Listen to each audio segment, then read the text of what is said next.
The Myriad Beast Lair Secret Realm is a mid-tier world under the 9 Provinces Federation, rocking 7 major central base cities. And White Scale City. It's one of the big 7. Real estate here is absolutely insane, like an inch of land costs a mountain of gold. But right in the middle of this concrete jungle, there's a massive private estate surrounded by mountains and rivers. They call it the City Lord's Manor. And this guy right here, that's the young lord of White Scale City. He's actually an otherworlder. In his past life, Bach Tu An was a soldier who went down fighting during a mission. But his story wasn't over. His soul got yeeted into this new world filled with spirit beasts and beast tamers. Tu An isn't like your typical transmigrator who hijacks someone else's body. Nah, he pulled a full reincarnation born as a baby, but kept all his memories. Right now, he just finished his morning shower. Checking himself out in the mirror, he can't help but flex. He's been looking at this face for over 10 years, but every time it's like, damn, I am disgustingly handsome. Suddenly a portal rips open in thin air and a creature pops out. Tu An turns around. He's totally used to this thing. It's a red-eyed silverfish, a gold-rank beast. The fish swims over and says, "Little Ann, breakfast time." Tu An replies, Yeah, go tell Dad I'm finishing up and packing my stuff. Be down in a sec." The fish nags him again. Don't keep everyone waiting too long before diving back into the portal and vanishing. That red-eyed silverfish isn't just a pet. It's a gold-rank beast and his dad's soul-bound partner. In this world, that's some serious power. He heads downstairs to find the whole fam waiting. That stunning lady, that's his mom in this life. Next to her is his little sister, Tu Ngu. And the guy grumbling over there, that's his pops. But the old man, with the white hair and the intense aura sitting at the head of the table, that's Bach Tu An City, Lord of White Scale, City and Tu An's grandfather. "Grandpa, when did you get here?" Tu An asks as he pulls out a chair. "Today is the awakening ceremony. As the city lord, I have to go give a speech and hype up the students every year. Little Ann, you're a candidate this year too. You got to attend the ceremony today." "Perfect timing. We'll head to the awakening hall together." "Got it," Tu An replies obediently. He's actually been waiting for this moment for a long time. The full name is the Annual Beast Taming Awakening Ceremony of the 9 Provinces Federation. Every year at this time, the Federation hosts this event to help young people unlock their potential. If you succeed, you get into a beast academy and learn the arts of beast taming. But if you fail, you're stuck going to a regular boring school. It's basically like the college entrance exams from his past life, a massive turning point that decides your entire future. Your beast taming talent determines your status here. No talent. Even a passing ant wouldn't bother looking at you. But the isekai gods were looking out for Tu An, telling him not to sweat it. Why? Because a month ago, he already self-awakened an A-rank talent. It's a mental type ability called intuition, giving him absolutely cracked combat instincts. Sometimes he gets premonitions and can even read a spirit beast's thoughts. It's a seriously broken ability. It's super versatile too. Not only does he have god-tier instincts, but in battle he can seek luck, avoid danger, and even communicate directly with beasts. It's wildly useful for fighting and taming new pets. So the awakening ceremony isn't really a big deal for him anymore, which is why he's so chill. An A-rank mental talent is rare enough, but self-awakening it, that's almost impossible. His grandfather knows about it too. Even in the origin world, Tu An would be considered the kind of genius that major clans would fight to recruit. The old man couldn't reach those heights, but his grandson, he definitely can. But Bach Sung is still worried. His grandson is young, and if he goes to that place, he's afraid those old monsters would chew him up and spit him out without leaving a single bone. So he wants to toughen the kid up first, make sure he's truly ready and composed. Thinking this, he calls out. Tu An, who was just sipping his tea, looks up quickly. "Little Ann, don't sleep on the awakening ceremony. The awakening stone the Federation uses is a top-tier artifact. There's only one of them in the entire 9 Provinces Federation." Bach Sung warns him. And he's right, the awakening stone has a crazy backstory. At the beginning of this era, monsters flooded their world, pushing humanity to the brink. Humans were nearly extinct, but in that desperate hour, the ancestors discovered this awakening stone. Using it, the very first beast, Tamers, awakened their powers and fought back. Human talents were the key to survival, kicking off the era of beast tamers. You could say this special awakening stone is the foundation of the 9 Provinces Federation's beast taming civilization. And anyone wanting to become a beast tamer has to grind through 3: awakening your beast, taming talent, building your beast space, and finally signing a contract with your first beast. Sure, people from big noble families or disciples of special sects have geniuses who awaken early, but they still make their disciples and kids join the annual awakening ceremony. The main goal, to exploit the power of the awakening stone, to build their beast space sooner. After going on and on, Bach Sung finally concluded that the awakening stone is the real deal. And its power is super useful for Bach Tu An, so he needs to take this awakening ceremony seriously. Bach Tu An got what his grandpa was saying, so he obediently nodded. Before this, he was always busy studying beast taming theory and talent awakening. So he didn't know much about the awakening stone. Now that he knows how OP it is, he's definitely going to grab this chance. A real man shouldn't overthink things. Taking the awakening ceremony seriously and building your beast space is the most important thing. Bach Tu An's dad suddenly slammed the table and shouted, scaring both him and Bach Tu Ngu half to death. "Why do you have to be so fierce?" His mom put her hands on her hips, boldly reminding her husband. Seeing that Mr. Bach's face instantly dropped. "I just raised my voice a little. I wasn't being fierce." After the meal, the private driver drove Bach Kan Sung and Bach Tu An to the Awakening Square. Bach Chan Sung told his grandson to head to the main hall first while he had to prep a bit for his speech. When Bach Tu An arrived, there was already a huge crowd, and the moment he showed up, the girls' eyes lit up like stars. "Young Master Bach, hi there, long time no see." They swarmed him, making Bach Tu An awkward, so he just scratched his head and smiled nervously. "Young Master Bach hasn't been to school for a month. You must have prepared everything perfectly right. Young Master Bach, haven't seen you for a month, and you're getting more handsome by the day." These people were all Bach Tu An's schoolmates from the academy affiliated with Bach Lan City. It's the most high-end academy in the city where most students are descendants of Bach Lan City's generals, children of officials or kids from wealthy families. And naturally, as the young city lord, Bach Tu An is the top dog of this group. Suddenly, there was some shoving in the crowd, and someone lunged straight at Bach Tu An. "Broan." It was a chubby guy with a jiggling belly shouting as he ran over. Bach Tu An immediately dodged to the side, causing the fatty to face plant right onto the ground. Then he turned back to him and continued, "Brother An, haven't seen you for a month. I missed you to death. Didn't you miss me?" Hey, Fatty Vian, can you stop talking to me in that resentful tone?" "Strangers might think we're a couple," Bach Tu An said with disgust. "How can you say that? Aren't we childhood best friends, Fatty Vian? You really are hopeless. It's just a pity for the name Vian Fathin. Such a badass name wasted on you. These two really were childhood best friends." Because of the name Vian Fathin, Bach Tu An used to think that guy was the one playing the main character. But as time passed and Vian Fathin got rounder and rounder, that idea was slowly debunked. Bach Tu An was still busy mourning Vian Fathien's formerly tall and slim figure when an arrogant voice rang in his ears. "Bach Tu An, haven't been to school for a month. I thought you got scared. If you obediently admit defeat now, I might let you off the hook this time." The owner of this voice was Feng Thien Vu, daughter of the Vice City Lord Feng Duong Vm. Outstanding looks, good ability, but it's a pity she's so arrogant and competitive. That bet on whose talent would be better during the awakening ceremony.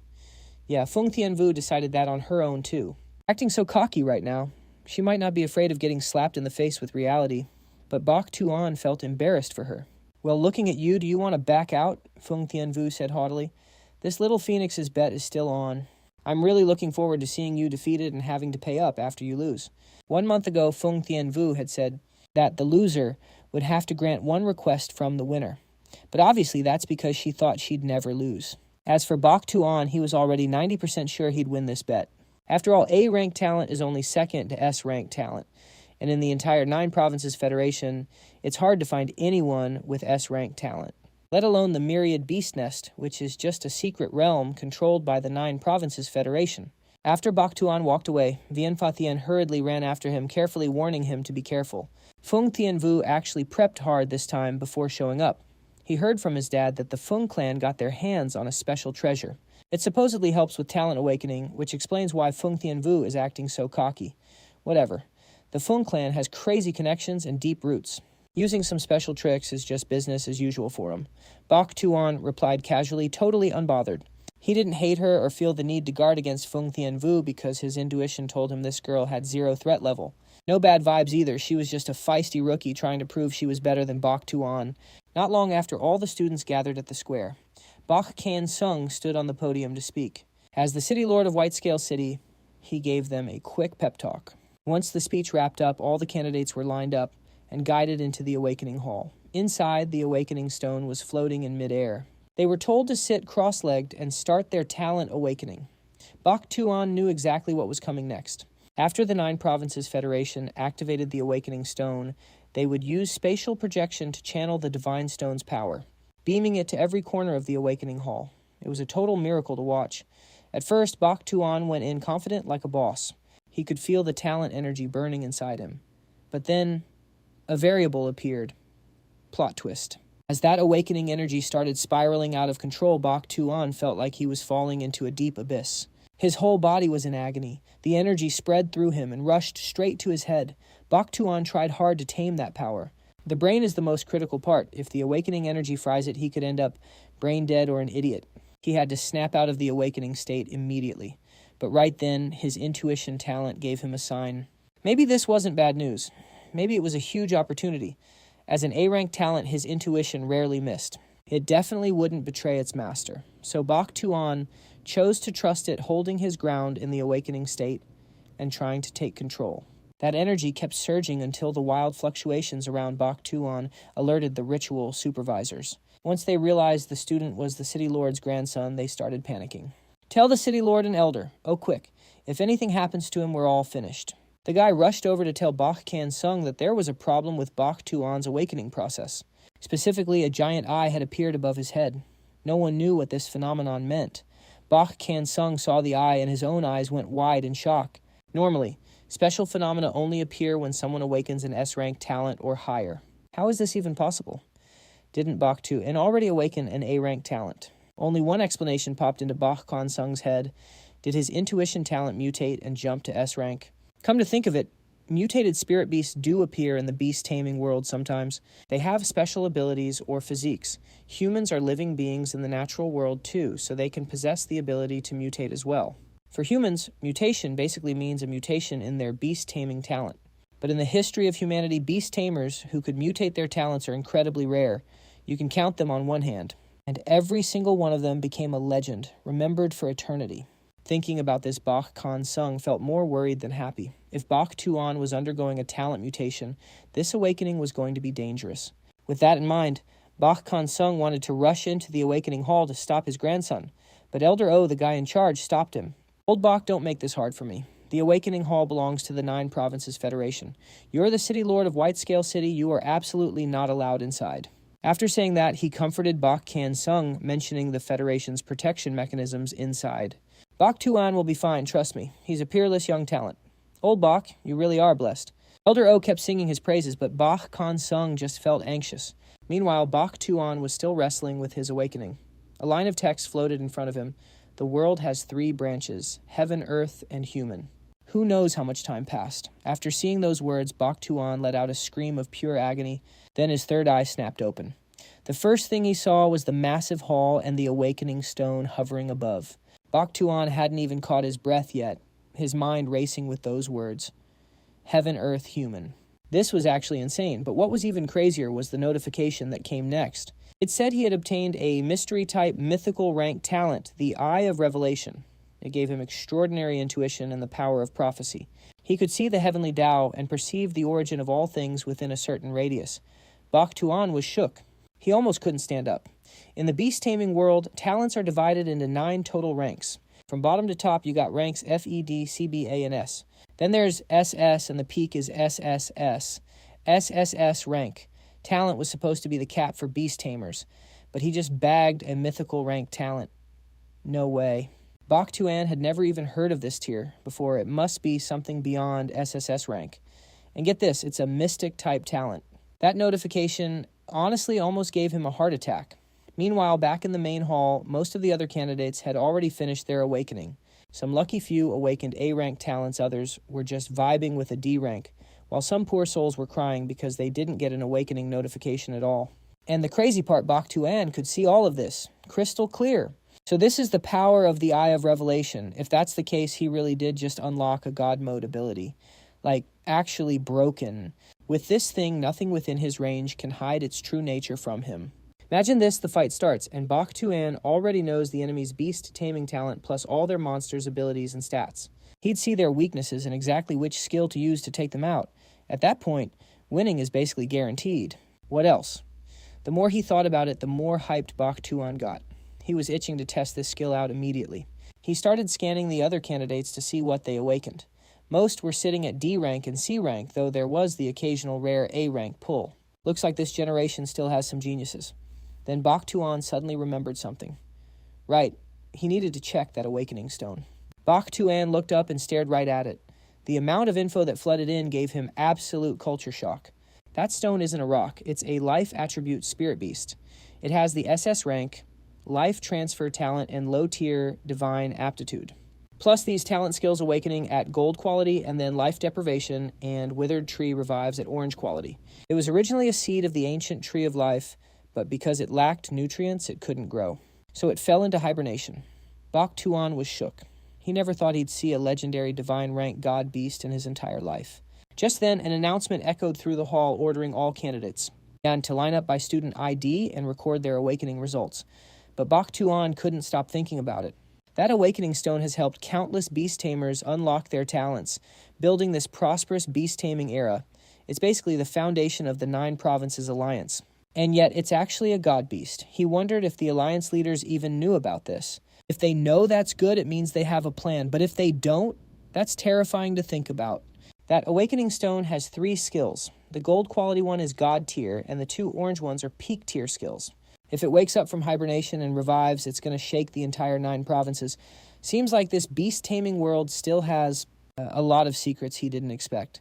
After thinking for a while, it was finally Bach Tu An's turn to get checked. He placed his hand on the device just like everyone else, but the machine spat out a weird result. Bach Tu An awakened a mind attribute talent, A rank, intuition. A rank. Bach Tu An exclaimed aloud. His talent had clearly mutated. The machine must have heard his inner thoughts because it immediately started glitching out. Beep, beep, cannot appraise. Cannot appraise. Exceeds A rank. Beyond appraisal range. Cannot appraise. The beeping just wouldn't stop. It was making both Bach Tu An and the staff anxious. That is, until Elder Wu showed up looking at him with kind eyes. This appraisal device can only read beast-taming talents that are rank or lower. White Scale City hasn't seen anyone with an S-rank talent in a very long time. It's normal that you wouldn't know, he said, because earlier there was a phenomenon during Bach Tu An's awakening. His talent started as A-rank intuition. So Elder Wu told the staff to record it as Bach Tu An awakened S-rank talent super intuition. S-rank still wasn't enough to describe his actual power, but he figured whatever keeping a low profile is probably better. Once the S-rank announcement dropped, his classmates swarmed him with congrats. A legendary S-rank talent, that's insane. Young Master Bach is definitely going to the moon with this. His grandpa is a diamond rank beast tamer, and now the grandson awakens an S-rank. He's literally the chosen one. Just a bit luckier than everyone else, haha. Bach Tu An replied awkwardly. They're losing their minds over just an S-rank. If they knew the truth, that he awakened a mythical talent ranked even higher than SSS, the whole world would probably collapse. But it turns out mythical talents are outside the machine's detection range. Guess that's a new discovery. Bach Tu An left the testing area and ran straight into his grandpa, who was waiting for him. The moment he saw his grandson, Bach Kan-sung asked anxiously, "Little An, how does the mutated talent feel?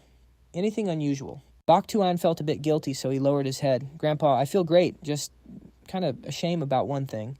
I couldn't use the chance to build my beast space." Bach Kan-sung patted his shoulder, smiling kindly. "Little An, that's not a big deal at all. Your A-rank talent mutating into an S-rank. Now that is huge. As long as you're safe, that's all that matters."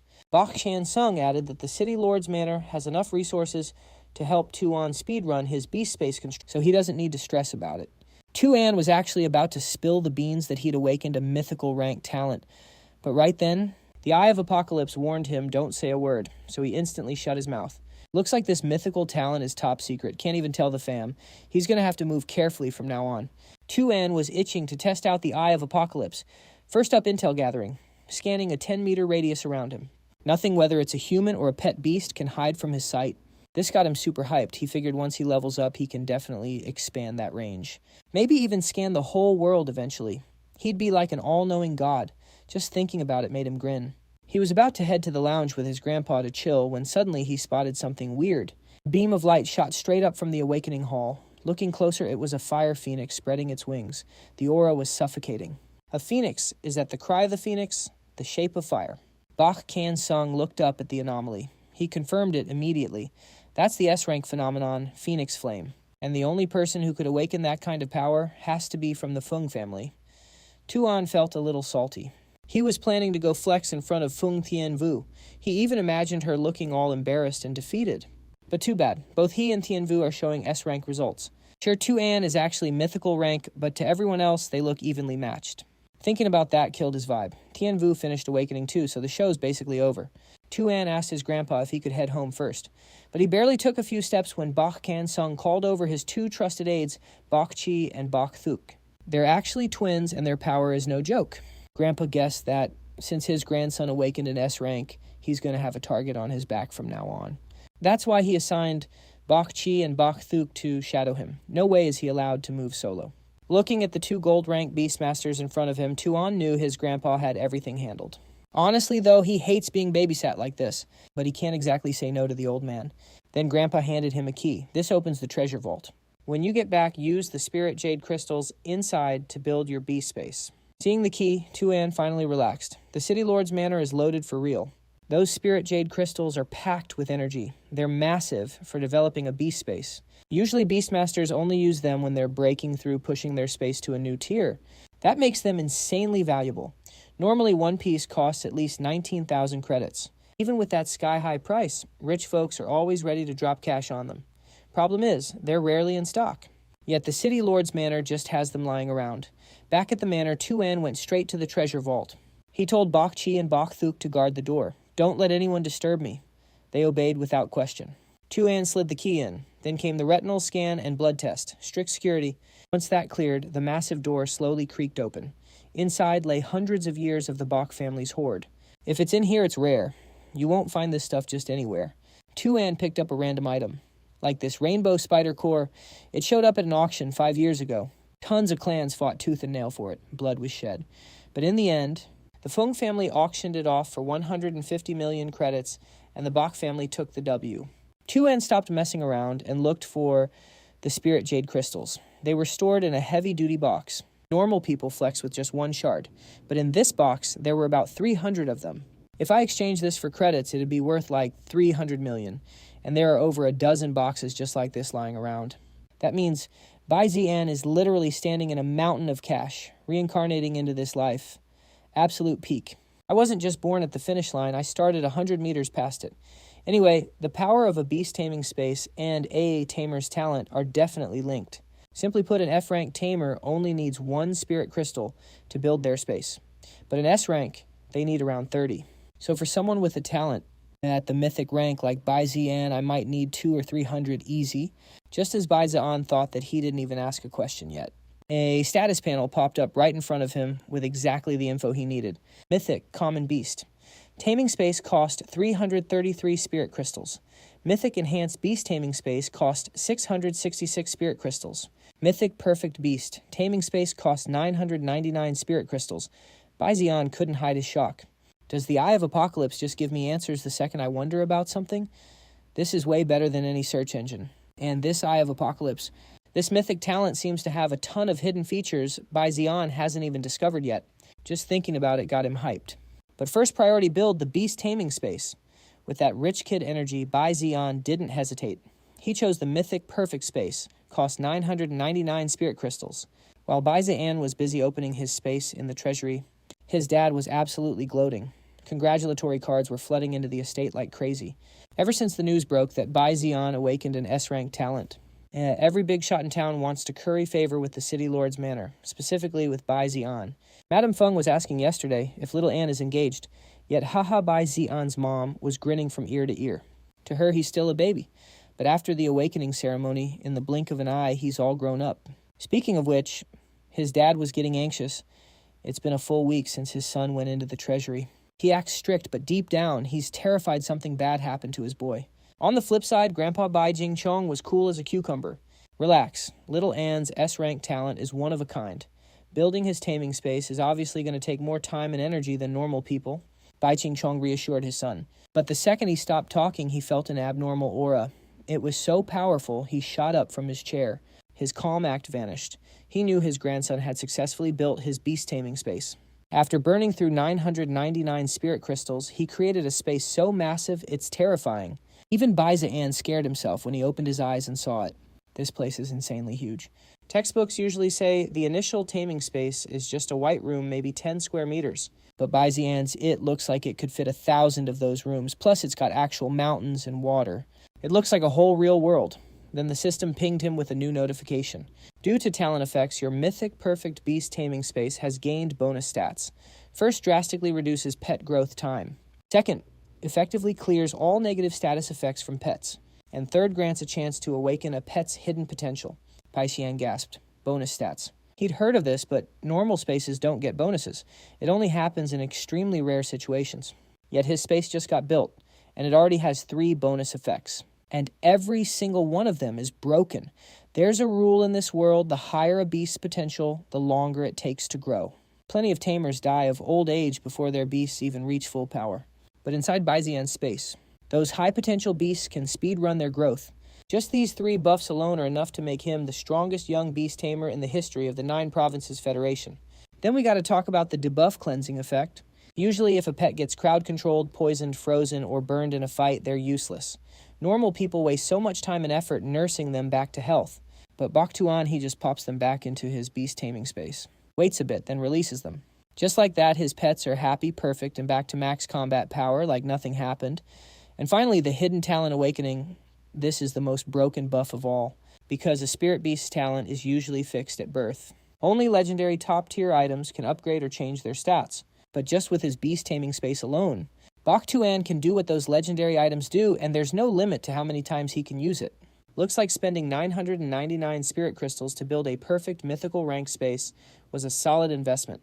Tu An is super satisfied. If you asked a normal family to drop over 1 billion Zhou currency on a space for their kid, they'd be absolutely cooked. No way they could afford it. Good thing he knew how to pick the right family to reincarnate into. Tu An thinks to himself, then opens the big door to leave the vault. All 4 members of the Bach family are standing there waiting. Seeing him come out, they rush over, asking anxiously, Little, and how do you feel? You haven't eaten or drunk anything for a week. You look so thin. Bach Tu An returns to daily life, and the first mission, eat everything in sight. He used to be bored of these fancy delicacies, but today he's devouring them like a starving ghost. Bach Chan Sung and his parents sit opposite, watching the family's golden treasure. Once he's stuffed, he remembers something and says, "Oh yeah, Grandpa, building the beast taming space cost me 999 spirit crystals." His words hit them like a thunderclap. 999 spirit crystals. That's worth over 1 billion Zhou currency. His dad is the most shocked. He literally collapses into his chair legs, giving out. He keeps muttering, "Bach Tu An, you really are a money-burning prodigal son." Bach Chen Sung doesn't overreact like his son, but he's definitely sweating bullets. Luckily, the Bach family is filthy rich. Otherwise, they really couldn't afford to raise this grandson. He didn't expect an S-rank mutation talent to burn that many spirit crystals. Bach Can Sung wipes his sweat while talking. Tu An really wants to tell him, "Actually, it's because my talent is mythical rank," but he can't blow his cover. So he just focuses on the main quest, finishing his rice. Bach Tu An doesn't stop until his stomach literally can't fit another bite. Just then, Bach Kan Sung remembers something. Not long ago, the red-eyed goldfish, his bonded beast, laid eggs. He tells his grandson to go check them out. If he likes one, he can sign a contract with the pet right then and there. Hearing red-eyed goldfish too, and gets so hyped he shoots up straight, but he ate too much so he almost pukes his whole dinner out. Once his food settles, Bach Kan Sung leads him to the Spirit Beast Egg Warehouse. The staff here are super meticulous. They don't dare make a single mistake. The Bach family is a water element beast taming dynasty, so they prioritize raising water-type beasts above all else. And they have secret breeding techniques to keep a steady supply of them. Plus, they have all the growth resources needed. That's why the first pet for any Bach descendant is always a water type. Thanks to the family's massive resources, they can reach the level of a real beast tamer in no time. Tu An knew about this egg stockpile, but seeing it with his own eyes, his jaw hits the floor. The scale of this place is insane. Most eggs here are junior silver rank, and some can even grow to gold rank. However, for someone with a mythical talent like him, that's mid. His beast has to be top tier, the absolute best. That's exactly why Bach Kan Sung leads him straight to that diamond rank, red-eyed goldfish. They call this thing a fish, but looking at it, it looks more like a dragon. Bach Tu An stares at the beast. The Eye of Apocalypse auto-activates, flooding him with stats. Species red-eyed goldfish, element water, rank peak diamond, talent torrential current S rank, potential peak diamond, but its origin source is damaged. This beast has 3 skills, purple tier torrential current plus instant water arrow and raging sea waves, both blue tier. Overall, it's a beast with god-tier potential, but it's a pity its foundation's messed up. Tu An is confused. What the hell happened to damage this beast's origin? Bach Kan Sung just waves his hand. The red-eyed goldfish swam right up to him. Old friend Little Ann finally awakened his beast-taming talent. "I'm hoping you'll let him take one of your kids out into the world." The red-eyed goldfish nodded. Meanwhile, Bach Tu An was looking for a chance to test his Eye of Revelation. He wanted to see if he could help restore its origin source. When he finally paid attention, he noticed 2 spirit beast eggs right next to the red-eyed goldfish. On one side, a water-type white-scale fish egg. It's got the A-rank talent Raging Water Flow. Low-tier diamond potential. 3 skills total. A blue-tier Raging Water Flow plus Water Spear Impact and Bubble Cannon, both green-tier. Little Ann checked them out. Which one vibes with you, Bach Kan-sung urged him. But Tu An was already staring at the other egg. Also, a water-type white-scale fish, but this one's built different. It actually has 2 talents. Besides the A-rank Raging Water Flow, it's got an S-rank talent Divine Current Speed. Its potential is a whole tier higher than its sibling too. Peak purple potential. Broken. It has 4 skills, including 2 purple tier 1s like Water Speed Control and Raging Water Flow, plus 2 green tier skills, Water Spear Impact and Bubble Cannon. The Eye of Revelation explained more. This creature was born with dual talents, but because its stats are so high, it drains massive energy, leading to malnutrition. It could literally die. Bach Tu An stared intensely at it. Top-tier purple potential, and born with dual talents. A true descendant of the red-eyed goldfish. Can't believe a monster like this exists. He didn't hesitate, he picked it immediately. But Bach Kan-sung was confused. Little Ann, that egg looks shriveled and gloomy. The life force is weak. It's obviously got a birth defect. Might not even hatch. Bach Kan-sung ranted, then realized he had to apologize to his old friend. Apologizing to the red-eyed goldfish for trash-talking its kid. But hey, it involved his grandson, so he had to be real. However, Bach Tu An stood his ground, choosing the weaker-looking egg. His excuse, intuition. He claimed this was the perfect partner for him. Truth is, in this entire Van Chow world, you probably couldn't find a water-type beast with better stats than this guy. Seeing his grandson so determined, Bach Kan-sung didn't try to stop him anymore. But to make one of those eggs his contracted beast, he needed the mother's permission. Specifically that red-eyed goldfish. Bach Tu An thought he'd have to work hard to butter her up. But when they turned around, they saw her ripping a scale off her own belly with her mouth. Then she stuck it onto the egg Bach Tu An chose. Is this a gift for me? He couldn't hide his shock. Little Ann, that's the main scale of the red-eyed goldfish. It strengthens the origin source of any water-type beast holding it. It boosts the effect of water-type skills by 10%. Bach Kan-sung explained. Guess they didn't need to ask for permission. That scale was a thank you gift from the goldfish. She was grateful Bach Tu An picked the sickly egg, drastically increasing its chances of survival. I promise I'll do my best to raise it. Grandpa Bach Tu An hugged the white scale fish egg and the gold scale, his voice rock solid. A promise to his grandfather and a promise to the red-eyed goldfish mother. Later, back in his room, he took the unhatched white scale fish and the main scale. He placed them together in a tank of clean water, then he added the nutrient solution. Telepathy flower, dragon whisker, root, snow lotus, seed dew, grass purple, orchid, leaf, sand wood, fruit, red blood. He dumped it all in. Honestly, this messy mix looked like straight-up poison. But no, once it reacted with the white-scale fish, that sickly fragile egg suddenly became incredibly healthy. The Eye of Revelation is seriously OP. It turned the white-scale fish egg from a dying state into something this healthy and perfect. Now, Bach Tu An could confidently form a contract with it. Done. No time to waste. He immediately initiated the contract with the beast, and boom, success. As soon as the contract sealed a hole punched through the eggshell, the white-scale fish popped right out. 1 month later, Bach Tu An kept raising it in the beast-taming space. It quickly absorbed the buff effects. It awakened a new S-rank talent called Nether Power, along with the skill Nether Water Erosion. Its potential shot straight up to mid-tier Monarch rank. This fish is just like its owner, born with main character aura. It's just a newborn, but the white-scale fish can already wreck a level 5 unranked beast. The future is looking bright. Bach Tu An was grinning from ear to ear. His white-scale fish is actually special. None of the water-type beasts at home can even touch it anymore. If he doesn't throw it against higher-level monsters, there's no way it's ranking up from unranked to iron anytime soon. Beast ranks are split into unranked iron bronze, silver gold diamond, amethyst king epic legend, and the peak god rank. Unranked is basically the baby stage split into 9 smaller levels. Once a beast matures, it hits iron rank. And that's when you can start planning its evolution path. So yeah, grinding outside is mandatory. With that in mind, Bach Tu An summoned his white-scale fish. He told Bach Chi and Bach Thuok to gear up. They're heading to Bamboo Fire Street, specifically the 10,000 Spider Nest Dungeon. There are 7 main cities in total. Each one is surrounded by 7 smaller satellite towns. Where he's headed, Bamboo Fire Street is one of those satellite towns belonging to White Scale City. There's a volcano there home to a fire-type spider beast called the bamboo fire spider. These things are usually unranked trash with the elite ones barely hitting iron. Perfect grinding material for the white-scale fish. The three of them arrived at the White-Scale City high-speed train station. Just as they were about to head through the gate, someone screamed Bach Tu An's name. Bach Tu An, how dare you ghost me? He wondered who it was. Turns out it's just the little phoenix from the Fung family. He didn't even bother turning around. He just told her that since they both awaken, S-rank talents, it's a draw. The bet is void. But Fung Thien Vu was fuming. Yeah, sure, we tied. But you just vanished from the awakening hall without saying a word. Am I not worth your time or something? Bach Tu An didn't expect her to take it this hard. She kept rambling about how she'd been searching for him everywhere after the ceremony. Now seeing him hopping on a train to another city, she was convinced he was dodging her on purpose. She was livid. You heartless jerk, you traitor. Fung Thien Vu screamed. Bach Tu An cringed hard. What is this girl even talking about? Everyone watching probably thinks he played with her feelings or something. He was planning to just ignore her and board, but she reached out to grab him. Wait, don't you dare leave. If you don't listen to me today, I'm never letting you off the hook. Too bad. Before she could even touch his shirt, Bach Tu An coldly blocked her hand. Miss Fung, please compose yourself. Fung Thien Vu flinched. She looked up at Bach Tu An and was instantly crushed by her aura. Against a gold-rank beastmaster.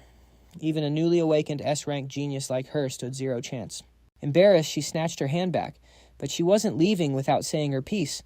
After chasing him all the way here, she wanted another bet. Basically, once school starts, she wants their beasts to battle. 1 versus 1. Whatever, Bach Tu An replied casually and hopped on the train. He looked calm on the outside, but inside he was losing his mind. This little phoenix is seriously annoying. If their families weren't friends, he would have bonked her on the head by now. The station speakers announced the train to Bamboo Fire City was arriving. Bach Tu An pushed Fung Thien Vu out of his mind and focused on the mission. Between the main city and the satellite towns lies the wilderness, a massive danger zone crawling with beasts. Unless you're in a hunting squad, nobody is crazy enough to wander out there alone.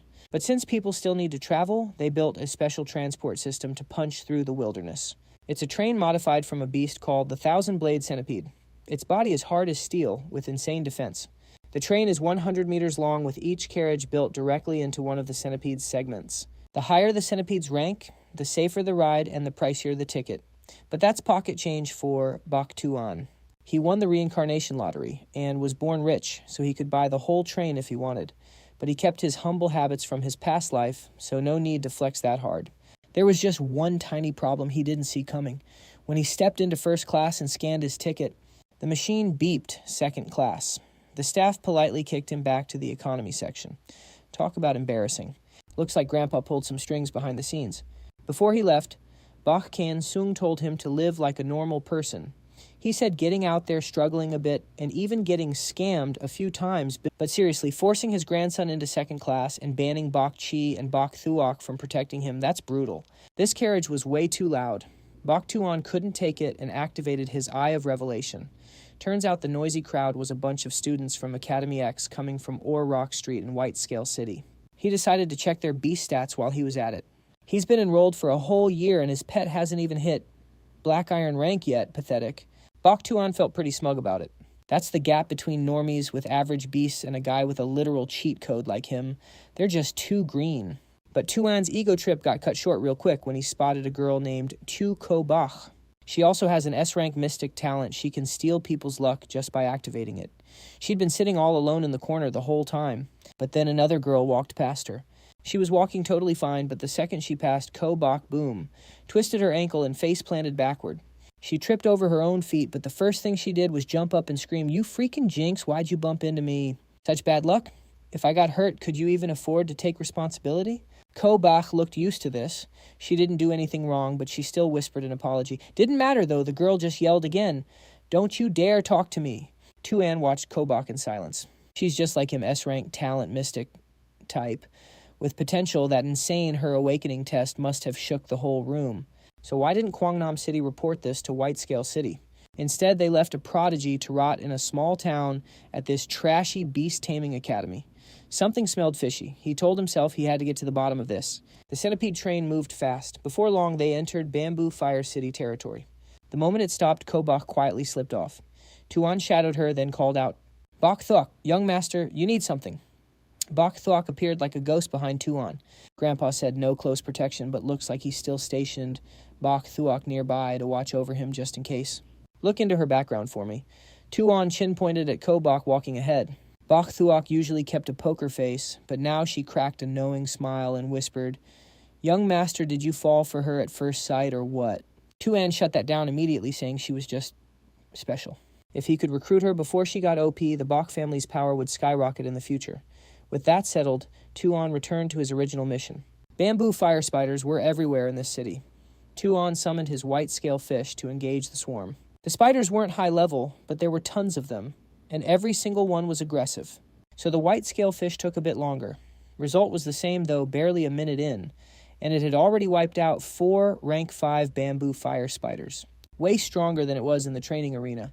Tu An realized that normally water lance would only be strong enough to punch a hole in their heads, but this time the fish's attack made the spiders completely explode.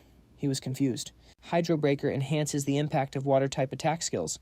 Tu An's talent provided the explanation instantly. He let out an "oh, he didn't know the white-scale fish had that in its kit." Time to find stronger spiders then. Fighting beasts stronger than you is the only way to pressure growth and grind skill mastery. Proficiency levels are ranked like this: beginner proficient, advanced expert, and the peak mastered. Right now, the white-scale fish has 5 skills. If it doesn't grind those skills, stay at the bottom tier with weak output. Take a swordsman/skill, for example. At beginner or proficient levels, they can maybe cut a bamboo stalk. But after years of grinding to mastered level, that same slash can split a whole mountain. That's the proficiency gap. Even with the same skill, different mastery levels create totally different power outputs. While he was lost in thought, the bamboo fire spiders surrounded him again. And just like that, he and the white-scale fish grinded there for a whole week. After 7 days, the fish's power leveled up significantly. Sometimes it got tagged by the spider silk. But instead of weakening the white-scale fish, it just made its attacks more aggressive and dealt way more damage. Tu An watched his beast combat closely. At this pace, maybe one more week and the fish would hit rank 9.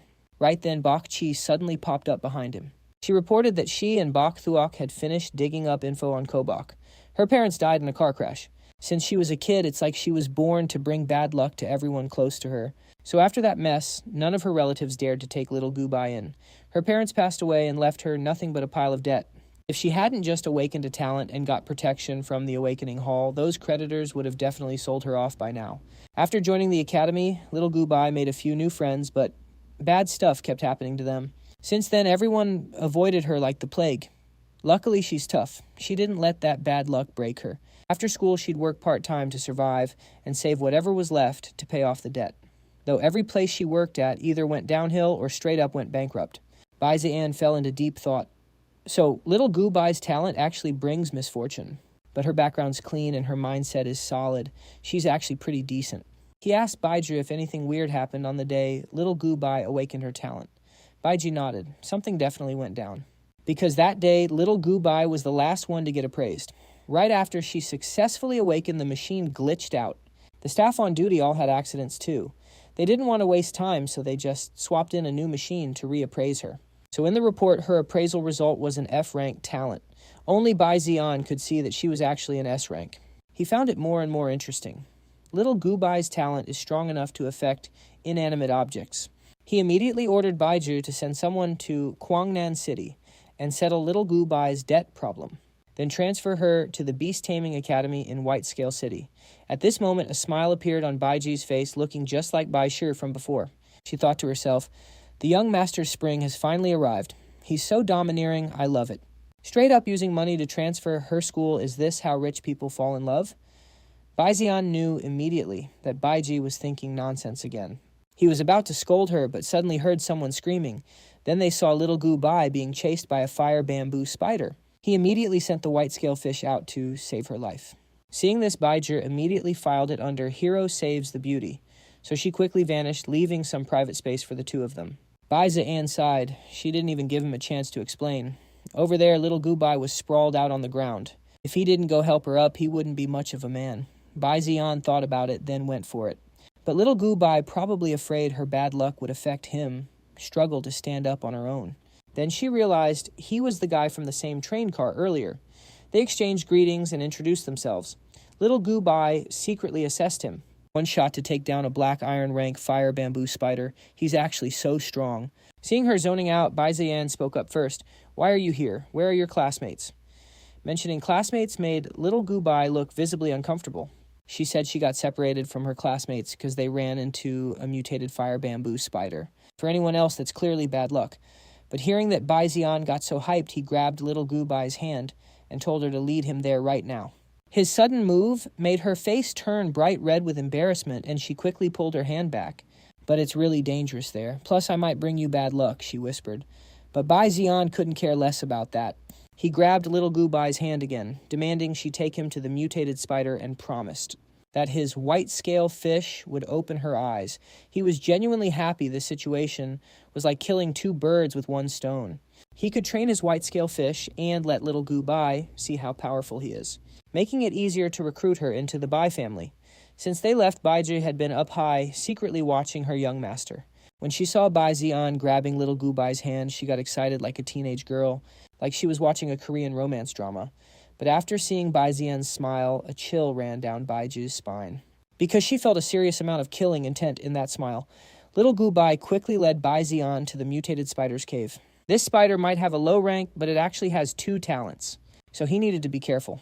A tiny bronze-tier spirit beast possessing 2 talents. Seems like there's some heavenly treasure inside that cave. Thinking that Bai Ziyan summoned his white scale fish ready for battle. Before that, little Gu Bai tried to convince him to leave, saying a mutated spider wasn't something newbies like them could handle. But Bai Ziyan stubbornly replied, "It's fine, just step back and wait a bit. Watch this." Then Bai Ziyan ordered the white scale fish use water lance rush first to clear out the mob of fire bamboo spiders. Wait for the mutated spider boss to enter the fray, then use water flow rupture to finish it.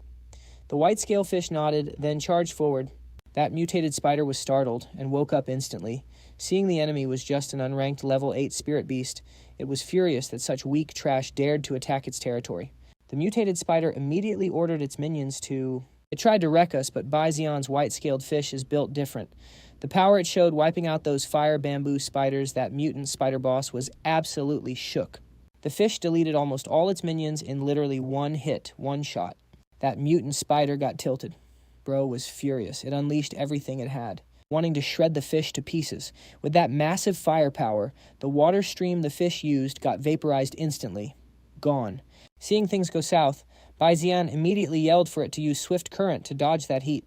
The fish listened like a good boy and actually made it out. Swift current buffs speed over a wide area, plus the fish has mastered this skill to perfection rank. So dodging that mutant spider's attacks, SPZ piece of cake. Seeing that the spider went feral, attacks coming in non-stop rapid-fire mode. But the fish was weaving through everything effortlessly. After dodging for a bit, it even got the drop on the mutant spider from above. Bai Ziyan had to shout a warning. Don't get baited. Focus on clearing the trash mobs around us first. That's when the real fight started. Hearing its master, the fish snapped out of it. It immediately switched targets from the boss to the remaining fire bamboo spiders. Watching all its minions get clapped right in front of its face, that spider's rage meter hit max. Bai Ziyan guessed they successfully baited the spider's ultimate move. And yeah, this attack was way stronger. White-scaled fish stayed chill, using swift current to weave through, then countered with hydro rupture right at the spider's legs. Bai Ziyan analyzed the play. Hydro rupture's power was matching Aqua Lance now. And since it's water versus fire right now, the fish obviously has the type advantage. At this pace, the W is guaranteed, but because it was going too smoothly, Bai Ziyan started feeling sus. And sure enough, his gut feeling was right. That spider had a dirty scheme cooking the whole time, even though the fish dodged everything easily every time the spider attacked. The mutant spider left behind invisible silk strands. The longer they dodged, the more the cave got webbed up. Trap card activated. Because of that, the fish's movement was getting heavily restricted, nerfed hard. If this kept up, the fish and Bai Ziyan would be the ones cooked, so he ordered his beast to use abyssal water corrosion to finish it off for good. The little guy got the order and instantly unleashed its ult. The attack was like a tsunami splitting into multiple branches, hitting from all sides. Mutant spider couldn't react. GG victory for the fish. However, since it was already hurt, using abyssal water corrosion drained its stamina completely. Bai Ziyan rushed to catch it. Just then, the system pinged, white-scaled fish successfully leveled up to unranked Tier 9. Mission accomplished. Now he just needs to put it in the beast space to rest and recover. Little Gu Bai timidly stepped up and asked, "How's the fish?" "It's fine, just low on stamina. A nap will fix it." Then he walked over to the mutant spider's corpse to loot the drops. But as soon as he pulled his knife, little Gubai snatched it. Looks like she's used to dissecting beasts. Her technique was pro-level. Bai Zian stepped aside and let little Gubai do her thing, while he used his apocalypse eye to scan the cave for any rare treasures. But before he found anything, little Gubai called out, super hyped, ZN. Look at this. I found this inside the boss spider. In her hand was a bunch of awakening origin stones. Divine stones that hold the source of awakening, helping creatures unlock new talents. He hadn't even used his apocalypse eye yet, and she already found the most valuable loot in the cave. Looks like her luck-gathering talent is cracked for finding treasures, too. Before this, Bai Zian had only seen two things with awakening properties. One was the awakening stone at the Kyushu Federation Hall, and the other was his own beast space. And now little Gubai just found something with the same effect. Crazy. Thing is, items that awaken talents are top-tier treasures in the Kyushu Federation. Little Gubai can't appraise items, so she doesn't know its value. And Bai Zian couldn't tell her. He knows she's a good person. But he was afraid such a massive temptation might make her turn on him. So he said, I don't know what this is either. I'll ask the elders when we get back. Little Gubai nodded fast hands, still busy dissecting the spider. Watching her, Bai Zian figured it was time. He invited her to his place. Little Gubai froze. She whipped her head around, looking at him like he was crazy. You're actually inviting me? Zian just nodded, but Gubai turned away, slamming her knife into the mutant spider's corpse again. She felt like he was so strong, and since she was a kid, she's just been a jinx. Everyone treated her like trash. She was a monster, literally, so how could she believe him, let alone say yes? That's not true. You're not a monster. You're just special. Zian grabbed the knife from her hand, stopping her from taking her anger out on the spider. Then he asked her again, come work for the young master of the Bai family. Back in Bailan City, he promised to show her the sights. A whole new world for high-level spirit tamers. The Bai family. You mean the clan of diamond rank beast Tamer Baijing? Chong Gubai asked, totally confused. Exactly. So, will you come to the Bai family with me? Zian answered, reaching his hand out. Staring at his hand, Gubai suddenly had a thought. Maybe, just try one more time. Maybe this time it'll be different. So she reached out, grabbed Zian's hand, and whispered, I accept. Right then, Gubai swore she'd work twice as hard. She had to repay the person who reached out when she was at rock bottom. With that settled, Zian said he had a gift for her. He pulled back the spider webs, revealing a pile of mutant fire bamboo spider eggs. Mutant eggs mean mutant babies. That's basically creating a whole new spider species. If they use this to breed a new type of spirit beast, that's huge profit for the Bai family. So he told Gubai to pick an egg. Consider it a condition for joining the family. A condition to join. You want me to sign a new contract? Gubai asked cautiously. Zian nodded. Contracts between tamers and beasts can be broken. It just depends on how much the tamer grows. Low-level pets just can't keep up in a fight anymore. Picking a pet with more potential is normal. And there are two ways to sign a new contract. First, void the old one. Second, kill your old pet. Gubai hesitated, stepping forward. But she instantly picked the egg with the highest potential. Zian was right. Her talent for finding treasure is insane. Now time to break the contract. The first way causes backlash. The tamer could even die. But the second way, too cruel. He wondered which one she'd choose. Gubai didn't even think. She chose to void the contract with her beetle. As soon as it ended, she coughed up a huge mouthful of blood. Zian rushed over, panicked. Are you okay? I'm fine. Gubai was in pain, but she sat down to say a proper goodbye to the beetle. They'd been together for a long time after all. Letting go was hard. She watched that beetle fly away until it was completely gone. And Zian, seeing this, he knew for sure. He picked the right person. After that, they headed to the black market in Fire Bamboo City to do some trading. The spirit stone merchant pretended to be furious. He pointed at the stones, yelling, You open your mouth and offer 9,000. You knocked off a whole 0. No way, can't go lower. But who is Zian? He's sharp and handsome. No way he's getting scammed by this old guy. He shot back, Boss, you think, because I'm young, I'm easy to trick? He looked even angrier than the merchant. Scammer. This core is smashed to pieces. It doesn't even have passive energy. Hearing that the old man dropped the act. He stammered, Okay, it's a bit broken, but it might still have the beast's original imprint. Maybe a beast of the same element could learn a skill from it. Zian thought about it, then nodded. You know what? You might be right. But actually spotting a skill in a shattered core, the odds are like 1 in a billion. If it didn't look cool, he wouldn't have even bothered. Then the system chimed in. Red Light Sparrow Core, Super Monarch Rank Beast. Core severely damaged. Current skill imprint meteor fire. Zian grinned, looking a bit evil. It actually scared Gubai.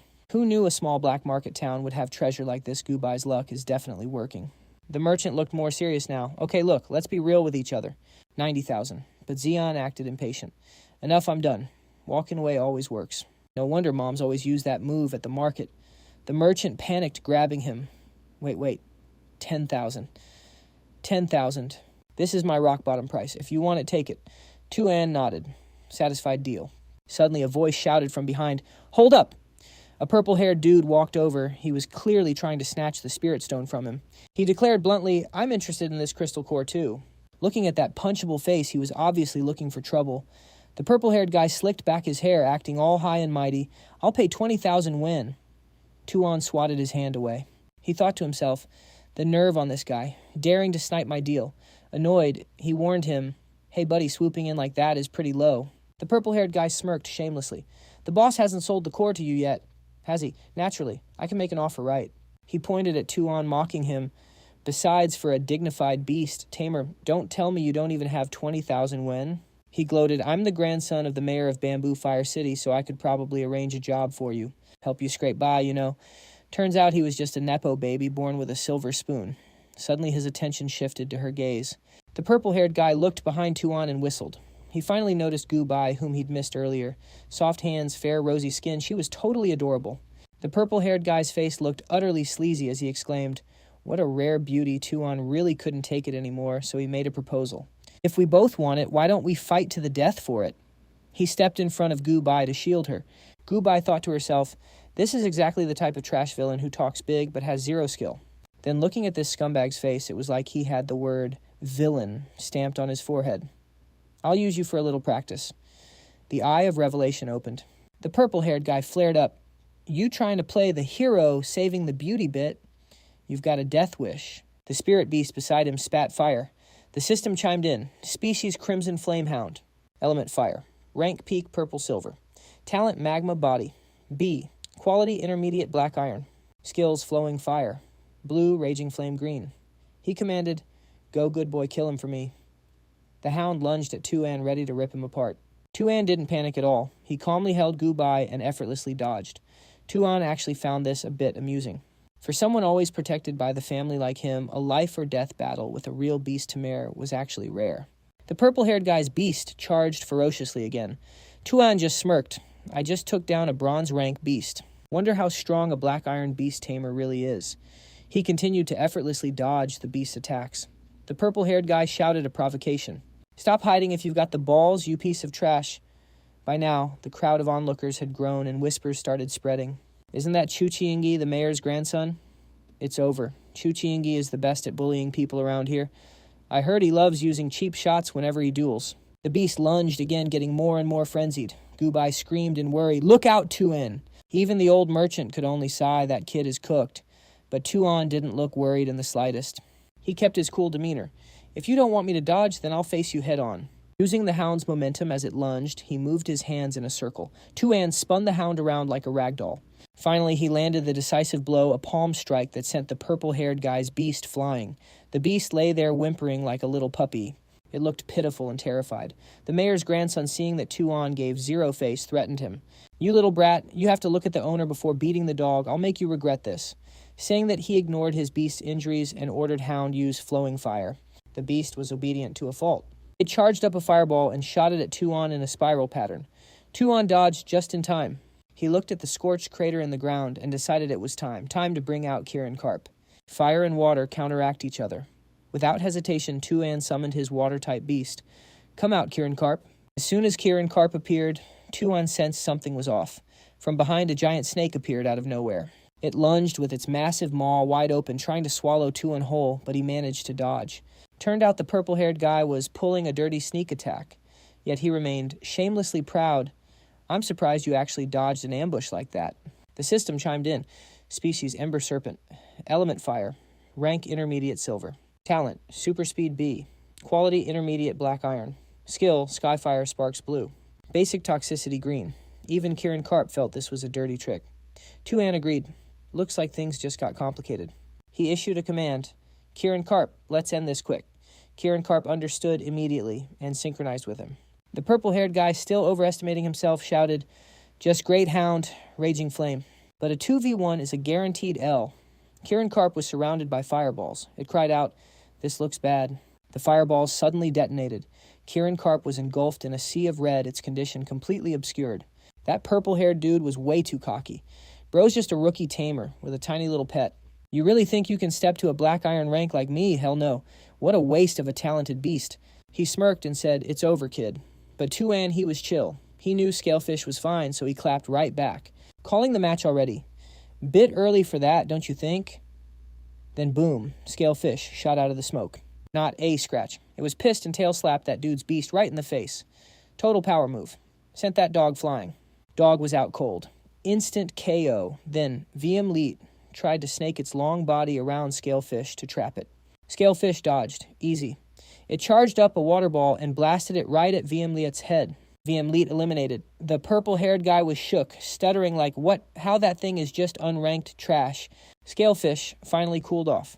Tu An called his buddy back. "Gotta be real, your beast is actually strong, too bad." He grinned, dropping the roast. It got stuck with a trash owner. Bro could not handle the disrespect. His ego snapped. "You little punk." Screw honor, he was about to play dirty. He whipped out a dagger and lunged. "You're just a trash unranked tamer. What makes you so special?" Suddenly Bach Tu flew in out of nowhere. Bam! Kicked him right in the head. She struck a pose, grinning like nothing happened. "Young master and the city lord sent a secret letter just for you." The purple-haired guy was on the floor, groaning and cursing, dropped dead too, and just ignored him. "Yo, boss, here's 10,000 win. Pass me that crystal core." Cut to the city skyline. Back in his room, Tu An was deep in thought, staring at a pile of herbs. The letter started playing a voice message. "Little Anne, I got all the data on the Scalefish evolution you asked for. It's done. You didn't use the Bach family's method. Instead, you used super intuition to create a whole new path. Grandpa respects and trusts you, kid.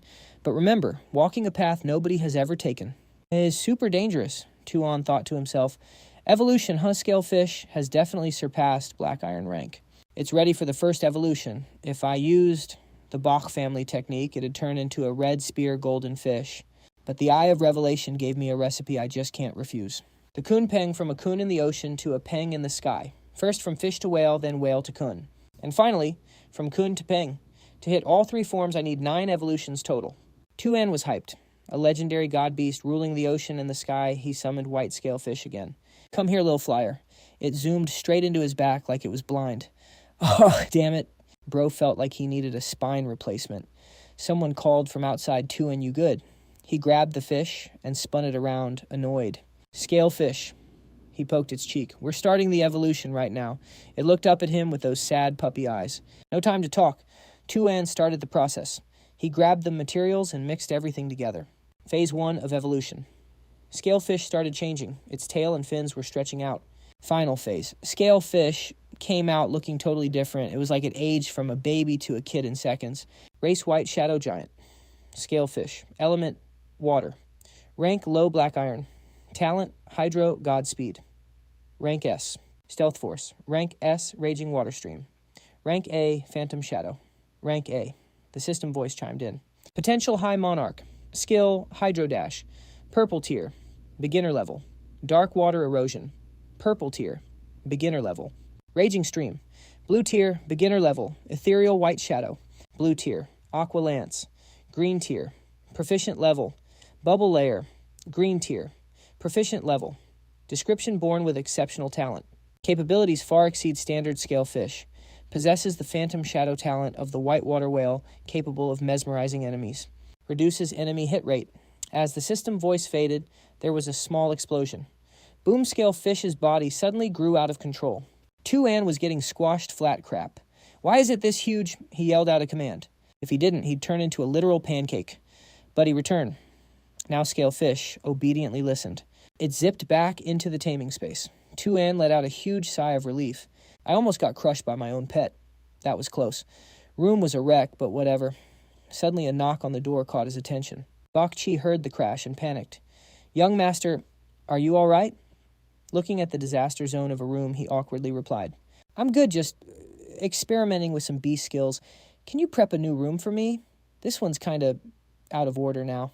Tu An fell into thought. He had to figure this size issue out fast, or things were going to get real inconvenient. Bro realized he missed a spot. One letter left. Paper just said Azure Cloud Dew is in Red Wing City. Inner monologue time. Let's go, Grandpa's intel is insane. Already found the Azure Cloud Dew. I'm absolutely bagging that. Mood instantly restored. Brain starts working. Might as well see if Red Wing City has any goodies. Scene switch to Red Wing City. Hawkers screaming everywhere. Fresh cores and beast eggs right here. Pull up. Got the beast spawn map for Red Wing City. Check it. Black Crow Squad is recruiting. Insurance and full board included. Xeon's getting triggered. So damn loud. Walked the whole market and still haven't seen anything good, he thought to himself. But the second he did, Xeon regretted it. System ping goes off. Detected Inferno Lizard Core. Rank. Black Iron. Detected Fossil Material. Rank Bronze. Detected Crimson Eagle Feather. Looks like Xeon's about to finesse a huge deal. Two guys looking around the street. Suddenly heard a voice from nowhere. Heard this auction's going to be packed. Just two dudes yapping. One guy says auction's going to have diamond rank loot. Other guy chimes in. That old hag sweeping up diamond resources in Blue Mist City is pulling up too.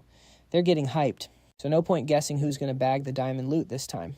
Xeon hears that and panics. I'm cooked. That Azure Cloud Dew is key.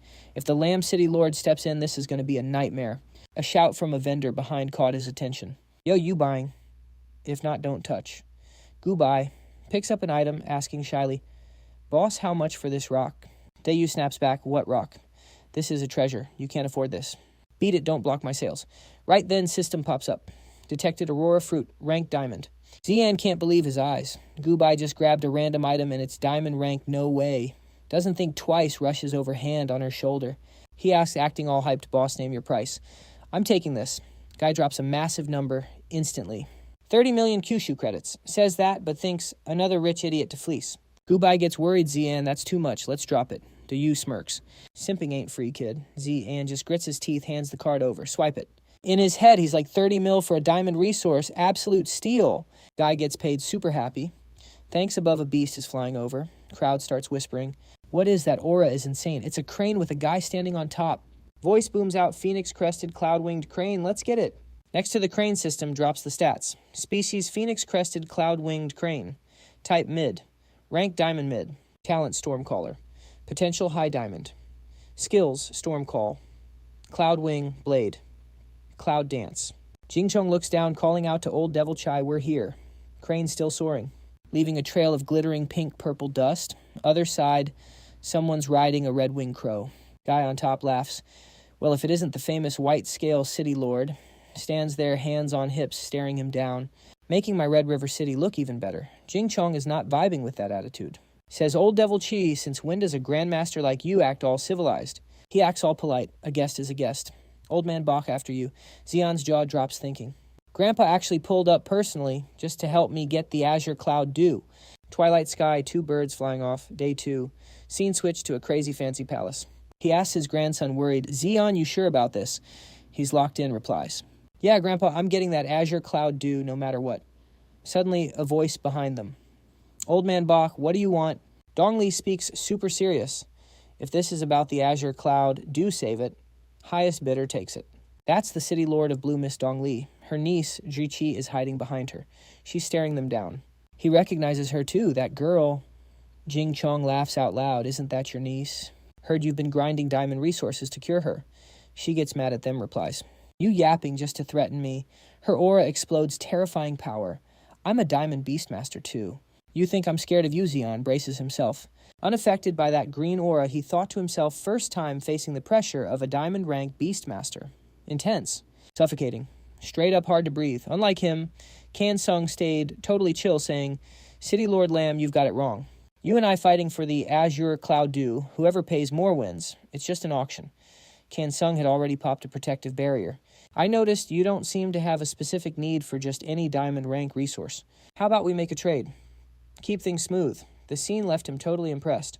Only silver rank beastmasters and up can manifest a protective shield. Crazy. Dong Li calmed down too, frowning as she asked, What kind of trade? He pulled out a box immediately saying, I happen to have a diamond rank resource right here, the Dawn Fruit. Let me take the Azure Cloud Dew, and I'll sell this to you for the same price. Tu An stepped in instantly whispering, Grandpa, hold up. He looked at Chikai and smiled. This little sister looks so sick when it's heartbreaking. How about we just take the Dawn Fruit and... He froze on the outside, but his jaw dropped internally. Shocked by his grandson, he thought, gift it to her. We went from selling to giving away. That wasn't part of the plan. She couldn't believe it, asking the teen diamond rank resources are incredibly rare. Why on earth would you just give it to us? She looked at them with sorrowful eyes, but Tu An just beamed a bright smile. Didn't you say she needs a diamond rank resource to treat her illness? Chikai blushed red, hearing him speak. I like her vibe, so I'm gifting the dawn fruit to her. Kansung eyed his grandson suspiciously. Little Anne isn't usually a simp for pretty girls. Even if he does like her, this Lamb family kid is way too frail. Not exactly granddaughter-in-law material. He just laughed awkwardly, handing her the box. Sorry for the scene, my grandson's a bit too direct, but hey, if he says it's a gift, then a gift it is. But inside he thought, maybe his directness is actually sharp intuition. He must have noticed something to change the plan like that. Dongli looked down at the box in her hands. She led the child away, turning back to say, City Lord Bach, I've accepted this gift. I won't compete with you anymore. Kansung watched them leave, replying, Thank you, City Lord Lamb. Chikai shyly turned back to look at him, asking Big Brother, What's your name? Tu An gave her a dazzling smile. I'm Tu An. I live in Bachlan City. When you get better, come find me. Okay. She etched his name in her memory, turning away, but lingering on the thought, whispering, Big Brother Tu An. Tu An stared straight ahead, muttering, Gave away a diamond rank resource for free. His expression turned absolutely terrifying. I'm not exactly made of money. Then the system notification popped up. Space Insect Clan, Void Insect, Spatial Type. Rank unranked, Level 9. Talent, Spatial Shift.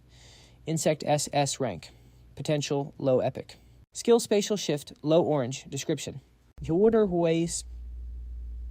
Natural Spatial Type, Spirit Beast. High potential at maturity, but requires massive energy during growth. Without it, it drains the beast mass. He watched her go, thinking to himself, a spatial type spirit beast. Epic potential. SS rank talent. That can evolve into a gifted talent. If that girl survives, she's definitely going to be a powerhouse. The system screen hovered SS dash. Rank talent enhancement power. Support dash type talent. Can boost the abilities of all selected pets by 100%. Tu An smiled with a hidden agenda. A dawn fruit worth 30 million to make her owe me a favor. Yeah, totally worth it. Inside the packed auction hall, the hostess stepped out and declared, Power equals victory. She was ready to kick off the event. Esteemed guests, welcome to today's auction spotlights. Hit the first item. Let's officially begin. No more wasting time. Here's our first treasure. The crowd below buzzed with chatter. A gold rank spirit, beast egg, the Violet Rock Eagle. Starting price 1 million. Violet Rock Eagle. Heard those are a nightmare to raise and impossible to tame. Tu An and his grandpa watched the hologram from their room, but Tu An looked shocked when he saw it. The hostess raised her gavel ready. A gold rank spirit beast egg, authentic quality. Do I hear any bids? Someone from a private room bid 1 million. The audience gasped, rich people, man, probably just raising it for fun. Seriously can't understand the world of the wealthy. The hostess sighed in relief. The first item is usually the hardest to move. Thank goodness. Kansung looked at him anxiously. Little. And you want to rethink this. Violet Rock Eagles are a pain to raise. Tu An stared at the system notification. Species Violet Rock Eagle. Dual element wind and lightning. Talent thunder. Potential low amethyst. Skills lightning. Bolt flash thunderclap. Wind blade slash. Tu An reassured him, Grandpa, my gut tells me this egg isn't as simple as we think. He's grinning like he won the lottery. Who would have thought the auction house's high-end appraisal machine could actually mess up? Gold rank versus amethyst rank? The difference is like heaven and earth. That girl slammed the gavel down hard. Congratulations to the guest in seat number 3 on winning the Purple Rock Eagle egg. Everyone in the hall started clapping. A moment later, the auctioneer looked at the book. Next up is the final auction item. Clear distance due. The spotlight hit the sparkling stone again. No starting bid. Feel free to make an offer. Minimum increment is 1 million Kyushu currency. The crowd instantly went crazy. I bid 10 million Kyushu currency. You think 10 million is enough for a diamond rank material? Eat dirt, loser. I bid 30 million, 50 million Kyushu currency. Everyone please give me some face here. In front of diamond, rank materials, your face is trash. I bid 100 million. He immediately stopped Zian. Little Ann, chill out. Not yet. Wait for the people down there to bid more, then we'll drop a high bid. Zian frowned a bit. This clear distance due is the key for me to awaken my second talent. He picked up the blue stones. I got this awakening stone from the mutant fire spider boss, but how should I use it? He looked at the system notification and thought, "You are currently researching the use of the Awakening Origin Stone, receiving heavenly revelation. Method 1. Carry the Awakening Origin Stone with you and let it influence you over time. There's a chance to awaken a talent from F rank to D rank. Can be used once a year. Method 2. Directly embed the Awakening Origin Stone into your body. There's a chance to awaken a talent from C rank to A rank. Can be used once a year. That mutant fire spider boss probably accidentally swallowed an Origin Stone before. Creating a condition similar to the second option. Method 3. Use the Origin Stone as the main ingredient and combine it with Mystic River Leaf, Clear Distance Dew, and Heaven's Tear, among other things. Create an awakening solution. Soak for 1 day and 1 night. There's a chance to awaken a talent from S rank to triple S rank. Right now, I can use the third method. I could awaken an S to triple S rank talent, but the ingredients to make the awakening solution are super hard to find. Heaven's Tear, Mystic River Leaf. I remember inside the Bai family's treasury. There's Heaven's Tear and Mystic River Leaf. As for the Clear Distance Dew, I have to rely on the Bai family's search team. Just then, someone dropped a massive bid. 500 million Tang Day laughed with pure arrogance. Once I get the Clear Distance Dew, I'll hit diamond rank. Suddenly from the room above, an even bigger number was called out, 700 million Kyushu currency. He immediately started begging. I am Tang Day, a first-class gold rank beast Tamer. This material is extremely important to me. I hope you can understand. Then he screamed at the top of his lungs, 800 million Kyushu currency. Everyone around was totally confused. Boss Tang is only 1 step away from diamond rank, so of course he wants to level up. Being able to sit in seat number 3, that person is probably no joke. Must be another powerhouse. Didn't you guys notice City Lord Lan in seat number 2 hasn't bid yet? And yet Tang Da dares to run his mouth. A massive pressure exploded from the room. The person inside immediately spoke with disdain. First class gold, rank beast Tamer. You think you're tough? He was terrified. A diamond rank beast Tamer. Even the auctioneer girl was shaking. That's the powerhouse the city lord personally welcomed yesterday. Who exactly is he? From inside the room, the person coughed. The girl trembled with fear. 900 million Kyushu currency going once anyone else bidding. Tang Day immediately acted respectful. This junior was out of line. I hope you won't blame me. People around him secretly mocked him. A gold rank, trying to fight a diamond rank beast Tamer. Isn't that just a death wish? The girl went back to work. 900 million going twice. No, if I don't bid, I lose my chance. She looked really happy. 900 million Kyushu currency going 3 times. City Lord Lan loves diamond rank materials, so why didn't she join the bidding this time? Everyone looked at that window. The girl in red pointed at the room. Congratulations to the guest in seat number 3 on winning the Clear Distance Dew. Old Ghost Chi suddenly kicked the door open. Old man Bai, how did you get that witch land to back off and not bid against you? Jing Chong didn't look too happy. That's my grandson's doing. He looked at the boy and immediately dissed him. This is your grandson. Pale face, skinny arms and legs. Can he even be a beast tamer? But the boy only focused on the item. That settles the second talent. He slapped Jing Chong hard on the back. Good. It's decided then. Xian looked up in surprise. Decided what? He then announced to the boy, Little Anne, in 3 days, you're going to fight City Lord Chi's granddaughter. Xian was feeling confused. The setting sun shone down on the Chai Blaze City Lord's manor. The girl angrily kicked the door open, but she had a huge smile on her face. Damn, old man, I'm back. She grabbed his beard, threatening him. Old man, why'd you call me back? If it's nothing important, I'm shaving this beard off, you hear? He was hurting bad little princess, let go. My beard's gonna fall off. Old man Chi laughed awkwardly. You're about to hit bronze rank, so I found a chance for you to get a diamond potential spirit beast. She was shook.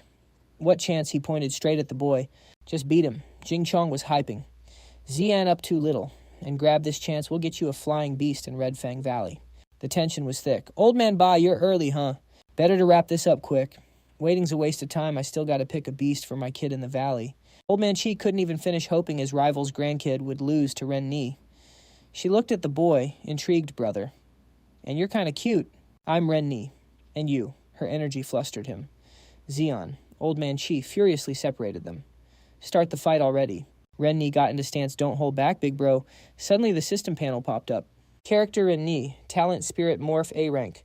Rank High Black Iron. Pet Winged Fang High Black Iron. Gold Sparrow Eagle level 9. Unranked. A beast appeared instantly. Burn it up. Winged Fang species. Winged Fang Fire and Wind type. Rank High Black Iron. Talent Offense. Blue Rainstorm attribute activated. She commanded her beast. Winged Fang, take the sky, Ren. And he pointed at him. Summon your pet already. Don't say I didn't give you a chance. An didn't make her wait, raising his hand and shouting, come out. White shadow. Giant fish. A massive shadow appeared. The fish flopped face first, immediately looking at him with an awkward grin. I lost weight, but I gained it back. Ren-Ni cracked up, seeing that your pet is hilarious. An felt like crumbling into dust. This beast was giving him a headache.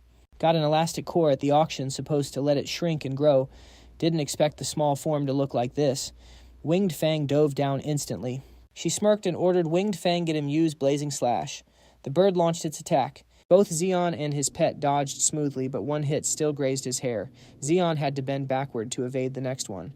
Zeon was pissed. Now, use water gun, smack it down. The fish fired its water torpedoes. Towering water columns made the bird screech.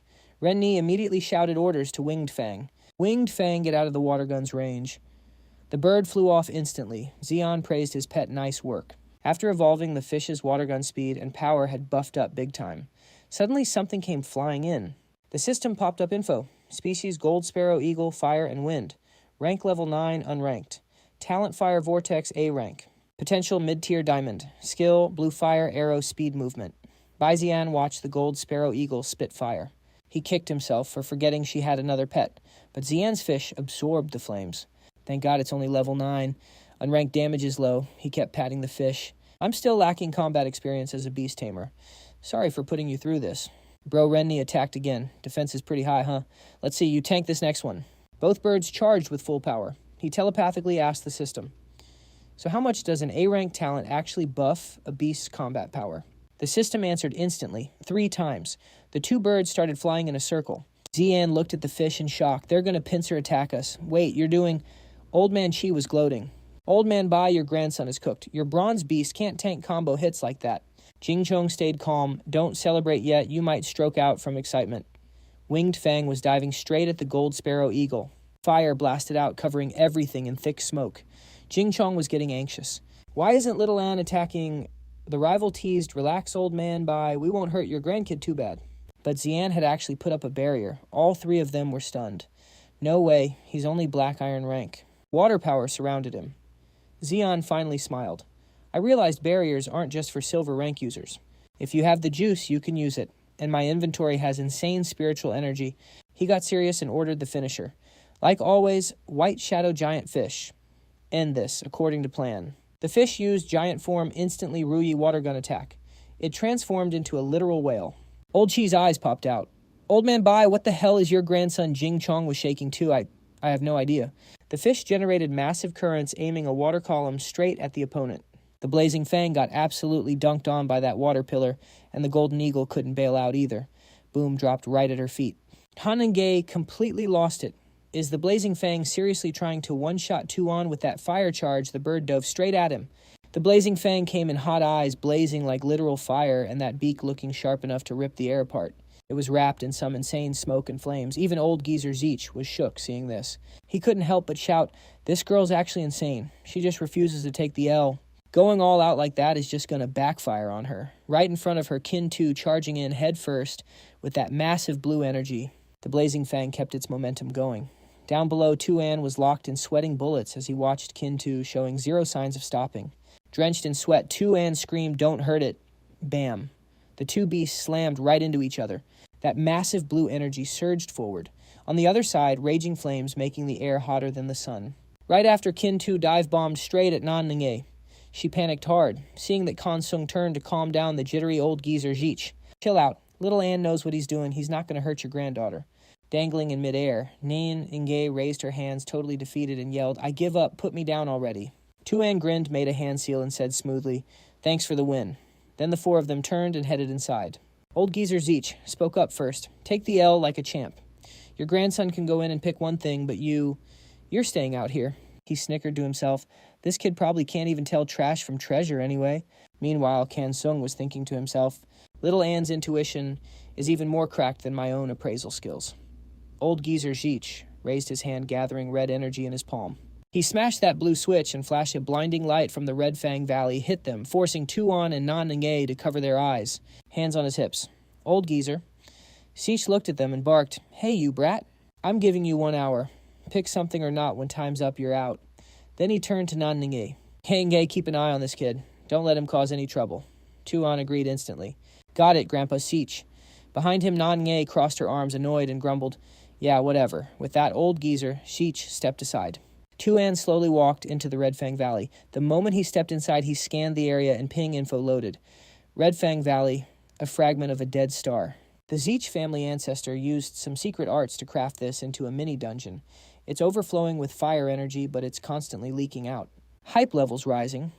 Tu An held out his hand to check it out and couldn't help but gasp. This is unreal. Hearing that Nan Nge puffed out her chest and replied, Duh, my family used the famous Fire Spider Nest dungeon for this. Without that, we wouldn't even be on the map. The whole place was glowing red, radiating some serious heat. All around them, the trees were totally stripped and withered.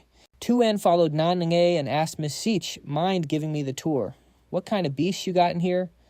Nan Nge stopped and pointed at the sky. Tu An looked up as she explained, Look, that's the blazing fang. Big orange feathers, glowing eyes. See those 4 black birds up ahead? And Nge continued their wind and fire types. But honestly, I don't think they're going to vibe with you. Tu An turned his head, sweat pouring down his face. He replied flatly, Yeah, not vibing is an understatement. They're looking at me like I'm public enemy. Hanne looked at him totally confused. Right then, a swarm of yellow-feathered birds just spawned out of nowhere, filling the sky. Seeing one dive-bombing him, Tu An instinctively stepped back, charging up his energy. Han Nge instantly stepped in front, holding up a red card and chanting something loud. A beam of light shot out from the card and blasted those birds back. They looked absolutely shook.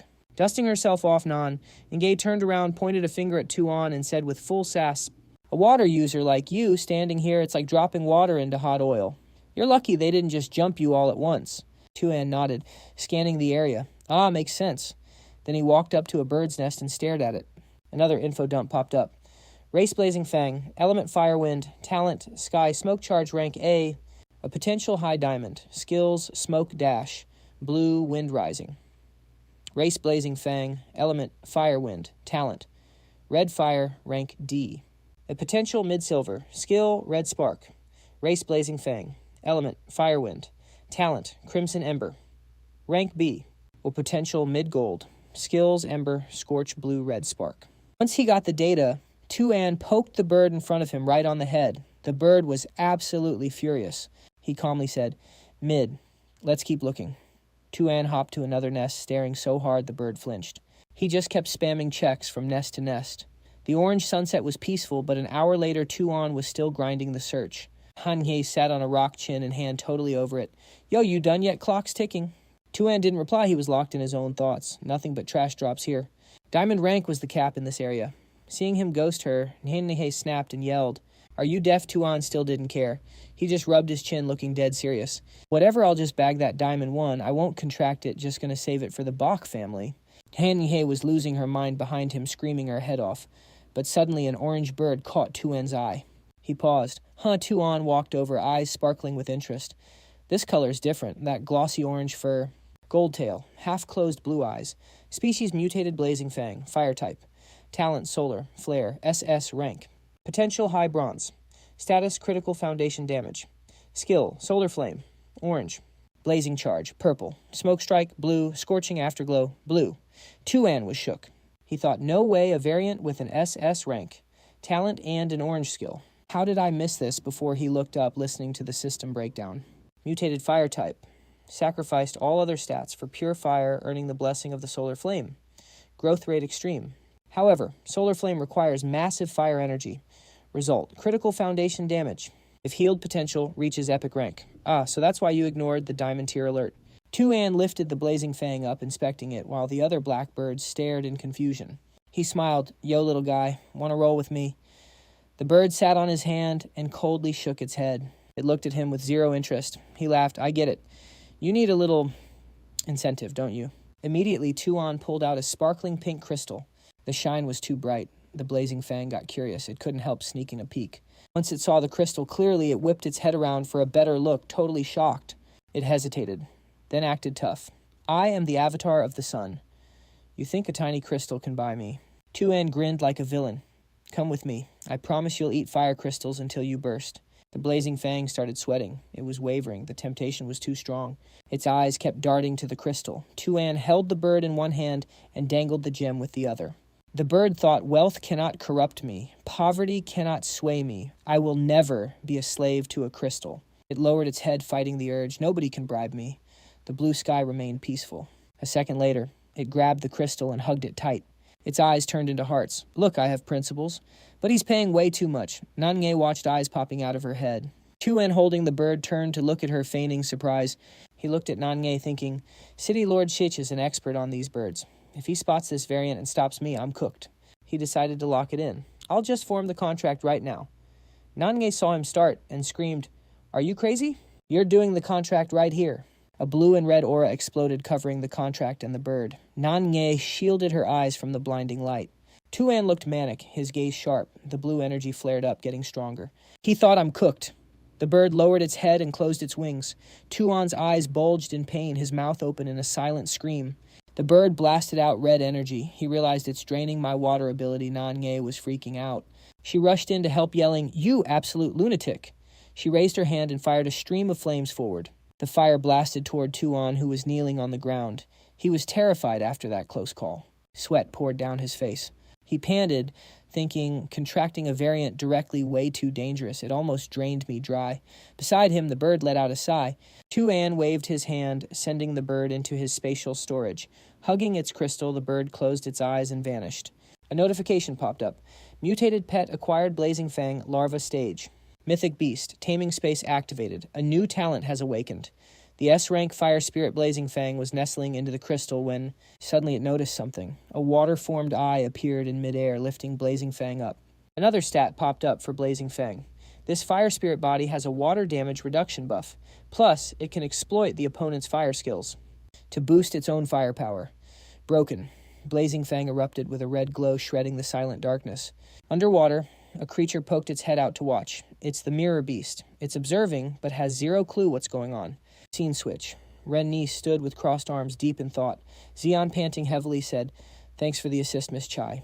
If you ever need anything, I'll definitely pay you back. He thought gratefully. If that fire energy hadn't suddenly appeared, today's contract wouldn't have gone this smoothly. Logically or emotionally, I owe her one. Hearing his thanks, Ren Ni got a bit shy. She blushed, looked away, and mumbled, I didn't do it for you, okay? If you died here, the Chi family couldn't explain it to the Bai family. She hesitated. Not that the Chi family is scared of the Bai family.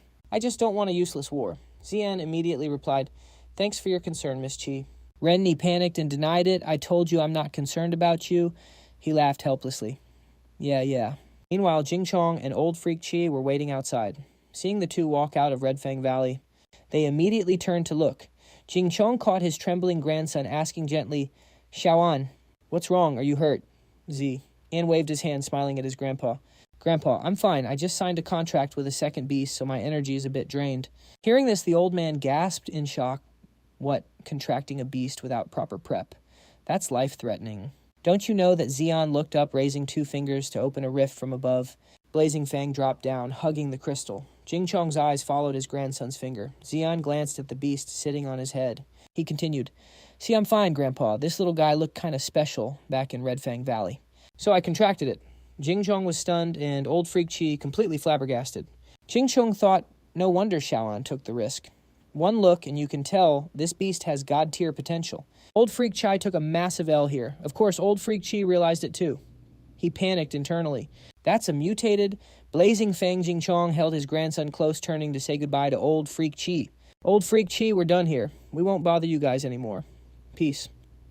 Ren Ni squinted from the back, watching them. Old Freak Chi forced a smile. Safe travels. Ren Ni couldn't take it anymore, pointing and shouting, Xian, good talent isn't everything. True power comes from surviving endless battles. Just you wait. The road is long. I will catch up to you.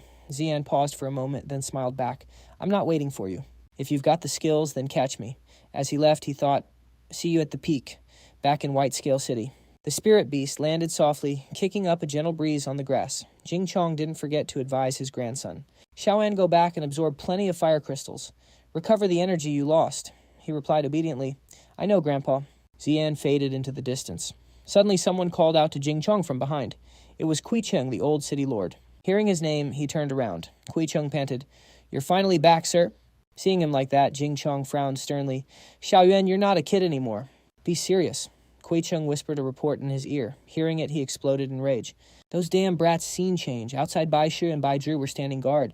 Bai Ji raised a finger, gossiping. Young master's grinding hard.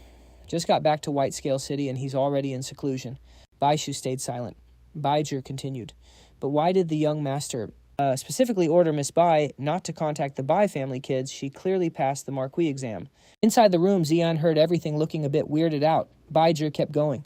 "Do you think this is some domineering CEO locks up his lover?" Plot Bai Shi finally spoke up. "Stop gossiping about the young master." Xian poured 5 vials of liquid and stirred. He focused on crushing a green crystal into powder. Wiping his sweat, he said, "Support materials for the awakening-based solution done. Next up, the main ingredient." Xian took the bowl of powder, creeping toward the liquid. He pinched his nose. "This smells worse than a sewer after rain. The eye of revelation. Better not be trolling me."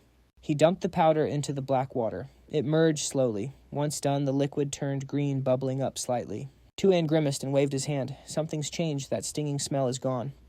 Just then a notification popped up. Awakening origin solution detected. Tu An stripped off his shirt, revealing a ripped body with rock-hard 6-pack abs.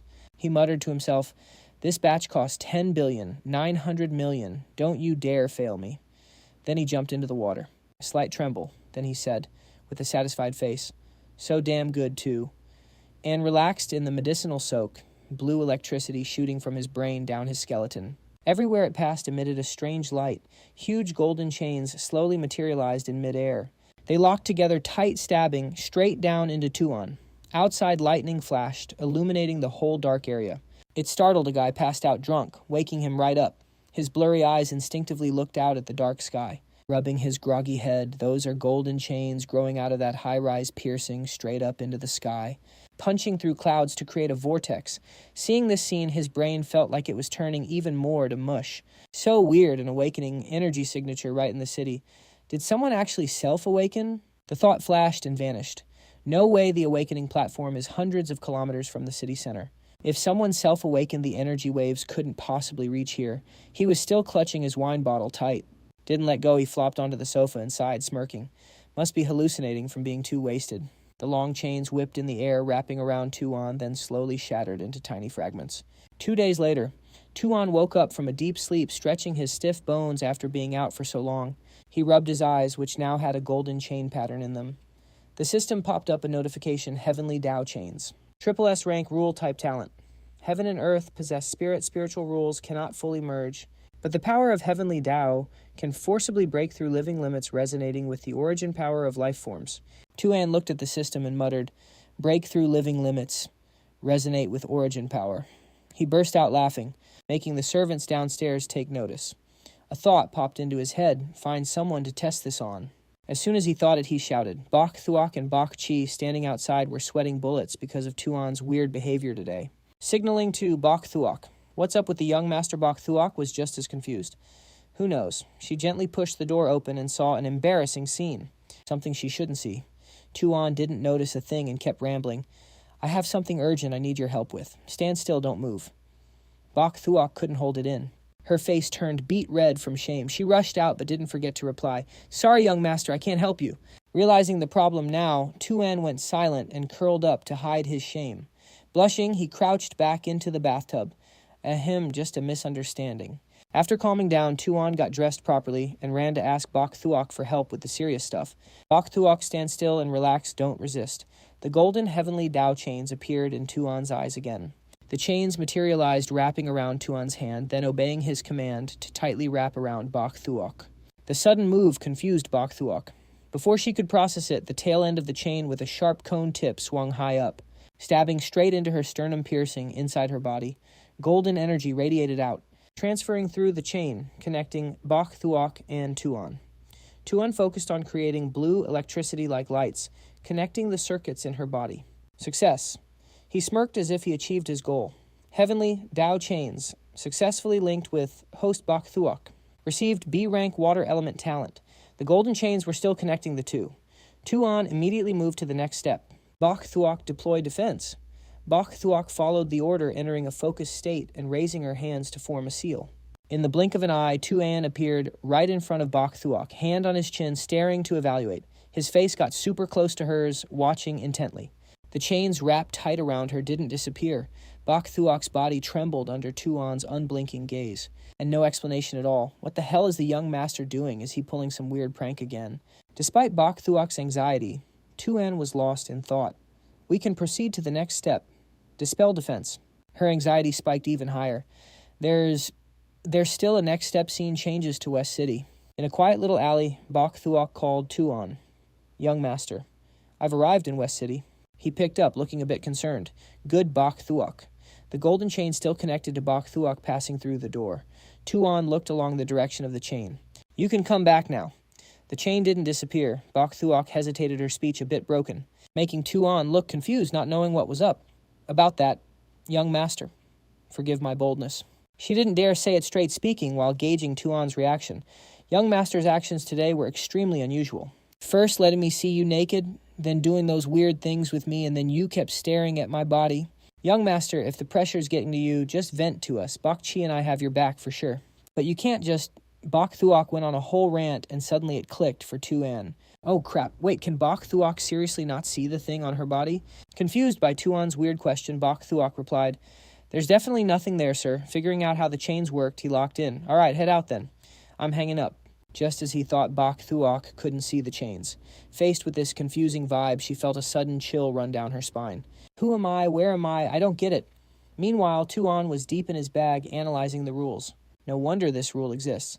As long as there's a link, no outside factors can mess with it. He scribbled and crossed things out, hunting for the right answer. The heavenly Tao chains have 3 traits. He visualized them. First up, concealment. No matter what I do, Bach Tu An won't detect a thing. The mental image kind of looks like I'm bullying her. Second is domination. If I use the heavenly Tao chains, I can force a link with Bach Tu An and resonate with her talent. Thinking about the cracked buffs these chains give, he couldn't hide a smug grin. Third is absolute control. Normally, resonance needs consent from both sides, but as long as I have the channel, I hold the reins during resonance. So safe to say right now, the chains have 3 main traits. Based on the stats, 3 chains mean linking with 3 different beast tamers. Add that to my eye of revelation. Tu An rested his chin on his hand. I could stack up to 4 beast-taming talents. Inside the beast space, he stood in a green meadow with 3 sharp rocks forming a weird claw shape. Starlight lit up the sky. Suddenly he sensed a glitch. Why does my beast space feel... He scanned the area. It looks way bigger than before. Over in the coastal biome, a rock was submerged in water with blue stones jutting out, and the volcanic biome molten lava everywhere. Tu An pondered. Looks like every time I rank up the beast, space evolves with more biomes. Suddenly something swooped past at high speed. Rukna flapped its wings, launching a trail of fire forward. The attack slammed into the water, triggering a chain of explosions. Provoked, Lan Yu burst out of the water in a rage. My turn. It blasted a high-pressure jet of water straight at Rukna in the air. Tu An yelled, Hey, you blue fatty, cut it out! Lan Yu trembled, trying to explain. It's not what you think. Tu An ignored it and kept lecturing. You guys are partners. You're supposed to be brothers in arms. Why are you wrecking each other? Tears welled up in its eyes, looking totally aggrieved. Sob, he started it. Rukna chimed in. He keeps spraying water everywhere. It's soaked. I hate it. It shook its wings to dry off the wet feathers. Tu An realized the problem and went silent. So that's it. Lan Yu was just training skills like I planned. Rukna just hates the wet environment. A light bulb went off in his head. Actually, this works. Tu An pointed at Lan Yu, forming a bubble of water around it. Lan Yu, let's upgrade your crib. No need to sulk in this tiny pond. With that, Tu An warped them to the coastal biome. He marveled I can teleport anywhere inside my own beast space. That's actually so convenient. Seeing the view, Lan Yu was over the moon. Pure joy. Eyes sparkling, it didn't waste a second, and dove deep. Returning to its massive original form, it breached the surface, sending a huge splash everywhere. Seeing Lan Yu that hyped made him happy too. Staying shrunk all the time must have been super cramping for Lan Yu, huh? He side-eyed Rukna perched on his arm. Now for you, troublemaker. Tu An warped them to the volcanic biome. A notification popped up. Phoenix Bloodfire Sycamore, resting perch. When a Nirvana spirit rank beast with Phoenix bloodline uses this, it buffs fire talents. He warped to the giant tree. This volcano is your new spot. Tu An looked around. He picked up a crystal from the tree with 2 fingers, looking a bit skeptical. The fire energy here is stacked. It'll refill the foundation Rukna is missing in no time. Rukna found a spot loaded with crystals, kicked its feet up, and chilled. Total vibes. Seeing how lazy it was, Tu An stared daggers at Rukna. The skill I told you to grind, did you even practice? Sensing the murderous aura, Rukna stayed silent, staring at Tu An. Then it quickly flipped the switch, acting all high and mighty. I must become an entity like the sun to enlighten a mortal like you. Seeing that arrogant attitude, Tu An just pointed forward. Rukna used Scorching Sunflame and smashed that magma rock. Rukna shot up into the sky. Didn't make Xian wait. It blasted a huge stream of fire, using its wings to shove the flames forward at max speed. The impact triggered a massive explosion, smoke everywhere, total movie scene. But that terrifying attack, it barely chipped a pebble off the magma rock. Rukna didn't care though, still puffing its chest out all proud. Human, did you see that power? Xian was annoyed, face twitching, but he forced a smile anyway. Rukna, need a tutor. I guarantee under my guidance your power will go through the roof. Squinting eyes, chin up. Nah, I'm good. I'm destined to be the sun itself. Its tail was wagging like crazy, totally betraying the cool act. Xian just stared at the crystal in his hand. Knew that was coming. Small stuff like I can't handle you. He brought the crystal right up to its face. Rukna, look at this. What do we have here? The little guy couldn't hide the hype anymore. Mumbling monarch rank core. It was literally jumping for joy wings, flapping ready to pounce and hug the treasure. Rukna rushed in and grabbed air. Xian wasn't handing it over that easy. Bro had a face like a villain plotting something twisted. Not so fast. You want this? Rukna started trembling, looking at him with total suspicion. Rukna, how about a bet? It flew up, nodding furiously. Deal. Deal. Xian smirked and laid out the terms. Use my training method to cast a skill. If you see results, I win. If not, you win. Rukna was laughing inside. With terms like that, the win was in the bag, right? This human is totally clueless. No matter the result, I just say it sucks and I win, right? Ignoring Xian's dangerous smile, Rukna didn't think twice. I agree. Deal sealed. Xian started charging energy in his hand while patiently explaining to the beast on his shoulder. Look at this. When we cast a skill, we have to compress the energy. But Rukna wasn't really paying attention to him. It stood there, hands on hips, looking totally bored. He ignored the bratty attitude, continuing the demo while lecturing. If you compress the energy, you boost the skill's quality. The destruction power gets way stronger. He focused energy into a water sphere between his hands, applying maximum pressure. Rukna looked confused at the weird technique. Guess it's the first time it's seen anyone do that. Before it could wonder, he leaned back and hurled the energy ball forward. That thing flew like a bullet straight at a massive boulder nearby. The impact was so broken the boulder crumbled instantly. Rukna watched the destruction and actually shivered. A tiny water ball is stronger than my fireball. Seems it underestimated this beast tamer. Seeing the beast's jaw drop and the cold sweat, Xian couldn't help but smirk, feeling pretty smug. It'll probably never know. That whole show was rigged from the start. He grinned like a villain behind its back. That magma rock was superheated by Rukna, then hit with cold water. It was bound to explode. But Rukna wasn't about to lose. It copied his move instantly. It shot up into the sky, condensing a massive fireball from its mouth. Then it blasted that insane energy beam downward, pouring even more power into the created sphere. The giant pillar of fire carried terrifying destructive power, screaming down like a meteor. In a split second, that OP power pierced right through a mountain range. Debris went flying everywhere. The mountain was majestic a second ago, now wrecked. The peak was gone, replaced by a perfect spherical crater. The energy sphere moved so fast the shockwaves created hurricane-force winds, messing up Xian's hair. Even he was standing there with his mouth open, watching the whole thing. And when that energy bomb actually hit the ground, massive explosion. Dirt and sand went everywhere. A mushroom cloud rose up like a literal nuke. The energy was so intense it lit up the whole zone. Seeing that destruction, his jaw hit the floor. Rukna's talent is absolutely cracked. One tip, and it learned the skill, pushing it straight to beginner mastery. Stunned for a sec, but he remembered to hold out his arm for Rukna to land. He regained his cool, smiling smugly at the beast. See the results of today's training. He kept up the confident sales pitch. Just stick to my training method. I guarantee you'll level up fast. The results were right there. How could it say no? As expected, Rukna didn't even hesitate. Agreed instantly. It chirped, showing total submission. The little guy had no idea it just got played, just happy with its new crystals, totally ignoring the beast tamer behind him, whose face was looking seriously sinister right now. Gotcha. That was his smug thought. But the moment Tu An stepped inside, he was hit by the sound of Tu Ngu laughing and chatting. Fa Thien was in the dining room and realized the big bro was back. As for Tu Ngu, her eyes just lit up like stars. She pointed right at him and yelled, "Ah, big brother!" Fa Thien jumped and turned around too. He only managed to blur out Brother An. Acting on reflex, he walked over to Tu Ngu and gently patted her head. Asking how things were, he said, "Good girl, Tu Ngu. Where are Mom, Dad, and Grandpa?" Behind them, a Fook remained as professional as ever, silently bringing out food for the young master. But hearing her brother's question, Tu Ngu started fuming. Puffing her cheeks, she huffed, "They haven't come back yet." She looked so wrong, tears welling up in her eyes. She tugged at his shirt, snitching on them. Seeing this, Fa Thien felt the same pain and let out a heavy sigh. My dad hasn't been home for days either. Hearing that, he felt a wave of unease. Uncle Vien isn't back either. Did something happen to White Scale City? While analyzing the situation, he glanced at the system panel. The words, "Demon Curse Sect," popped up right in his face, but with zero details. Seeing him zone out, the kid quickly waved his hand. "Brother and brother."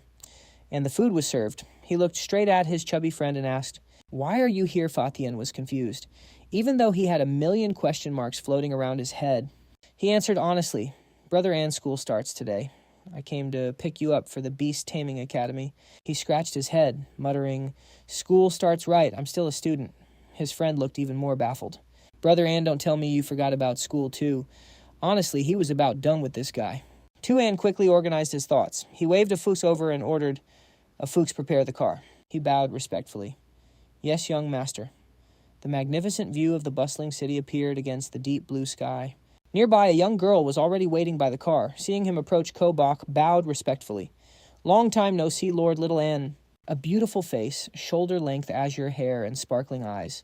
That violet gleam made his heart skip a beat. The scene looked like it was viewed through rose-colored glasses, breathtakingly lovely. He scratched his head awkwardly and asked Bach, "How's life treating you in White Scale City?"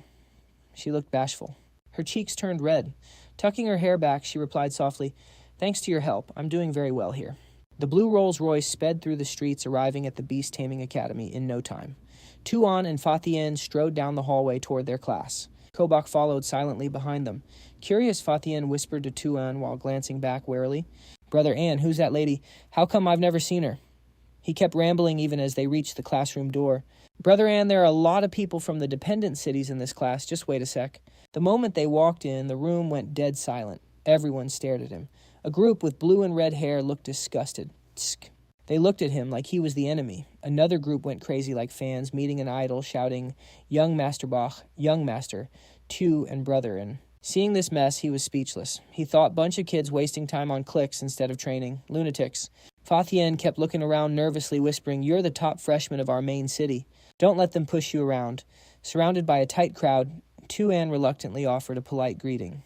"Hello, everyone." He was seriously trying to find a way out of this awkward nightmare. "Looks like after today, I definitely need to talk to Grandpa about taking a break from school." The more he thought about it, the more wrong it felt. Training in school is too safe. It's nowhere near as effective as fighting for your life out there. Images of wild survival flashed in his mind. Meanwhile, in the back corner of the class, someone had been silently watching the chaos the whole time. That was Ngao Thien. Talent, dark contract, rank SS. Cultivation, unranked. Beast, none. Behind him stood one guy with S-rank talent and another with A-rank. A mushroom-headed guy whispered in his ear, "Brother Long looks like he's the leader of the main city group. Want to test him out?" "Can't say for sure. Nobles like him just use connections to get in. He looks like a paper tiger to me." Hearing that, Ngao Thien's rage flared up, startling the S-rank and A-rank lackeys behind him. They could feel an invisible fire raging. He turned and immediately saw Ngao Thien burning with rage. While Bach flinched, he just gave a sinister smile. "Oh, testing me." The two locked eyes. The air smelled of gunpowder. One fire user, one water user just staring each other down. Ngao Thien was blazing with fury and killing intent. Tu An was much more chill. He silently evaluated the guy. "Talent's not bad. Too bad he has no beast yet. He's leagues below me." They kept staring until suddenly Bach rushed in between them, leaving them both frozen on the spot. She stepped in front of him, gathered all her courage, and tore into that guy. "Stop this nonsense probing right now, or don't blame me for getting rough." That beautiful face once again stole a young man's heart. Ngao Thien's heart pounded, legs shaking, face bright red. He frantically scratched his head, apologizing nonstop, "Sorry, boss," leaving the two guys behind him dumbfounded, asking boss, "Why'd you surrender straight up?" Suddenly, a loud voice rang out from the hallway. "It was a girl, too, and you haven't forgotten what you agreed to earlier, right?" Thien Vu stood arrogantly at the door, issuing a challenge, "Fight me right now." Tu An felt like he struck gold, secretly cheering inside. Little Phoenix showed up at the perfect time. A fight will open these brats' eyes. No need to waste energy on infighting. Muttering to himself, he glanced at the chaotic scene inside the classroom. He happily shoved his hands in his pockets, accepting the challenge. I agree, little Phoenix. He cheerfully suggested, let's use the school arena. You don't have a problem with that, right? Tien Vu was overflowing with enthusiasm. I couldn't ask for more. She crossed her arms, confidently telling herself, I trained hard for 2 months just for this moment. She looked straight into Tu An's eyes and urged, let's go then. He just kept smiling silently, accepting it. Behind them was a crowd of drama lovers gossiping excitedly. Some were surprised. Young Master Bach and Miss Fuang are actually fighting. And it's a spirit beast battle too. Someone chimed in. Exactly, let's get there fast, before the seats fill up. Others were impatient. This fight is rare. We gotta go watch. The 2 guys behind Ngao Thien were also buzzing with discussion. The black-haired guy spoke first. Those 2 seemed to have a grudge. The blonde guy added, they're doing a spirit beast battle too. This is a chance for us to understand the strength of White-Scale City students. Ngao Thien nodded. True, let's go check it out. The bright sun shone down on the lively scene in the arena. 2 figures stood in the middle of the vast stage, ready to start the battle. Tu An beckoned his opponent. Start straight away, little Phoenix. I don't want to stall. She put her hands on her hips, declaring confidently, fine by me. I'm going to totally crush you in front of everyone, so they know my true strength. She began gathering energy, gradually forming a blazing red fireball, then summoned her spirit beast.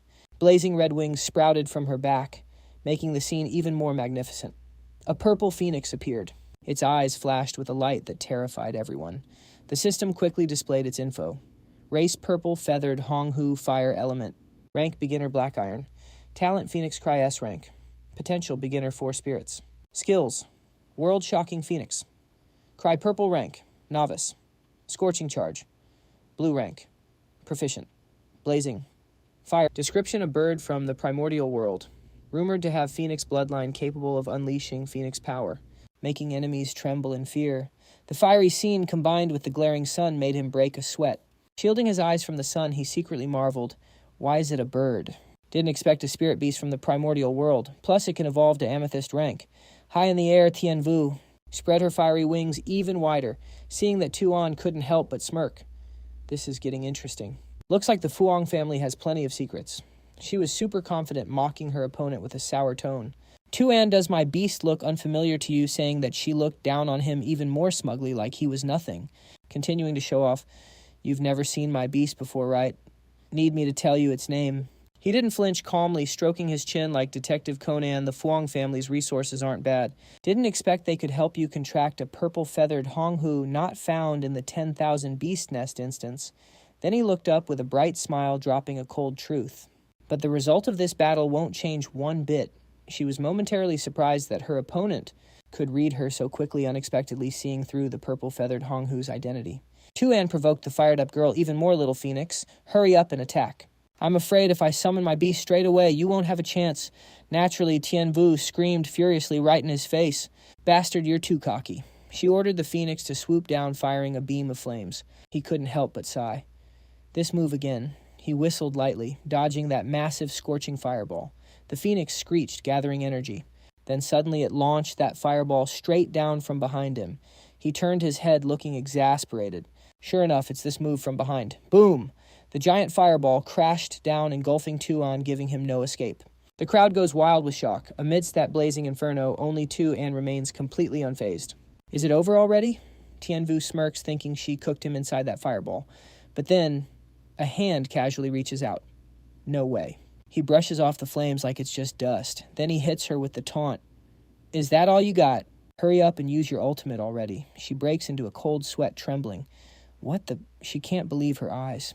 The stands are buzzing again. They're both rookies, but that girl's control over her beast is insane. Someone else claps back. Are you blind? Look at the guy. He just blocked a spirit beast skill with his bare hands. Little Cook Bach is beaming with pride, screaming, Young master, and you are so badass. She curses in her head. Damn it, desperate time. She screams, Crimson Violet Phoenix, use the ultimate move. Now. She swipes the air-funneling energy into the phoenix to charge up a massive sonic wave. Boom! The whole arena shakes. That sonic wave blasts out hurricane-force winds. The spectators scramble to cover their ears. Tu An throws up a defensive shield, struggling against the pressure. He grits his teeth, barely holding on. The crowd is freaking out. Tien Vu sees her chance and goes for the kill, ordering the phoenix to double down. Do it. He's done for wreck him. But then He steps out from the barrier pretending to tremble. He smirks. Wow, didn't think that little trick could actually crack my shield. The phoenix dives at him like a predator. Tu An snaps his fingers. Summon, White Shadow Leviathan. Get out here. A colossal whale breaches out of thin air. Just its mouth alone is bigger than a few hundred phoenixes put together. Holy cow. The Crimson Violet Phoenix is S-rank material, but staring at that behemoth, it's shivering like a wet dog. The whale casually flicks its tail. Whack. The majestic phoenix gets swatted like a fly and crashes right next to Thien Vu. Her pride and joy, the unbeatable phoenix, just got absolutely destroyed right in front of her face. Meanwhile, Tu An and his beast look down at the wreckage. Cold, dominant, peak MC energy. In the dust, she drops to her knees, holding back tears. She looks up and whispers, I forfeit. Tu An locks eyes with her. Hey, little phoenix. Forget something. She shakes with rage, glaring daggers at him. Panic sets in. Sweat rolls down her cheek. Winner takes all, loser eats dirt. That's the rule. What do you want from me? Just say it. Tu An gives a devilish smirk, leans in close and whispers. Whatever he said, she freezes. Thien Vu's face turns beet red, tears welling up. She screams, you wait. Tu An laughs and waves her off, shows over folks. Nothing to see here. Suddenly, the skyscrapers around them start shaking violently. Tu An jams his hands in his pockets, frowning. The crowd panics. What's happening? What is this? Screams everywhere. Earthquake. Just as he looks up, something comes crashing down from the sky. Debris flies everywhere. Tu An freezes. But before he can move, Bach Thuk and Bach Chi appear out of nowhere, casting a spell. They throw up a barrier blocking the falling rocks. They stand firm, shielding Tu An from the impact. He frowns at the sky. Bach Thuk shouts, Young Master Tu An. It's too dangerous here, Bach Chi chimes in. Please return to the manor immediately. Tu An looks at them serious now. Bach Chi, what's going on? Bach Chi replies, I don't know, sir. The buildings just started collapsing out of nowhere. Seeing the chaos, he thinks I've got a bad feeling about this. Thick smoke fills the air. Meanwhile, above White Scale City, the sky is swarming with spaceships. A massive purple ship with a spider logo looms overhead. Inside, terrorists with red and yellow hair are piloting the ship alongside monsters. A woman shouts, Why haven't those idiots set up the defense grid yet? Yellow hair steps up. Number 2 just reported in. The earthquake slowed them down a bit. She glances at the screen and grins like a maniac. Perfect. That earthquake couldn't have come at a better time. She orders Yellow Hair charge the demon fire blast. Now he bows. Understood, ma'am. The city streets are a mess of tangled wires and crumbling buildings. Tu An Bach Chi and Bach Nuok are speeding away in a car. Tu An looks out the window, worried. Eye of revelation. What the hell's going on? A glowing blue eye manifests surrounded by mystic light. The system pings, analyzing the cause of the White Scale City earthquake. Heavenly revelation received. A hologram shows 2 planets colliding as the system explains worlds are converging. Spatial boundaries are clashing, causing a chain reaction. Result seismic tremors and dimensional distortion. Tu An freezes. What a collision between 2 worlds. He rubs his chin, thinking hard. His eyes drift off. If 2 dungeon worlds merge, what happens next? He dives deep into his thoughts. Watching the eye of revelation open, it speaks. You are seeking the myriad spider nest world and an unknown world. Received divine revelation. The system screen shows buildings, shaking fragments colliding with Earth. 3 months before the 2 worlds merged, tremors occurred in some areas of the myriad spider nest dungeon, and the roars of giant beasts at varying levels. 3 months later, the worldly conflict will subside, forming a spatial rift. The 2 worlds begin their initial fusion. 1 year later, the myriad spider nest dungeon and the unknown world will completely merge, forming a high-ranked dungeon. He smirked, eyes full of calculation. This isn't necessarily bad. Actually, it's a good thing. Xian was on the highway when he heard massive explosions. Some buildings had caught fire, the flames spreading and tearing the protective barrier apart. Xian looked outside, deep in thought. White Scale City's shield is gone. Did someone sabotage the barrier? Terrorist airships bombed and wrecked the protective shield-setting buildings ablaze. The terrorist laughed maniacally, ordering his minions, Perfect. Start the operation. He kicked the giant spiders out the hatch. They fell from the sky, dropping one by one like balls. From the saucer, a whole swarm was dumped, covering the sky. Xian's car was driving on the road. Suddenly, a shout rang out. Danger Xian's group went wide-eyed, jaws dropping to the floor, hearing the warning. He hurriedly ordered the 2 beside him. Baiji Bai Ruo, activate defense, now. As soon as he spoke, the car was wrapped in a protective film. The spot where the spiders landed exploded, white smoke mixed with green rising up. The atmosphere was tense from above. In the City Hall war room, they were monitoring and directing, issuing an emergency alert. Emergency Whitescale City is entering Level 1 war alert. A soldier rushed in to report to Jingchong. Whitescale City has been hit by a magnitude 8 earthquake cause unknown. He frantically reported what happened in the city. The shield's energy core was bombed and heavily damaged by the Demon Spider sect. The city defense forces are fighting off the beast invasion. The situation is critical. Jingchong didn't panic. Instead, he calmly ordered, send people to fix the central energy core. Deploy all beast tamers in the city to help defend. His voice rang out sternly. Security Bureau, all City Hall staff, move to earthquake relief immediately. The soldiers obeyed instantly. Yes, City Lord. Jingchong's face hardened. The Demon Spider sect is always hiding. Why show up now? Is this related to them? The Vice City Lord beside him heard that and laughed out loud. Old Bai, you're overthinking it. Demon Spider sect. How could that sect of vermin cause an earthquake? Just a coincidence. Suddenly, the surveillance screen blared an urgent report from the patrols. The Awakening Hall is under attack. Requesting backup. Jingchong slammed the table and stood up in panic, saying, we're cooked. The target of the Demon Spider sect is to destroy the Awakening Hall, cutting off the foundation of our Whitescale City. He ordered sternly, hurry. Go support the Awakening Hall. Old Wu won't last long. Inside the city, explosions rang out one after another. Xian's figure appeared, standing silently by the car. Baizhi walked over to check. Looking at the car's condition, she spoke up. Young master, this car is totaled. She couldn't fix it, so she had to tell Xian. We might have to walk. Suddenly, a huge explosion covered everything in smoke and dust. Looking toward the center of the explosion, Xian was shocked. That direction is... He was startled to see the place under attack is the city's most important location. Someone is attacking the Awakening Hall. While Xian was still worried, suddenly, an aircraft flew over. Watching the approaching aircraft, a notification popped up in his eyes. Demon Spider sect. Xian said in surprise, Demon Spider sect. Beside him, Baizhi said angrily, those psychos. Many aircraft were heading toward the Awakening Hall, where fire and smoke were billowing. Inside the aircraft, the terrorist said, looks like it's time. Meanwhile, below, patrol soldiers were trying to put out the fire. One of them shouted, put out the fire first. There are injured staff over there, but at the same time something was flying in from the sky. When their shadows cast over a patrol soldier, he was terrified, because something was falling from the sky. They hit the ground, kicking up dust. From inside, an arm reached out, and swarms of spiders appeared as the smoke cleared.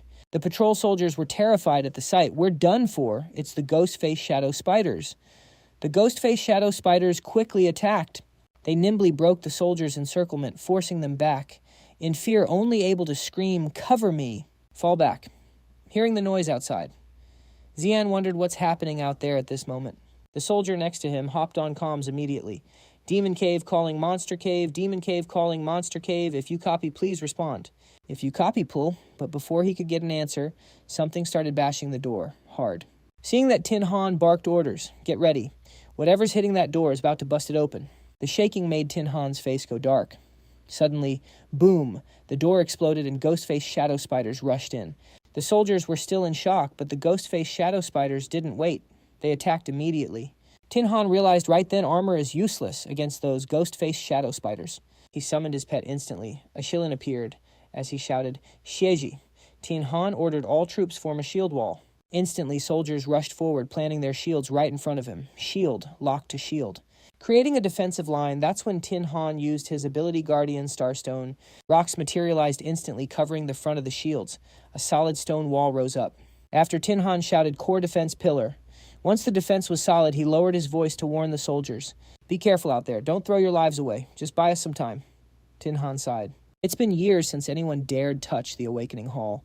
Can't they just let me retire in peace? Behind the rock wall, Tin Han roared for the temple.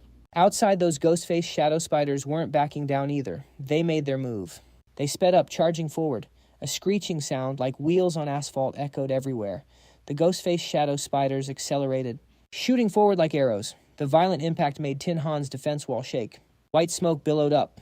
Behind the defensive wall, Tin Han stayed calm, his steady voice reassuring the soldiers. Don't panic, everyone. They can't break through for a while, but outside, the wall started cracking. Through the crack, a shield was exposed. Seizing the chance, the spider shot a web straight at the shield. The web wrapped tight, fusing with the shield, then yank. The soldier holding it lost his balance, got dragged out, and was knocked cold. In the blink of an eye, a massive hole opened up. Seeing that Tin Han's face went pale, a thought flashed through his mind. We're cooked. Immediately, the swarm of ghost-faced shadow spiders flooded in. They wrecked the solid defense wall Tin Han worked so hard to build. In a split second, it was just a pile of rubble. Tin Han's face went serious, eyes cold as ice. He shouted, "Focus fire, suppress them." Gunfire erupted like a storm. Soldiers fought back, hard bullets flying everywhere, muzzle flashes lighting up the line. But those ghost-faced shadow spiders were unreal fast. They moved like ghosts, twisting and dodging every single bullet with ease. Watching this, Tin Han froze, thinking they're way too fast. Suddenly, a ghost-faced shadow spider appeared right in front of his face. Too close to react, but Tin Han, he didn't panic at all. Instead, his eyes lit up like he'd been waiting for this exact moment.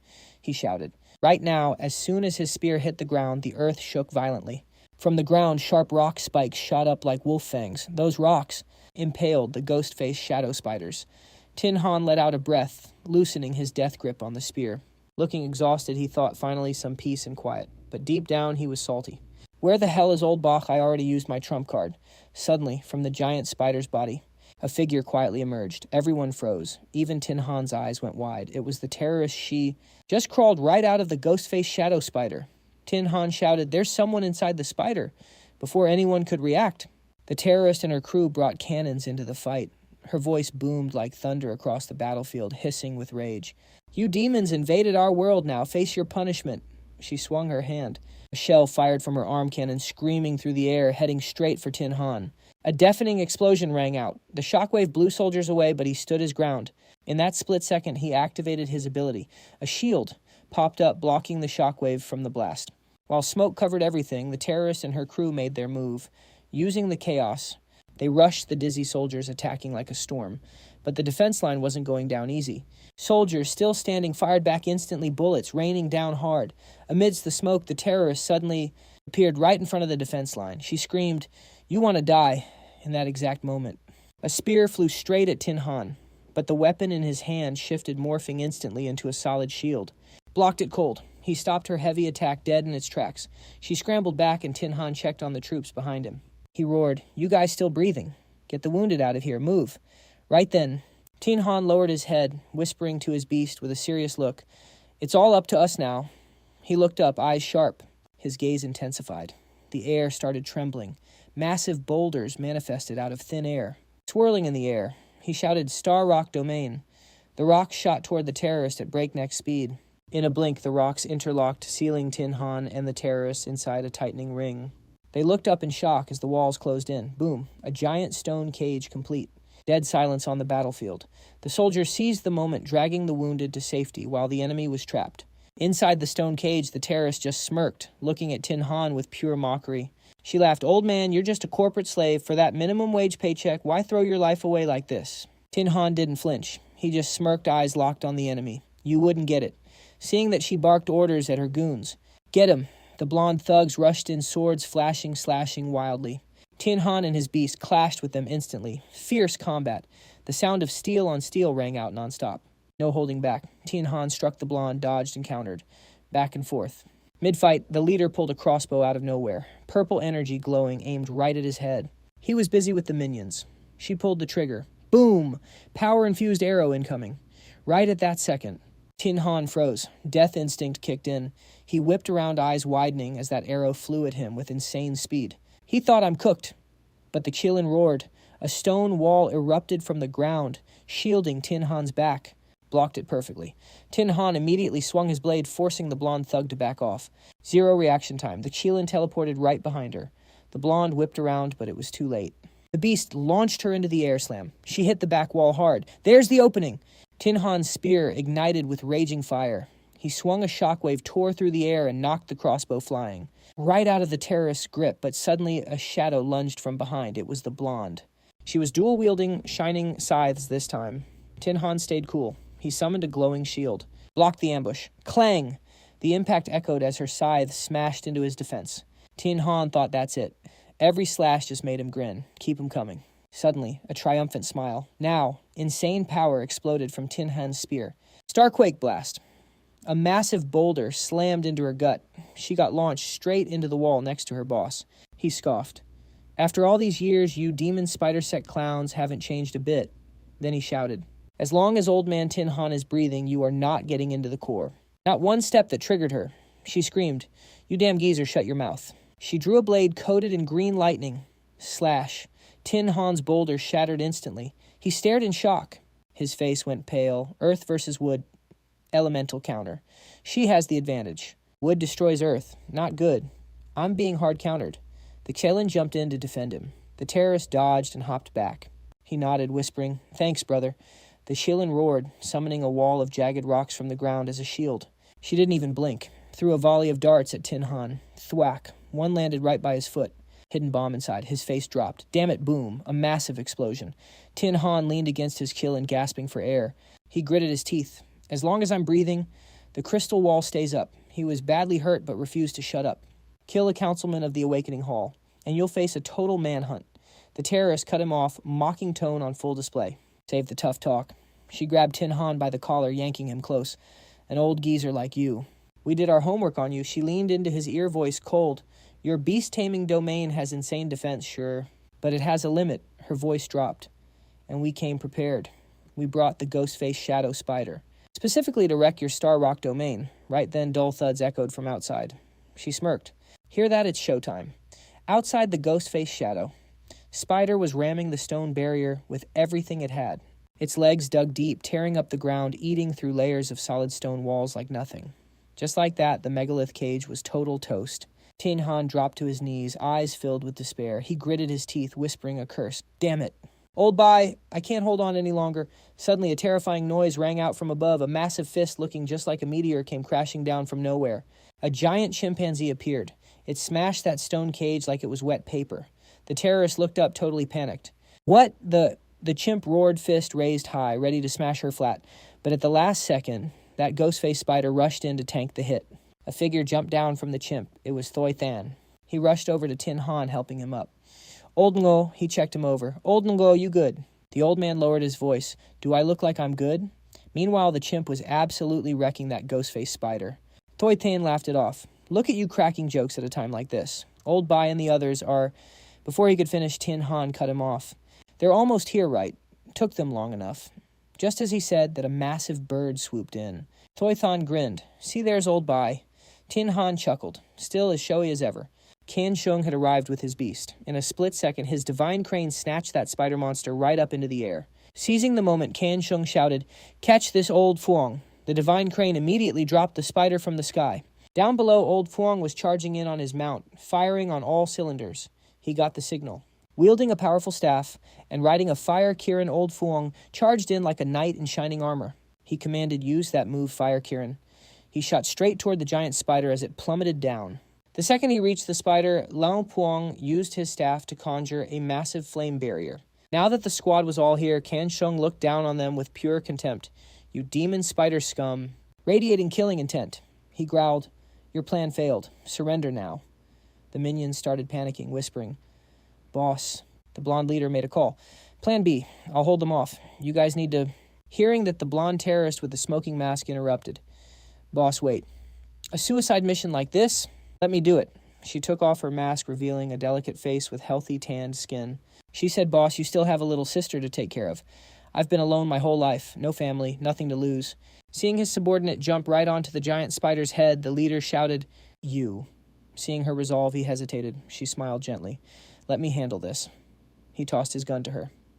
Catch. She stared at the gun, its energy flickering in her hands. With burning determination, they shouted together for the holy sect. The terrorist leader snapped back to reality. He pulled out some small spheres. I'll cover you. Thick smoke exploded from the bombs. Kan Sung instantly threw up a barrier to shield everyone behind him. Then he realized it was just smoke. Staring at the thick fog, Kan Sung barked the order, scatter now. At the same time, using his telepathy, he commanded the divine crane after them. Fast. The divine crane pierced through the murky dust, chasing down the spider, carrying that blonde girl. The terrorists were slipping away, heading straight for the core. The giant gorilla and old Fuang were hot on their heels. It was close, but the terrorists weren't pushovers, they were parkouring over obstacles like pros. The gorilla roared in fury, warning the team, There's still two of them. They're getting close to the core. Suddenly, the spider shot out massive globs of slime. The gorilla took a direct hit to the back. Even the fire Kirin in the air lost its balance. That sticky goo had both the gorilla and the fire Kirin completely trapped. unable to move. Old Fuang and the soldier with him were instantly covered in the sludge. The soldier couldn't help but curse, "Damn it." On the crane, Kan Shung thought, "I didn't expect that spider to be so fast." From behind, Old Fuang shouted, "Old Bai Go, don't let them get away. I'll handle these spiders." Meanwhile, at the core, the two terrorists had arrived, but Kan Shung and his crane were right behind them. One terrorist panicked, "Boss, he's here."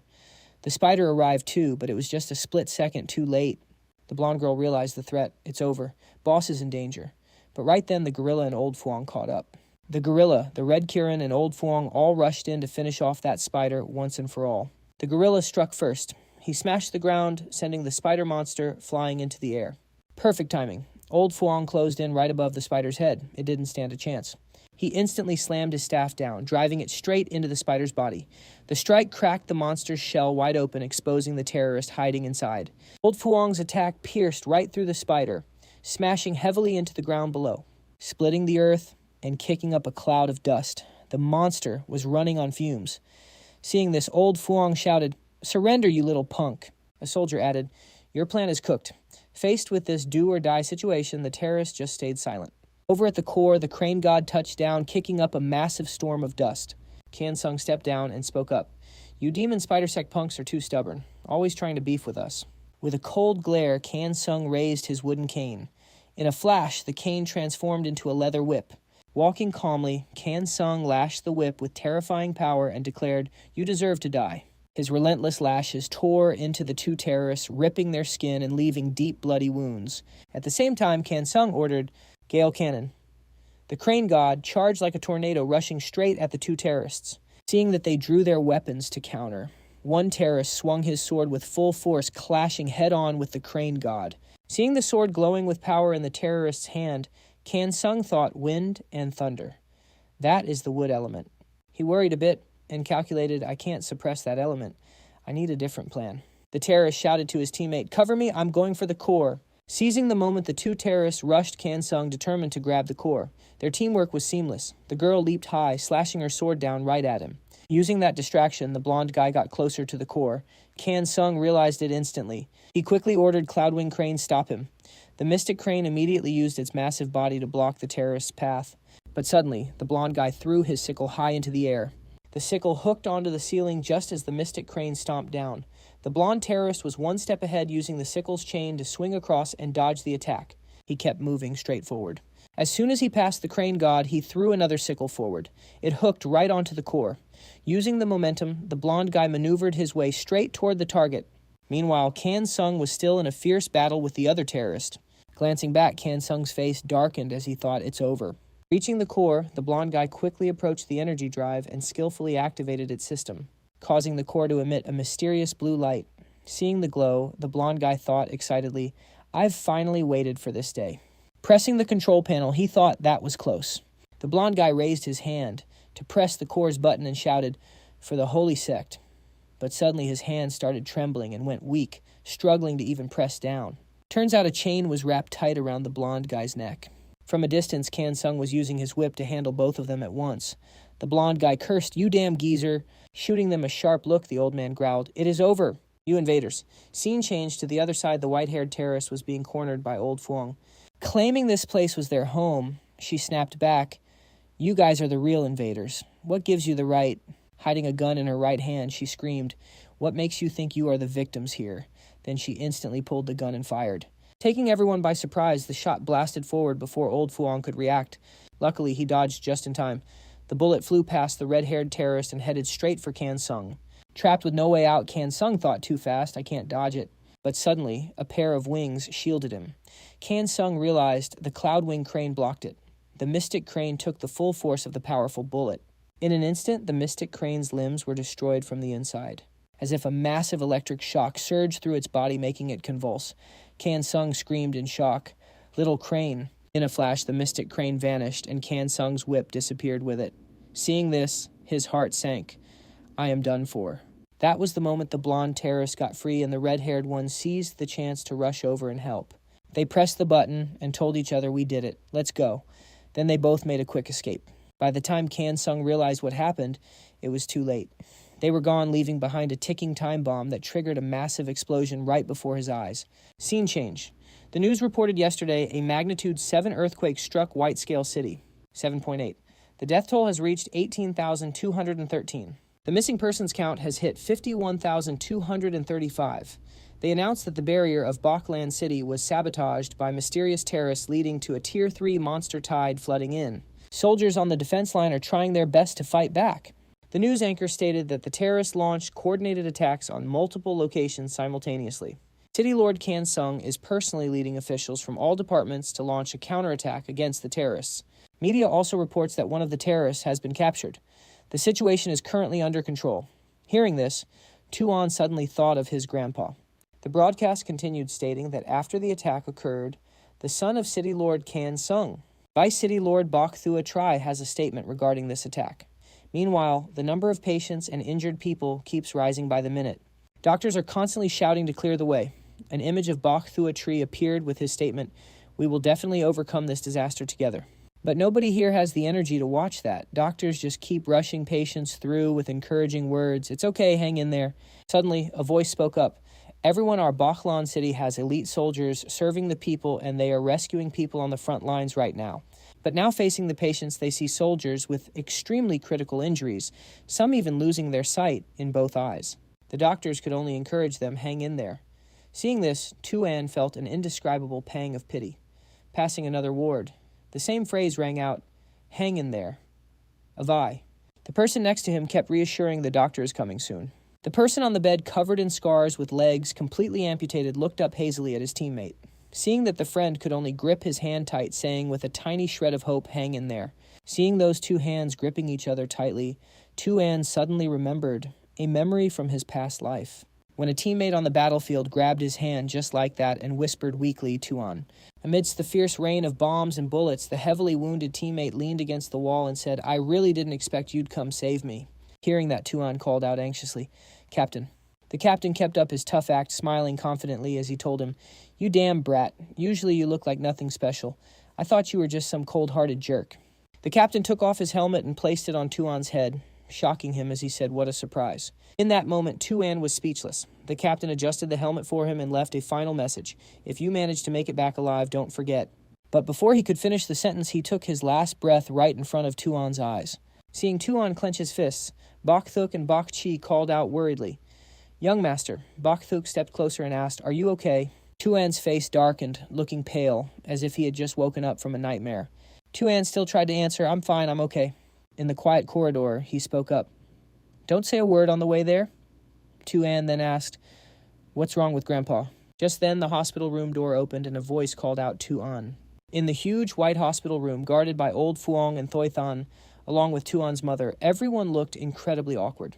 Tu An's mother stammered, "Tu An, your grandfather's in the back." Kan Sung, now missing an arm and covered in scars, suddenly took off his oxygen mask and spoke, "Is that Tu An?"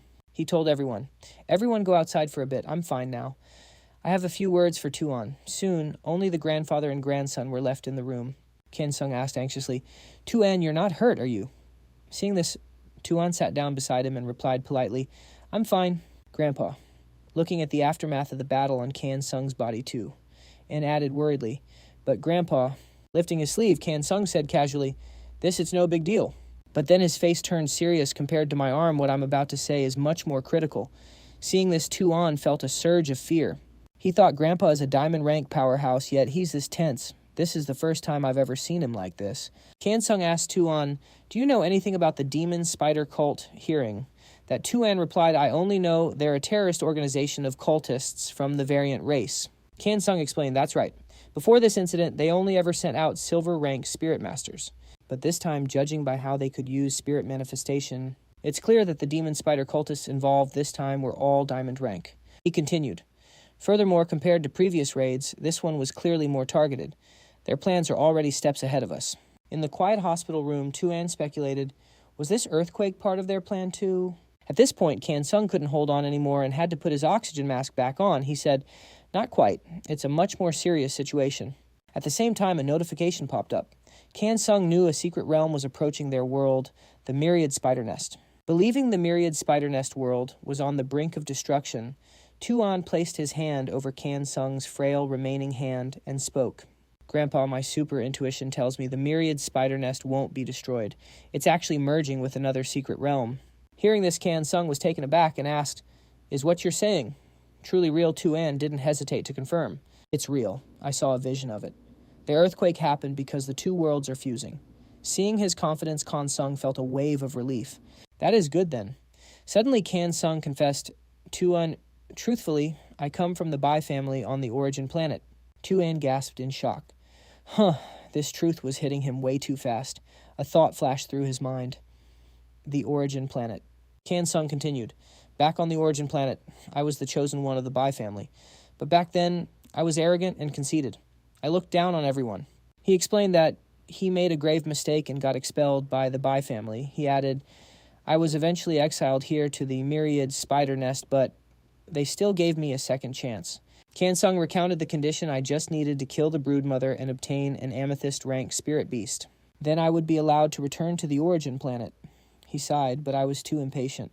I underestimated the power of a violet star rank beast. My crimson spear goldfish was crushed, my foundation was damaged, and I could never rank up again." He recalled the moment his crane god fell. Kan Sung said somberly, "And now, my phoenix crest cloud crane is dead too." He sadly admitted that reaching the violet star rank was hopeless in this lifetime. Seeing his despair, Tu An stepped forward, insisting that he still had a chance. But Kan Sung just shook his head. "My boy, you don't understand." He placed his hand on Tu An's shoulder, entrusting him with everything. "Right now, you are the future of the Bai family. Didn't you once say you wanted to become the strongest beast tamer?" Kan Sung asked. "Then go to the origin planet." Tu An looked surprised, but the old man stared him down intensely. He spoke seriously. "Participate in the secret realm selection 1 year from now. If you reach the top 10, you can go to the origin planet. Only there will you have the chance to become the strongest beast Tamir." His trembling hands gripped the boy's shoulders, showing both fierce determination and absolute trust.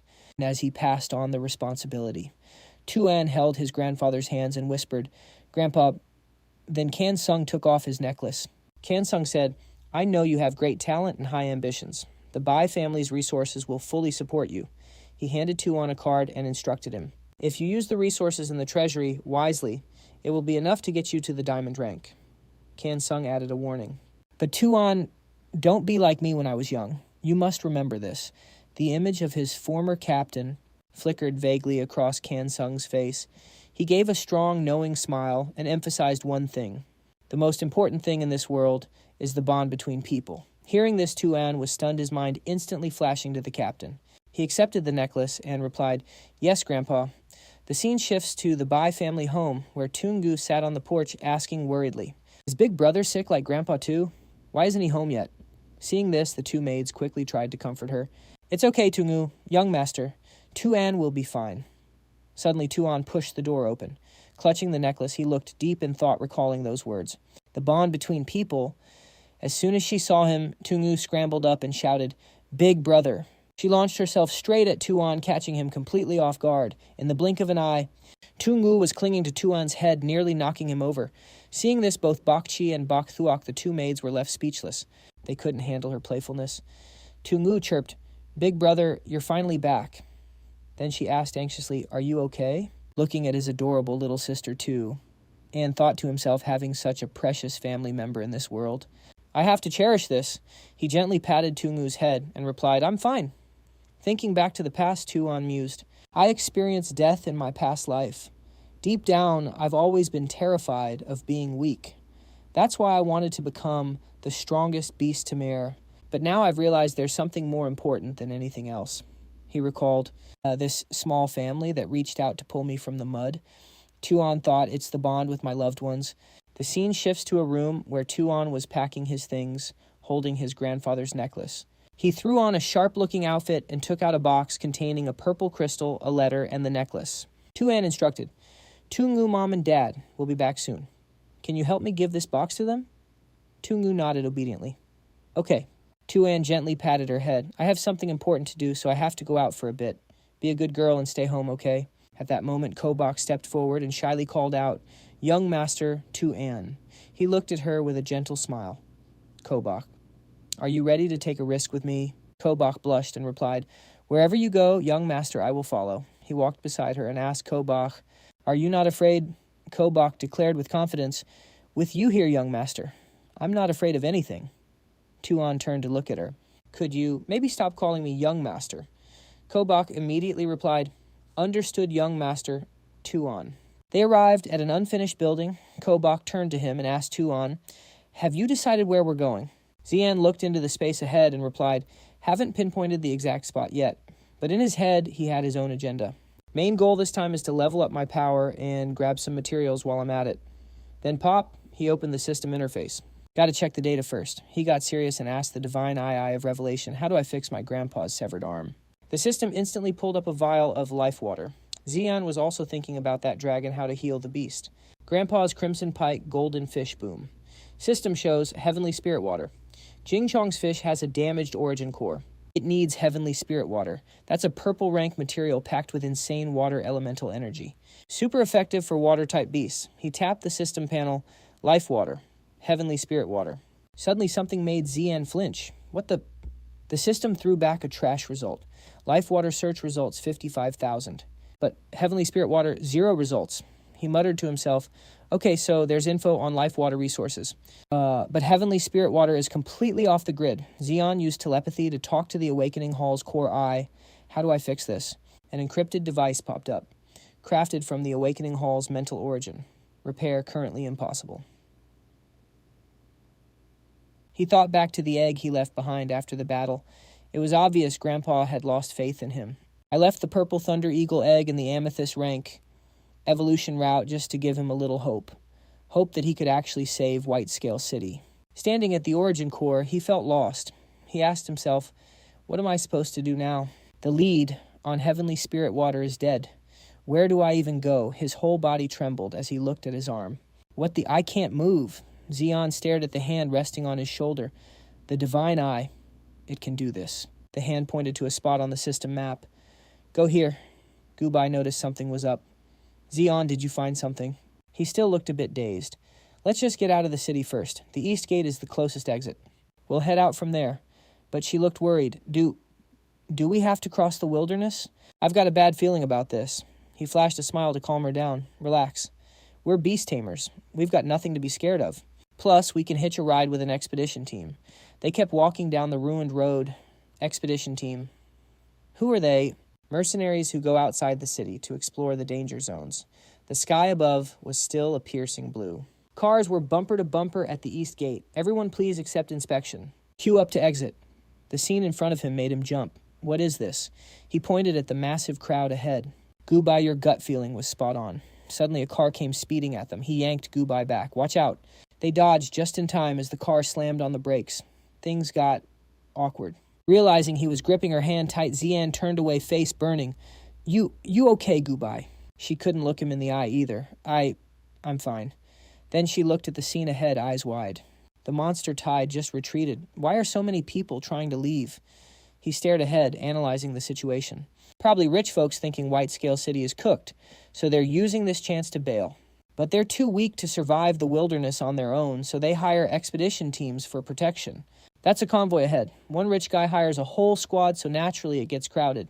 The east gate was massive. A girl from the military stepped out shouting a warning. Stay alert for beast attacks. Inspecting all vehicles leaving the city. Keep the military lane clear. He watched the girl. She was super serious.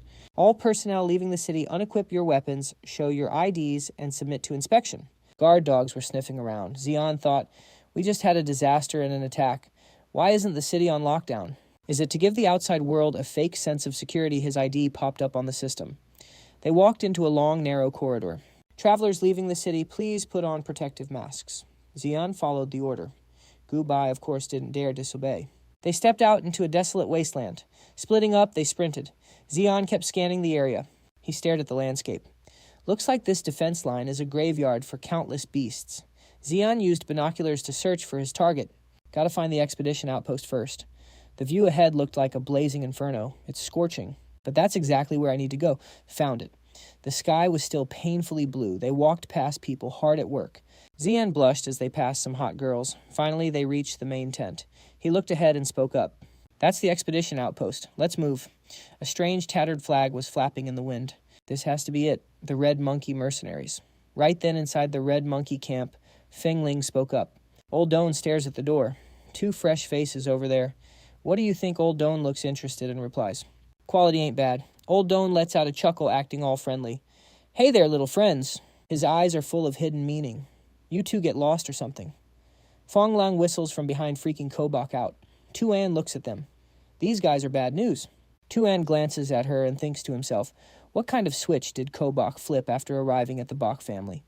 She's trembling as she watches them approach. She's like a magnet for trouble. Tu An flares his power. Old Doan rushes straight at them. It's dangerous outside the city. Let Big Bro protect you. He blocks their path with insane speed. Old Doan gets right in Tu An's face.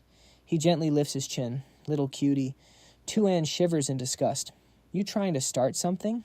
Kobach freezes, watching the scene unfold. Old Doan seems amused by his reaction. Little treasure, you mad. Tu An instantly slams him. Bam! Old Doan's head smashes into the ground. Tu An doesn't stop there. He snaps the guy's hand. Old Doan screams in pain, calling for backup. Fong Lang, help me. He actually threw hands. Blue flames erupt from Tu An's body. Try me. Fong Lang is terrified by the sight. The killing intent is thick. Sunlight hits the loudspeaker above. Everyone looks forward. Thick Sha speaks nonchalantly. Vice Captain, what's up? It's so noisy. Vice Captain Sheech Min gently rubs his hair. What do you think monsters are here? Tukin immediately checks the system. Thermal scan detects about 200 to 300. A voice echoes from a high platform. Fong Lang, what's the sit rep? He's aiming at a target. Vice Commander, you done yet? Situation ain't looking good. Thick smoke incoming from afar. Monsters in the east. 5 minutes to the outpost. Old Doan is still begging. Look, kid, let me go. We're all grasshoppers on the same string now. You don't want us standing here frozen when the monsters hit right. But Tu An's face is stone cold. He flings the guy's arm away. Get the hell away from me. Doan immediately calls someone. Call the vice captain. It's chaos out here. Some guy up high is blasting fire. Don't panic, Sheech Min shouts to announce. It's too late to run back to the city. Everyone stand your ground and fight. We have to hold out for reinforcements. The people below still look confused. Tu An observes Sheech Min and silently gives him props. Finally, someone with a brain. He's standing there rallying everyone. I'm the Vice Captain Silver Rank Beast Tamer of the Red Monkey Exploration Team. Leave the frontal assault to me. But we need a Beast Tamer for defense on the other side. Who's up? He looks at the Black Iron ranks with disappointment. The strong ones are too scared to risk it. Suddenly, a blonde girl in the crowd speaks up. I'm Silver Rank too. Tu An raises his hand on his side, but the action in front leaves him speechless. Snatching the spotlight like that. The rich kid steps up, making everyone gasp. Give me some firepower, I guarantee I can hold it. Isn't that the eldest young master of the Min Corporation? Young Master Min hits Silver Rank. Sheech Min looks annoyed, seeing him, a rich kid. Can he actually handle this? He orders his subordinates. Old Doan Fong Lang takes some men and grab the heavy weapons. They immediately respond. Yes, sir. Sheech Min shouts a rallying cry. Survive. Tu An stares at the rich kid and warns Kobach, stick close to me.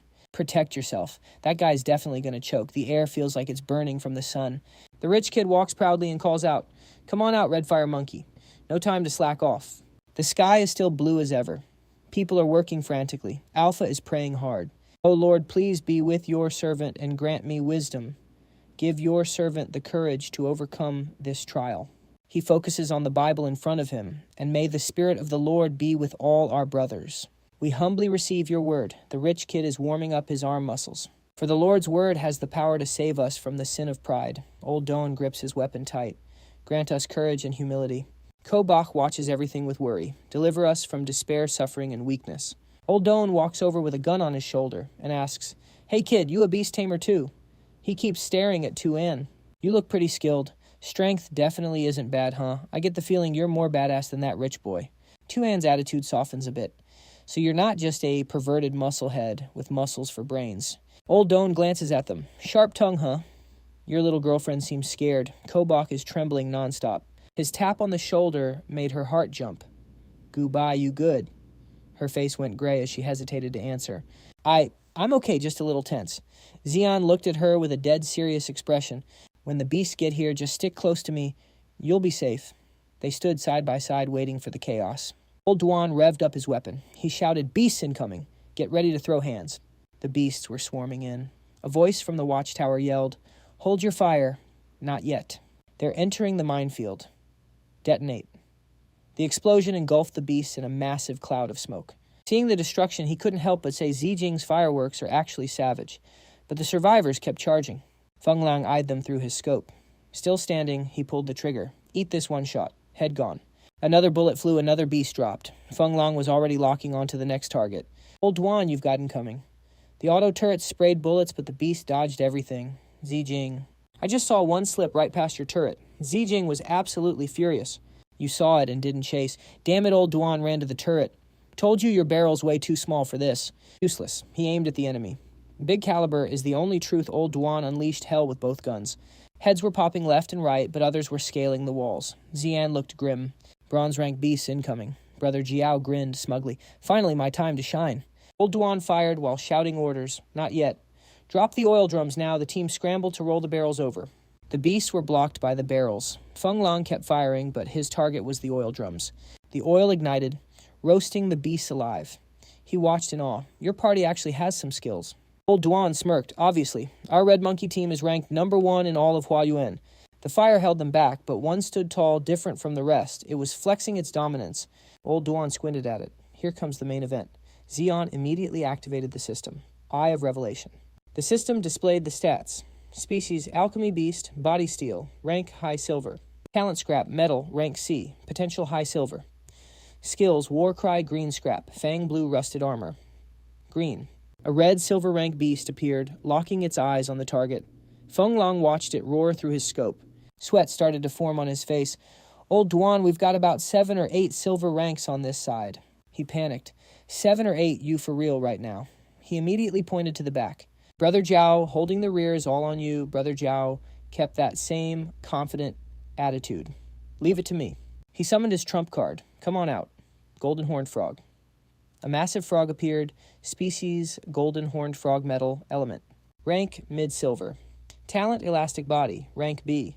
Potential High Gold. Skill Frog Barrage Green. Giant Tongue Blue Metal Body Blue. Shichmin also summoned his War Beast. There are too many silver ranks we need to thin the herd. He commanded the Red Fire Monkey. Red Fire Monkey. Blazing Fist. Charge it raised a fist engulfed in flames. Bam! One hit and the beast's head was gone. Another beast lunged in. They clashed instantly, both sides launching attacks at the exact same moment.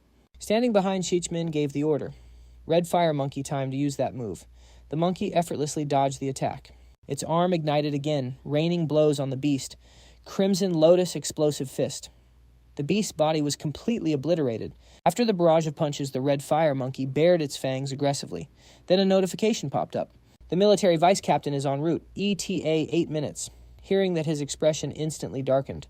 His eyes were full of mixed emotions. Behind the wall, everyone was cheering and celebrating. Shichmin turned back to warn them. Brothers, just hang in there a little longer. But while everyone was hyping themselves up, a streak of red light suddenly flashed past one of their heads. He instantly dropped his gun. The guy standing next to him went pale as a sheet. He stammered, "Old Zhang." He was shaking uncontrollably. Before he could process it, a massive shadow loomed behind him. He turned around in terror. What the hell is that? Instantly, the creature struck. That red light flashed again, slicing the man's head clean off. Blood and debris scattered into the air. Meanwhile, back at Xian's side. His expression hardened. He raised his hand, gathering energy, ready to dive straight into the chaos. Tu An moved mad fast, throwing out some heavy hits. That blue energy beam dead on. Blasted the monster, jumping him right out of the air. But there were still a ton more creeping on him from the distance. Bro didn't see that coming. He's like, "I'm cooked." Just as he was panicking, mid-air, giant spider webs came out of nowhere and slammed that monster down. Tu An was shook. He instinctively threw his hands up to cover his head. But he locked back in instantly. Dropped to one knee, hands raised, charging up that energy. Tu An thrust his hands forward.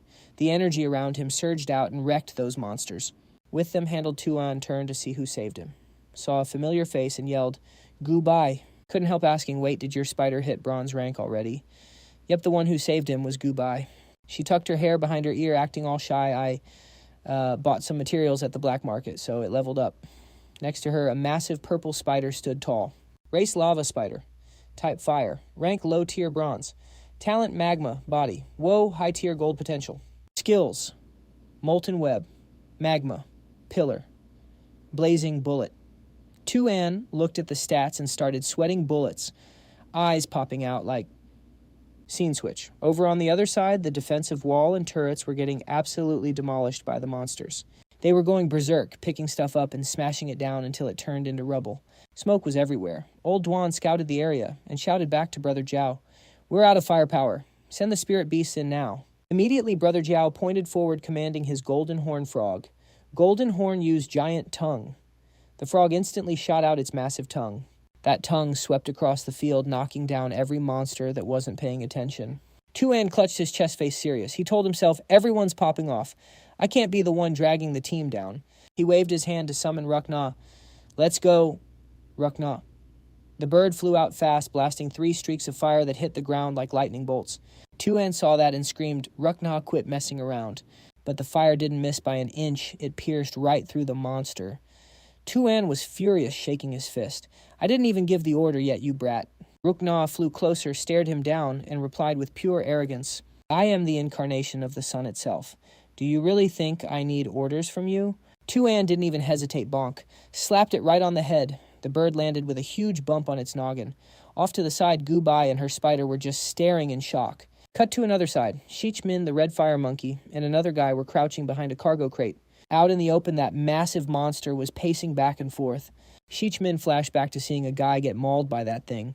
His expression got dark. He frowned, gritting his teeth. That monster's speed is insane. I can't take it 1v1. I need to stay calm. While he was thinking, he noticed the guy next to him shouldering his rifle. He couldn't help but shout, Hey, what the hell are you doing? Sheech Min reached out to stop him. Voice frantic. Stop! But the guy ignored him, rushing out, squeezing the trigger and screaming, I'm taking you down with me. And exactly as expected. The strange monster swung its arm and slashed the guy's head.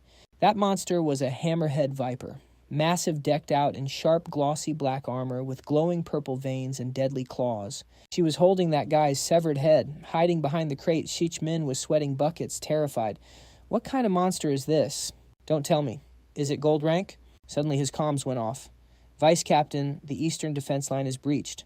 Beasts are entering the camp. He clicked his tongue. When it rains, it pours. Sheech Min barked an order. Fong Lang, I need support. 6 o'clock now. Fong Lang responded instantly. Copy that. He aimed his rifle at the 6 o'clock position. Just like he heard, that's exactly where the monster was. Sheech Min and the red fire monkey were huddled behind the crate.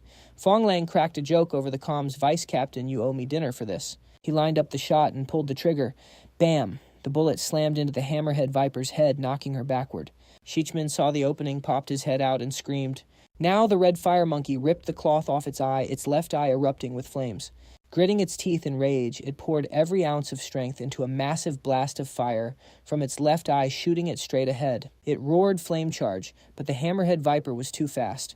She moved like a blur and dodged the attack completely. A massive explosion rocked the construction site. Old Duan Fong Lang and Tu An were all stunned. They were all thinking the same thing. What just happened? Tu An immediately turned to Rukna. Rukna, get over there and back them up. Rukna obeyed without hesitation and took flight. Scene switch. Right now, things are looking bad for Sheech Min. Chui Dao Sa is closing in on him step by step. She swings those razor-sharp claws, smashing straight ahead and unleashing a terrifying purple glow. Sheech Min throws up a barrier just in time, tanking Chui Dao Sa's attack. But she's hitting too hard, the shield is starting to crack wide open. He glances back, seeing Sheech Hua Hao grimacing in pain behind him, and shouts an order. Sheech Hua Hao recall, get back instantly. Chui Dao Sa shatters the shield, sending fragments flying everywhere. She grabs Sheech Min by the throat. He's in agony, desperately clutching at her claws with both hands. Rukna flies in just in time. Chui Dao Sa spots the beast while choking Sheech Min. She aggressively hurls him straight at Rukna. Luckily, Rukna dodges at the last second. On the other side, Lao Doan swoops in and catches Sheech Min. The impact is so hard, it blasts a massive hole in the wall behind them. Lao Doan asks worriedly, Vice Captain, you good? He grimaces, cuts all over his face, and grits his teeth. I'm fine. Meanwhile, Rukna keeps raining down fire from above. Down below, Chui Dao Sa throws up a purple barrier to block the flames.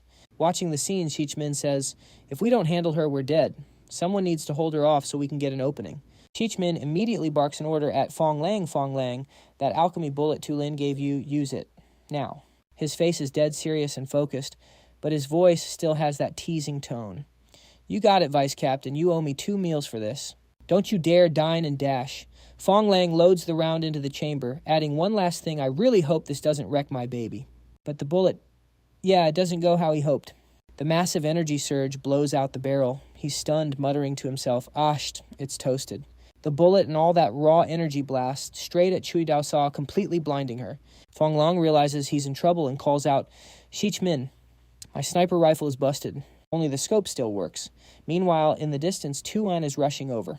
Up ahead, Lao Doan and Shichmin are squinting, shielding their eyes to see Chui Dao Sa. Shichmin yells back, "Take that up with Tu Lin. It's her fault." Tu An quickly pulls up beside them. Rukna lands on his arm. Lao Don speaks up first. No way she's getting up after that, right? Shichmin, eyes still locked on the target, shoots that down immediately. No. Look. Chui Dao Sa is still standing there menacing as hell like nothing even happened.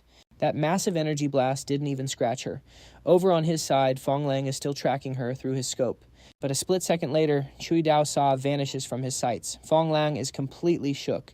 He curses under his breath, damn it. She found him. Chui Dao Sa shoots up like a rocket, claws out, ready to wreck him. Fong Lang clutches his broken gun tight. Boom! An explosion rips through the sniper's nest. Blinding purple light tears through the sky. Tu An looks up, eyes wide with pure fear and disbelief.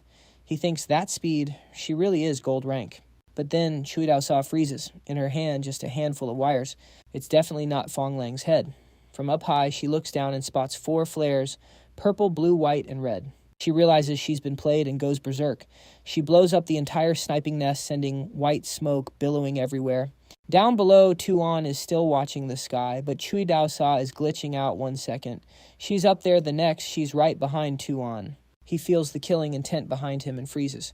Chui Dao Sa lunges straight for him. She grabs at him with both hands, but only slams into Tu An's barrier. He raises a hand to cast thinking. My eyes can barely keep up with her speed.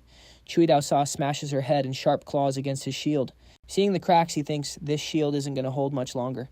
Just as he predicted a second later, her razor claws shatter the barrier. She towers over Tu An, clutching her head. Suddenly, a glob of sticky spider silk shoots forward. It sticks to Tu An's hip, leaving him totally confused. As debris flies and Chui Dao Sa winds up for the kill, the web yanks him off the ground, pulling him to safety.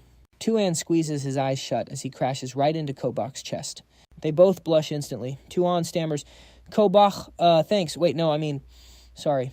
Kobach can't even look him in the eye. She replies shyly, "You're welcome. It's fine." She holds Tu An with one arm and raises the other to command the Fire Bamboo Spider. Fire Bamboo Spider, lava. Blast go. The spider slams heavily onto the ground, creating glowing cracks everywhere. The scene is absolute chaos with the hammerhead shark dodging every single hit like it's nothing. The bamboo fire spider attacks. Xian and Gu Bai are watching, sweating bullets, he says tensely. It dodged again. Seriously. Wait. He flashes back to when the hammerhead shark dodged that bullet. Yeah, the speed was insane.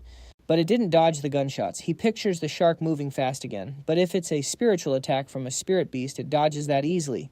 He keeps analyzing, which means it's highly likely it can only sense spiritual energy fluctuations. It can't actually see physical objects.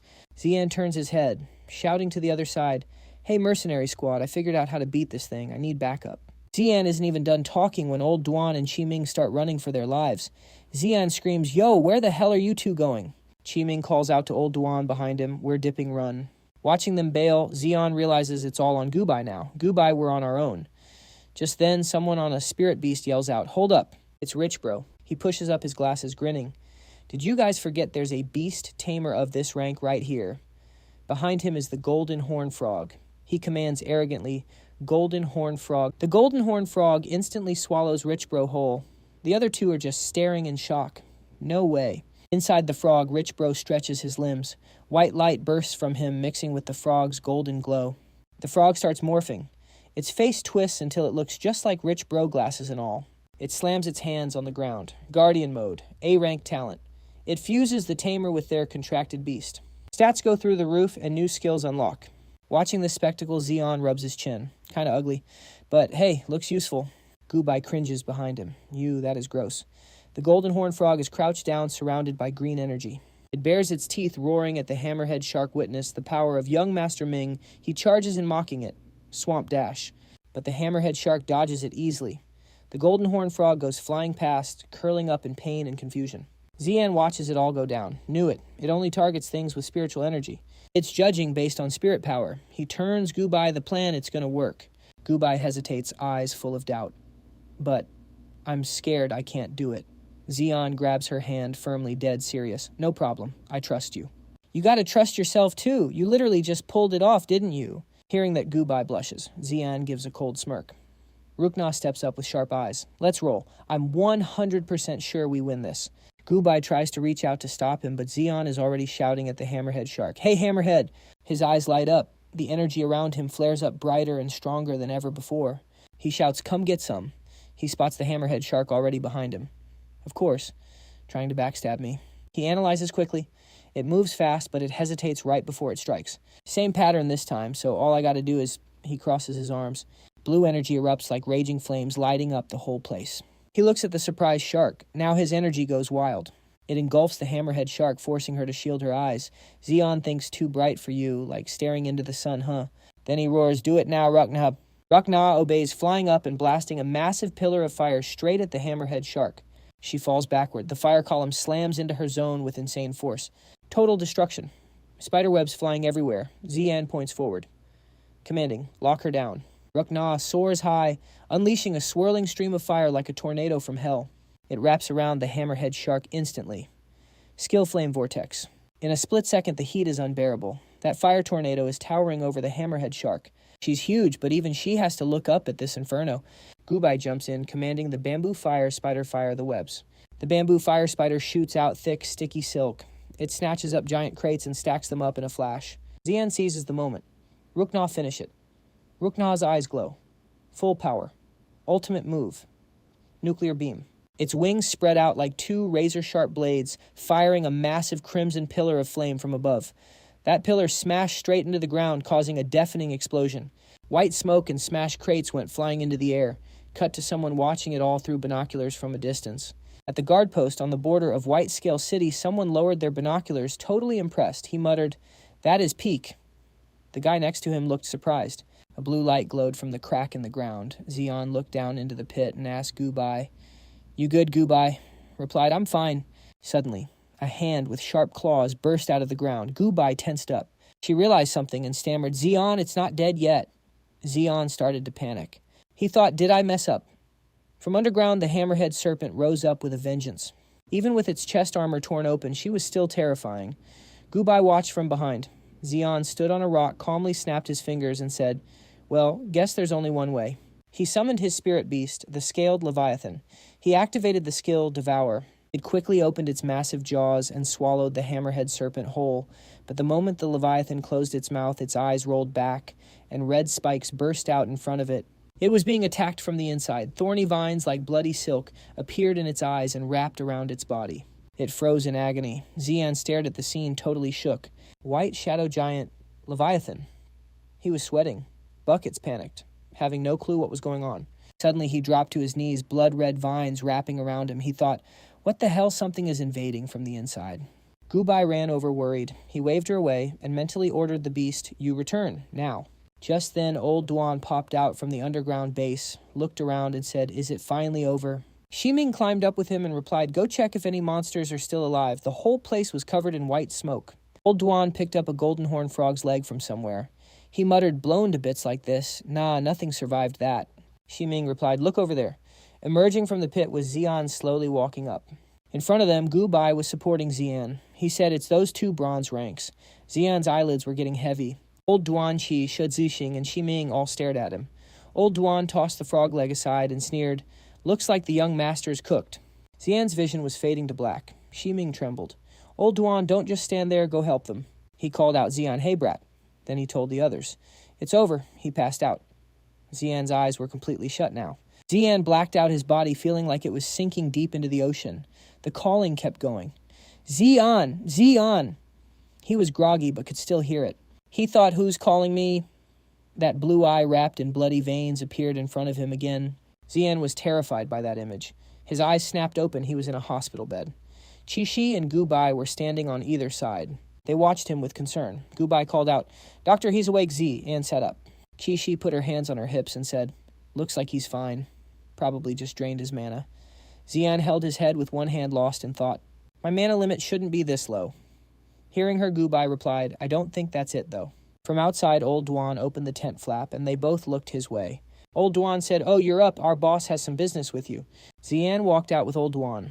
Shiming was building a fire. Seeing him, he asked, so the bronze rank brat is finally awake. He gave a sly smile and said, honestly, I didn't think a brat like you had that kind of skill. Old Duan and Xian walked closer. Xian shot back. Is that so? Is that why you guys ditched us and ran for your lives? Shiming laughed. You've got a sharp tongue, kid. He scratched his head, looking a bit awkward. Can't blame you for holding a grudge. But hey, I'm the vice captain. I had to prioritize my team's survival. He looked up with a light smile. If I knew you were that cracked, well, never mind. I won't beat around the bush. You interested in joining us? Zian couldn't help but scoff. Join you guys. You think I'd trust you after just a few words? He thought to himself, this guy abandoned us once. He'll definitely do it again. Shiming looked a bit ashamed and averted his gaze. We lost a few people. Our combat power isn't what it used to be. Our quest is to escort a client to Shaolin Town, but looking at the situation now, we definitely don't have enough manpower. Zian crossed his arms, eyeing him closely. He thought Shaolin Town. Isn't that the only route to Giantwood City? This might actually work out. Shiming looked him straight in the eye and said, don't say no just yet. We won't let you leave empty-handed. We'll get you your payment. He smirked, holding up 3 fingers, and asked, you cool with 3%? He gave a slight smile and agreed deal, but looking at that guy's sly face, he thought, joke's on you, I ain't working for you.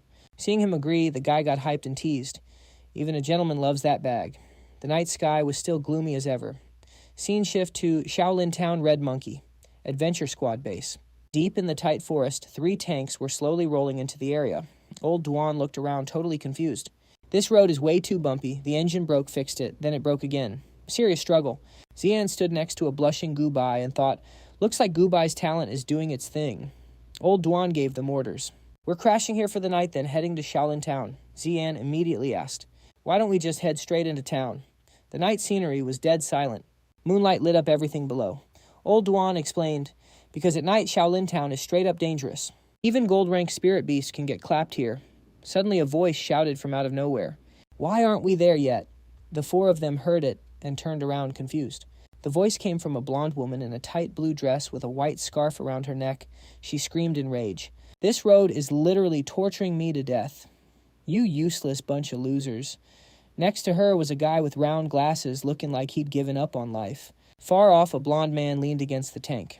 Shishi glanced at the woman, eyes full of disdain, saying, if you don't want to die, shut your mouth. You're going to attract the beasts over here. The woman froze for a second. Then she pointed her finger, face twisted in anger, and yelled, do you have any idea who I am? My brother is the mayor of Shaolin Town, a gold-rank powerhouse. Shishi didn't even care. This made the girl even madder, ignoring her boyfriend trying to calm her down from behind Babe. She's right, you know. But she stayed mad, cursing nonstop. I paid good money to enjoy myself, not to suffer like this. Zian and Shiming couldn't take it anymore and had to speak up. Chka, he cracked his neck. Annoyed, thinking out in the wild and she dares to offend her own bodyguard. She's actually brain dead. Zian stood there looking bored but didn't say a word. Shiming turned around, pointing at the tree houses, telling everyone, rest here tonight, we move out tomorrow. The 4 of them went inside and sat around the flickering fire. Zian scanned the room and thought, pretty basic setup, but I feel like something's off about this place. He stared at the green smoke rising from the fire and realized, this smell, we're cooked. Gubai looked dazed, holding his head as he told Zian, I'm so dizzy. Just then, Qiming Shishi's group, Zijing and Old Duan, walked in wearing gas masks. Old Duan asked, how is it? Did they faint? Zijing replied, see for yourself. He looked at the 4 lying unconscious on the floor and said, they're all out cold. The sleeping drug is actually effective. They looked at Zian suspiciously. Zijing crouched down and poked him. Old Duan was carrying all their gear. Suspicious, he asked, but seriously, why did we wait until now to make our move? Qiming put his hands on his hips and answered, this kid's strength isn't bad. Bringing him along can fill the Windwolf's spot. Plus, getting him to trust us first makes him easier to handle. They handcuffed him. Qiming squatted down. He scrutinized Gubai and Zian. Plus, he's probably from some big family out here for training, so we can demand a high ransom. With Whitescale City in trouble, if we pull off this big job, we can retire early. No more days of killing. Old Duan counted the unconscious bodies and realized one was missing. 1, 2, 3, 4. Wait, why is one missing? Right then, the sound of clapping echoed. It grabbed Shishi's group's attention. Alpha appeared with a creepy smile, speaking, God said, let there be light, and there was light. God said, let there be earth, and there was earth. God's wisdom, God's grace protects me, his most loyal servant. Qiming looked at Shishi, confused, asking, what's he saying? What's wrong with him? Shishi frowned, just as confused. Impossible my sleeping drug is strong enough to knock out Old Duan. Old Duan raised his gun in anger. You motherfucker. He pointed the gun at Alpha and shouted, who the hell are you? Stop with that father God nonsense. Alpha raised his hands in surrender, that eerie smile still on his face, asking, chill out, let's negotiate. Shishi's group saw the symbol on his palm when he surrendered, and they immediately got wary, taking defensive stances. Qiming spoke up, didn't think you were with the demon spider cult. Xian sat in the corner, secretly watching everything. He thought can't believe that Father God guy is from the demon spider cult. He was already wearing a gas mask, peeking out to watch. This situation is definitely an unexpected bonus. Turns out the Eye of Apocalypse detected the sleeping drug ages ago. System pinged him with the intel. He decided to play along and flip the script mask activated. He thought to himself, figured this was just a basic kidnapping, but the demon spider cult is involved. That's a twist. Gotta stay quiet and watch. Sheechman signaled old Joan to lower his gun, staring down the cultists. So what does the demon spider cult want to negotiate with me? Alpha pushed up his glasses and smirked. I'm a special agent under the demon spider cult's outer sect priest, codename Alpha. My job is scouting geniuses for the organization. He pointed at the unconscious Tu An and said, sorry for interrupting your business, but I only want those 2 beast tamers over there. Talent that can take down a gold rank beast. That's exactly who I'm looking for. Sheechmin put his hands on his hips, flashing a nasty grin at Alpha. Too bad for you these 2 are our merchandise, but hey, if you want to buy, we can be friends. Just name your price. Alpha waved his hand, sneering, friends, I think you got the wrong idea. The demon spider cult doesn't do business deals. As he spoke, 2 blonde terrorists suddenly appeared behind Zeechmin. He shouted angrily, so you think you can just take them for free? Suddenly the system flagged a hologram alert. He watched the scene surprised, thinking, what the hell? Where did those 2 come from? He glanced at the notification hologram projector and realized what was happening. Meanwhile, in the distance, someone had a sniper trained on the cultist. Boom! A gunshot roared and the bullet flew straight into the cultist, blowing his arm clean off. Zeechmin thought in shock. Who fired that? Immediately, a voice came over the comms. It's me, Captain. He replied, Fong Lang, you're still alive. Fong Lang, hiding in the bushes with a massive rifle, replied, Yup, how many meals do you owe me for this one? Alpha arm blown off collapsed to his knees. He clutched his stump, sobbing in agony, with tears streaming down his face. Zeechmin radioed back. Give me a break. The kid's not dead, you missed. Fong Lang explained, my gun's busted. Be glad I hit him at all. At that moment, old Joan turned around, holding the hologram projector, and reported, Boss, those 2 were just holograms. This guy's all alone. The 4 of them surrounded Alpha, looking down on him with pure contempt. Zeechmin smirked viciously, little brat. You thought you could take us down with just that. Alpha shook with fear, fighting the pain to speak. The priest is on his way. If you touch me, you're all dead. Old Joan's crew immediately gang-stomped him. Dead. Yeah, right. Take this, you little punk. I'm sending you straight to hell, dare to trick me. I'm claiming one of his kidneys first. In the night sky above the forest, a group rode flying spirit beasts. A figure in black approached Arthur Priest. We've arrived at Than Tio Forest. He replied, get ready. Alpha better be right this time. They flew their beasts straight toward the house. Hearing a strange noise, old Joan scanned the area. Zeechmin asked confused, what's that sound? Hearing the noise, Alpha laughed, manically screaming, you guys are cooked. The priest is here. Something crashed through the roof with a massive boom. Tu An cracked his eyes open to peek. What the hell? It was Arthur and his beast crashing right in. Seeing him, Alpha reached out with his remaining arm, crying out, Priest, you're finally here. Behind him, the system panel popped up. Species Hyla Beast. Rank Peak Gold. Talent Gaze of Terror. Potential Peak Gold. Skills Ghostfire. Chase Deadly Phantom Dark Shadow Impact. Arthur stepped down from his beast. Holding a scepter, he asked, where are they? The system panel appeared again. Name Arthur. Talent. Blackgate Domain. Rank Peak Gold. Pets 4. Alpha knelt on the floor, bowing his head. Behind you, the 2 unconscious kids in the back. A mysterious purple-black aura radiated from Arthur's back. Tu An broke into a cold sweat. This guy's pressure. It's insane. Arthur released his aura to intimidate old Joan's crew. Kindly step aside. Old Joan aimed his gun nervously. What do you want? Cheechmin cursed, screw you. But an aura like Arthur's suddenly surrounded him. He thought, confused, what's happening? I can't move. Arthur had released his pressure-freezing Sheechmin's crew in place. He simply walked right past them. Arthur stepped up to Tu An and Kobach, muttering a prayer, Mother of Spiders, please save these lost children. Tu An peeked through slit eyes. Suddenly the guy pulled out a purple vial filled with some liquid. System alert spider, poison ascension serum. Elixir created from the phantom spider queen's marrow mixed with herbs. Controls the target while boosting their rank. Arthur prayed as he moved the vial, now fitted with a needle, toward Tu An. May your spirit lead them out of the mist to the promised land. Seeing this, the MC panicked, sweating bullets. I'm cooked, shout. He wants to control us with this, hell no. He stopped faking the feint and instantly shattered the cuffs. He grabbed the guy's hand, stopping him cold, and said, "My bad. I'm not into dudes warming my bed." He blasted him with hydropower. Arthur put up a shield, blocked it, and scoffed cheap tricks. Zian took the chance to grab Gubai, who was still out cold, and pulled her up. He kept calling, "Gubai, Gubai, wake up." Assessing the situation, he decided gotta retreat for now. Zian threw a smoke bomb at Arthur. Arthur just waved his hand, unleashing power that cleared the smoke instantly. Zian used that split second to smash the wooden wall and bail. Arthur immediately ordered his goons after him. In the creepy dark forest, Zian carried Gubai deeper inside. He tried to wake her up again. "Gubai, Gubai, you okay?" No response. He thought, damn it, this anesthetic is way too strong. He looked into the distance and commanded the system eye of revelation. Scan surroundings. The system activated, scanning every blade of grass. It locked onto a massive tree.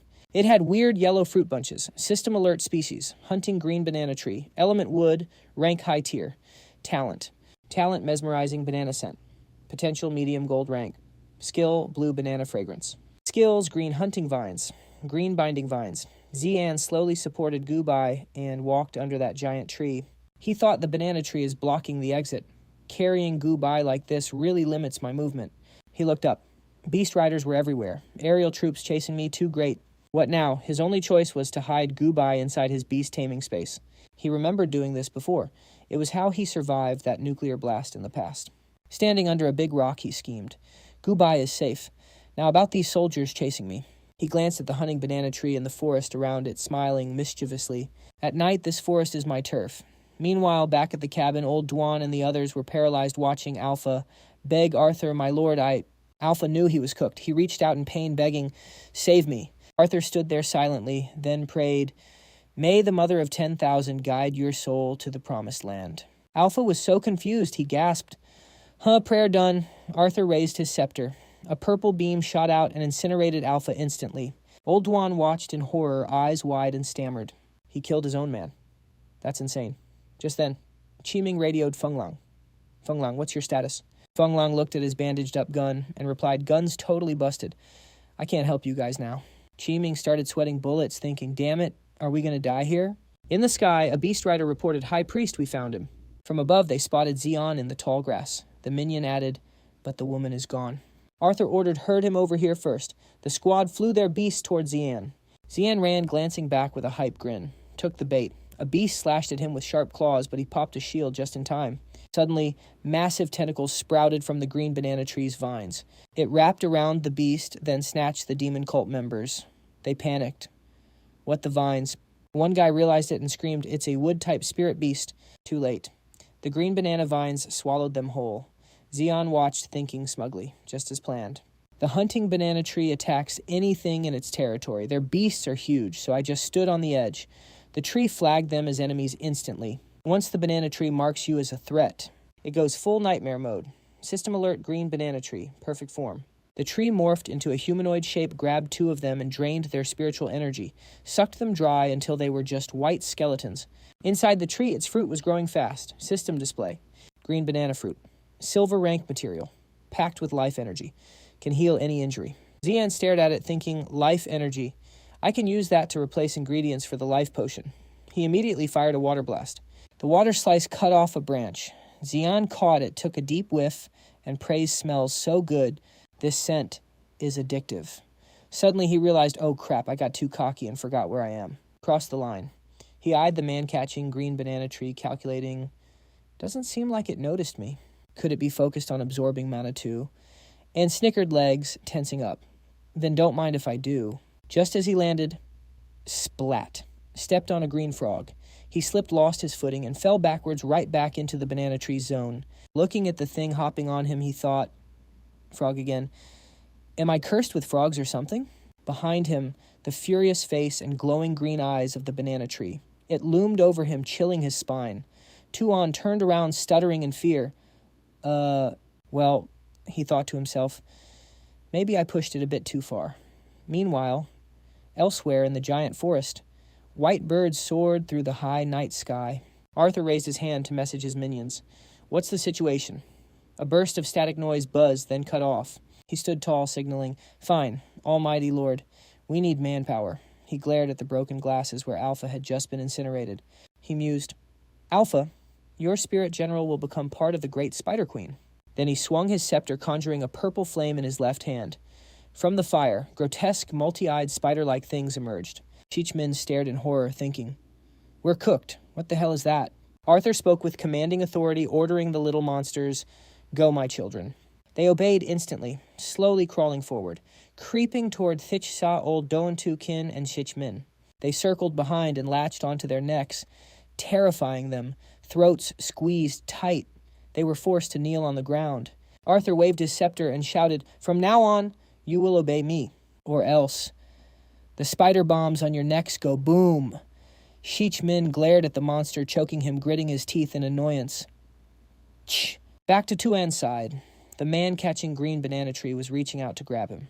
Terrified, Tu An ran for his life. Glancing back, he thought, "I am actually cooked this time."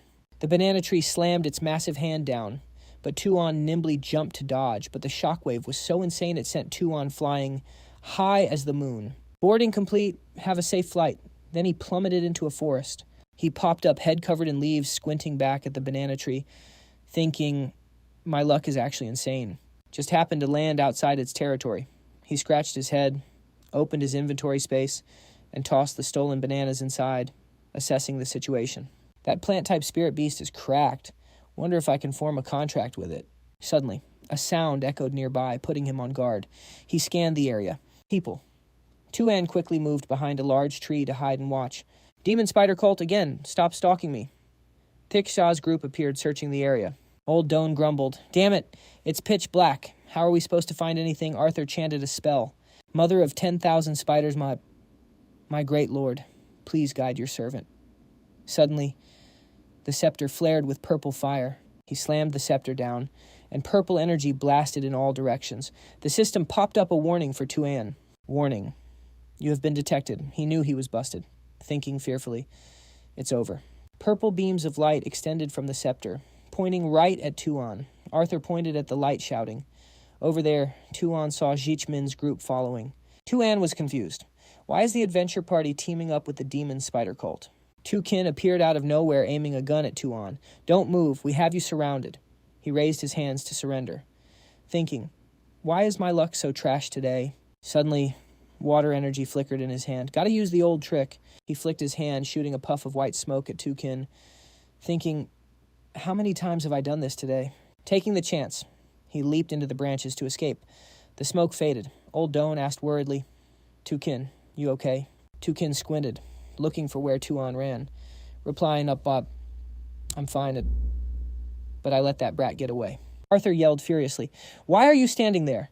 Chase him." Cheechmin couldn't take it anymore, exploding with rage, pointing at him and cursing, "Except for you and me, nobody here is a beast.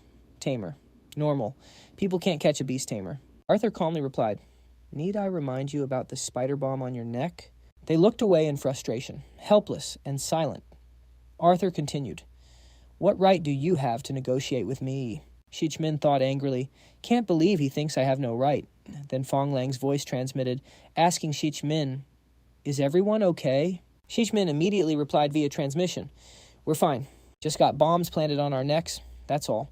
Fong Lang hid behind a bush near Arthur and the group, gripping his gun. Watching the situation closely, he speaks up. "I'm closing in on you guys now. I can help everyone out." Cheechmin cuts him off, explaining the situation. "Hold up. We still don't know how the bomb works. Just lay low until we figure it out. Copy that." Fong Lang stares at Arthur's group, agreeing to reply. "Understood." Deep in the forest under a massive tree, Tu An clutches his wrist in pain.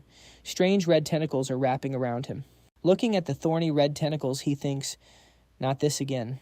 The system flashes a warning. Origin core has been damaged. Recovering depleted spirit energy. Mana cap reduced by 50%. He uses his aura pressure to force the red tentacles to vanish. Standing up and clutching his left arm, he realizes the current situation isn't looking too good. "Looks like I burned too much mana today.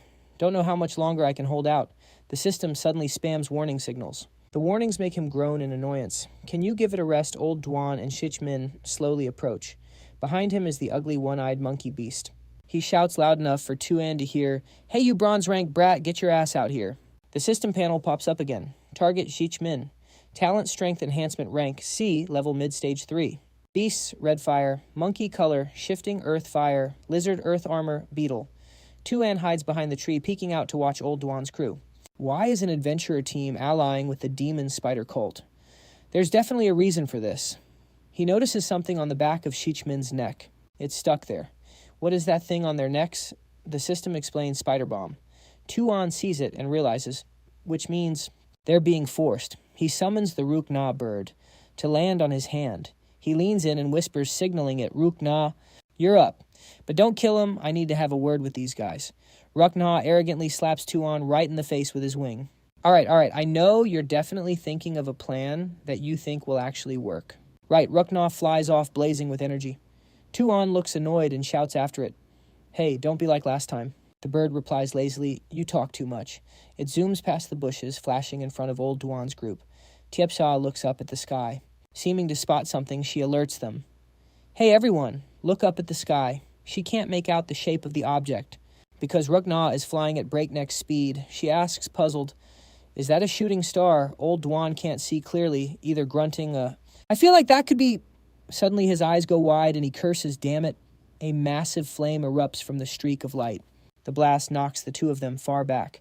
A fire phoenix flies through the smoke, soaring right past their faces. Shichmin is tied to a tree. In front of him is the red fire monkey. He barks an order to it. It obeys, leaping up ferociously, throwing a massive fist at Ruk-Na. But Ruk-Na isn't just some average bird. It dodges the fire monkey's punches, then lifts its head beak pointing up. Red flames gather. It chants, Sunfire. It spreads its wings, hovering over the guy's head. Flames rain down from its body onto the one-eyed monkey, making it scream in agony. The beast is slammed, face first, into the dirt. Shichmin has broken free by now. He thinks in shock, shit, I didn't think that stinking brat spirit beast would be this cracked. Shichmin warily hides behind a bush. He peeks at the person wearing the cloak and helmet, speculating, looks like that guy isn't going to make a move. He looks at the giant monkey monster. Watching it take those fiery hits, he thinks I got to come up with a plan. Just then, Old Duan shoulders his gun and starts spraying bullets. Ruk-Na dips and dives, skillfully dodging every shot. Old Duan yells in anger while pulling the trigger. Even bullets aren't doing jack. Suddenly, the phoenix spreads its wings wide, diving straight toward Old Duan below. It unleashes a wave of firepower right at him, sending him falling backward in shock. Momentum slams the back of his head hard against the ground. Attack done. It reverts to its original form, landing on Tu An's shoulder. He holds his head looking at the guy who just fell. He thinks tiredly, Ruk-Na, there you go again. Just then the monkey monster suddenly rushes in. Gritting its teeth, it aims a giant fist right at him. Tu An raises his hand in panic to stop it. Wait, we can negotiate. The beast attacks, forcing him to cast a defensive shield. The monster's strength is insane, knocking the sphere protecting Tu An into the tree behind him. Shichmin finally speaks up. But we've got nothing to negotiate with you. In the middle of the forest, red and blue stand facing each other. Shichmin makes a request, but it sounds like an order. However, I do have a request. Due to certain reasons, I have to take you with me. Tu An finds the offer hilarious. He replies instantly, you think I'm going to play along with you guys? Hearing this, Shichmin smiles slyly. Looks like we're going to have to fight then. Tu An flashes a confident smile too. They speak at the same time. Under the lush green canopy, flames erupt. Ruk-Na clashes with the giant monkey. Turns out its eye isn't blind, that is its weapon. The two beasts generate blazing red flames. Meanwhile, Tu An is taking heat from Shichmin's fire attacks. He raises his hand to create a defensive shield. The guy attacks relentlessly. Tu An frowns, thinking, here we go again. While unleashing attacks, Shichmin yelled, yo, bronze rank brat, how the hell do you have a shield? Is it some rich kid sci-fi tech? Xian ignored the trash talk, but he was sweating. His spiritual energy was about to tank. Thinking fast, with a steel gaze, he decided, guess I gotta push the shield out. He channeled his inner force and shoved the flames back. Shichmin got blocked behind Xian's barrier. He leaned in, grinning. Didn't think you'd actually push the shield over here. You got a wild imagination, bronze brat. Suddenly his body erupted in dangerous flames, warning Xian right in front of him. But this fight, it ain't some school drill, he muttered, so the gloves are coming off. Then he chanted a buff spell. Flames surged around him like crazy. Xian gritted his teeth, calculating his next move. Did not expect him to rush me now. He couldn't dodge in time. Face went dark as Shichmin rammed straight into his gut. He started flexing. I've been brawling in the street since I was a kid. Xian's back slammed onto the concrete. He clenched his jaw, swallowing the pain, but Shichmin wasn't done yet. He kept raining punches down while Xian covered his face. He shouted, the demon spider sect is the Federation's public enemy #1. Even if you help them catch me, you think they'll let you live. His face was all scraped up by now. He glared furiously at Min, whose fist was raised for another strike. The guy scoffed angrily. Humph! What does a rich, pretty boy like you know about anything? Suddenly Zian reached up and grabbed both sides of his head, gripping tight. He yanked him down and smashed his forehead into Min's bam. He screamed, "I know this." Seizing the moment, he flipped Min and pinned him to the ground. The guy struggled. Zian continued, "And I know you guys are being blackmailed." Zian looked him in the eye, offering a deal. "That spider bomb on your neck, I have a way to get it off you." Min didn't buy it. He gritted his teeth. "You have a way. Why the hell should I trust you?" Still pinning him down, Zian confidently glanced at the bushes behind them. "Trust me, because I know your buddy's hiding right there in the bushes." Inside the brush, Fong Lang was aiming a gun at them with a deadly look. Suddenly a voice shouted an order at him. Fong Lang paused. It looked like a smoke grenade was tossed right at Zian and Min. The canister hit the ground hissing as white smoke blanketed the area. Fong Lang instantly appeared behind Zian gun to his head, ordering, "Hey, don't move." Min pointed at him, squinting sarcastically. "That little trick isn't going to cut it, Bronze Boy." Outside the smoke, Arthur stood holding his staff, deep in thought. A voice called out, "Hey, Yu Zian was unconscious, being dragged by two guys right in front of him." They announced, "We brought him." Min, leading the pack, frowned and asked, "Now you can let us go right." Arthur looked down at Zian, unsatisfied. "What about the girl? Bring her here too." Min lost it and yelled, "Hey, that's not part of the original deal." Arthur's eyes glowed purple as he spoke. "Seems like I need to remind you. Did you forget about the spider bombs on your necks?" Min smirked, replying, "Whatever. It's about to be ancient history anyway." Behind him, Fong Lang pulled the trigger, but Arthur instantly summoned a purple shield, blocking the bullet's path. Min seized the moment, signaling the three behind him now. Arthur was shook, gasping. What this plan was set up minutes ago when Zian offered to help them. "I suggest you think it over," and they had shaken on it. Back in the white smoke, Min had put a finger to his lips, telling everyone to stay quiet. Fong Lang worried Zian wouldn't get it, covered his mouth, and whispered, "Boss means we don't know if that guy can eavesdrop, so keep it down." Zian glanced over, getting the drift. He got it. That's why they used the smoke grenades so the demon spider sect couldn't see them. So that's the play. He put his hands on his hips, laughing casually while Fong Lang looked terrified. "Relax, I've done my research. The demon spider sect can't eavesdrop. Those things are just normal mutant beasts. Otherwise, why would I be talking this loud?" That's when Min demanded, "All right, spill the plan. Scene change." Back in the present, old Duan had Arthur pinned. He recalled the plan Zian laid out. First off, the spider bombs have low IQ. They only take orders from that staff in his hand, so we have to control his movements. Do not let him use that staff. Just as Zian predicted, Arthur tried to stab old Duan's thigh with it. He calculated, if we destroy the staff right now, everyone's control will be broken. Teek Shah leaped up, claws aiming straight for the staff. It was going perfectly, except Arthur is a gold-rank beast Tamer, so he wasn't going down easy. He struggled, unleashing a creepy purple glow that made old Duan's eyes widen in fear. A blast of purple fire knocked old Duan backward. He broke free. Time for plan B. Arthur threw his head back and screamed in rage, "You insolent trash." He's choking Thick Saw, lifting her right off the ground. She's frowning, struggling to push him off, but damn, she's stuck. Arthur just yeeted Thick Saw across the room. He growls, "I've been way too nice to you, trash." She crashes right on top of Tu An. He frowns, gritting his teeth through the pain. Time for the next phase. Right after he breaks free, Arthur raises that glowing purple staff. Face your punishment. According to the plan, his next move is 100% triggering the spider bombs. Min glances at the red spider on his neck. Even Lao Don's freaked out seeing those spider claws grow. But the detonation signal takes forever, so it won't blow up instantly. Thick Saw checks the spiders on her neck, and right now, that's when he's wide open. Just like the plan, Tukin rushes him with a dagger from behind. He's muttering, "Oh Lord, cleanse their sins," but Bro's got eyes in the back of his head. He counters and chokes Tukin before she can even react. No way. Tukin grits her teeth. He just shakes his head. Useless. The Lord foresaw this long ago. But the plan isn't over. Tukin smirks, gripping his arm. Her eyes lock onto his staff. His shield is broken against ranged attacks, but in close quarters it's useless. She drops the dagger, catches it with her other hand. A smooth spin, and she's ready to shatter that staff. She gives a cocky smile. Now, who's getting cleansed? She flicks her wrist. Bullseye. The dagger pierces right through the purple gem on his staff, right in his face. Tu An clenches his fist. Yes, it worked. Tukin checks the spider on her neck. The red light is fading out. Lao Doan and Thich Sa rip theirs off too. Lao Doan lets out a huge sigh of relief. Finally free of this damn spider. Min spikes his on the ground and stomps it. Go to hell. But the celebration is short-lived. Arthur launches Tukin straight at him. She crashes into Shichmin, knocking him back into Lao Duan like dominoes. They scramble to get back up. Shichmin yells out. He's using this chance to run away. Tu An clicks his tongue, face darkening. Here we go again. Arthur forms a triangle with his hands, purple flames erupting around him. The flames engulf his strange hand sign. Massive waves of purple light pour out, opening the gate to his domain.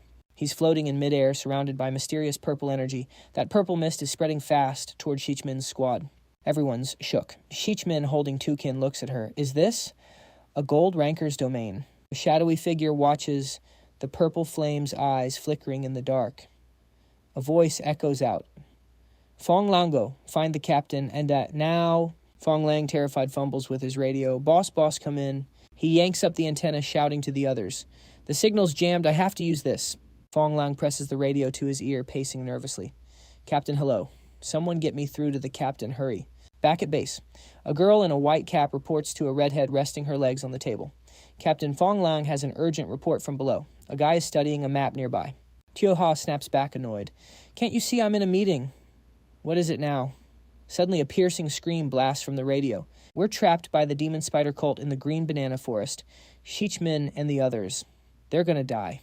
Tio Ha flinches. The map guy starts sweating bullets. She stands up, voice deadly serious, the demon spider cult. Are they insane? Who gave them the guts to touch my people? The map guy stammers. There must be some misunderstanding. Tio Ha leans on her baseball bat. Oh, really? She's fuming. Red electricity crackles around her. She rests the bat on her shoulder. The last guy who messed with my red monkey squad. The grass on his grave is already tall. Back inside the domain. The whole place is stained in an eerie purple light. Hundreds of eyes stare up from below. Arthur bellows, praise the great mother, the almighty God, praise the great mother. Strange beasts swarm out of the gate. Race parasitic bat. System stats, rank gold mid. Talent piercing, demon sound. Skills, demon sound, purple charm, wall, hold, leap blue. Sonic shockwave blue. Race three-headed corpse beast. Rank gold mid. Talent bone crusher. B, skill savage charge blue. Corpse mirror, green explosion blue. They zoom through the air, shrieking orders.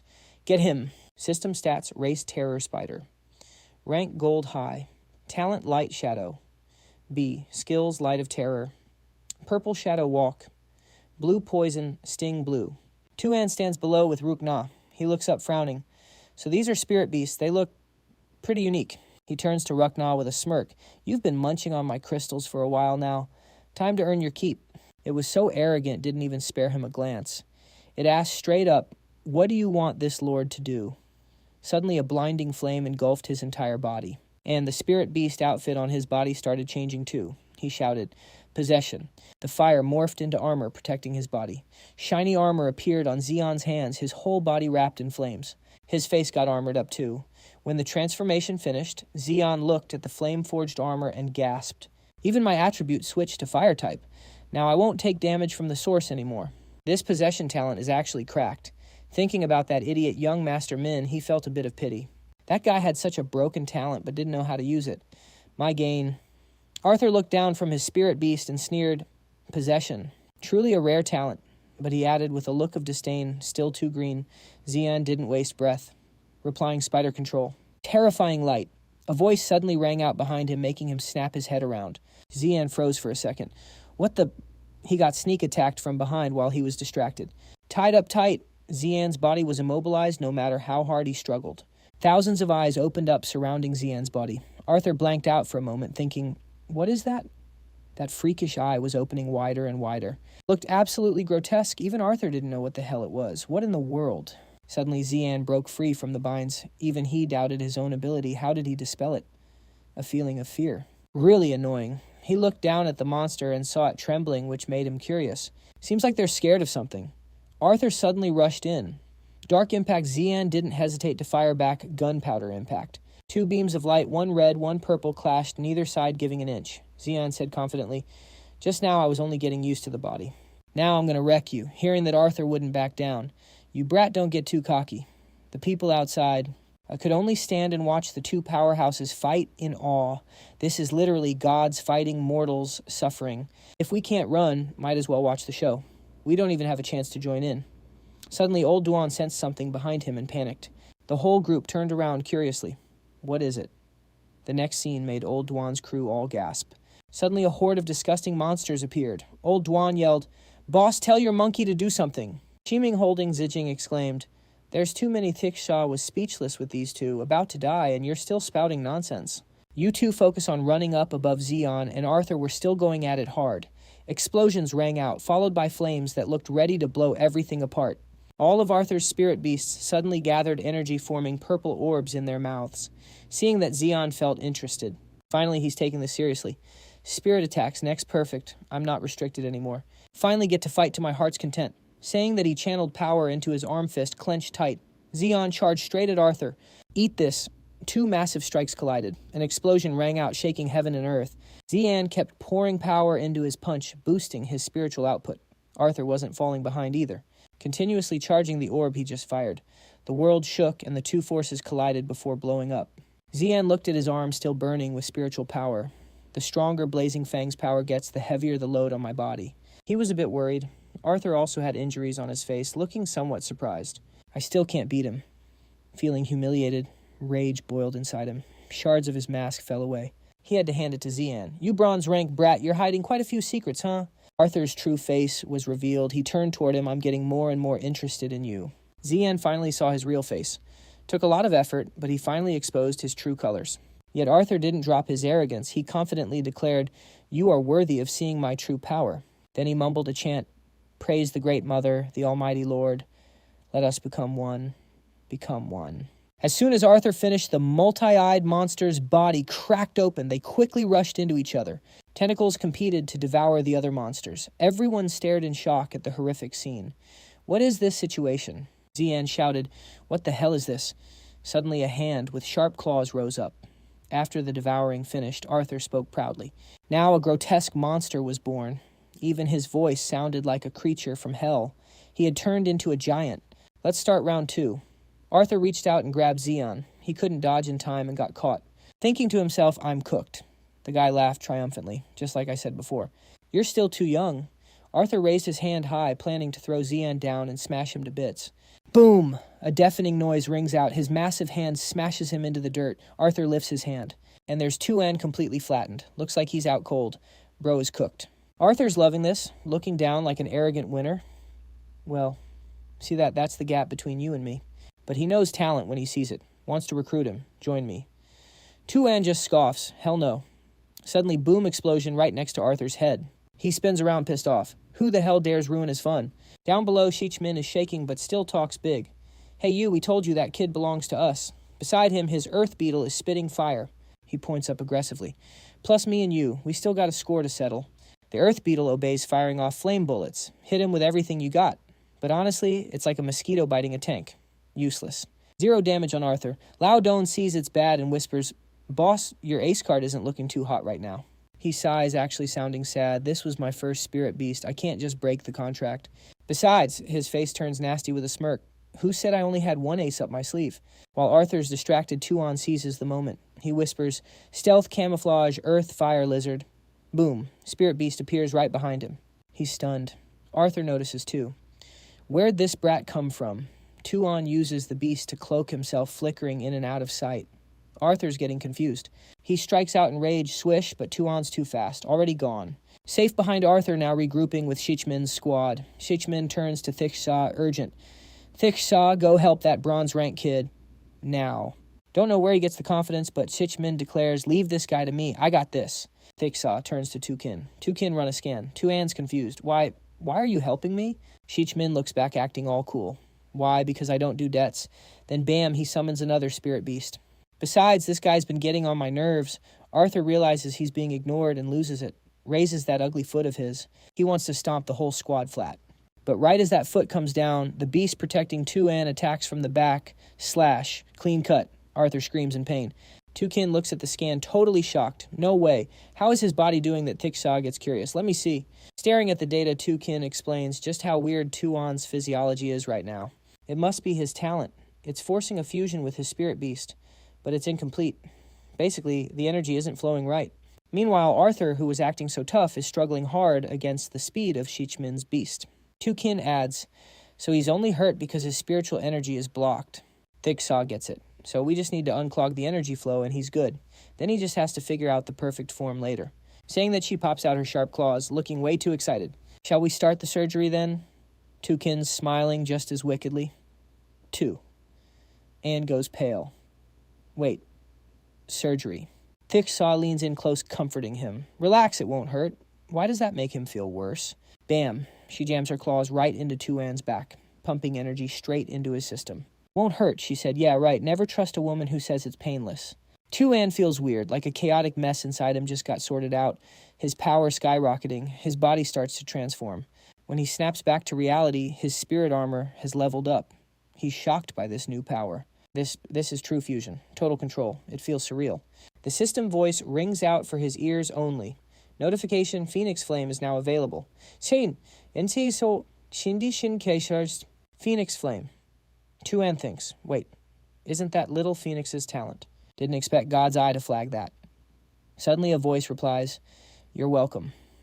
Tu An freezes. What? Hold on, isn't God's eye just a system? Since when does it talk back like a person? Arthur is fully triggered now. He charges a massive energy ball in his mouth, ready to fire. Same power he used to crush Tu An. He's not holding back. Earth Beetle braces for impact with everything it's got. Sheechmin is panic sweating, but yells out, hold the line. Don't give up, Earth Beetle. Sheechmin is about to rush in, but Tu An stops him. He steps up, radiating confidence. Let me handle this. I got this. Doesn't even wait for an answer. He walks straight forward while Sheechmin stares in shock. Battle stance ready. He turned back his voice, rock steady. Go find cover nearby. I'm going to make this freak regret he ever stepped foot in here. Cheechman didn't try to stop him. He just laughed it off. All right, kid. You talk a big game. Tu An took a deep breath. Time to activate his skill. In a split second, flames erupted around him like a crimson tornado. He roared Phoenix Flame. Instantly, the fire exploded, condensing on his back into a massive pair of blazing wings. As he spoke, the system flashed a talent notification. Phoenix Flame activated. Entering state Sacrificial Flame. Hearing that weird status name, Tu An was confused. He thought Sacrificial Flame. What the hell is that? The system heard his confusion and chimed in. When in Sacrificial Flame mode, every fire skill used will build up the sacrifice gauge based on mana consumption. Different effects trigger depending on the accumulated stage. There are 3 stages in total. Stage 1, Solar Flame Effect. Buffs all fire-type skills. The system broke it down further. Stage 2, Nirvana Mode. Capable of mitigating fatal damage. Hearing that he finally got it and realized just how broken this power was. It's obviously just one talent, but stacked with that many effects, no wonder it's S rank. But before he could celebrate, he realized something was missing. He asked the system, wait, didn't you say 3 stages in? So what's the effect of stage 3? Suddenly, the status board glitched out with weird symbols nobody could read. He thought special characters. Seriously. The hybrid monster scoffed at the display. All flash, no substance. You think you're hot stuff. Before Tu An could clap back, the thing attacked. Shadow Rending. Arrow rush out of nowhere. Transparent arrows looking like pure ice materialized. Dozens of them locked onto Tu An, cutting off every escape route. Tu An didn't say a word. He moved like a bolt of lightning, weaving through the tiny gaps in the barrage. In a blink, he was in its face. Tu An looked like a literal burning phoenix as he soared high above the enemy. Locked on. Counterattack ready. 0 hesitation. Tu An nosedived like a meteor, funneling all his power into a single punch aimed right at the beast. Mid-strike, he triggered Scorching Flame Impact. The system pinged Sacrifice Energy Charge at 73%. The punch connected wham, right in the face. The monster's head snapped back, spraying blood into the air, giving it 0 time to recover. Tu An dove in again. Target locked. Next payload ready. Tu An screamed.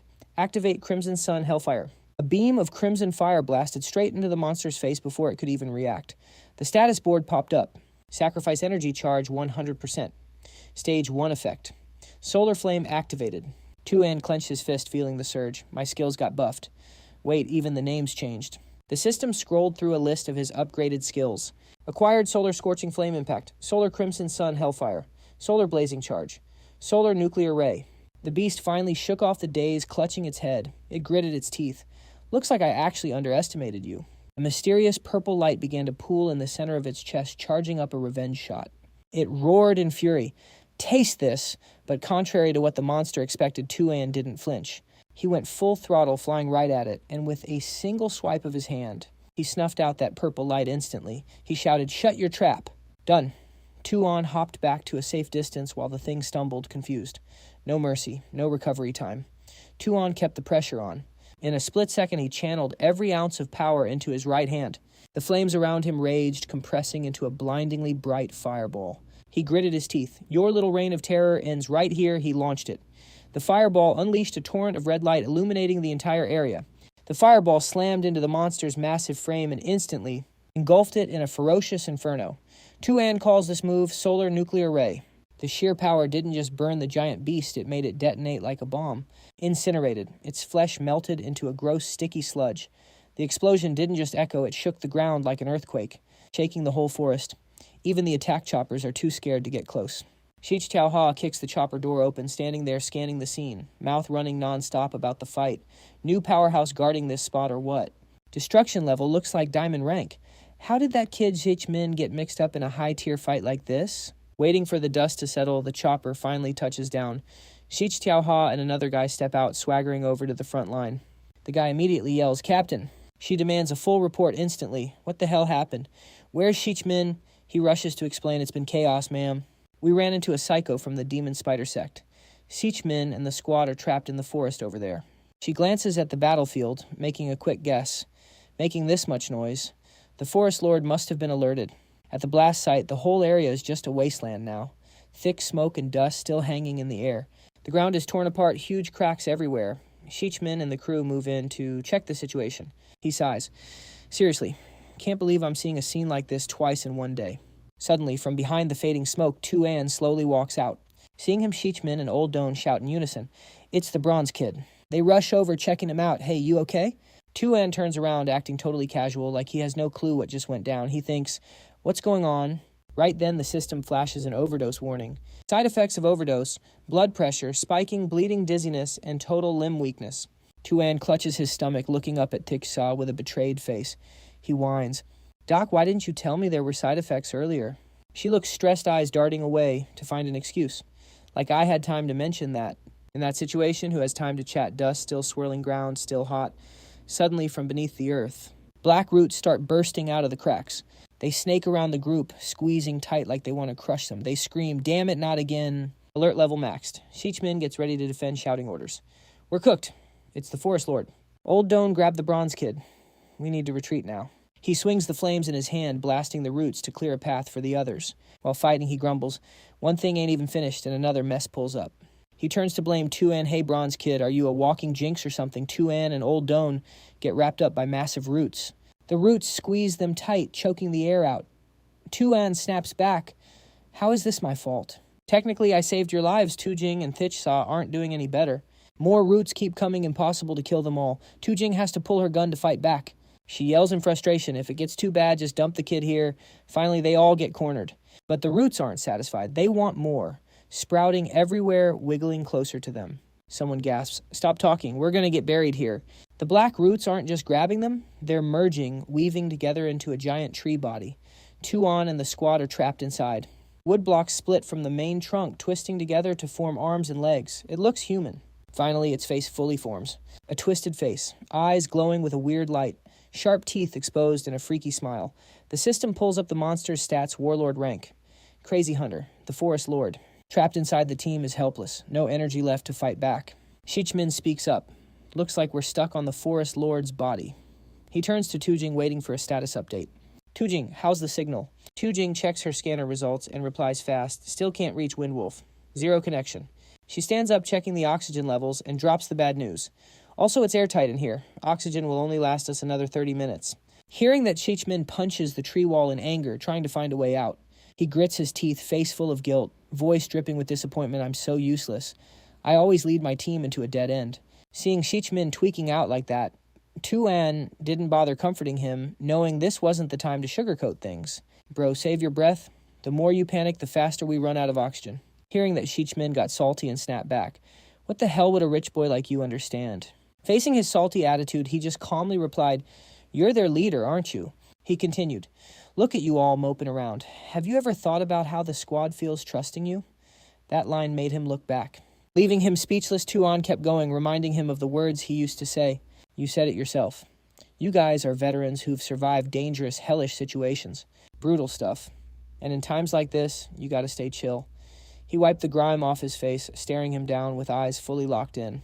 "Plus, most importantly, You need to trust the people who put their faith in you. Outside the chopper carrying Xiao He was hovering in the sky, trying to keep a safe distance from that monster.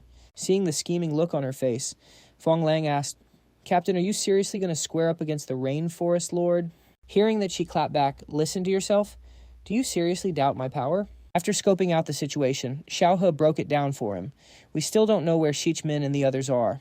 The clues point right here. That thing is a huge obstacle to saving them, so we have no choice but to throw hands." Suddenly, noise from the comms device buzzed in, cutting their chat short. Fong Lang, we're inside the Lord. Getting that key info, she stood up instantly, getting ready to throw down. Perfect timing for a rescue. I just got to slice this thing open. With that, Xiao, he started her summon Red Demon Ape, come on out. Red Demon Ape. She ordered it to spirit possess. It shrank down, clinging tight to her iron staff, engulfing the ordinary weapon in blazing pink flames. Without zero hesitation, she launched herself out of the chopper, diving straight toward that crazy hunting green demon tree. It seemed to sense her presence, too, instantly putting its guard up. A figure zoomed across the roots, connected to its body, moving like a phantom. In the blink of an eye, Xiao He closed the gap and was right in its face. Her face was screaming battle lust. She swung the iron staff, with full force yelling, "Crimson Tyrant Furnace, smash." "Eat this." She raised the staff high above her head and slammed it down on its skull with everything she had. That insane power instantly split its head right in two. She didn't stop there. She kept cleaving straight down, cracking that wooden body into two separate pieces. Inside, Shichmin and the others suddenly saw a flash of red lightning strike down from nowhere, making him jump. Seeing the familiar sign, Shichmin stammered, "Red lightning, no way is it." Suddenly, Xiao He appeared, making him scream in pure joy. Sis, unlike his excitement, she just calmly said, "Oh great, there's my stinky little brother." Ignoring her cold attitude, he rushed over, tears streaming down his face. Big Sis. Seeing his totally over-the-top reaction, she looked annoyed and helpless. She was speechless and just clicked her tongue. Shichmin didn't care, though, running up with his arms wide open for a hug. Waiting for him to get close, she swung her fist right into Shichmin's head, shutting down his weird behavior. A massive bump popped up on Shichmin's head. Xiao He cooled down a bit, seeing that, but still scolded him. "How old are you, huh? Opening your mouth just to cry for your big sister. Have you no shame? Is this really the best a brat like you can do?" Everyone standing around had no clue how to react to this situation. Tu An asked Lao Doan next to him, "Is your boss always like this?" He just shrugged helplessly and replied, "Yeah, we're used to it by now." "Enough clowning around." Xiao He spoke up. "Grab this chance to get out of here. Everyone climb up now. The Rainforest Lord's regeneration speed is insane, so don't waste time." She ordered Fong Lang up above. "Fong Lang, pull us up." He respectfully replied Roger that. He started cranking the winch to pull everyone up. Seeing the crowd, he asked, "That's everyone, right?" "Lao Don coming up." Last replied, "The captain is still back there." Xiao He was catching up right behind them. She climbed up while warning them, "Don't stop here, we gotta move."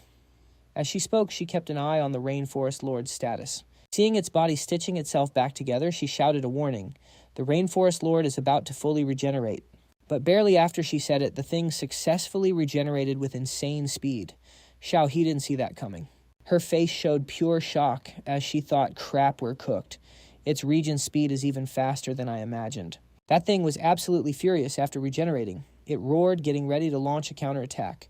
A beam of green light shot from its mouth, incinerating the rope ladder. Xiao He lost her balance instantly and tumbled backward, free-falling completely blindsided by that hit. As she plummeted, one thought screamed in her head, "I am so cooked." Seeing his sister in danger, Shichmin screamed in panic, "Sis." But she didn't miss a beat, instantly regained balance and flipped her body midair.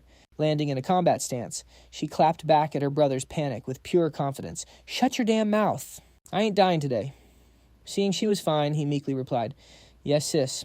She skillfully used the Rainforest Lord's own trunk as a slide to break her fall.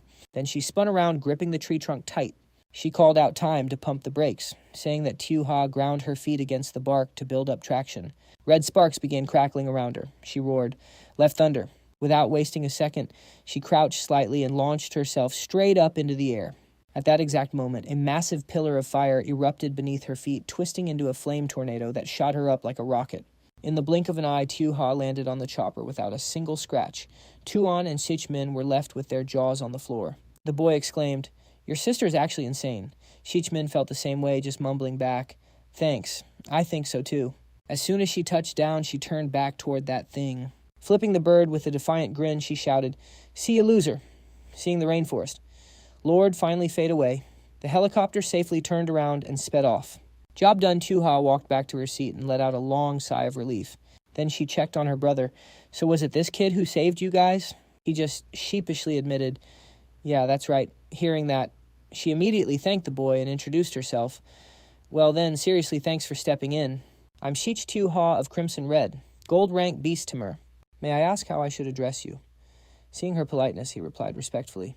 Tu An, bronze rank, beast tamer. He kept a straight face, but inside he was quietly analyzing Tu-ha and her background.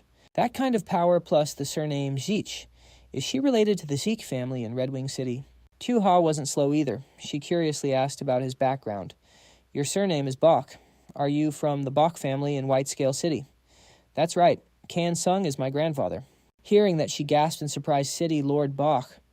In a flash, she leaned right into Tu An's space, lifted his chin, and whispered, Hey kid, you know what? I've been a mercenary for a long time, so I've rubbed shoulders with plenty of city lords. Suddenly, Tu-ha flashed a bizarre smile that sent a chill straight down Tu An's spine. She started accusing him of lying. We've worked with Old Master Bach tons of times. He's basically a regular client of ours. But there are always some clueless punks who love pretending to be from the Bach family to scam us. She moved in even closer, her face twisting into a creepy expression as she threatened him, and you're the first one to actually claim to be the Bach family's young... Let me tell you, the last few fakers, we fed every single one of them to the beasts. Tu-ha gripped Tu An's chin tighter, her voice dropping low. Now let's see if you're making this up. Saying that, she brought her nose right up to his face. After a few seconds of sniffing him out, Tu-ha suddenly burst out laughing. Looks like you really are the Bach family, young master. Tu An just complained internally. What is wrong with this woman? Behind them, Sheechmin saw the whole scene and shouted, Sis, have some dignity. She turned back, looking totally clueless, huh? Once Tu-ha returned to her seat, Sheechmin asked, By the way, where's that girl who was with you? The question made Tu An freeze. Oh crap, the fight was so intense I totally forgot. He jumped up and opened his beast-taming space. He muttered, Excuse me a sec. Stepping inside, Tu An saw purple crystal blocks appearing and wondered, Purple amethyst. The scene before him left him completely shocked. What is going on here? In the middle of a web made of purple crystals, Kobach was trapped completely immobile. Without hesitating, Tu An immediately pulled her out. Seeing that Sheechmin yelled, Why did you put a person in your beast space too? Ha also shouted, Who taught you to do that? Putting Kobach down, he immediately asked for help. Quick, help me, Kobach, Sheechmin looked over and gasped. Holy shit, what is this? He snapped, Kid, what were you thinking? Tu-ha bent down to examine her closely. Putting anyone other than yourself inside a beast space is unheard of. She picked up a few crystal fragments from Kobach's body, inspected them for a moment, and continued. But these crystals on her body, they look a lot like spirit stones. I suspect this is some kind of self-defense mechanism. It might be because the spiritual energy in your beast space was too strong, triggering this reaction. Tu-ha stepped forward and spoke to Red Snake. Red Snake, what do you think? You're the only doc here. She vibed with Xiao He's idea. I feel like that's a possibility too. But just to be safe, we should run some checks. The problem is, our gear right now isn't enough for that. We gotta head back to base first. Hearing that Xiao He made the call instantly, then let's head back to Shaolin Town. Meanwhile, somewhere else. A meeting room floating right above a silent lake, wrapped in this trippy purple mist. In the center, a woman stood tall. Her aura was so heavy the air felt frozen. Surrounding her were 5 shadows standing in a perfect circle. Suddenly, a calm female voice cut through. Breaking the long silence, I called you here for 2 things today. The speaker was High Priest Solaris. Her presence instantly made the whole room tense up. No one dared to interrupt as Solaris spoke. Her voice continued cold and clear. First matter. Priest Arthur is confirmed dead. It went down in Shaolin Town right between White Scale City and Giant Eye City. She added, I want to hear your thoughts on this. Then, the second priest Lilith was the first to speak up. Her voice was low. Arthur was ranked 6th, but he was borderline diamond rank. Next was the third priest. Diego Barro chimed in. Could it be a city lord's doing? Hearing this, Solaris spoke up immediately. Jingchong was wrecked in the last battle. The only one capable of taking down someone nearing diamond rank is the city lord of Giant Eye City. A dark male voice echoed from the back, the 4th priest, Mephisto. It could also be the Moon Hidden Gang. After all, Greenshao Forest is their turf. Beside them, the 5th priest, Asmodan, stayed silent. Then Solaris gave the order. Her voice had zero emotion. Whoever it is will make them pay a heavy price. She commanded Asmodan, You handle this. Remember, the opponent is cracked. Move carefully. Asmodan, who had been silent, finally bowed and replied briefly, Understood. Solaris then switched topics. Now for the second matter. It concerns our clan's future.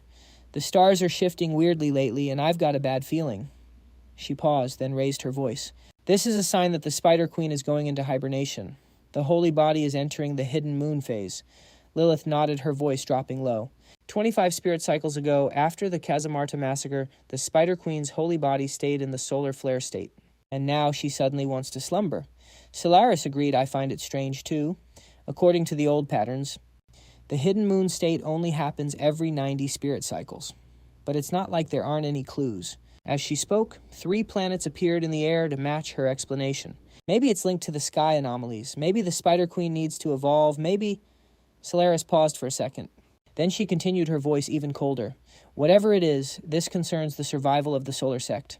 We can't take this lightly. Diego spoke up. High Priest, the people from the lunar sect will definitely follow the signs to find the Spider Queen. How about we send someone to tail them and stop them from getting the Spider Queen's blessing? Solaris smirked, clearly impressed. Not a bad idea, but we have to be careful.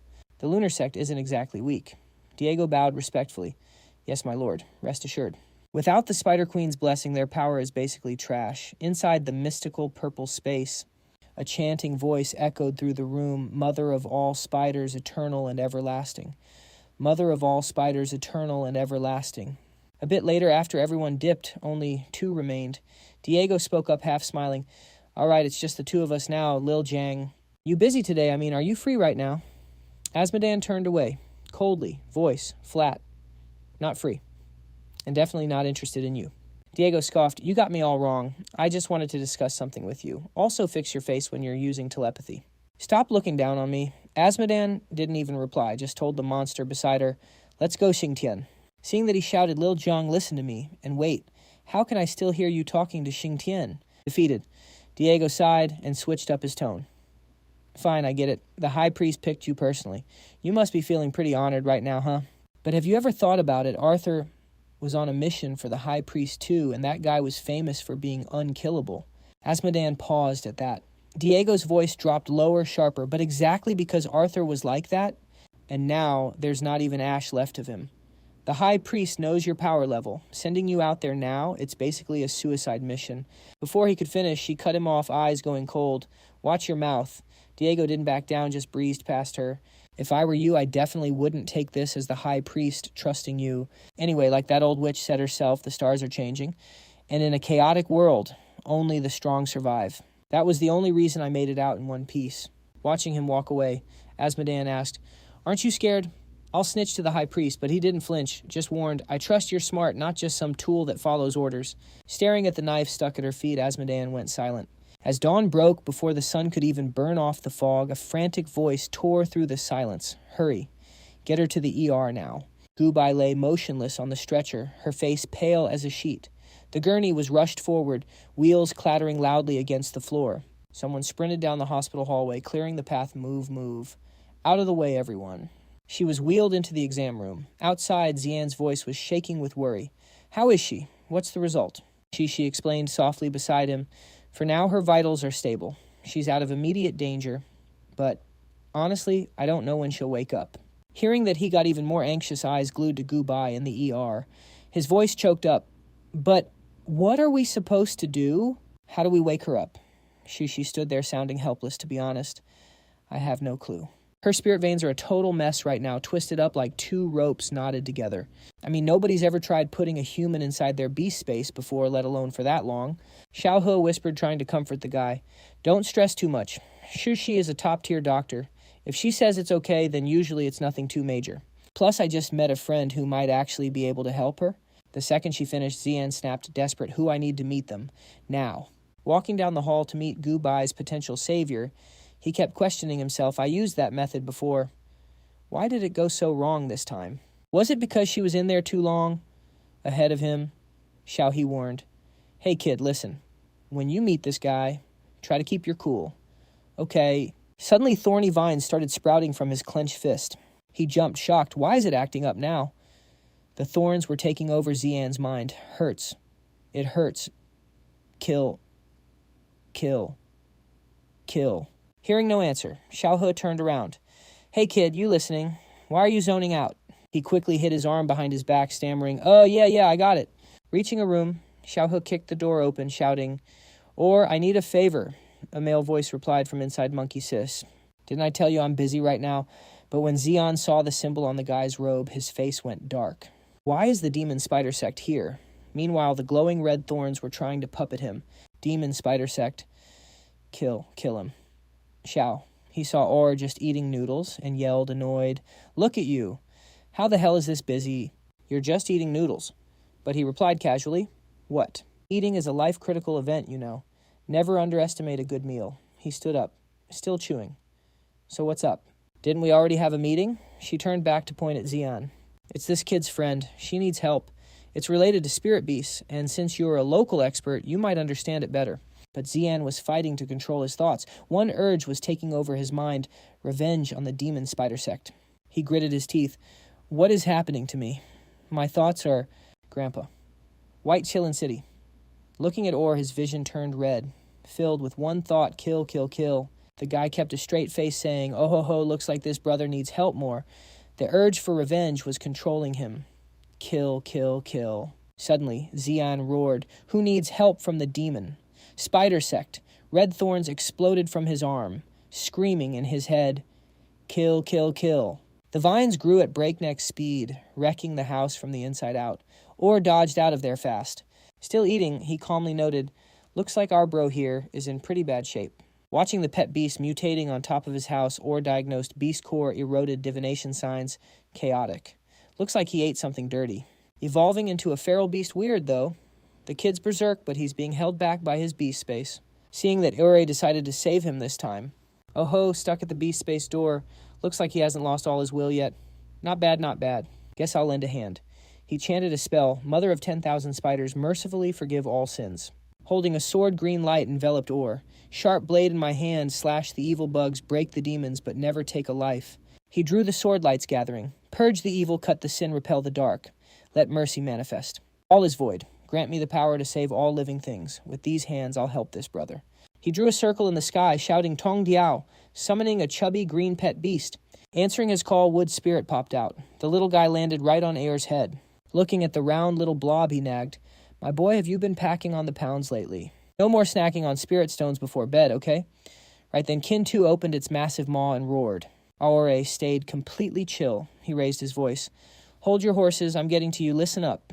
Pointing his blade at the beast, he commanded Wood Spirit cast Wind Shift on me.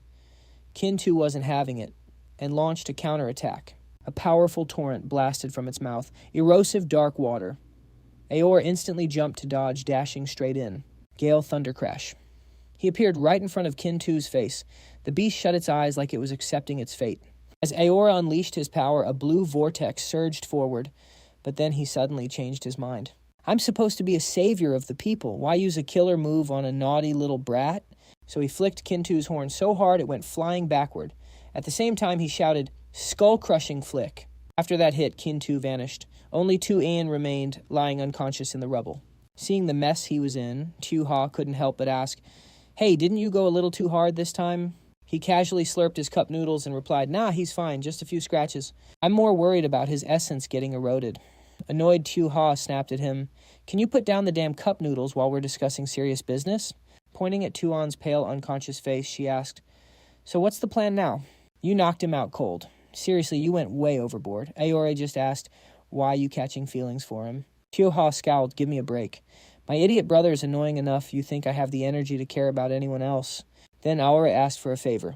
All right, hang on. Help me carry him and his friend into the village. I'll treat you to noodles. Hearing that ridiculous offer, she yelled, Pay me in cash, you cheapskate. Transport fees and property damage, don't even think about flaking. You better pay this queen every single cent. Elsewhere, a stream of blue water flowed into a pool. Tu An was soaking in it, slowly opening his eyes. Two strangers stood before him. The girl asked the guy, Is he awake? The guy leaned in close to Tu An's face and said, Not yet. Then he shoved two fingers right up Tu An's nose. Let me wake him up. Tu An instantly bolted upright. Checking his body, he panicked. What the hell is happening? And what is this weird goo? His eyes scanned the data, natural essence. Origin unknown. Restores stamina and spirit power simultaneously. Also possesses a mild sedative effect. The girl scolded Josh. Josh, why would you do that to the high priest's guest? Knowing Tu An couldn't understand them, Josh smirked and mocked him. Look at this stranger with his bug eyes. He looks dumb as bricks. Watching them whisper, Tu An thought, what on earth are they saying? Suddenly, Aora appeared behind him, chewing his noodles. Yo, you awake, brother? Tu An jumped out of his skin and screamed, you're from the demon spider cult. Aora shot back. Demon spider cult, my foot. We're the Queen Spider clan. You outsiders really love making up nonsense names. Tu An stood up to Ore. Where am I and where is Gubai? He gave him a teasing look. You sure she wants to see you right now? The girl blushed and handed Tu An some clothes. Put these on quick. You'll catch a cold. He snatched them, blushing hard. The thanks. Once dressed, he turned to Aor. You still haven't answered my question. Who exactly are you? But when he looked, Aor was already gone. Where'd he go? A rock bonked him on the head. Tu An spun around, furious. What is your problem? Josh ignored his rage and said, Follow me, dummy. Tu An stared at them, totally lost. What language are you guys even speaking? I don't understand a single word. The girl opened the door and welcomed him softly. Welcome, stranger. He gazed past the door in awe. A mysterious city emerged from the darkness. The gloom only made the strange, glowing blue patterns on the buildings pop even more. Tu An shouted, Is this underground? The girl grabbed his hand and pulled him along. He panicked. Hey, where are you taking me? She pointed ahead and told him, The priests are waiting for you at the temple. Tu An didn't understand her words, but he got the gist from her hand gestures. Still, he asked, You want me to go over there? Staring at the temple, he double-checked.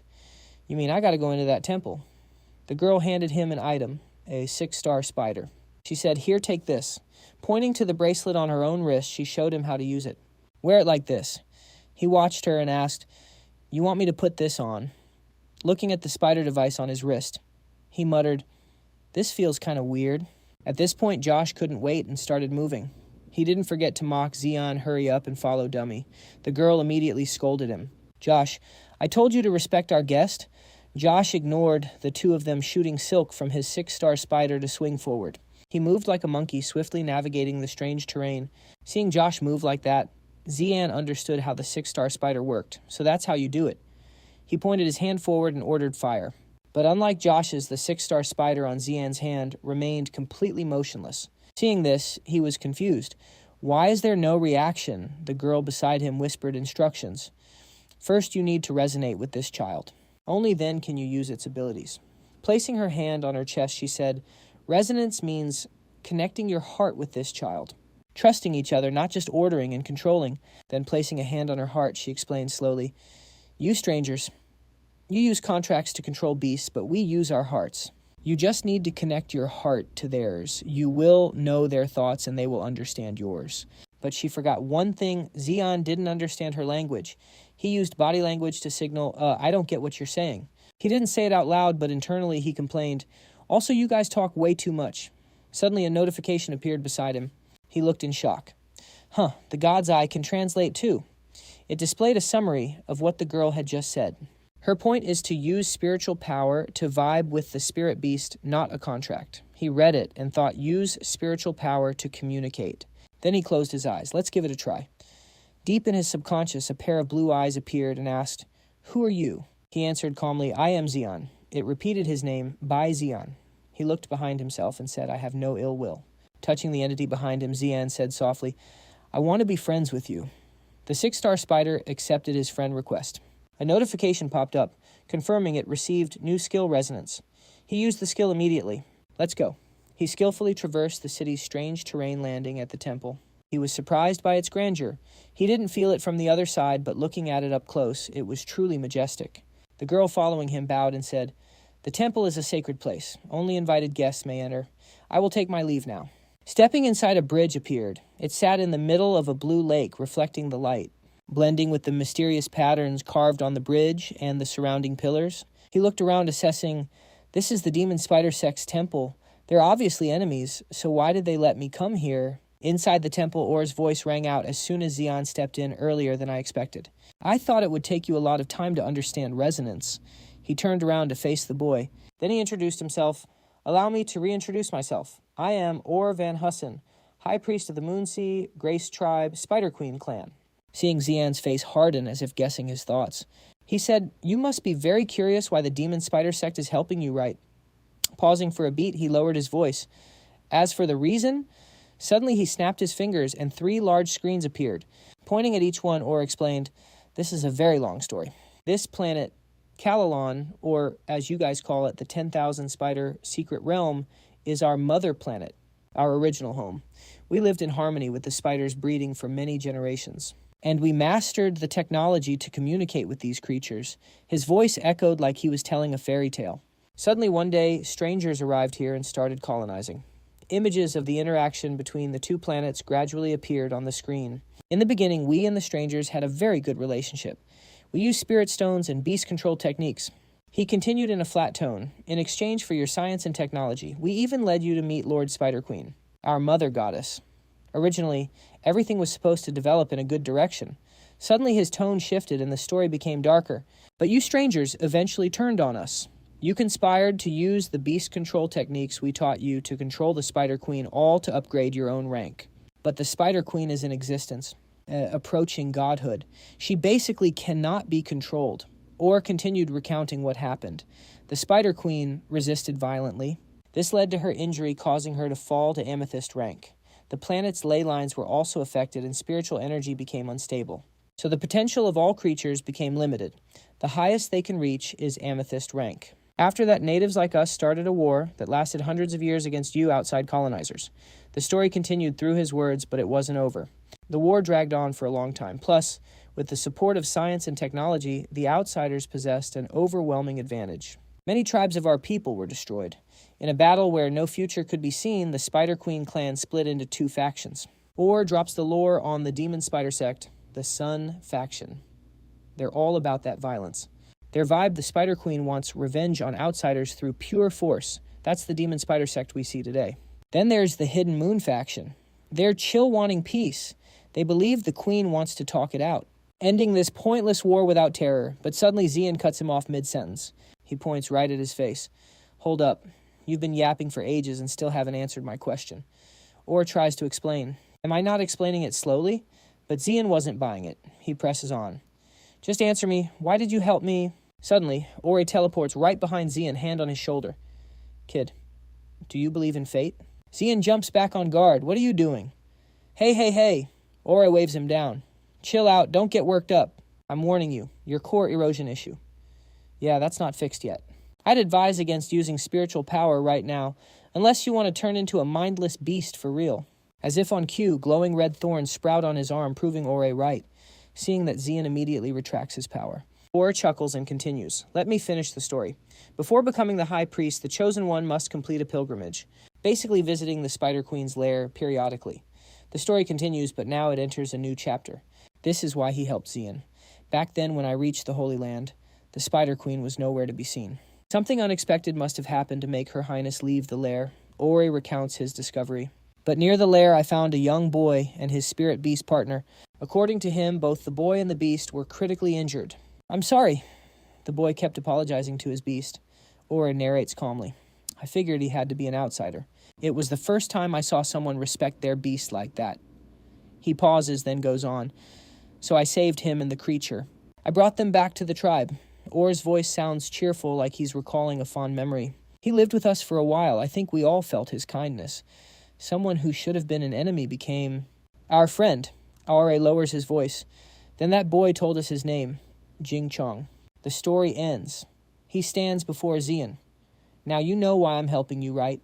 But Xian is confused. "Wait, hold on," Xian says suspiciously. "My grandpa knew you guys when he was young. So how old does that make you? You look like you're 30. Are you trolling me right now?" Or calmly drops a bombshell. "Did your grandfather not mention that my people age very slowly? Now let me take you to your teammate." As they step through the gate, he asks, "Speaking of which, I'm curious, do you really not know, kid?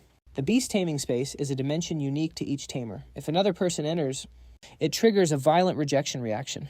Walking deeper inside, Or explains as he goes, "Your teammate is gifted. A normal person would have been physically obliterated. She only suffered chaotic spirit veins, which isn't too bad. They arrive at Gubai's healing spot. The external crystallized spiritual power has been removed. Vital signs and spirit vein frequency have recovered." He looks at Gubai lying motionless on a bed of flowers. He continues explaining her condition. but because the beast taming space affected her mind, the situation isn't looking good. She might never wake up. Xian frowns in disbelief. Never wake up. But it's not completely hopeless, or suggests carefully. I know a way. It just depends on whether you're willing to try. Xian narrows his eyes. What way? Or explains. When the Spider Queen is in her hidden moon form, she secretes a mysterious liquid. It can heal all sickness and pain. My ancestors used this liquid to create a divine artifact. It has the same effect. He details the search. Because of the war with the guests who fell from the sky, to protect the divine artifact, it was hidden in the tomb of the fallen warriors. To get it, you must enter the tomb, or warrens. But the place is rigged with traps. They say grave robbers end up dead or crippled. Xian hesitates. But that wasn't all. But the traps aren't the scariest part. Rumor has it that beasts wandered into the tomb during the war, reviving the corpses. They've formed a massive zombie army inside. Xian's face goes pale. Or grins slyly, draping his arm around Xian. So you want to give it a shot? Despite the fear, Xian is determined to make things right. Kobach's situation is on me. I gotta fix this mess. I'm going. Ao Rei snickered internally. Not bad. Your grandson's got a real sense of duty, Kansung. As they walked, he explained while striding, this stronghold is ancient history. By our calendar, it's 1,400 years old. The tomb itself, probably over 1,000 years of history. Ao Rei's knowledge was deep. Plus, since it's a martyr's cemetery, it's always guarded. Partly to stop grave robbers, but also, and you know this, to keep whatever's inside from getting out. The guards moved aside the second they saw him. High Priest, you're here. Ao Rei nodded. Good work, everyone. Open the gates. With his permission, Tu An stepped into the tomb. Ao Rei suddenly called out, "Oh, right, Tu An." He hummed with a teasing tone. Actually, everything I told you about this tomb earlier, I made it all up. He froze, wanting to curse. You freaking played me, but too late. The door slammed shut. Tu An yelled through the door. Hey, what the hell are you planning? Silence. He had no choice but to explore the tomb. Guess I'm stuck. Better check for another exit. Tu An approached the object in the center. Is this the artifact he talked about? Didn't he say he was lying? I don't get it. The moment he picked it up, white smoke poured from the base. Crap, forgot to scan it with the God's eye first. Boom! An explosion engulfed Tu An. Blinded by smoke, he coughed and looked up. What the... The ancient ruins were gone. Modern electric lights and tiled floors appeared before Tu An. This is... No way. Is this... His eyes widened in horror. Did I get sent back? Tu An walked toward a gunman slumped against the wall. A soldier. The enemy from that year. I must have been the one who shot him. He retraced his old steps. Yeah, I remember this. Tu An rushed forward. Then I went up the stairs. The memories were getting vivid. I'm facing them again. I remember now.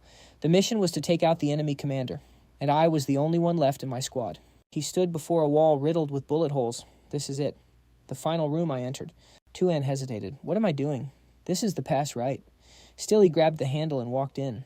Why does this still bother me? I should be saving Kobach and Grandpa. The heavy iron door creaked open. Someone was sitting motionless in the room. It was Tu An's corpse decomposing from long ago. What the hell am I doing? It's in the past. He stared at it, unable to look away. So weird. Suddenly a voice echoed in his head. Seems you still haven't let go of who you used to be. He froze. What? Who's there? The corpse lunged at him. It's me. Tu An panicked, fighting back. No way. Why, you're supposed to be dead. No, I'm the one who died. Red vines erupted from the corpse's mouth, trying to grab him. I am you. You are me. It attacked wildly. I'm dead, so you have to die. He scrambled for a gun nearby. Damn it. Almost there. Tu An barely dodged the red vines as they smashed through the concrete floor. You're me. No, you're not. You're just my past. You're not me. He grabbed the gun, checked the mag lucky still loaded. He aimed straight at the corpse's mouth. The past me has nothing to do with who I am now. Tu An declared, I am Tu An, a beast tamer. I have friends, I have family waiting for me. Bam! He fired. I'm not the same person anymore. The corpse dissolved into a mystic blue mist. Tu An finally let it go. Rest in peace, the old me. Now there's only Tu An, the beast Tamer. He stood up. The scene shifted back to the tomb. Was all that an illusion? He looked at the item in his hand, relieved. Whatever. I got the artifact.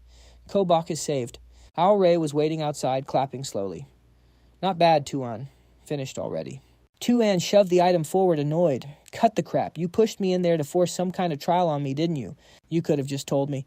Ao Rei kept that smirk on his face. If I told you straight up... Where's the surprise in that? He explained. The trial manifests the challenger's personal experiences. Basically your inner demons. Ao Rei leaned in curious. So, what was yours? Tu An's face darkened. He didn't want to talk about it. He's dead. Al-Ray suddenly dropped the bomb. Correct. Besides healing your friend, the artifact can also fix your eroded origin. But it only works once. The Spider Queen's essence is limited after all. So, save your friend or save yourself. Tu An snapped. He grabbed Al-Ray by the collar. Why are you telling me this now? Bro, how many secrets are you actually hiding from me? All I get is that annoying smirk. That's it for real. He knows there's nothing I can do. He just casually asks, so what's your move? Tu An is shaking with rage.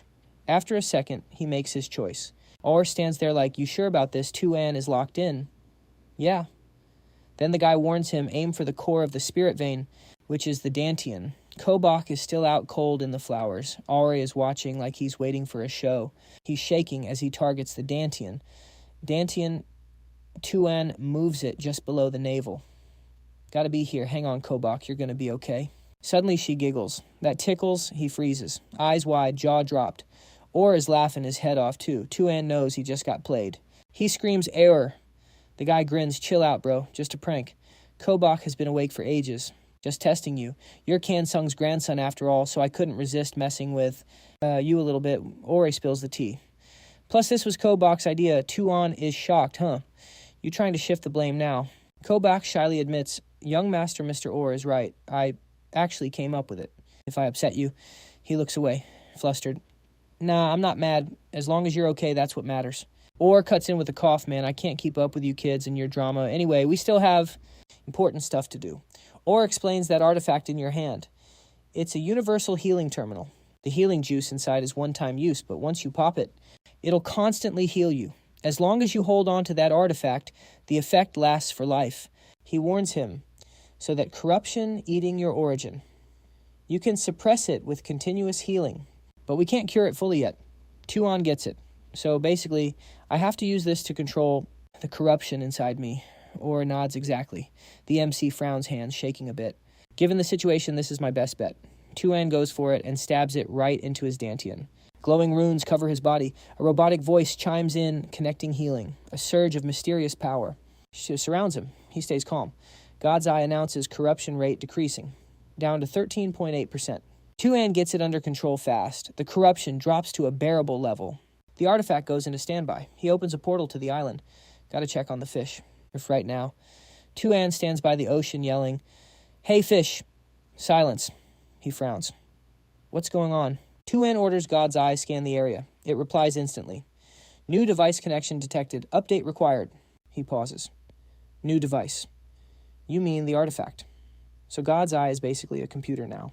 Tu An decides update it. God's Eye works fast, verifying update content. Updating interface. Updating data display. Update complete. Rebooting. In a flash, the screen turns blue. Update complete. New functions installed. He's surprised, whoa, the UI changed. Is the local tech just that cracked, or is God's Eye? Suddenly, a sound comes from behind. It sounds like the whale howling. It's thrashing in the water. Tu An jumps. What the hell? A massive wave knocks him back. Tu An is confused. Wait, didn't we fix the corruption? Why isn't he back to normal? The shadow looms over him. Hey fish, it's me, bro. Tu An the whale suddenly licks his face. Tu An friend. Happy. He freezes. Tu An thinks, why does this fish feel stupider?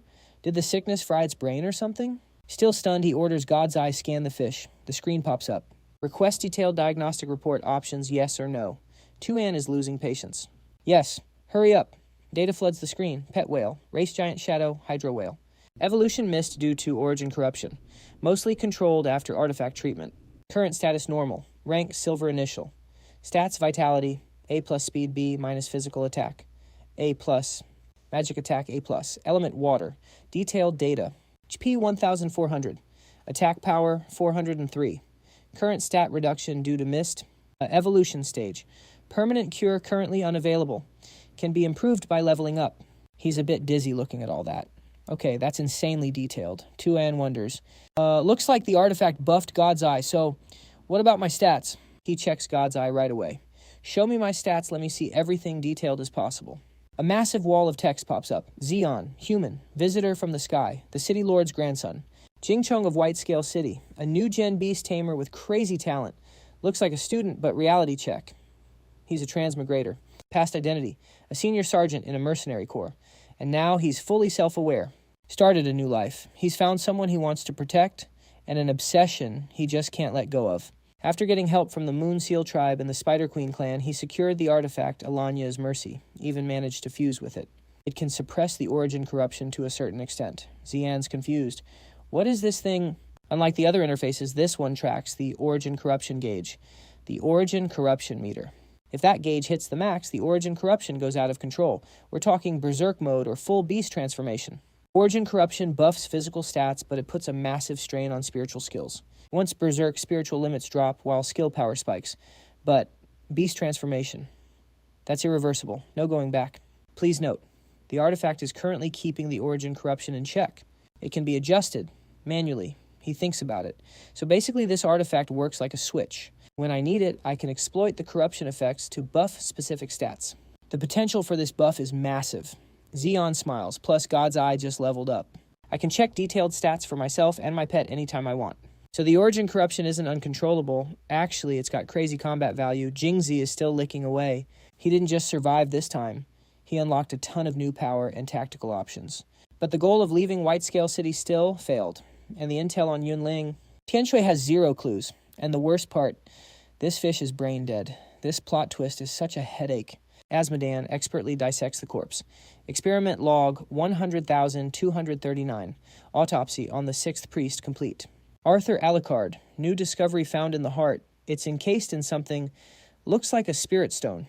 Hypothesis on the current phenomenon. The body was hit by massive spiritual energy, compressing the internal energy. Judging by the damage on the subject, I can estimate the attack's intensity. It's gold rank level, far superior to Arthur, extracting samples for analysis now that the specimen is inactive. No strange anomalies. Initial scan confirms no radiation. Placing it in the test tube for testing. It's stable in the spiritual solution, no violent reaction, just floating there.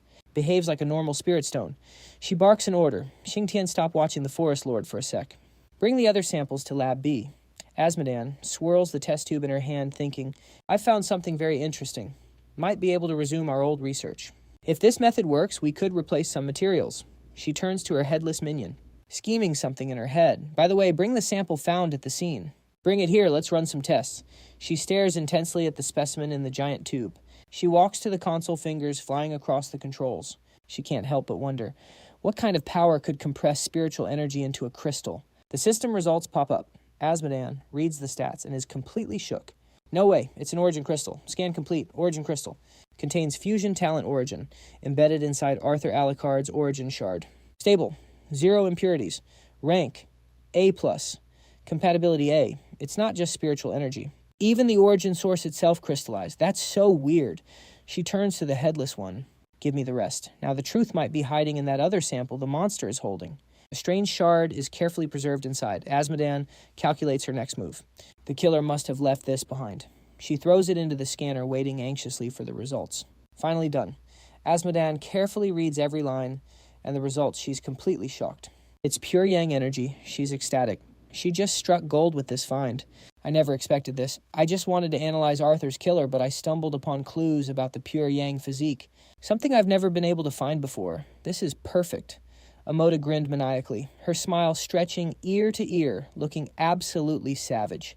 I really didn't expect the one who killed you to possess a pure yang physique, Arthur. This is a once-in-a-century prodigy. Her face twisted into a vicious expression. She had to find that killer no matter the cost. I must find him. I absolutely must find him, saying that she walked towards her child, the one lying inside the test tube. She kept muttering, Wait a little longer, my child. You're about to undergo awakening. After speaking, Amoda turned and ordered her subordinates. Quickly track his movements. Find more clues now. At first, it was just a simple hunt, but now she was burning with anticipation, wanting to find that guy as soon as possible. Now I'm incredibly interested in this killer. Meanwhile, elsewhere, the sun shone brightly over a vast area. High above, white clouds drifted lazily. It was like painting a strangely peaceful picture. Xiao He stood there leaning against her car, grumbling, It's so hot. Now why aren't they here yet? Just as she spoke, she heard footsteps getting closer. She lowered her sunglasses and said, Oh, there they are. In the distance, Xian and Ao Rei were bickering the entire way. So why do you want to follow us, kid? Don't be so sensitive. I'm just heading to Giant Wood City, same way as you. Do you think I'd actually believe you? Hey, for better or worse, I'm your grandpa's friend. What bad intentions could I possibly have?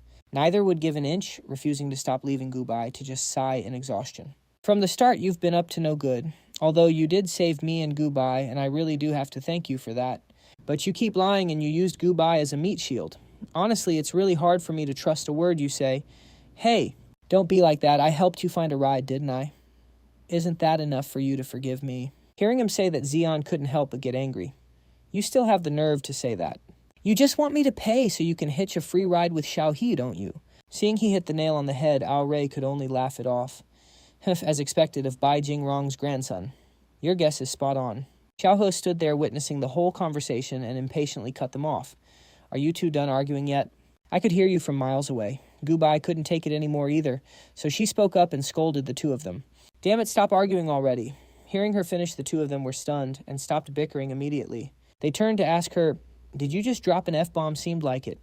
Even she couldn't believe she just said that.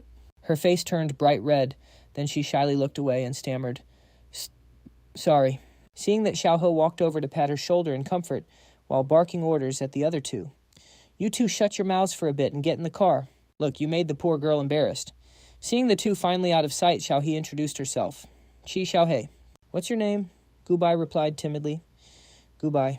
As they walked toward the car, Xiaohe praised her. Don't worry about it too much. Honestly, though, you looked pretty badass yelling at them just now, she replied in surprise. Really? Xiaohe nodded and continued. Do you know the movie Thelma and Louise? You're just like the female lead in that film. Finally, everyone settled into the car. Xiaohe took the wheel and asked curiously, before we head out, let me ask one thing. Why do you guys want to go to Giant Wood City right now? Hearing that, Ao Rei quickly replied, it's the kid Z, and he wants to find... Making Xian angrily curse, don't steal my lines, you jerk. The car started rolling, heading to Giant Wood City as Xian requested. On the way, he recounted the whole story to everyone. Before my spirit beast evolved to silver rank due to an accident. Guess you could call it a blessing in disguise. But my other spirit beast hasn't broken through yet, so I want to go to Giant Wood City to find materials for its breakthrough. But I wanted to go to Giant Wood City anyway, because I need to find an extremely rare treasure. He paused deep in thought. To help my grandpa. Hearing Xian say that Xiaohe warned him looking for treasure, then going to Giant Wood City. Isn't exactly a good idea right now. First off, Giant Wood City is full of different factions. As she spoke, the car got closer and closer to Giant Wood City. These factions usually maintain a balance. On the surface, it looks peaceful, but recently something happened. Xiaohe started telling them about a strange person who appeared recently. Rumor has it there's a weird guy going around killing people. His methods are brutal. Victims are either chopped up or have parts of their bodies eaten. They say it's a monster like a zombie or a vampire. But the factions in the city won't believe in zombies or vampires. They all feel certain that someone is trying to seize power. It's a turf war out here. Every single nook and cranny of Giant Wood City is crawling with guild mercenaries. They're on constant patrol. Listening to Tioha Kobak started shaking like a leaf. She stuttered out zombies, vampires. Tu An stepped in to comfort her. Kobak, don't be scared. Those are just urban legends. But wait, she wasn't shaking from fear. She was shaking from pure joy. She looked up, eyes sparkling. No way, I'm actually super hyped. I need to get to Giant Wood City right now. Her reaction totally caught him off guard. He thought, did she just unlock some weird fetish switch? Before he knew it, they arrived. Tioha announced, all right, we're here. Tu An stepped out and scanned the area. He was stunned. This place is... Standing right in front of him was a massive ancient tree. The canopy was so huge it blotted out the entire sky. Tu An gasped, Giant Wood City. But while he was taking it in, Ore popped up out of nowhere shouting, all right, let's go hunt for rank-up materials. Tu An frowned at his fake energy. Hey, stop pretending to be all fired up. Seriously, Tioha sighed from behind them. You two can argue later. Pay me first. That froze them both. Seeing Ore keep side-eyeing him, Tu An glared back. Bro, why are you looking at me like that? Defeated, he pulled out his card to pay. He shot a nasty look at Ore and muttered, damn it. Got a free ride out of me again? After getting paid, Tioha gave them one last tip before heading out. That's the Blood Shadow Bar across the street. It's the biggest intel hub in the city. I'm not going in. I've got a commission to investigate that zombie incident. Give me a call when you're done. Hearing that Tu An turned to Kobach, so Kobach and I will... But then he saw her face. She was practically drooling to see her precious zombies. He suddenly had a better idea. Kobach, let me help you out. He started waving his arms wildly, signaling Tioha. But that just confused the hell out of her. Kid, what are you doing? Semaphore, what are you trying to say? Finally, it clicked. She chuckled. Aha, I gotcha. She played along, turning to Tu An. Hey, kid, I just remembered. My little brother was supposed to come with me, but he's dead asleep. Is there any way? Tu An jumped in immediately. Oh, how about this? I don't know much about that stuff, but Bach is a total pro. Why don't you take her? Bach you down, she lit up. Yes, I'll go. And just like that, Tiauha and Bach took off. Just the two of them now. Ori grinned. Just us guys left. From here on out, it's boys' time. Seeing him so hyped, Tu An sighed. Bro, how old are you, still calling yourself a boy? They headed to a nearby bar, Ore still yapping behind him. What I should be called a mature boy, right? Tu An groaned. Do you seriously have to follow me? Ore shrugged. You're still a minor, aren't you? Can't let you walk into a bar alone. He kept yapping. Plus, I know this place like the back of my hand. Tu An smirked sarcastically. You're just broke and need booze money, aren't you? R immediately got defensive, pointing at the girl behind the counter. No way me and the receptionist are tight. Besides, all the best intel comes straight from her. He sat down and waved. Hey, Tu, no one, long time, no see. Got any recommendations today? Hearing a familiar voice, she turned around. Huh, Or, you actually dare to show your face here? She immediately turned to her coworker, Sis Shuyen. Cash out his tab. Right now. Who is it? Oh, Ori. On it, Or panicked. Wait, hold on. He quickly tried to change the subject. I'm here to bring a new client for my dearest Tu An. He gestured toward Tu An. He tried to explain, I swear I'm just here to introduce some business to my favorite girl. Him. Tu An shut him down immediately. If that's what this is about, go find Cow. Tu An listened and thought to himself. If my Eye of God skill didn't have such limited range, I wouldn't be wasting my time here. Suddenly her phone rang. Tu An, someone's looking for you. She sighed totally over it. Oh, hell no, not again. Ori leaned in, curious to see, who is it? Do I know them? She unlocked her phone. Whatever, just some guy I met online yesterday. Tu An gave him the rundown, some rich kid from an SM club or something. Dude's full of himself. She showed him the screen. Phuc Bach Tin. Training for Overlord abs, loyal and obedient. I'll take care of you forever. What's his deal, freak? She liked the post and forgot about it, instantly adding, as soon as we friended, he started spamming me with weird videos. You're seriously still sliding into my DMs? Suddenly some dude yells from afar, grabbing everyone's attention. Hey, little girl. A guy with a really weird eye patch suddenly appeared out of nowhere. He grins like a creep and says, bet you're happy to see me, huh? Took me forever to find this spot. He walks toward Tu An, striking some freaky poses. He shouts, so have you made up your mind yet, little girl? Kim Hangtai lifts her chin, laughing like a maniac. Let me be your master. Ha ha ha ha, be my slave. I'll make you feel real good. Seeing this disgusting scene, Tu An swears under his breath. Every rich kid I meet is either a moron or a total pervert. Is there not a single normal rich guy out there? Can't take this anymore. He stands up, ready to teach that clown a lesson. Screw it, I'll save her. Al-Ri blocks him, immediately warning him. Hold up, don't rush in yet. This is Giant Wood City, bro. He keeps explaining to Tu An folks here ain't like back in Whitescale City. Meanwhile, Tu An isn't even flinching. She stares him dead in the face, exposing his whole life. Having power doesn't just mean being a beastmaster. Kim Hangtai, young master of the Kim Corporation and a tycoon here in Giant Wood City, 19 years old, absolutely hates his stepmom. Has sadistic tendencies, super arrogant. Been partying hard lately, too. In just 1 month, you hooked up with 49 girls, all gold diggers from the internet. Hearing that, he freezes, totally speechless. Miss Tu An just keeps ignoring him. You think just because I'm a girl, seeing your abs and money makes me want to be your slave? Her eyes light up, voice full of, she says sternly, but you got one thing wrong. Giant Wood City isn't just for rich kids like you. Finished speaking, Tu An instantly dashes forward and jams a syringe straight into him before he can even react. She shows zero mercy, emptying the whole syringe into Hangtai, making his body freeze up instantly. Black glass crystals start popping up all over his body. Hangtai just screams. He barely got the words out before tipping straight back. Xiao Nuan casually explains, chill, it's just an anti-spirit drug. For normies like us, it's basically salt water. But for you beast tamers, straight up pufferfish poison. Your spirit veins are pretty much half-wrecked right now. Bet you can't even stand up anymore. Ore and Xian are just watching the whole show. Ore speaks up. Xiao Nuan is infamous for hating beast tamers. Her nickname, the Spirit Vein Slayer. Hearing that, Bro glances up and asks, so does she know you're a beast tamer? He replies with full confidence, duh, of course. She's an intel merchant, bro. Gotta admit, she doesn't mess with me because I'm special like that. Suddenly, someone walks in and cuts the convo short. A stranger steps in and speaks up, long time no see. I thought you'd never come back to Giant Wood City. Then his voice drops low, especially after you ticked off the city lord of Giant Wood City. Turns out this guy is Zhentian, a.k.a. the All-Seeing Eye. Intel expert, just a normie with no talent. Gentian starts teasing Aura. What kind of trouble are you causing today? Aura hasn't seen him in ages, so he goes in for a hug. Whoa, it's Brother Jen. Look at you talking smack.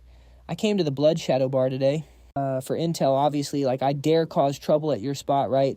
Gentian replies deadpan.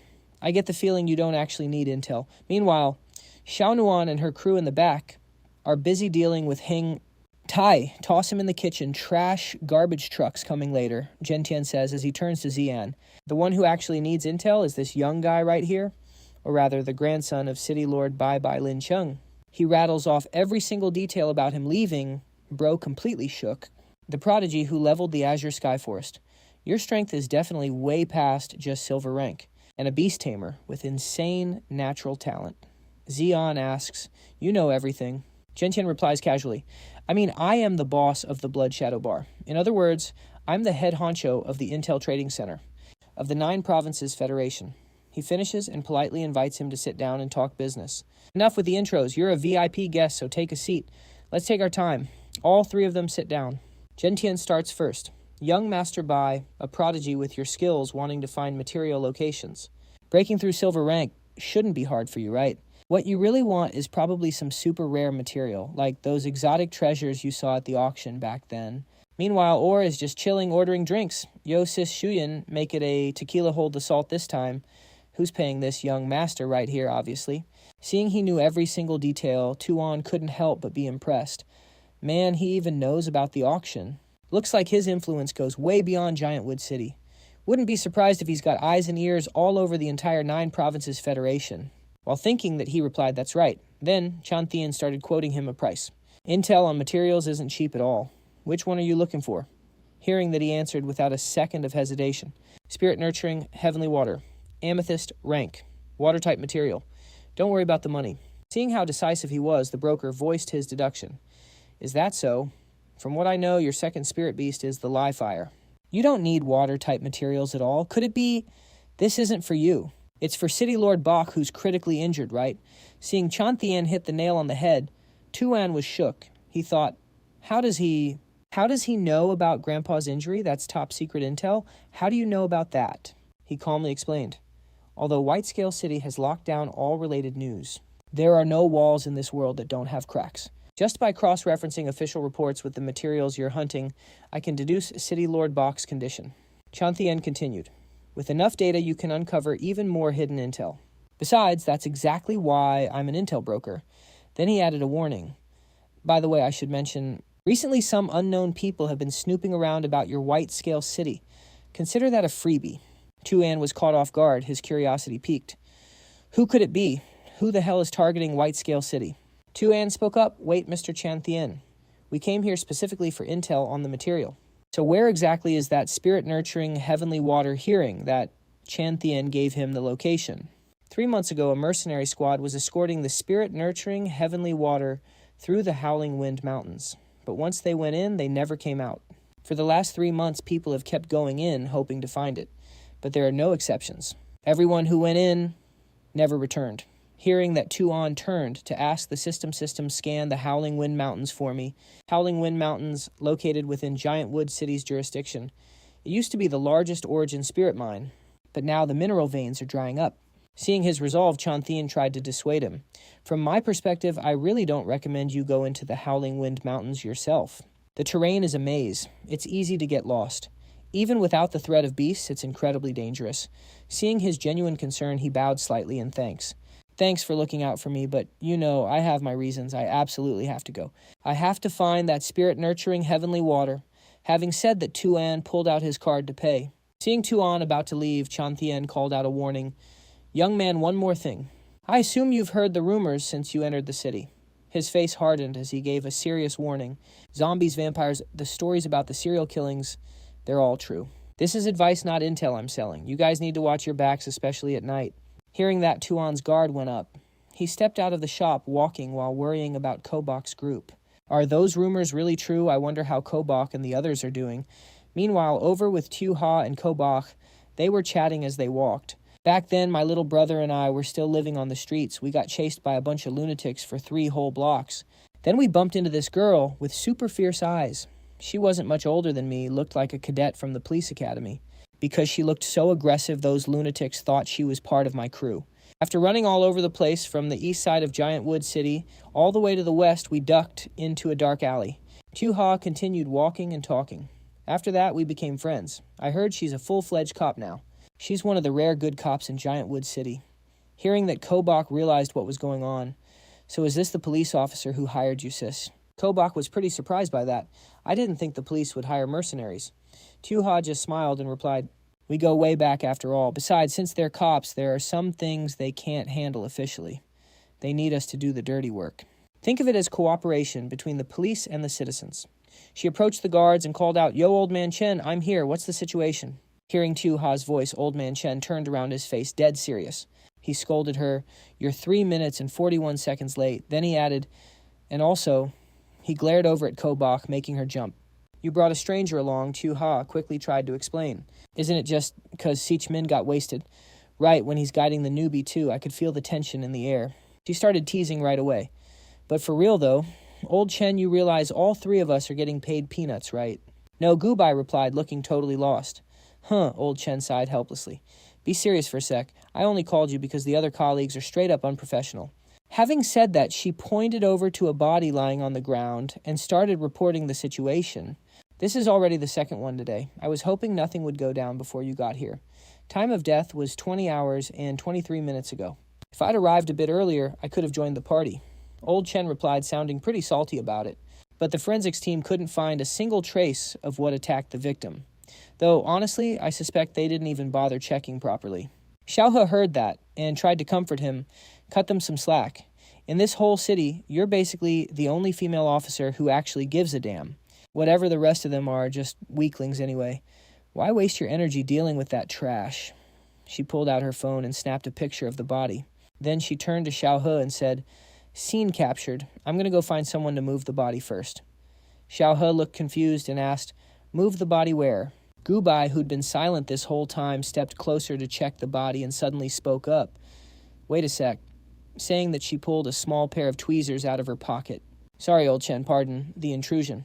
With that, Gubai reached out and grabbed a sample from the body lying there. She couldn't hide her surprise at what she just found and gasped, this is a human tooth. Hearing Gubai say that, old Chen asked skeptically, are you absolutely sure? Gubai replied with a super firm voice, 100%. She held up the tooth. Its shape was super weird, covered in cracks and glowing with this mysterious blue light. Plus, this tooth is severely damaged with tons of cracks. It definitely doesn't look like it belongs to a living person. There's still residual spirit power on it. This kind of damage only happens to someone who's constantly using spirit devices. After analyzing the sample for a bit, Gubai finally came to a conclusion. Dead people don't have aggression.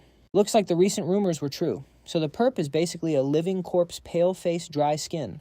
Nothing left but skin and bones, teeth, all messed up. He has to stay connected to a spirit device 24/7. They call him Frankenstein. Meanwhile, over with Xian and Aura, they were out looking for items.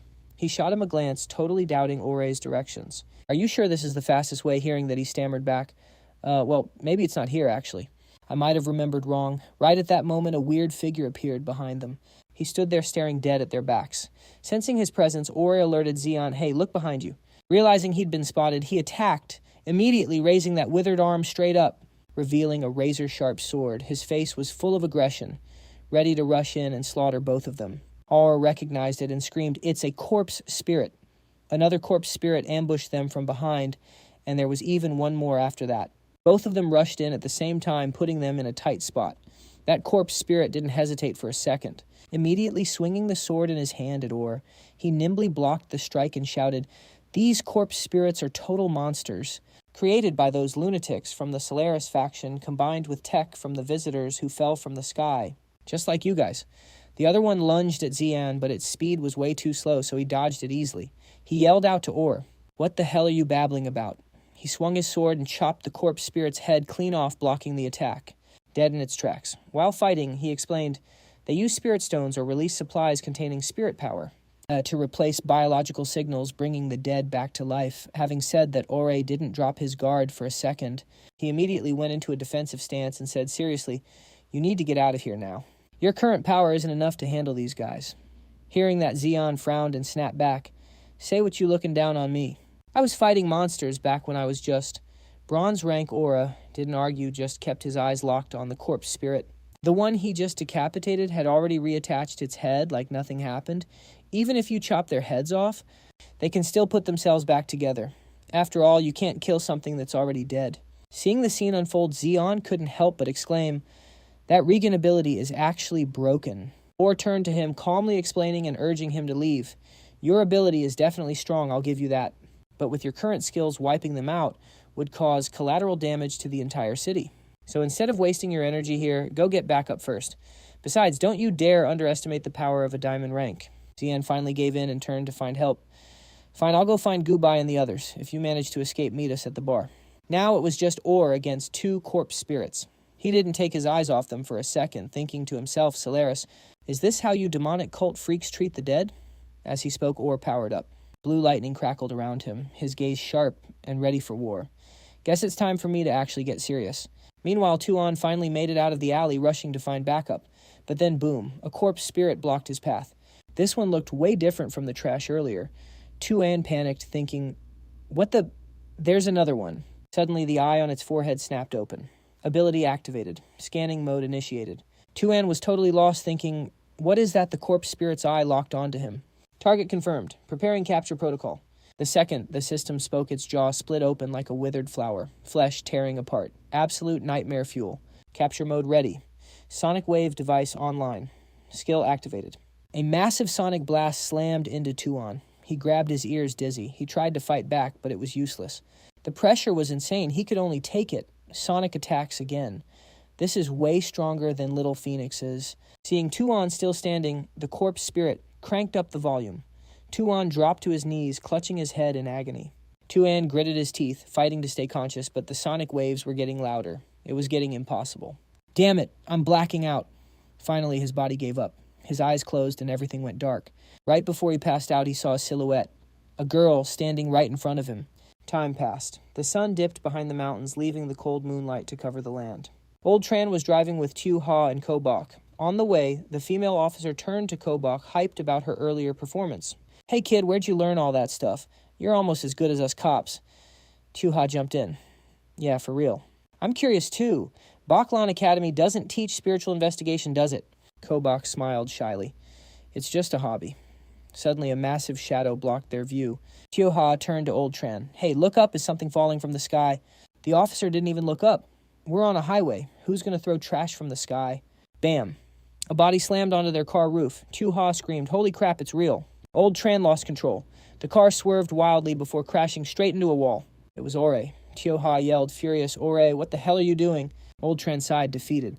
"Sir, could you maybe get off the car first?" Ore was sweating bullets. He pinned his sword into the creature beneath him. "Can't if I move, he escapes. This guy's our only clue." The corpse spirit pinned underneath him was thrashing around, trying to break free. Hauer suddenly realized something. He turned to the female officer. "Hey, don't you cops use old-school hardware for security reasons? Lend me some gear. I need to extract data from this thing." She nodded and scrambled to get it. "Hang on." She jacked a cable into the creature's neck, analyzing the data. "Whoa. Whoever built this corpse spirit is smart. They even used legacy ports." Old Tran looked at Orr. "So what are you looking for?" Orr replied, "I'm hacking directly into its memory bank. I need to find their base." Tu Ha covered his face, secondhand embarrassment kicking in. "Orr, bro, what is your plan here? And hey, wasn't that kid with you? Where'd he go?" Beside them, Ko Bach's eyes lit up. She started snapping pics with her phone. "Is this a real zombie?" Meanwhile, Old Tran frowned at the screen. "The coordinates are... Wait, Fongqiu Mountains. That place is a dead zone now. What happened anyway?" Orr finally looked up, serious. "Tu An... They took him." Everyone froze. Meanwhile, Tu An was unconscious, chained to a wall by his wrists. His phone buzzed in his pocket, jolting him awake. Tu An looked around, dazed, trying to figure out where he was. What happened? Where am I? The phone. Probably Ko Bach.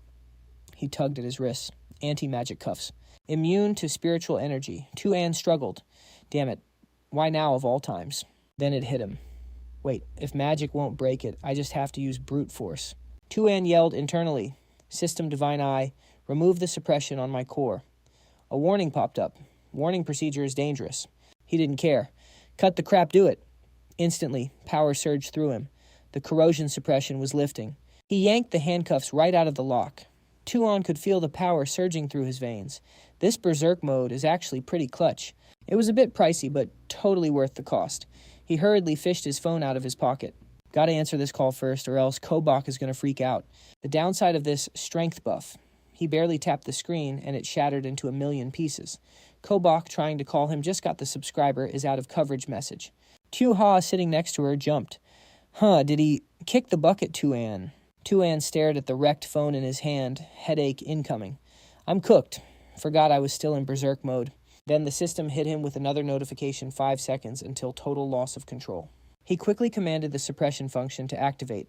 Once that was done, Tu An looked around. Looks like this place used to be a quarry or a mine shaft, maybe. If it's a mine. A thought suddenly popped into his head. Then it could be a spirit stone mine. Tu An reached out to sense it. Sure enough, there were still some spirit stone veins left here. If I just use my spirit power to blast these veins open, I might find a way out. Suddenly, the wall in front of him shook and slowly cracked open. What the heck? A massive surge of energy blasted the wall apart, shooting debris straight at him. The dust made Tu An cough violently. Cough, cough. What just happened? I didn't even activate my spirit power yet. The person who just appeared in front of him spoke up. What's this? You look kind of familiar. Nan playfully waved her hand. Oh, isn't this the young master from the Bach family? Long time no see. Tu An was stunned to see her. Nan, why are you here? She pointed at him, looking annoyed. Asking like that. Are you not happy to see me or something? Tu An was intimidated by her intensity. Happy. Definitely happy. Nan dropped the playful act and looked behind her. Talk later. We've got company. Without realizing it, several spirit zombies were already standing there. Nan wasn't scared at all. She excitedly snapped her fingers. Hey, young master. Perfect timing. You can witness a few moves I just learned. Rukna, get over here at her command. A bird shot towards them with insane speed. It appeared from behind the spirit zombies and landed on Nange's shoulder. Let's show this kid how badass we are. She clasped her hands together. Let's go Flame Spirit Guard. Then she launched herself straight at the spirit zombies. Her move terrified Tu An. Oh no, she wants to tank them head on. He quickly shouted, Nange, those spirit zombies have broken Regan. Normal attacks won't do a thing. Ignoring his warning, she threw a punch straight forward. I know that, obviously. She quickly left a mark on the spirit zombie's face. Live fire hex. Another one suddenly popped up to attack her from behind. Nange dodged away in a flash. Whoa, close call.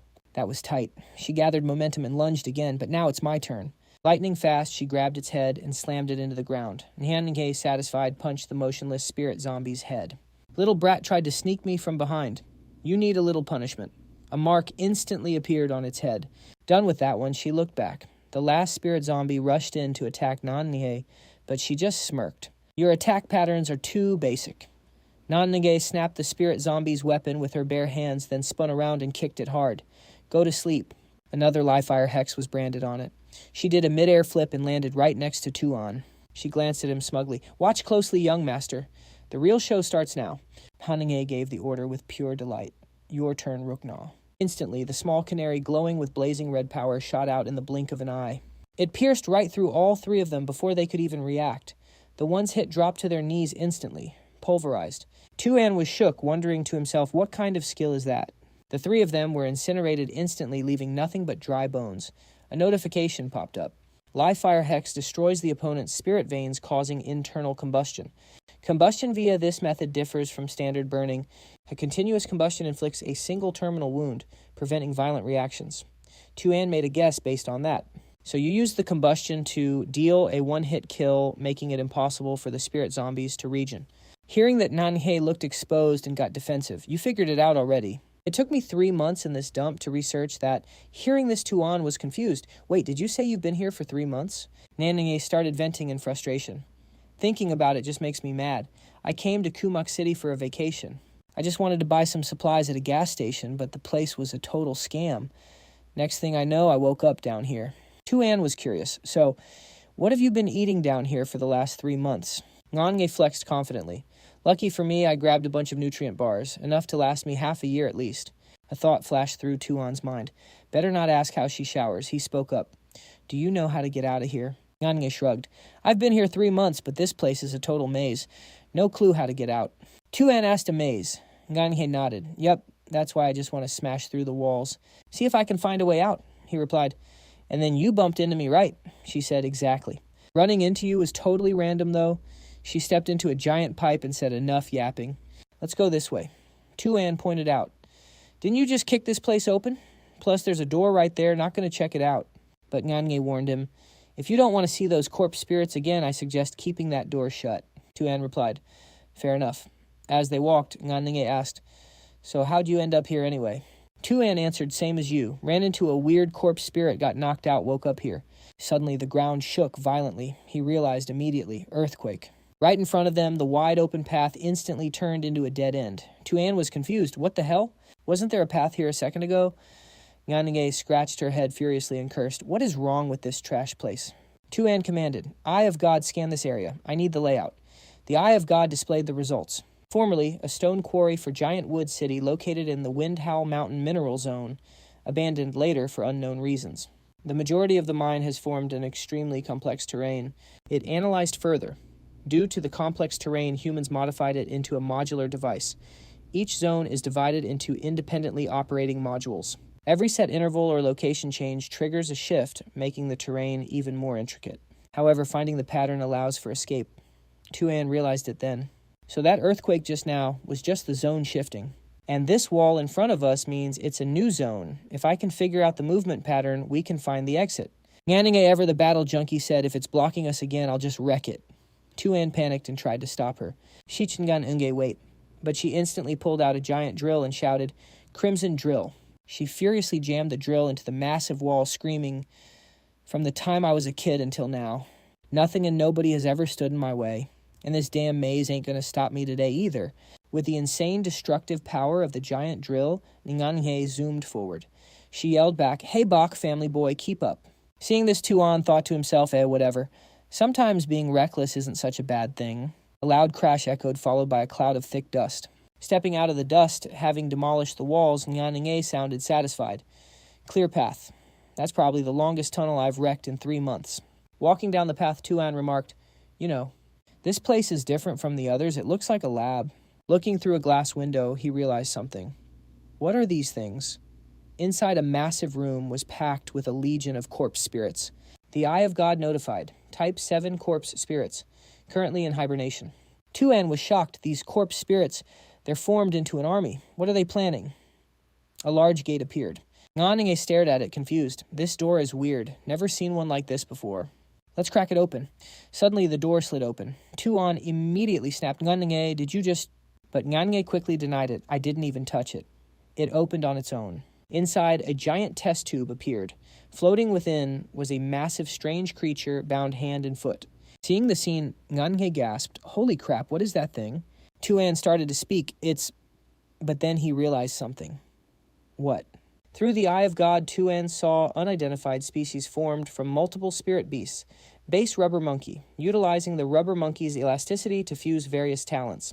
Fusion A rank, free transformation A rank, Gale Avatar A rank, Marsh Wisdom A rank, Tyrant's Rage A rank. Due to its unique nature, it can acquire new talents by absorbing spirit beast cores.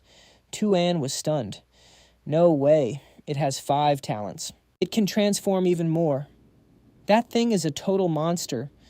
What the hell did this spirit beast go through? Suddenly a noise echoed out. Tu An and Ngange instantly realized someone's here. Azmodan appeared, with a twisted face and a voice that sent shivers down their spines. She spoke, welcome my 2 little ingredients. Azmodan continued. Since you made it here, it proves you successfully passed the maze's test. Now for the real exam, let's see which one of you is the pure yang body I need.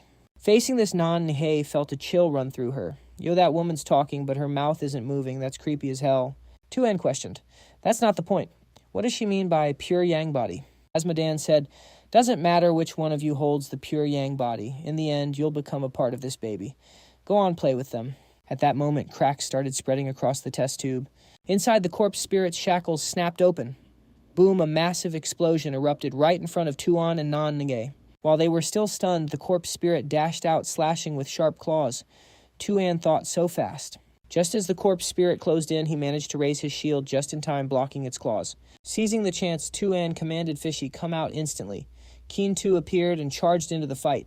Keen Tu rammed straight at the corpse spirit, but with its speed, the monster dodged effortlessly. Tu An thought its reaction speed is insane, but then he realized Wait, its movements look a little weird. Watching the corpse spirit clutch its head and writhe in agony, leaking dense energy, Tu An felt like it was suffering intensely. Forget it, can't worry about that now. Without hesitating, he shouted, "Fishy use tidal pressure." Just like that, Kin Tu charged like a hurricane at the dazed corpse spirit. A massive collision exploded, shaking the ground. Kin Tu immediately returned to Tu An's side. He wondered, is it over?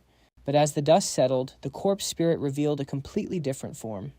Shocked Tu An thought, what a shield. Eyes wide in shock. Tu An thought, is this free-form transformation? No way. Morphing its body into a shield to tank hits. That talent is actually broken.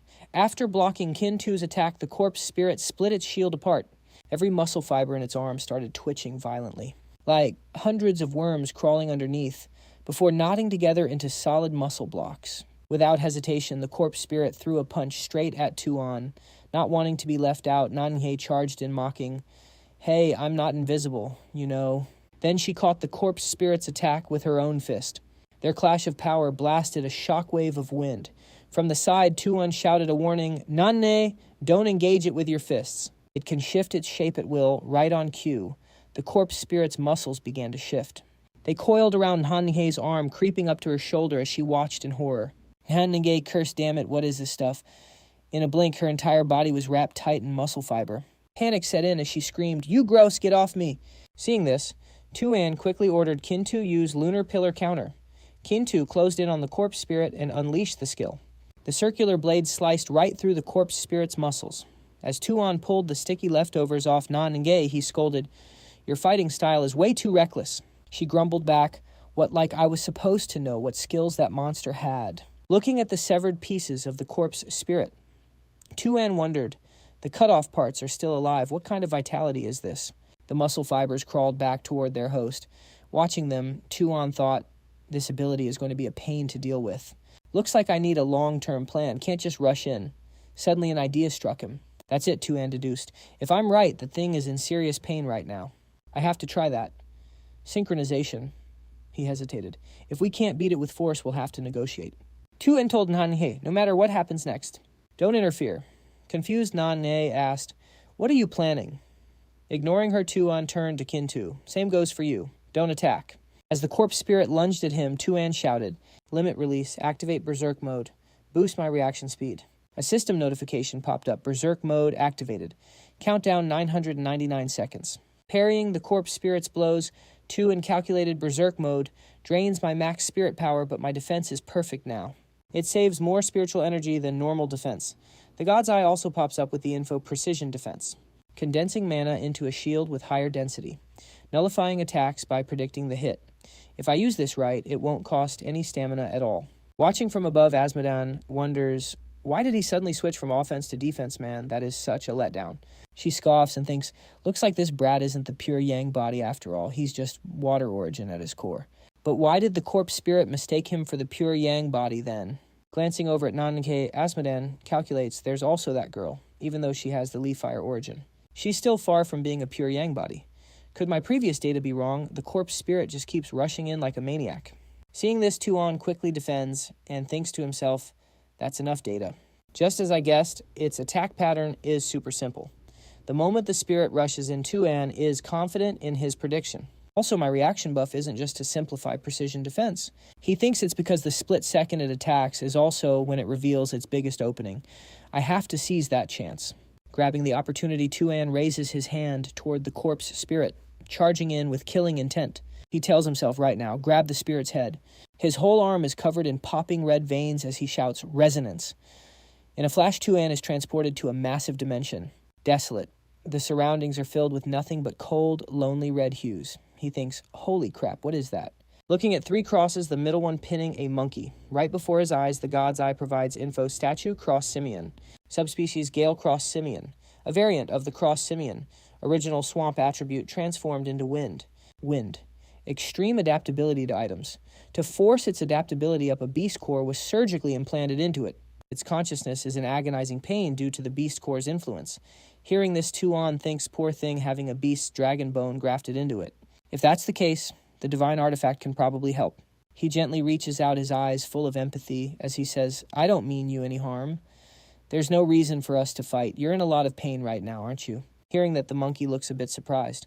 Tu An sincerely suggests, sign a contract with me. I can share your pain. The monkey hesitates and replies, sign a contract. Share the pain, I accept. Outside, after getting the monkey's consent, Tu An immediately commands, dispel berserk mode. Up above, Azmodan is completely stunned and wonders, why did it stop attacking? What did you do to it? Tu An calmly casts a spell. All things are void, all things are fair. All things have a spirit, all events have a cause. He summons a magic circle with the spirit and continues, path of beast taming, way of heaven. Way of spirit control, the supreme path. Right here I form a contract with you. You and I shall share life, sickness, suffering, and the path of origin. In that red dimension, suddenly the crosses imprisoning the monkey fade away and the chains vanish too. Finally, the monkey is freed. Shocked by his own success, Tu An holds out his hand and asks, feeling a little better. Seeing this, the monkey stammers, Tu An introduces himself. I'm Tu An, what's your name? Outside the red dimension, the corpse spirit starts cracking apart. Watching this, Azmodan can't help but scream, stop it. Tu An realizes it worked. Meanwhile, Nhanhe's jaw hits the floor as she wonders, what the hell? From the corpse spirit earlier, a much purer energy source radiates out, shocking everyone present. A silhouette appears accompanied by info from the God's Eye Fusion Beast Moon Ape. Cross-simian race. A synthetic spirit beast created from experiments. Originally a creature of the azure sky forest. Later mutated by implanting crystal cores from various spirit beasts, gaining multiple talents. Skills: Gale, Cloud Rush, Sapphire, Blue Swamp. Star, Essence, Vortex, Flow, Water Moon, Surface Pillar, Counter, Thunder Dragon Fist. Seeing this, Tu An is totally blown away and says, I can't believe it has 7 elemental techniques. The information keeps popping up. Mountain Diamond Arm, Blue Earth, Iron Mountain, Bright Blue Sky, Cross Drop. Facing this situation, Azmodan shakes with rage and growls, damn it, I can't believe you stole it. The strongest spirit beast I worked so hard to create, it was supposed to sign a contract with me. Summoning a headless monster, even more gigantic than before, Azmodan smiles a creepy grin and says, if that's how it is, I'll just have to handle this personally. I'll destroy this failed experiment. Seeing this, Tu An glares and says, do you really think I'm going to let you do that? The headless monster immediately rushes in to attack the moon ape, but then he just calmly says, free transformation. Instantly, Nguyet Von's arms powered up, blocking that headless freak's punch dead in its tracks. Seeing that Tu An tried to jump in. Fish but Nguyet Von cut him off. Wait, he warned, stay back. This fight is mine. Shaking while holding the block, Nguyet Von added, we were just the Tuong Jiao clan living peacefully in Than Tio Forest. But this woman, Tu An felt a wave of pity. Nguyet Von growled, she captured my entire clan just to finish her twisted experiments. Countless of my people sacrificed for her. Fueled by sheer will and hatred, Nguyet Von's eyes filled with bloodlust. He swore, now that I have this power, I will avenge my people with my own hands. Then Nguyet Von morphed. His arms turned into spikes, stabbing straight into the giant monster's cells as he screamed, anyone standing in the way of my revenge, I'll kill them all. He launched the giant freak into the air, roaring, get lost. The massive monster slammed into the wall, landing right next to Azmodan. Nguyet Von glared, speaking slowly, the blood debt of my people. But Azmodan just gave a bone-chilling smile, unfazed by his killing intent. I am the 5th high priest of the demon spider sect. Suddenly, Nhanhe shouted from below, look up there. Tu An thought, crap, that is. Turns out a horde of spirit zombies was pouring out of the hole the headless monster made. Tu An realized instantly it was the spirit zombies from the warehouse. In a blink, they were completely surrounded by the swarming zombies. Tu An gasped, it's over. We're surrounded. Just then, Nguyet Von went berserk, hacking through the spirit zombies. Death to anyone who blocks my path. Screaming, get lost. Nguyet Von fought like a madman. Seeing this, Tu An warned, dude, you can't kill them like that. He shouted, Nhanhe, can you still use that skill from before? Fighting back. Nhanhe replied, too many of them, I don't have enough spiritual energy to spam the command spell. Tu An thought she can't wipe them all out at once. Looks like, so he triggered his berserk mode. At the same time, the God's Eye announced berserk mode activated. Countdown 99.99 seconds. Seizing the chance, Tu An commanded Fish use Spirit. Godspeed then hit him with the command spell immediately. Kin-Tu flew in like a hurricane, carrying the power of bad karma. With Spirit Godspeed, Kin-Tu wiped out the spirit zombies in a split second. Red marks appeared on the hit zombies' heads. Tu An's eyes sharpened as he ordered, "Disappear, you monsters." And then the bad karma command spell triggered. Sharp branches burst through the spirit zombies, skewering them. Witnessing this, the blood drained from Azmodan's face as she thought what he wiped out all the spirit zombies in the blink of an eye. Tu An patted, keen to smirking. If spirit zombies are controlled by spiritual energy, I just use the beast's bad karma to destroy that energy inside them. Taking advantage of the distraction, Guyet Van attacked Azmodan from behind, screaming, "Die." But just as he was about to end her, the headless monster appeared and tanked the hit for Azmodan. Guyet Van gasped. "What?" he shouted in disbelief. "Since when?" Seizing the opening, the headless monster threw a punch straight at Guyet Van. He thought, "I'm cooked." The giant's blow sent Guyet Van flying. Tu An immediately yelled, "Fish, back him up." Luckily, Kintu caught Guyet Van right in time. Azmodan sat calmly on the giant monster's hand like a queen, speaking arrogantly. "Honestly, I admire your abilities, but failed test subjects must be destroyed." She glared, declaring, "So next up is the destruction sequence." As she spoke, the ground shook violently. Nahan Nge shouted, "Another earthquake." Tu An realized she's shifting the terrain. Meanwhile, on a peak, a red car arrived. "We're here." But then Tieo, Hakobach, and Ore dropped their jaws in shock. "Wait, what is happening?" Seeing the devastation before them, the group couldn't help but gasp. Back inside, Tu An used his strength to rip off the pipe shield. They quickly moved down. Looking around, he thought, "Looks like she moved the module outside." Spotting a car with headlights on in the distance, Tu An wondered, "What's that?" The car rushed toward them. Kobach burst out of the car sobbing and calling for Tu An. He couldn't hide his surprise, thinking, Kobach threw herself at him. "Thank God you're still alive. I really thought you were—" Tu An blushed, stammering, well, Kobach, you're squeezing me, and I can't breathe," Kobach realized and gasped. Tu An awkwardly asked, "You, okay?" Kobach stuttered, I'm fine." Then Hanhe cut in, totally annoyed. "I knew it. Turns out it's that old hag from the Outer Clan. No wonder my right eye wouldn't stop twitching." Xiaohu chimed in too. "Oh God, I definitely didn't check the calendar before going out today. Why did I have to run into this stinking brat from the Inner Clan talk about a total buzzkill?" But Orr cut right in between the four of them, sounding worried. "Sorry to interrupt, but whatever beef you guys have, save it. We've got a massive problem right now." He pointed out the corpse spirits rising from the ground. Right in front of them, a whole army of corpse spirits was marching forward. Giant ice pillars stood tall like swords guarding the pitch-black abyss. Down below, thick shadows were crawling around, no mistake about it, those are corpse spirits. The whole squad stood frozen eyes glued to the scene. Nobody dared to even breathe loud. Xian spoke up, "This is literally a zombie legion." Assessing the situation, he mentally asked the God's Eye, "Is my current spiritual power enough to wipe out these corpse spirits?" The system panel popped up. Current spiritual power of subject Xian is insufficient to exterminate the corpse spirit individuals, totaling 27,591.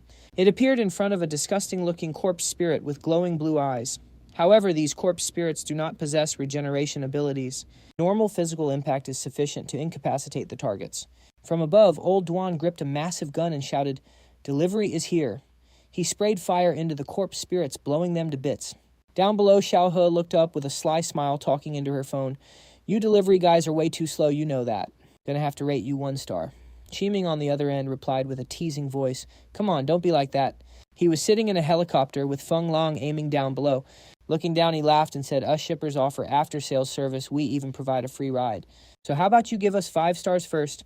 The helicopter flew into the center, hovering right above Xian's group. A rope ladder dropped down. Xiaohe saw this and yelled angrily, "Hey, you only dropped the ladder. What about my car?" Suddenly, a creepy voice echoed out.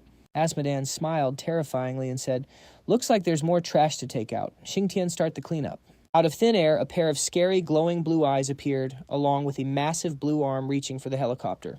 Qiming was shocked and shouted, "Damn it, dodge!" Now hearing that the pilot quickly swerved the helicopter. They barely dodged the giant blue hand grabbing at them, but the tail got clipped and smoke started billowing out. Xiaohe watched, thinking, "Oh no, Qiming," she looked panicked. "What is that?" Azmodan appeared. Standing on her beast's shoulder, she laughed scornfully. "Now I'll show you the true power of Xingtian." She ordered the demon beast Xingtian to start the punishment. Xingtian revealed itself as a headless monster with its eyes and mouth on its stomach. The system panel popped up Xingtian's info. Race humanoid, intelligent species. Shares the name with the legendary monster Xingtian, a spirit beast refined from a human. Deceased, almost unkillable. You cannot kill a monster that has already died. Xian stared at Xingtian, smirking slightly. Another giant enemy. You demon spider cult freaks really love your big toys, don't you? Right after Old Duan's crew stepped out of the wrecked helicopter, weapons in hand, moving towards Xian's group. Qiming teased. Next time, don't let Zijing fly. He's too short, can't see over the dashboard. Zijing snapped back, feeling wronged. Excuse me, are you saying I don't know how to dodge? If I didn't know how to dodge, all 5 of us would have logged out of Earth long ago. Xian turned serious, telling, Xiaohe sis Xiaohe, go check on them. Leave this place to me. I've got a fair bit of experience dealing with big guys like this. Suddenly a hand slapped his shoulder from behind. A voice said, Wait, it was Aura. Looking dead serious, he warned, This isn't something you can handle alone this time. Don't get too cocky, kid, Xian froze, thinking, Why is this guy suddenly so serious? That's rare. Or continued, Up until now, the strongest opponents you fought were only gold rank. But diamond rank's no joke, especially when it's Azmodan. This Azmodan is one of Selene Azmodan's siblings. Among them, the brother was the Sun Glory sect's strongest warrior, and the sister had the sharpest mind. After her brother died, she used a forbidden technique to refine him into what you see now. That is Xingtian. Just as he finished speaking, Xingtian swung its massive hand at them. He shouted urgently, Hey, you chose now to explain all this. Are you serious right now? Or yanks his cloak back, summoning a shield with his right hand. A green defensive barrier materializes instantly. Blocked it, but the Xingtian monster isn't quitting. It's powering up, trying to smash right through that defense. Smoke goes everywhere. Azmodan watches the situation, thinking, Wait, that shield, could it be? Her smile is gone. Or clicks his tongue. This is getting messy. He clenches his fist, sparking up some green lightning. He roars, hurling a skill straight at the manifested Xingtian. But Azmodan's reflexes are insane. She steers it out of the way just in time. Aura scowls. Tush. She dodged it. Tu An watches the attack, totally shook. What the heck was that move? The system panel pops up with the info. Spirit Beast Manifestation. A gold rank exclusive skill. It uses spiritual energy to materialize a part of the beast's power. It's a derivative of the part synchronization skill. Once manifested, the spirit beast takes 0 damage from attacks. Invincible. But the energy drain on the Beastmaster is massive. You gotta watch your mana consumption. Tu An looks serious processing this. A derivative of synchronization. Is this the ancient wisdom of the indigenous people? A gold rank exclusive. Can I pull that off at silver rank? Meanwhile, Azmodan stares down with a terrifying grin, smiling ear to ear. Looks like I gotta get nasty. Xingtian, spirit energy weaponization. Instantly, a green vortex spins open in Xingtian's mouth. It reaches in and pulls out a massive blade wrapped in aura. A roar tears through the sky. Xichmin is so shook, even his pet's jaw drops. He stammers, What the hell is that? The beast violently swings its blade at Tu An's group. Xichmin screams, Stop it. Suddenly, a giant green hand bursts from the smoke to block the hit. Or struggles against the blade, gritting his teeth. Not bad for a beast refined by humans. His eyes flare with blue lightning. But I am the grand priest of the hidden moon sect. He screams, manifestation, and multiple giant arms suddenly erupt to catch the blade. Azmodan's eyes go wide in shock. What? How many arms did he just manifest? The arms combine their strength and lift Xingtian straight up into the air. Aura powers up, screaming, Die. He glances back and yells at Tu. And hey, brat, you're up. Tu An points his finger. Moonflame spider counterattack. The beast surged forward instantly. It nimbly weaves around the giant blade, closing the distance to Xingtian. Both spiders spread their legs, charge up power, and strike hard right at Xingtian's shoulders. Or swings his sword, Wood Spirit Wind Slash. A massive boom echoes as he shoots into the sky at light speed. He slashes the beast, smashing it into the ground. Then he dives from above, combining with his Wood Spirit to deliver a crushing blow to its back. Honey gasps. So this is how the top tiers fight. That destructive power is insane. The girl next to her is just as stunned. That's got to be at least diamond rank. The sheer power incinerates Xingtian, and it slowly fades away. Or reaches out, whispering a prayer, Rest in peace, Ryan. The battlefield goes silent. Tu An looks at the wreckage, thinking, is it over?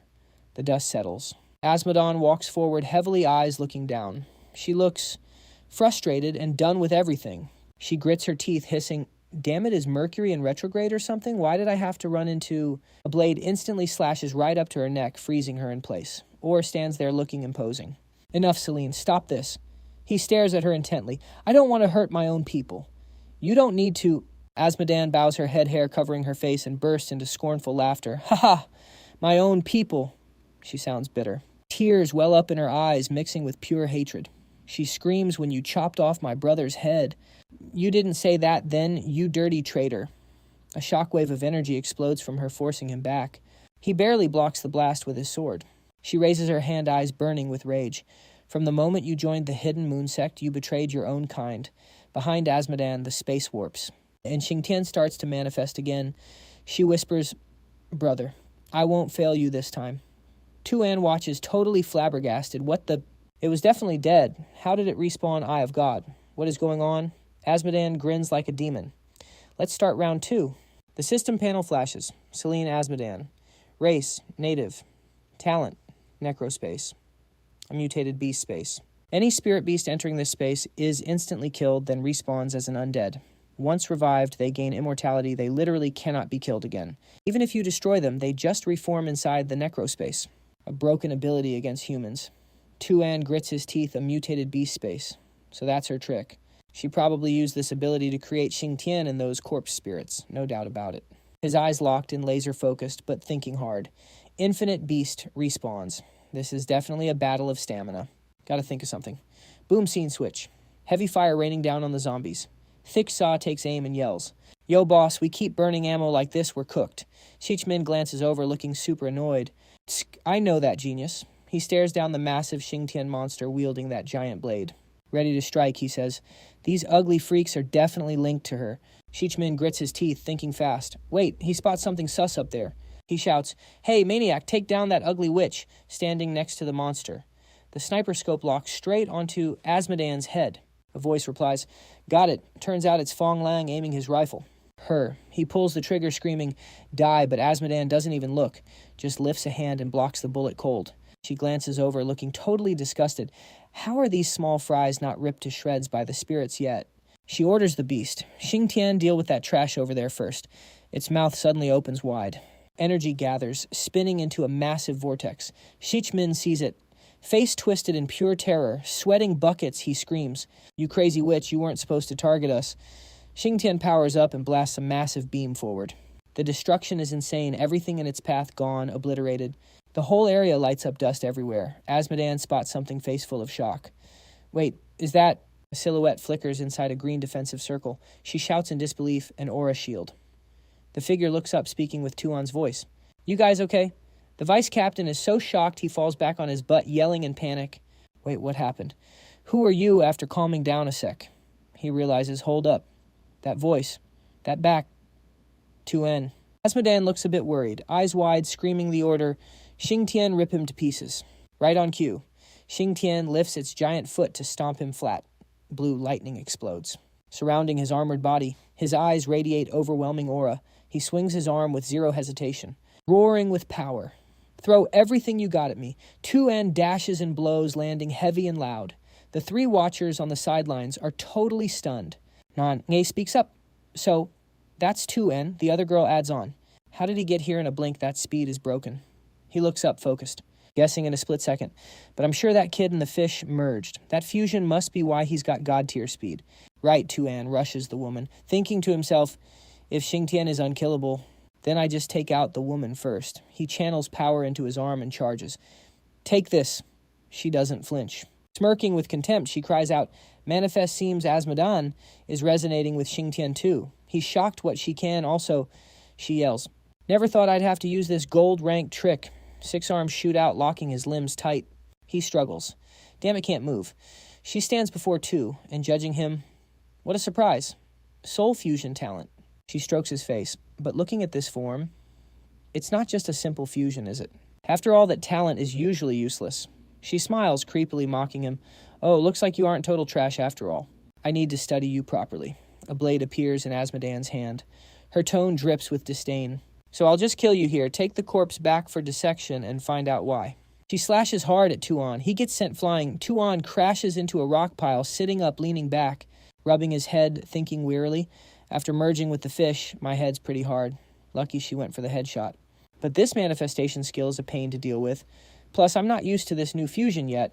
Suddenly, a voice echoes. I can help you. He's startled, looking around instinctively. Who's talking? Kim Tu adds, it is, I master. He freezes fish. Didn't you get dumber? It explains the fusion might have temporarily restored my consciousness. He rejoices internally. That's awesome, then. Then he pauses. Wait, forget that for a sec. We're facing a diamond rank priest of the demon spider sect right now. Tu An scratches his head, confused. Me and you are only silver rank. This is going to be rough. It replies, Master, perhaps you have underestimated our true power. As a human, you might not feel it.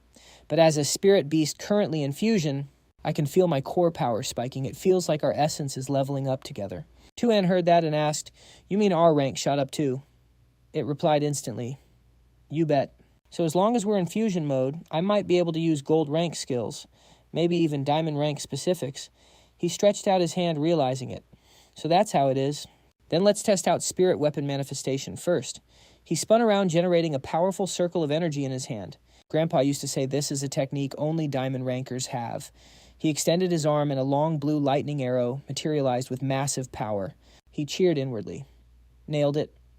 Aura was shook. What the no way? Spirit weapon manifestation. He stared at the guy in front of him, wondering, did this kid seriously hit diamond rank? Already Tu An was trembling in that form. Using a spirit weapon for the first time feels a bit off. God's eye check my current status. I need a full report.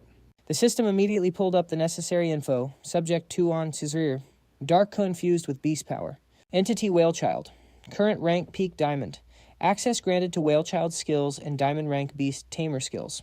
Stat list stamina B+, speed 5, physical attack A+, spirit attack A+, origin attribute 8 trigrams Kun. Spirit weapon manifestation, water severing steel. Possessing the spirit blade skill upgrades this to an enhanced version. Godspeed beast torrent, dark water erosion, flow slash, lunar pillar, reverse moon chase. New skills, moon mirror, still water, lake moon. He felt his body overflowing with power. It's exactly like that fish said. I've hit diamond rank. No time to waste. Tu An immediately flexed his power. Spirit control Godspeed. Flashes of lightning lit up the sky. That was Tu An's raw power. Godspeed beast torrent. Even Azmodan felt a chill of fear. What the hell, Xingtian, kill him? The monster attacked instantly. Tu An countered fast. Dark water erosion. Flow slash. His strike slammed into Xingtian's body. She smirked, looking smug. Xingtian's body has been enhanced. That level of damage is basically Azmodan looked at her monster stunned. What the hell did you do? Tu An was standing right on top of her. This move, it has a corrosion effect. No matter how tough the body is, it can't beat the corrosion of dark water. She snapped, unleashing an attack. You're nothing but a lab rat. What have you got to be cocky about? Just be a good boy and become a stepping stone for my brother's resurrection. He stood on the monster, twirling his weapon. What's so great about your brother, anyway? Even if he comes back, he's just another extremist terrorist for the world to deal with? Azmodan screamed in rage. I won't let you talk about Ryan like that. A demonic skull rushed forward. What does a brat like you know? Tu An dodged it effortlessly. At least I know I have to let go of my past. I know I shouldn't live in the shadow called yesterday. The two attacks clashed, creating sparks. He summoned that skull projection again. People like you. Stubborn, cold-blooded, sacrificing countless lives like that. Even if you succeed in the end, Tu An aimed straight at her. The thing you bring back will be nothing but a monster named Ryan. Azmodan couldn't take it anymore. Shut your mouth. She used all her strength to strike down. If it weren't for you, guests from the sky invading our home, if you hadn't started a massacre, the woman's eyes were filled with hatred. Ryan wouldn't have died. It's all the fault of you sky-falling invaders. It's all the Hidden Moon faction's fault. She went berserk, attacking relentlessly. What's wrong with using colonialists and traitors as test subjects? Tu An got hit. Oh, crap. His body was in free fall. Without a foothold, I can't use spirit control Godspeed. Tu An kept plummeting. He immediately unleashed Windburst Cloudstorm. Azmodan smiled terrifyingly. I'll make sure to study your corpse thoroughly. But then he started his counterattack. What Godspeed Beast Torrent? Godspeed Beast. Torrent can use spirit energy to create footholds. Tu An was weaving through the air. She felt incredibly annoyed. What the hell does it take to kill a brat like you? Tu An's whole body radiated power. I've already died once. You can't kill someone who's already dead. He was borrowing the moon's power, too. Lunar pillar reverse moon chase. Tu An kicked straight into her defense. He raised his weapon again. I'm not done yet, you crazy hag. Tu An thrust forward with all his might. Xingtian took the hit, too. Tu An landed safely. After slashing it, he stood tall. Even if your brother revives, he'll only live in misery. Because his death has already become a reality. Plus living while feeling your own death, that's pure agony. Tu An then took his stance. I know that feeling all too well. Moon mirror, still water. That sword just generated a massive stream of water. Xing Tian is being drowned. Moon mirror. Still water. Moon in the lake. He slashes right across its mouth again. Listen up, this is a eulogy from the canned water. Azmodan is getting weaker by the second. Truly rare. In all these years, you're the only one who's wrecked me this bad. She still refuses to surrender, but it ain't over. Xian has his blade at her throat. Enough you don't have the spiritual power to heal Xing Tian anymore. Azmodan looks surprised. Restore Xing Tian. She's officially lost her mind. I'm not the type of little sister who quits just because Big Brother isn't here to protect her. Azmodan aims her weapon right at him. Go to hell, Xian rushes in and forces her to stab herself. Xian keeps his eyes on the enemy. Hey, Fish, why'd you suddenly take control of the body? Then a voice speaks up. Sorry, Master, I was afraid of her. Azmodan's body is mutating constantly. Damn it, I didn't think it was still him. The outer shell just ripped open. A man steps out from that shell. Diego Barro reveals his true form right in front of him. Didn't see that coming. Thought I'd possess a powerhouse capable of killing Arthur. Didn't expect this girl to use seal release to harm herself. He puts on a mask. Forget it. Barrow's whole body is armored. Guess this was bound to happen eventually. He slicks back his hair. Her talent is actually pretty useful. He stands tall right in front of him. Allow me to introduce myself. I am Diego Barro, the third high priest, the parasitic bee of the solar sect. The fish immediately warns Xian. Master, be careful with this guy. He's dangerous, like 100,000 times stronger than that woman. Barro appears behind his back. Looks like you're that powerhouse little brother. Xian is shook. Too fast. He suddenly grabs him tight, dragging Xian into the sky. They're flying toward the moon. I originally wanted to wait for this girl to possess more strong fighters to help me, then I'd steal her talent. Or down below is panicking. We're cooked. It's the parasitic bee's skill. He immediately orders the two of them. Everyone get out of here now. Get as far away as possible. He's still holding him tight. But now I gotta deal with you first, then steal your talent. What both of them crash straight into the ground. The ground shatters. Gubai gets hit by the shockwave. She's terrified. Barrow looks down at him and says, looks like that's all you got. But hey, you'll make a decent spare body to recycle. Xian's whole body suddenly glows. He sees it and gets surprised. What didn't expect evil karma. This kid has a beast core inside him. Barrow loses interest in the body. Cough, cough, what a pity. Cough whatever just wasted another clone, but Xian slices his head off. He then stares at his own hand. His body is disintegrating. What just happened? Xian is totally confused. Gubai, what happened to her? He takes off the outer armor. What's wrong with Gubai Or is still searching around. After the earthquake, we couldn't find her either. Could it be Xian starts panicking? She fell into the cave. It's a scene of devastation. The bee is analyzing the situation. It keeps flapping in the air. Barrow walks up slowly. Unbelievable, even after all that nothing happened. His reflection appears in the eyes. That counts as lucky. Lilith watches in shock. So this is what Azmodan went through before dying. Barrow glances away. Not just that. More importantly, Ori of the Hidden Moon Sect is associating with young Master Xian of White Scale City. Speaking of him, she feels hatred. That guy Xian has already cost us 2 priests. Looks like Or wants to ally with the visitor from the sky to deal with our solar sect. Mephisto speaks up too. If that's true, it's a hassle. We barely managed to use spiritual energy waves to narrow down the Spider Queen's range. Solaris can't sit still anymore either. Then we can't stay passive like this. We need to send someone to White Scale City again. Can't let those visitors from the sky collude with the Hidden Moon Sect. Xian is still looking for his companion. 6 months later. Talk about finding a needle in a haystack.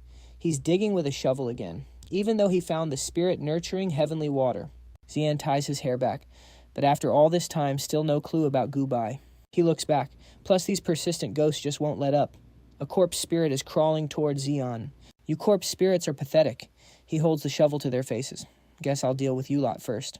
Then keep looking for Gubai. Xian summons his pet. Yeah, you ate so many spirit stones, you better. Get out here and get to work, kid. Inhena looked super annoyed and went, what the hell, if you want to rank up, you obviously got to eat more. Henha, race solar eagle. Element fire, rank, mid-silver. Talent blazing sunfire 55. Fire spirit body 54, potential epic. Origin core damaged. Skills, solar ray, raging sun blast. Purple sun flux fire. It instantly shot out countless streams of purple sunfire. The corpse spirits burst into flames immediately. Nana finished the quest too. Tu An, I swear I don't get you humans and your feelings. It gave him a meaningful side-eye. But it's been half a year and you're still super obsessed. This isn't like the old you. Tu An looked back at it and said, if you said that 5 months ago, you'd be absolutely right. But now I'm thinking way more rationally. Mentioning his teammate made him sad again. Kobach's talent is incredibly rare. For me, her support is totally crucial. Leveling up this fast, it's all thanks to her. Tu An explained further, without her, these past 6 months would have only got me to peak silver rank like before. Not just fast leveling, but opportunities just kept rolling in one after another, forming a pact with you. That's partly her credit too. Nana then popped back into the system. Fine, then I hope you find that tool girl soon and then find me more spirit stones.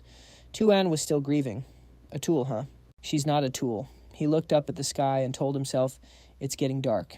That's enough searching for today. Tu An went back to his tent at the Windy Hill mine ruins. He turned to look at someone. Someone's here. A young man was standing next to a luxury car. Xiao An, how have you been lately? Tu An couldn't believe his eyes. Who are you? Turns out the mysterious guy was Tu An's grandpa, but his youthful look made him unrecognizable. Tu An guessed in his head, Grandpa. Seeing his grandson's funny reaction, he said amusedly, when I saw myself get younger, I felt exactly the same way you do. Hearing Kan Sung say that his head was filled with questions, doubting his eyes. Wait, hold on, how did you suddenly turn young? And your right arm, how come? Kan Sung patiently explained everything bit by bit to his grandson. You silly kid, didn't you ask Captain Sheech and his crew to send the heavenly spirit water? This right arm is thanks to the azure sky fruit. Indeed, he continued explaining to Tu An why he appeared in this form. As for getting younger, I guess it's because our Bach clan has always belonged to the can water trigram, and our origin is also can water.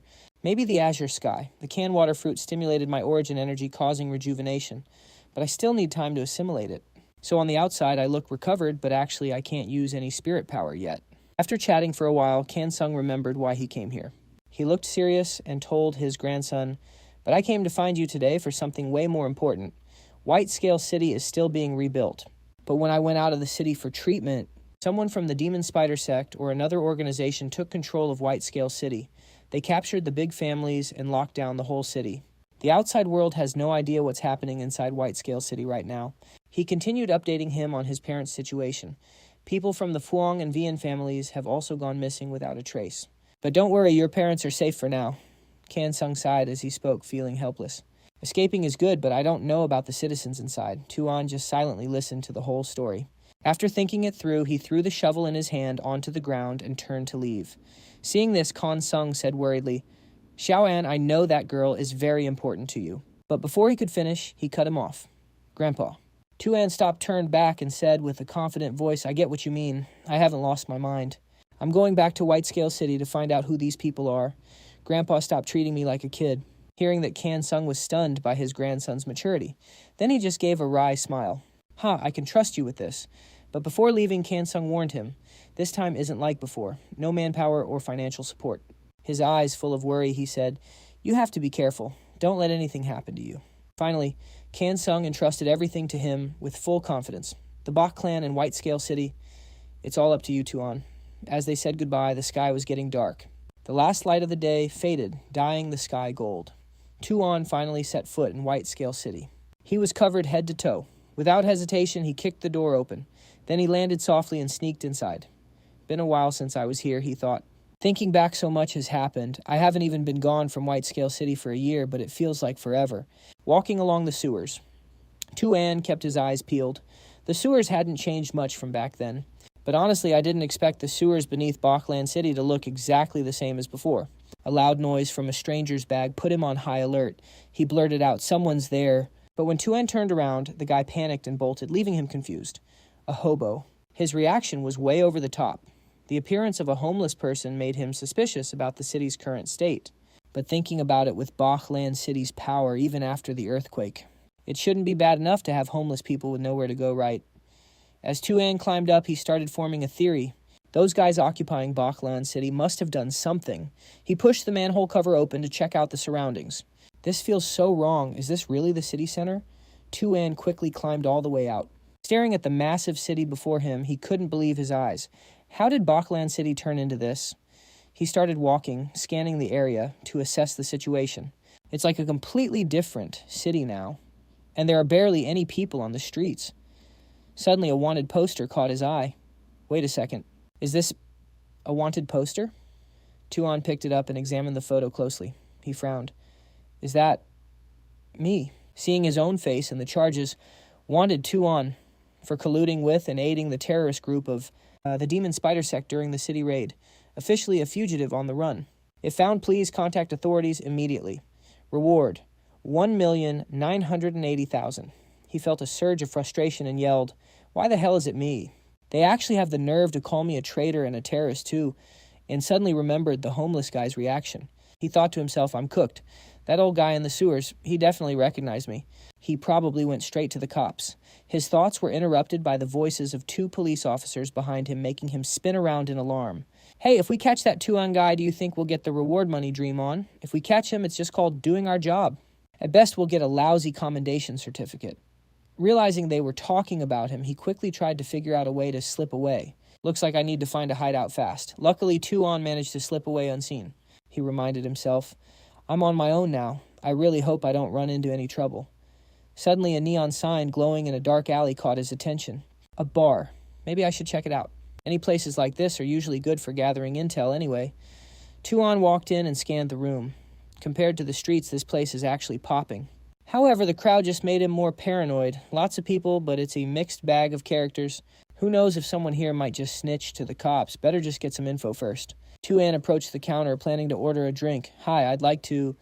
Before he could finish, a scream cut him off. "Did you just touch my butt?" In the distance, a waitress grabbed a sleazy guy and shouted, "Don't you dare run, you pervert." Her voice sounded strangely familiar. It piqued Tu An's curiosity. Why does that voice sound so familiar? He glanced back to check. Red hair, rabbit ears. Could it be... Suddenly the sleazeball got sent flying right into the bar counter. The bartender just sighed. Here we go again. The waitress wasn't done venting her rage even after the hit. She cursed right in his face. "You damn pervert, you better remember this." She loudly warned him that not all girls were easy targets for his groping. Tu An walked up to greet her. What a surprise. Seeing someone interrupt her, she frowned. "Huh," he calmly continued. "Isn't this the eldest miss of the Phoenix family?" But the moment she heard that Phoenix clamped her hand over his mouth. "Fiend," she quickly signaled him. "Shh, don't say my name out loud. Or we're both dead meat." Phoenix quickly dragged Tu An away. "Ah, Ku, this is a friend of mine. I'm taking him down to the basement, okay?" The guy agreed helplessly. "You sure have a lot of friends." As they walked, they caught each other up on the situation. "Little Phoenix, what's going on with Bach City right now?" "Same boat as you. I'm on the wanted list too. And it's not just us. The major families and the beast tamers of Bach City are all being hunted down. But why after my grandpa got injured? Actually, we don't really know either. Right now, some unknown group has taken control of Bach City. But the leader is just a puppet. So what's your deal now? Looks like you're forced to work for a living. It's not what you think. I'm just in disguise. It makes gathering intel way easier." She continued. "Besides, one of us had to go out and scout for news." Hearing that, he interrupted her, confused. "Wait, when you say us, do you mean..." From the basement, the sound of non-stop chewing echoed up. Clicking sounds echoing. Fathian didn't even notice Tu An was there. He just kept casually reporting to Phoenix. "Little Phoenix, I sorted out the earlier data. The rest is all you." Then she nudged him. "Look who showed up. Fatty Vian." Fathian gasped in surprise, "Brother." And he immediately rushed over, beaming with joy. "Brother Ann, you just dipped to go train without saying a word. You didn't even tell me I missed you so much." The scene made Tu An shiver. Geez, this feels way too familiar. He quickly put his hand up to stop him. "Don't you dare come any closer. You've still got snack crumbs on your face. And seriously, how long has it been since you showered?" Little Phoenix leaned against the wall and suddenly spoke up. "Tu An, you've gotten stronger, haven't you?" Hearing that, he replied in confusion. "Huh, why are you bringing that up all of a sudden?" She casually said, "I just got a feeling. During the awakening ritual, Fatty Vian ran at you exactly like this too. Back then you dodged, but now you can actually hold back his body weight, which is nearly 300 kilograms, of sheer mass." Tu An responded, "Wait, about the last awakening? Hold on, how do you even remember that?" He thought to himself, "Little Phoenix, have you been paying that much attention to me?" Phoenix quickly changed the subject and walked away. She ordered Fathi and Fatty Vian, "Let's get to work." He quickly replied on it. After chatting for a bit, Tu An's voice turned serious. "So what are you guys planning to do?" Fathian looked at the data on his screen and replied, "We're investigating who set us up, obviously." Phoenix suddenly remembered something. "I haven't mentioned this to you before." She started telling him about a mercenary group. Recently, an unknown mercenary squad has been active in the city. We suspect they're connected to the people who set us up. He quickly figured out what she was getting at. "So your intel's related to them."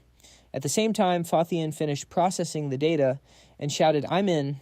It's done. Phoenix got furious just mentioning them. She gritted her teeth. The most important thing is, Fatty Vian's family and mine, those scumbags took them.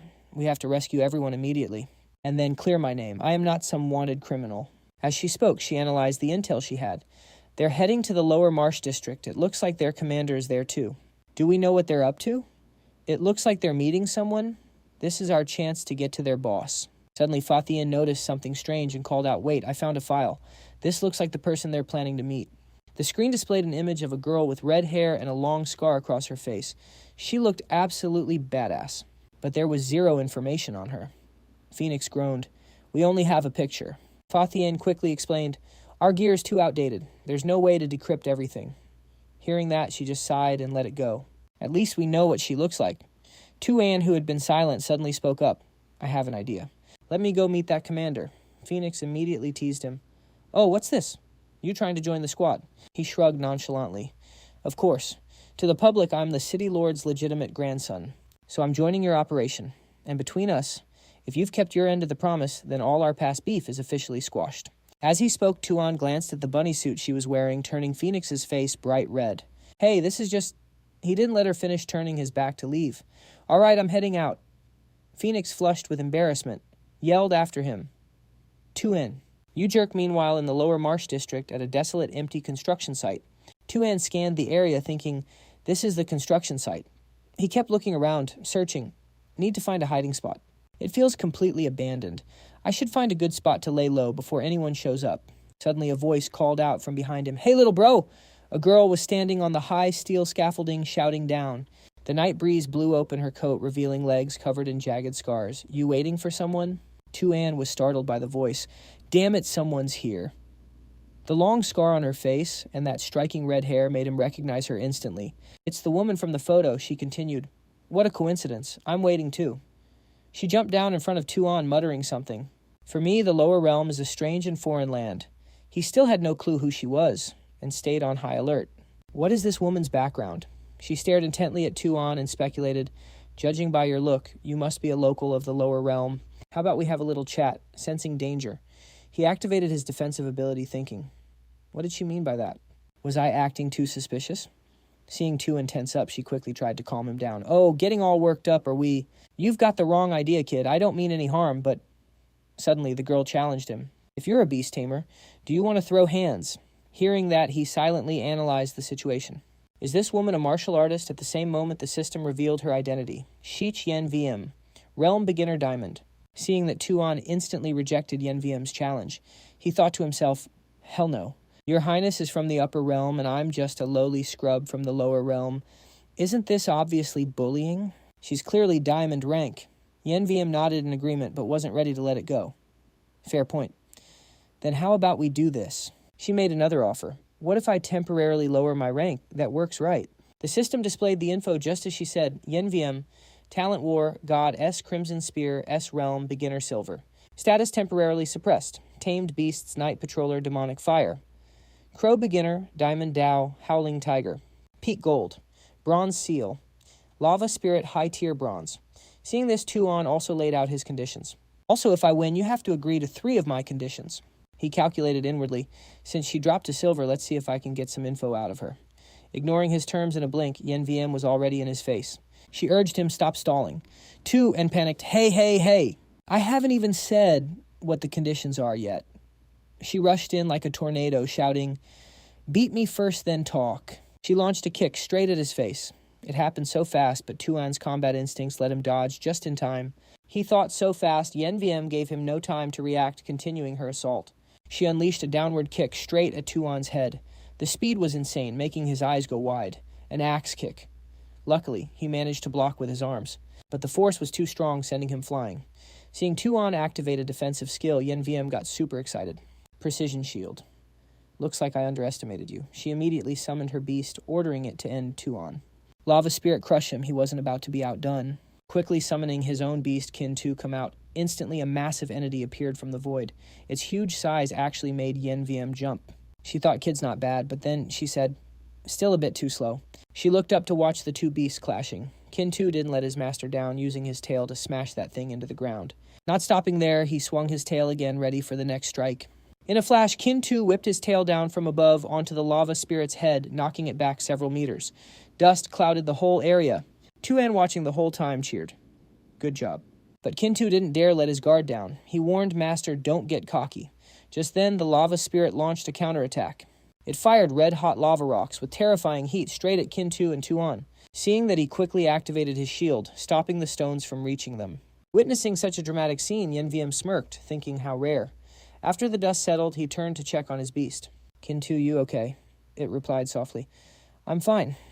Yen Wiem silently evaluated him. In the upper realm, basically no one actively protects their beasts. Looks like you really value yours, kid. She called out to Tu An in the upper realm, basically no one has the guts to accept a challenge from me, and among those who have fought me, not many can actually put up a real fight. She walked toward him as she spoke. Yet someone like you, kid, can actually trade blows with me. There aren't many like that in the upper realm. Tu An raised his guard as she approached. He thought, this woman is strong. Hard to imagine how powerful she'd be in her prime. I have to go all out. Yen Wiem and her beast rushed in without warning, ready to continue the fight. She shouted, use all your power. Fight with your whole heart. Tu An wasn't surprised this time. He ordered a counterattack. Kin Tu used that move. It rushed in, attacking relentlessly, giving them no chance to strike back. Yen Wiem could only hide inside a defensive glass sphere. Sweating and looking worried, she thought, what kind of skill is this kid using? Yen Wiem observed Kin Tu's every move, making a guess. Is that a high-level can water skill? Moon mirror reflection. In a flash, Kin Tu swung his tail hard, unleashing the next skill. Moon mirror reflection. Yen Wiem raised her hand, manifesting her weapon. With one move, she sent Kin Tu flying high into the sky, leaving Tu An completely shocked. Worried, he rushed over and crouched down to check on Kin Tu. Are you okay? Kin Tu, dizzy and weak, replied Master. She cheated. The smoke slowly cleared. Yen Wiem appeared drenched in sweat like she had just used up all her strength. She said, I lost. Kid, you're the first person to push me this far, forcing me to break my oath. She continued, this humble warrior is named Shich Yen Wiem. This unmannered warrior has offended you. May I respectfully ask for your name, sir? Tu An recalled Kin Tu back into his spatial inventory. He stared silently at Yen Wiem, his mind racing as he assessed the current situation, deciding it was better not to reveal his identity to her just yet. Suddenly a voice rang out, and a silver-haired figure laughed wickedly as he spoke. Hey, girlie, he's asking for your name. Why so shy? Or maybe you're saying... It turned out to be the siblings Tu Hao and Tu Nin. She stuck her tongue out, making a mocking face. Meanwhile, he raised his hand, his face full of disdain, and continued, Is being a descendant of the exiled Bach family from the upper realm that shameful to you? Tu An immediately took a defensive stance and shouted, Who the hell are you people? Tu Hao spoke up sarcastically. Oh, wow, I almost forgot. Our dear cousin has been stuck in the lower realm this whole time.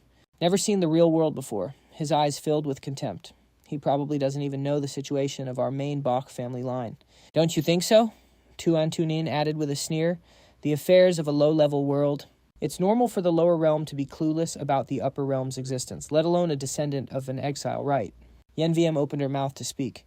So the people the higher-ups arranged to meet me are you two little brats from the Bach family. That remark made Tu An turn to look at her in shock.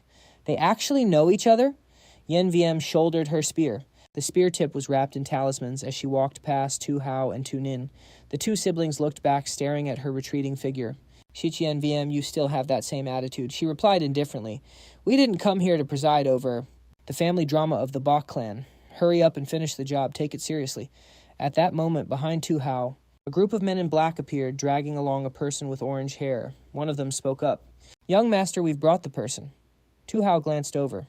That was fast. Tian Vu was being restrained by the group. She struggled furiously, shouting curses. You bastards, do you have any idea who I am? Let me go. Tu An froze upon seeing this, his eyes widening. Little Phoenix. Avian, hearing that Tu Hao raised his hand and slapped Tian Vu straight across the face. A painful slap. He shouted insults. Shut up, you lower realm trash. How can a worm, a lowly bug of the Phoenix family, dare to run wild here seeing this? Tu An screamed enraged, stop it right now. He then summoned Rook Na to attack him. It quickly flew high into the air, generating sparks before raining fire down below. All the fired sparks converged to strike a single point, causing a massive explosion, smoke billowing everywhere. The smoke gradually dispersed. From within, Tu Nin's group still stood tall and unharmed. Tu Hao spoke from inside the smoke, low status, but quite the temper. My dear cousin, Zooming into the smoke, Tu Hao stood inside a protective circle. He, one hand controlling Tian Vu, the other resting on his sister's shoulder, smirking. Is this lowly girl from the lower realm really worth you becoming an enemy of us, an enemy of the upper realm? A system panel appeared. Anti-spirit power shield, made of anti-soul metal, an alloy that cannot be destroyed by any spiritual skill. Seeing this, he couldn't help but think in frustration. Check, the anti-spirit power shield again. Tu Hao's subordinate raised a gun and shouted, insolent. You dare raise a hand against the young master. Protect the young master permission to kill the target. Tu Hao waved his hand to stop him. Stand down, he is still a Bach after all. Give him a chance. We people of the upper realm are still incredibly generous. Tu An shouted in annoyance. Who exactly are you people? Why do you want to occupy Bachland City? What is your ultimate goal? Tu Hao brushed his hair back, replying with a scornful smile. Occupy. I came to my own colony, dismissed the officials, and appointed new management. What is wrong with that? Your grandfather was nothing more than an exile. Ordered to pioneer a new world, he was just a criminal trying to atone for his crimes. Tu An also struck a pose, chiming in. That's right. It's a pity he never purged the natives of this planet. The higher-ups sent us here instead. Haha. He laughed wickedly and continued. Besides, this world is currently merging with another world. Tu An continued. We want to use Bachland City as our base to investigate the transmission gates leading to the merged world. To search for powerful creatures. Tu Hao turned back to ask his subordinates, what is the status of the transmission gate? A subordinate quickly replied, spiritual energy in the area is currently stable, temporarily, no signs of the gate. Appearing. Hearing that he reached out and summoned a savage blue lightning beast from his spatial storage, flashing an excited smile. Then first we must eliminate these useless things. The system appeared. Tu Hao. Talent beast taming. Quality S realm gold initial. Tamed beast crimson silver spear. Savage blue lightning beast gold. Initial rank. Tu An read it and thought seriously. Gold rank, can I even win this? He waved his hand, directing the savage blue lightning beast toward Tian Vu, and said, then let's start with this lower realm girl first. The system panel continued to appear. Savage blue lightning beast, gold initial rank. The beast formed a massive ball of electricity from its mouth. Tian Vu gritted her teeth, eyes shut tight, bracing for the impact. Suddenly, a surge of spiritual energy flashed by. It zoomed straight to the phoenix, at breakneck speed, then looped back around in a blur. It was Tu An Bro used his power to save the phoenix and Avian. Even with glowing red veins popping on his face, he leaned down, worried sick. You okay? Tian Vu saw him and turned, beet red. Flustered, she looked away and literally kicked him in the chin. Get away from me, you jerk. Tu An. Wincing in pain, he replied, You're welcome. Tu Hao watched the whole thing, completely shook. What the hell was that just now? Felt like a ferocious beast. He immediately waved his hand, ordering the Venom Lightning Beast, incinerate them. The Venom Lightning Beast charged, unleashing a massive blast of purple electricity. The blast slammed right into Tu An's spot. Tu Hao crossed his arms, smirking. Tu An, if you want to blame someone, blame your grandfather. Tu Nin stood behind him, eyes wide with admiration. Big brother, did you get even stronger? Suddenly, both of them spotted something. Looking surprised, he asked, what is that? He muttered a guess. A monkey. Then a voice rang out. Tu. And you good? Tu An, cradling the phoenix, shouted back. I'm fine. Be careful, though. That guy's a gold rank from the upper realm. Wonder if he's built different from us. Meanwhile, she struggled in his arms, screaming, Tu An, let me go right now. Tu Hao scowled. Looks like he's not just some standard lower realm trash. He ordered the Venom Lightning Beast. Charge, let's end this fast. The Venom Lightning Beast flared up, surrounded by a massive aura. It lunged straight at the tree-like spirit beast. Raising a hand, faint green energy gathered at its wrist, swirling faster and faster into a blinding light.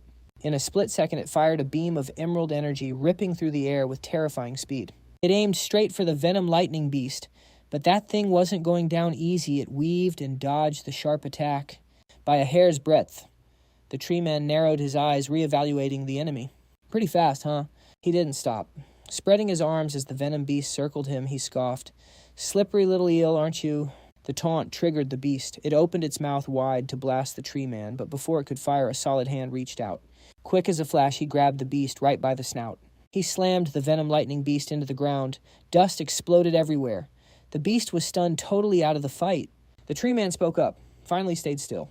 Suddenly, the system flashed a blinking red warning. Tu An glanced at it and muttered, Damn it. Fa Thien urged him on. Bro, unlock it already. What are you waiting for? Behind Tu. How a subordinate reported, "Young master, the soul energy is unstable. The portal is opening." As soon as he said it, the ground beneath them trembled. A circle of blue light slowly manifested right where they were standing. It kept expanding, twisting into a ghostly vortex like it was tearing open a gateway to another world. Panicked, Tien Vu's eyes went wide. She had to scream over the roaring wind. "What is this portal?" Tu An shouted back. "It's the world merger from before." She looked at him, confused. "World merger." Staring into the blue vortex, Tu An replied, "That earthquake. It was a warning sign." Tu Hao waved his hand, ordering his squad, "Prepare for teleportation." Tu Nin saw something, sweat beading on her face. "Wait, big brother, there's something inside." Spiked tentacles shot out from the blue vortex. They wrapped around Fa Thien and Tien Vu. Terrified, Fa Thien screamed, "Bro, help me." Snapped up, Tien Vu shrieked. The tentacles kept coming, grabbing the tree man. And Tu An too. Struggling, he yelled, "What the hell is this?" Tu Hao was bound tight, but looked for his sister. Tu Nin was sobbing, terrified. "Brother, help me." The tentacles snagged everyone, dragging the whole group into the blue vortex. Inside, they were released, floating in midair. Tien Vu screamed for Tu An. He yelled back, "Little Phoenix Avian." Moments later, on the other side of the portal, a gloomy, verdant dimension. Tu An crashed down, feeling heavy. Can't breathe. He slowly opened his eyes. Wait, what is this soft sensation? Tien Vu rubbed her head, sitting up too. He realized someone was sitting right on top of him.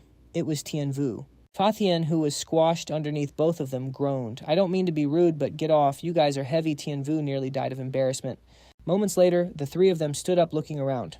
Fa Thien asked, "Where on earth did we land?" Tien Vu replied softly, "I have no clue. The only thing for sure is that we are in a different world." Tu An saw something and immediately called out to them, "Guys, look over there." Appearing right before their eyes was something with a very bizarre shape. Tien Vu looked at it doubtfully and asked, "Is that a spider?" Fa Thien countered, "I think it's a crab." Tu An replied, "No matter what that thing is, it just proves one thing: this place is dangerous." A staff shaped like many stone leaves stacked together to form a scepter. A blue flame burned at the very top, along with a seashell hanging from it, emitting strange sounds. All three of them had the same thought, "What is that noise?" The owner of the scepter was also extremely surprised to hear the voices of the three of them. Scene changes to where Tu Hao's group landed. A subordinate approached him and reported, "Young master, there are no survivors at this base station. It must have been caused by the indigenous creatures." Hearing that, he calmly replied, "Seems like the environment here is even more dangerous than the secret spider kingdom." The subordinate continued speaking. "Young master, there is one more thing. Our supplies were lost when we entered the transmission gate." This statement made him ask back in surprise, "Then what about the supplies of this base station?" The subordinate recalled what he had seen and replied, "There is not a single scrap left of the base station supplies." Tu Hao frowned. "Then aren't we going to be stuck in this world until we die?" The subordinate bowed to reassure him, "Young master, there is no need to worry." The subordinate had used a device to scan the cave terrain. Based on the information we found on the base station's terminal, we detected signs of activity nearby. It is likely the habitat of indigenous creatures in this world. Upon hearing that, Tu Hao rubbed his hands together and ordered, "Then get ready." He smiled with a hint of sinister intent. "Let's go to that living area to do some shopping for supplies." Meanwhile, Tu An's group of three faced Tu Lam. Both sides were wary of each other. Fa Thien hid behind Tu An's back and shouted, "What the hell is that thing over there?" Tien Vu also raised her voice in fear. "Is it going to attack us?" He spread his arms to shield them and said reassuringly, "Wait, it looks like it is scared." He kept a serious face and thought to himself, "Oh, God's Eye, tell me the details about the creature in front of me." Before the God's Eye could activate, Tu Lam was already trembling. Reaching a tentacle towards Tu An, making him freeze as he thought a tentacle. Is it reaching directly over here? A tentacle touched Tu An's forehead and his eyes flashed. This familiar feeling. Both of them floated in midair. Their bodies emitted a blue light. He suspected, is this resonance? At this moment, Tu Lam spoke up timidly. Hello." He introduced himself. "I am Lam, from Re. You can call me Tu Lam. Looking at your appearance, you are not like the people of this world." Hearing that, he quickly and politely replied, "I am Tu An from the secret spider kingdom. My companions and I were accidentally swept into a transmission gate and ended up here. We are currently stuck in this world." In his heart, he thought, as expected, it is an intelligent creature. Tien Vu, who had been watching the whole scene in confusion, spoke up, "Hey, fatty, do you understand that octopus person's language? Why is Tu unable to communicate with it?" Fa Thien leaned over. and whispered back, I don't understand either. Besides, is what this octopus person saying actually a language? Tu An continued talking to Tu Lam. I really troubled you, thank you. Tien Vu couldn't take it anymore. She walked up to him annoyed and yelled, Tu An, what do you mean by, I just simply understand it. Answer me right now. He ignored what she said and continued asking Tu Lam, what is this quartz stone? The system panel displayed the information, soul crystal. The crystallization of a creature's mental power and also the crystallization of a creature's soul. Tu Lam began to explain. I am a resident from Rie, a servant race, created by our master, the daughter of the Abyss Tona. An image of a woman standing high above, looking down at the subordinates kneeling on the ground gradually appeared. He continued. But 300 years ago, our master became brutal due to a plague. We were forced to seal our former master onto her throne. Following that story was the image of the woman with a massive body bound to the throne, just as described. Beside her were 3 people wearing black cloaks holding torches as if performing some kind of ritual. The voice continued. Not only that this plague also turned us servants into a type of monster called the Soulless. Tu Lam referred to the blue crystals that Tu An had seen earlier. And when the soul separates from the body, it crystallizes into these crystals. He looked towards the blue crystals in front of him. My parents died in that plague. Inside these crystals, perhaps lies the souls of my parents. Tu Lam's face showed a look of sadness. Perhaps this is the final destination for our family. Seeing him so downcast, Tu An patted Tu Lam on the shoulder. He spoke in a comforting tone, although we just met and aren't exactly close friends. But in his heart he thought, it feels like it might be better to comfort him a bit, even if it's somewhat meaningless. Then he continued speaking. But you guys have survived for 300 years already. The future is definitely going to be fine. Suddenly, the ground started shaking violently, making loud booming noises. Tu An totally freaked out. Asked, what's going on? Is that an earthquake? Tu Lam, standing right next to him, quickly reassured him. Nah, that's not an earthquake. He explained, it's the soulless ones. And right after he said that, a whole swarm of soulless ones came charging in like maniacs. In a split second, Tu An and the crew got completely surrounded. He asked, totally anxious, what do we do now? We're trapped. Then Tu Lam warned them, you guys got to stand close to me. Do not move. Tu An passed the message on to everyone else. He said nobody move immediately. Tu Lam raised the staff in his hand high up. Then he chanted a spell, O ghosts of the past, listen to the whispers of the living. Responding to his call, the soulless ones that were rushing down suddenly flew up, circling above everyone's heads, following the direction of the staff. Oh, wandering ghosts of the past, heed our command. Tu An looked at the formation in front of him, terrified, and wondered, wait, is he actually leading those soulless ones? Right after that, he shouted, you wandering soulless ones, go find the lost souls. Then he immediately lowered the staff. This caused the swarm of soulless ones to rush in the direction of the staff. Once it was done, Tu Lam explained to him, normally the soulless ones won't attack on their own. As long as there's a ferryman to lead the way, you can cross their territory safely. Hearing that, Tu An sighed, wow, so you guys are a totally peace-loving race. He looked around and asked, looking at the terrain here, was this place originally an ocean? Tu Lam was quick to answer. That's right, but that plague brought corruption, polluting the ocean we once knew. There's no life left here. And our master granted us powerful adaptability. Even in an environment without water, we can still survive. Maybe she predicted this would happen, hearing that Tu An understood the situation immediately. But your master herself, she couldn't escape the fate of being corrupted, he said with pity. That's just too tragic. The group started moving again with Tu Lam leading the way and warning them. We're almost at the village. You guys better not touch that slime on the road. That stuff is the corruption itself. Tu An quickly stopped. Avian, who was about to touch some weird stuff on the roadside. Avian, don't touch that. It's poisonous. Hearing it was poisonous, Avian's face went pale with fear, and he yanked his hand back. The system panel popped up. Corruption, fungal subrealm origin from the outside. It does not belong to this world. It utilizes the surrounding environment and living creatures as parasitic hosts, and then proceeds to modify them. Suddenly, Tu Lam stopped dead in his tracks, his whole body trembling, making Tu An ask, Tu Lam, why'd you stop all of a sudden? Tien Vu, standing behind them, heard the name and realized, so his name is Tu Lam. Tu Lam stammered, shaking the village. He stared straight ahead. Seeing his village completely empty, he was shaking so hard he couldn't speak. The village, it was Tu Hao and Bach Tu An. They were frantically chasing down the villagers. Tu An waved her hand, ordering a scaled mer beast. Shall I get him? That mer beast blasted a massive beam of energy from its mouth, shooting straight toward the village. Tu Hao frowned and lightly tapped Tu Nin on the head, scolding her. If you smash everything to bits, how am I supposed to hang them up for a public display? She put on an innocent act. She tapped her 2 fingertips together, looking totally pitiful. At that moment, Tu An used his power. He created a shield to protect the villagers behind him and shouted angrily, "What the hell do you think you're doing?" Tu Hao heard the voice and wondered, "This shield, is that too?" And then, as if he confirmed it was him, he muttered, "Looks like you haven't been eaten by these native creatures yet, huh?" Tu Nin screamed in annoyance. "Stop hitting me on the head. I'm not going to grow any taller." Tu Hao ignored her and asked Tu An as a human being, "Why are you protecting these lowly creatures?" Tu An glared at him furiously, brows furrowed tight, and shouted, "Life doesn't have a rank. Besides, this is their home. They are the true masters of this place." Tu Hao looked up at the villagers he had strung up in the air. He scoffed coldly. "You've been in the spider nest dungeon too long. Did your brain rot or something? These lowly creatures don't even have a language. You think they deserve to be the masters of this place." He laughed mockingly, pointing at his own head.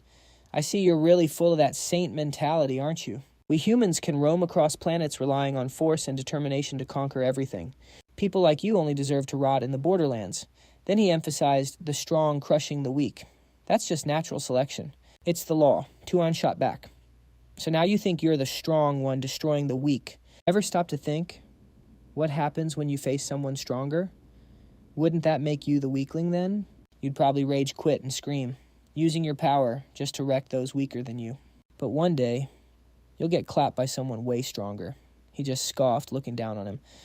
"Excuse me, stronger." Eyes wide, he raised a hand, surging with spiritual power, and growled, "Big fish eat small fish. The big fish stays on top. My Bai family's power. It only gets more broken after devouring the weak. We're at the peak of the food chain. Like hell, there's anything stronger out there." Tu An replied coldly. "What a joke. Let's be real.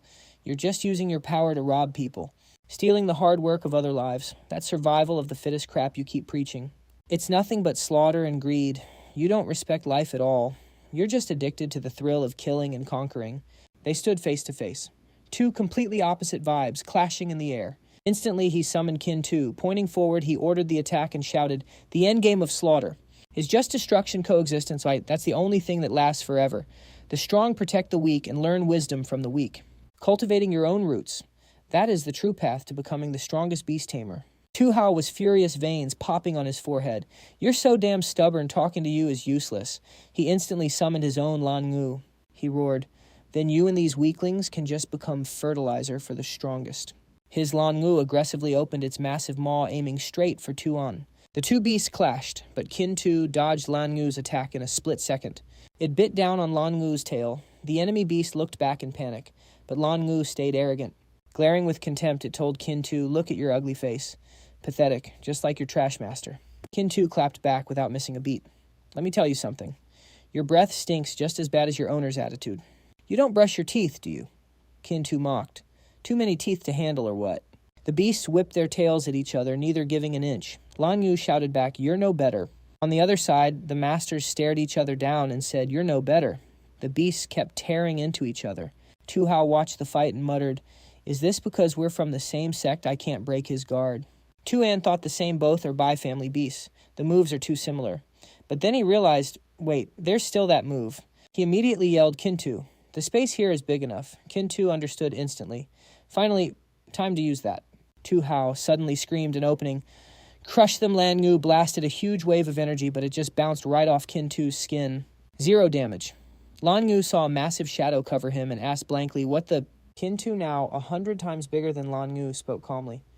"Now, let me show you who the real big fish is, and who the small fry is." Tu Hao grit his teeth. "Is this its primal form?" Tu Nin cheered happily. "Whoa, baby fish! No huge fish!" Kin Tu opened its massive mouth and swallowed Lan Ngu whole. The beast screamed, "That's cheating." Kin Tu clamped its mouth shut and retorted coldly, "Cheating? Nah, I've always been this big." Tu Hao's jaw dropped in terror. He swallowed it. Inside the belly, Lan Ngu screamed in panic, "Let me out, it stinks in here too," and reminded them coldly, "Big fish eat small fish. That's basic knowledge, a rule of nature." But he asked Tu Hao, "If I really swallowed him, would there be any difference between you and me?" Immediately, Kin Tu spat Lan Ngu out. The beast spun through the air, yelling, "I'm going to die from the smell." Lan Yu flew out and smashed right into Tu Hao. Tu An and Kin Tu looked down from above, shouting, "Is it clear now? Your upper realm values are wrong." Tu Hao clutched his head, speaking in denial. "I lost. I'm the weak one. No way. No way." He screamed in disbelief. "I am not weak." He was thinking about those blue crystals. Their energy efficiency was insanely high. The total spiritual power and quality 50 times higher than any other spirit stone. He kept muttering. It can also buff the beast's mental power and boost the spiritual connection rate.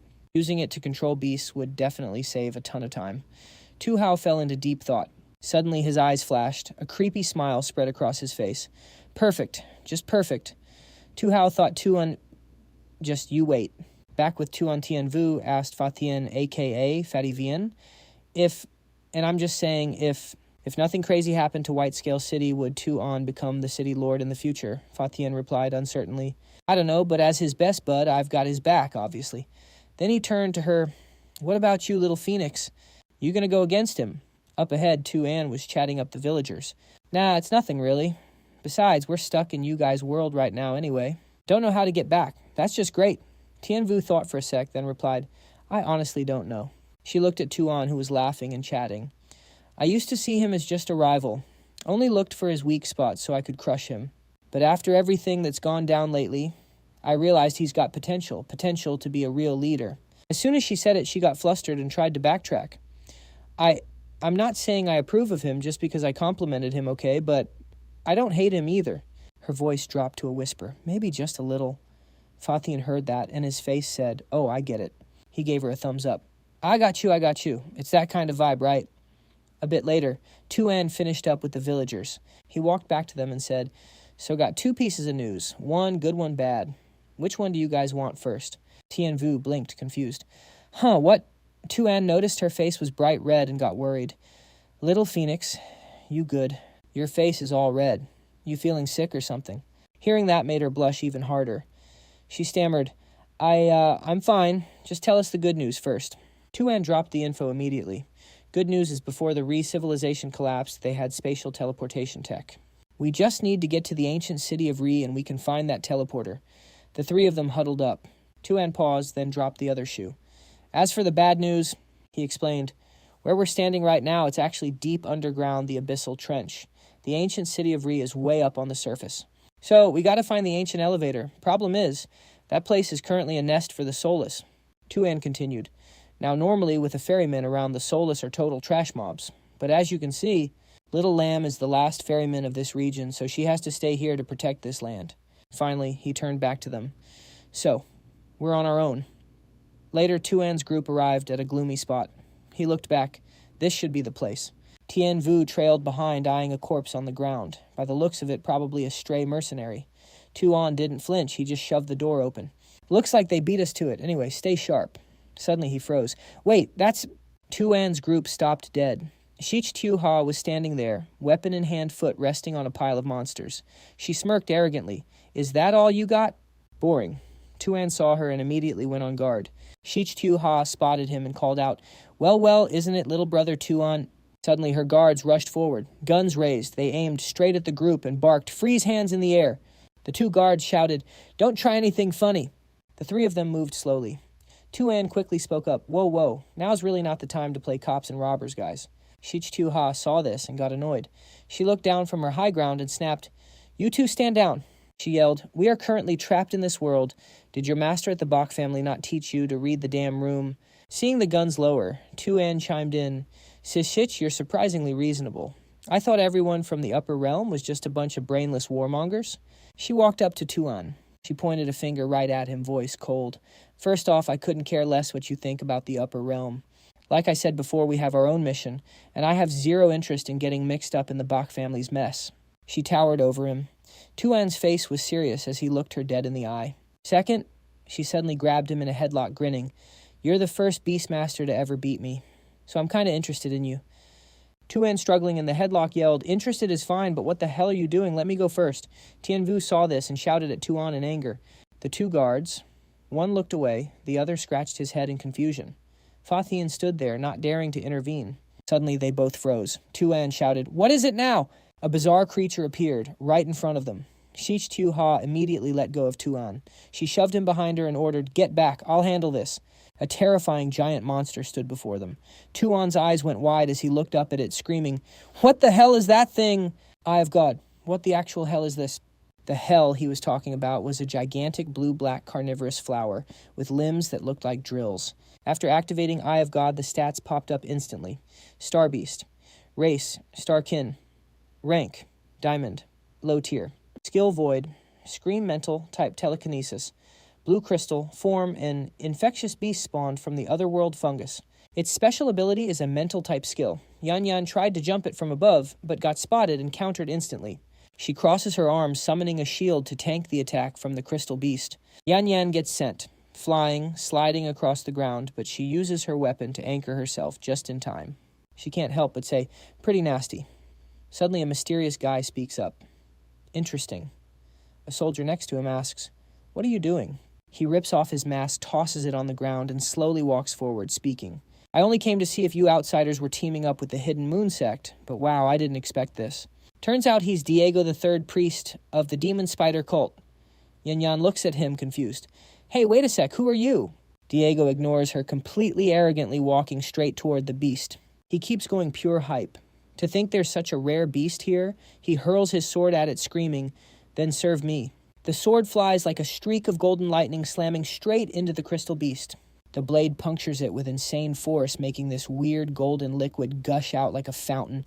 The beast's body instantly shifts from dark blue to black gold, and its stats change. Poison Bee Domination. Forcibly controls the spirit beast. Even a beast with massive mental power can't resist it. Xeon sees this and yells in panic. "Parasitic bee? Why is the demon spider cult here?" Po Tien hears this and freaks out, hissing, "Brother N.A., have you been fighting the demon spider cult for the last 6 months? Hearing demon cult. Yan Yan rages. She charges forward like a maniac, roaring, "Demon spider cult, die." Yan Yan goes head to head with the beast, swinging her weapon with everything she's got. She unleashes a massive slash. But Diego, he's completely unbothered, just standing on the crystal beast's shoulder. He asks calmly, "Miss, I don't think we know each other. Why do you have such a personal beef with me?" Hearing this, Yen Wiem was furious. She snapped back, "Stop faking it. Do I need my spear to jog your memory?" Diego seemed to recall upon hearing that. He asked in shock, "Is this Yen Wiem? No way, are you really his?" Before Diego could get an answer, an energy beam from Kin Tu shot straight at him. But this attack didn't do jack to his shield. It shattered on impact. Diego frowned, looking down, and said with an annoyed tone, "Almost forgot. Still got one gullible fool left." Below, Tu An had already rushed over to Yen Wiem. He pointed at Diego's face and shouted, "Parasite wasp! I don't care how you revived, but we still have a score to settle." Then he turned to glance at Yen Wiem, thinking to himself, "Looks like Miss Zitch has beef with Parasite Wasp, too." Yen Wiem seemed to sense his gaze. She looked over, thinking, "Little brother, too, and you, too." Diego stood on the star beast's back. Waiting for it to charge, he yelled arrogantly, "I'm using you lot to test this beast's power." Yen Wiem readied her stance, suggesting, "Since we both hate his guts." Tu An continued, "Why don't we team up?" He glanced at her with a sly smirk. "Mrs. Itch, that's called." Yen Wiem smirked in sync, replying, "Great minds think alike." Once they finished chatting, the star beast was fully charged. A massive energy beam blasted from its mouth, sparking with blinding yellow lightning. Diego saw the move and exclaimed, sick the ground in front of him was now a massive trench, stretching far like a dried riverbed. Dust and smoke were blinding. The power hyped Diego up. This is at least diamond rank power. I seriously hit the jackpot. But his joy was cut short when a purple-pink energy beam shot out of the smoke straight at him. Diego frowned slightly calmly, tilting his head. A perfect dodge, the attack just grazed his face. The one who threw the spear was none other than Yen Wiem. She slowly emerged from the smoke, clicking her tongue mist. Diego rolled his eyes, not even surprised. He asked himself, why am I not surprised? That you guys are completely unharmed. He looked towards someone still hidden in the smoke. Blocking with a shield, the person asked coldly, you tell me why Yen Wiem also looked that way.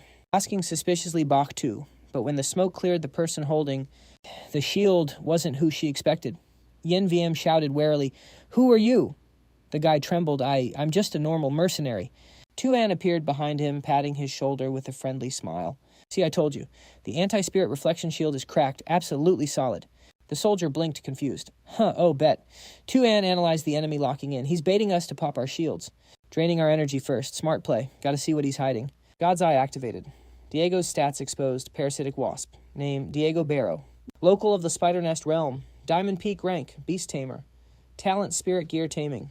Tu An paused. Wait, 2 talents. And the second one is glitching out. Idea locked. Hand out. Golden chains summoned. Let's copy it and find out. Heavenly chains. The chains shot out, wrapping Diego up. System pinged. Talent, Star Armor Taming. Copy successful. Copy error. Tu An frowned. Failed. Why can't I copy that one? Why? System replied instantly. Diagnosis, cannot copy hidden talent. Tu An chilled out fast. Eyes sharp. Whatever. Can't copy it.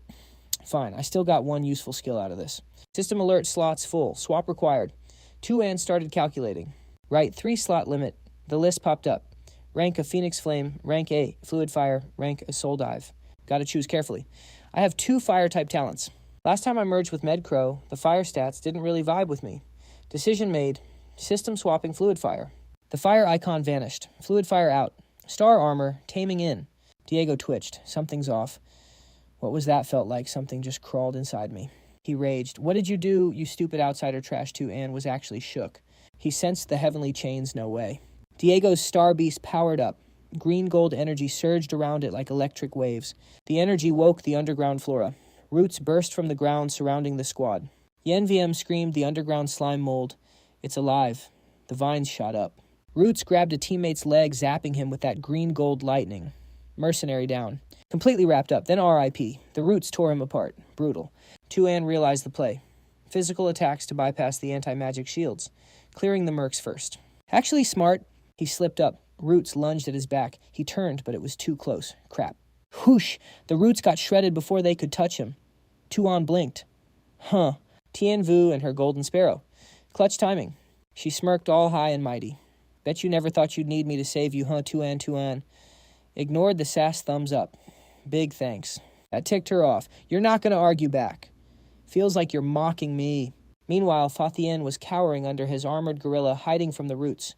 He hugged his head, shaking. Gorilla saved me. Tu An watched brain working overtime.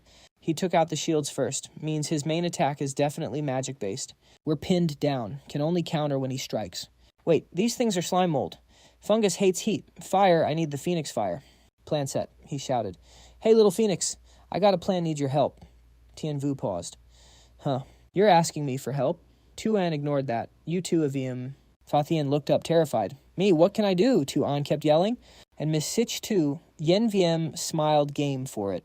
Oh, what do you need, handsome? Diego watched from above, annoyed. Without those damn shields, you're all cooked.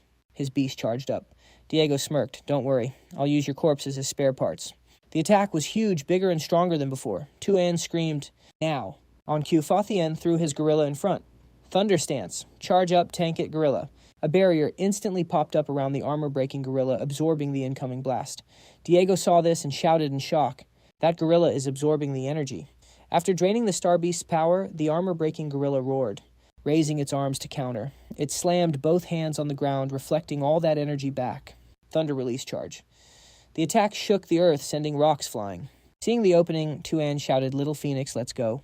Tien Vu heard him and replied, with an excited grin, don't need you to tell me. Tu and you jerk. Then both unleashed their moves, scorching, sun-flowing fire. One used red-winged crow, the other golden sparrow eagle, firing flames at the Star Beast. Since the Star Beast was plant-type fire, dealt critical damage, YenVM started her summoning chant. One hand to the sky, gripping her weapon. The gods know, even with the true prophecy, the wicked. She will never listen. Dark vow witness. Impure form. 3,000 voids, chaos manifests. 3,000 souls. If the worlds have infinite cycles, I will become the devil. Suddenly her eyes went wide. YenVM shouted, This is the path of Asura.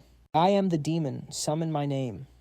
At her voice, a spirit beast with purple flames and eyes emerged from the darkness. Use this Asura demon fire to sever everything chant done. A bird-shaped spirit beast with gray-white feathers appeared.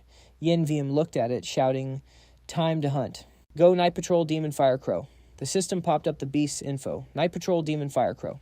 Species Blazing Fang Demon Fire Crow subspecies. Rank Diamond Beginner. Skills Demon Fire Stance. Hellfire Stance. Asura Stance. This spirit beast has 3 combat styles. Stances are like fighting techniques, flexible and diverse. A super rare subspecies of Blazing Fang. Tu An watched, totally stunned. He couldn't hide his hype, exclaiming, Is that seriously? Another rare spirit beast? This skill is completely different from before. the stance skill, Tu An analyzed the demon fire crow's every move. Could this stance skill be similar to human combat forms by cycling through different postures? It generates different skills. The demon fire crow leaped into the air, ready to crash down on Diego.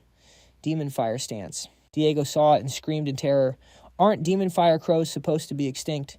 He couldn't believe his own eyes. He stood frozen eyes wide open. The demon fire crow slashed its claws violently against the star beast, dealing critical damage. Then it dashed back, creating distance from the beast. The demon fire crow tucked its wings in. Streams of pink-purple energy rapidly gathered around its wings. Seeing a chance to counter the star beast, charged energy in its mouth. But then the demon fire crow unleashed its move, Karma Fire Stance. 2 pillars of gold and purple energy collided, causing a massive shockwave. Standing on the sidelines, Tu An witnessed the clash and gasped, Karma Rakshasa. The battle between the 2 spirit beasts was reaching its finale, and the winner was the demon fire crow, its energy beam completely overpowering the star beast. The crow landed on the ground. Instantly, purple energy flared up beneath its feet. Yenviem, who had been silent, began chanting again. Is this the true power of a rare variant? The path ahead is fraught with peril. My body reflects the world. The demon fire. Crow stood arrogantly amidst a sea of pink-purple flames, eyes sharp on the enemy. Diego limped out from the smoke. Battered by the force of that last attack, he kept muttering, Cleanse the 6 senses. Cleanse the 6 senses. Even an otherworldly creature can't defeat an ultra-rare spirit beast. He looked up, still mumbling, if only it could serve me. But before he could finish, a spear tip was pointed right at his face. Backed by the demon fire, Crow Yenviem held her weapon steady. Yenviem snapped filth like you Ma Chusek members. We'll never earn the demon fire crow's recognition. Just die. Diego seemed to realize something, he shouted. So that's it. You're the legendary heir of the demon flame. I never thought I'd be defeated by the demon flame itself.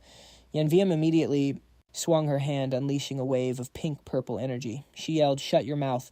Tu An watched sweating bullets. He thought, is this the power of the upper realm, a rare spirit beast combined with insane personal strength? Looking at Yenviem's imposing and sharp demeanor, he speculated her power might even exceed my grandpa's. Tu An clenched his fists, his expression serious. He told himself, after this is over, the upper realm will definitely be pissed about the 10,000 spider nest dungeon. I have to get stronger before they come for me. Watching Yenviem stand right in front of him, theories kept popping up in his head. But the rank limit of the Myriad Beast Nest dungeon is locked. To get stronger, you have to go to the original upper realm origin star. But that's for after everything is done. Shich Yenviem lifted her sword from the ground, rested it on her shoulder, and approached the group. She spoke up. Looks like you lot are descendants of the great families. Tien Vu watched her with a pensive look. Nirvana remnant of the Phoenix clan. Seeing Tien Vu back there, you must be the current awakener of the Phoenix flame, right? Tu An thought to himself, how does she know everything? Then she turned to him. Star Sea Dragon.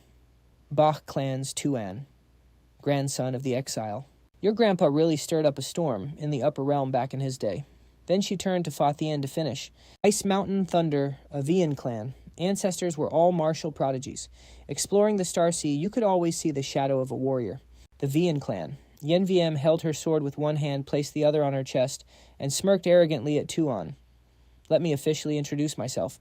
Hellfire Heavenly Flame Sich clan, the current wielder of the demon flame Sich Yenviem. As a martial artist, I apologize for the disrespect earlier. She continued, like I said before, I have no interest in family grudges. Exploring this new world was originally just to complete a mission from above. To use the powerful creatures of this world to test the power of this spear, she frowned, but as you can see, after we got sucked into the teleportation gate and thrown off course, my mission couldn't go as planned. Tu An's face darkened as he asked, so you mean you're trapped in here too, Miss Sich? Yenviem scratched her head awkwardly and laughed it off. I hate to admit it, but yeah. Tu An clapped his hands in delight and said innocently, Then come with us! Tien Vu shouted from behind, Hey, don't just decide that on your own. She glared at Tu An and yelled, Tu An, are you serious? She's from the upper realm. Then her voice hardened. The White Scale City incident. My family. It's all because of them. Tu An patted her shoulder. He smiled. Did you forget what my talent is? Super intuition. Trust me on this. Tien Vu awkwardly pushed his hand away and reluctantly agreed. Fine. Stop hyping up your S-rank talent. Tu An thought to himself, actually it's mythical rank. They left the cave one by one. Tu An couldn't help asking Tien Vu. So that counts as a yes, right? She changed the subject. Let's just get to the surface. On the surface, City. Tu An looked up at the gloomy castle covered in moss. Yen VM spoke first. This world's civilization is pretty close to ours, huh? His face twitched weirdly. Why is it still so gloomy even on the surface? He looked at the old stone statues. He continued, but you can tell the civilization of Re was pretty grand. They looked around and Tu An spoke again. Feels the same everywhere. Where should we look for that teleportation device? Tien Vu turned to him. She mocked him. At a time like this, why don't you use that S-rank talent you're so proud of? Tu An's eyes widened in realization. Oh, right. The teleport device definitely uses some kind of treasure as material. If I use the God's Eye treasure finding ability, I can find it. Tu An closed his eyes. He reached out God's Eye scan for treasures in effective range. System voice, God's Eye receiving command. Scanning for treasures. God's Eye displaying treasure info. Due to otherworldly matter, interference, only approximate location is available. He thought throne.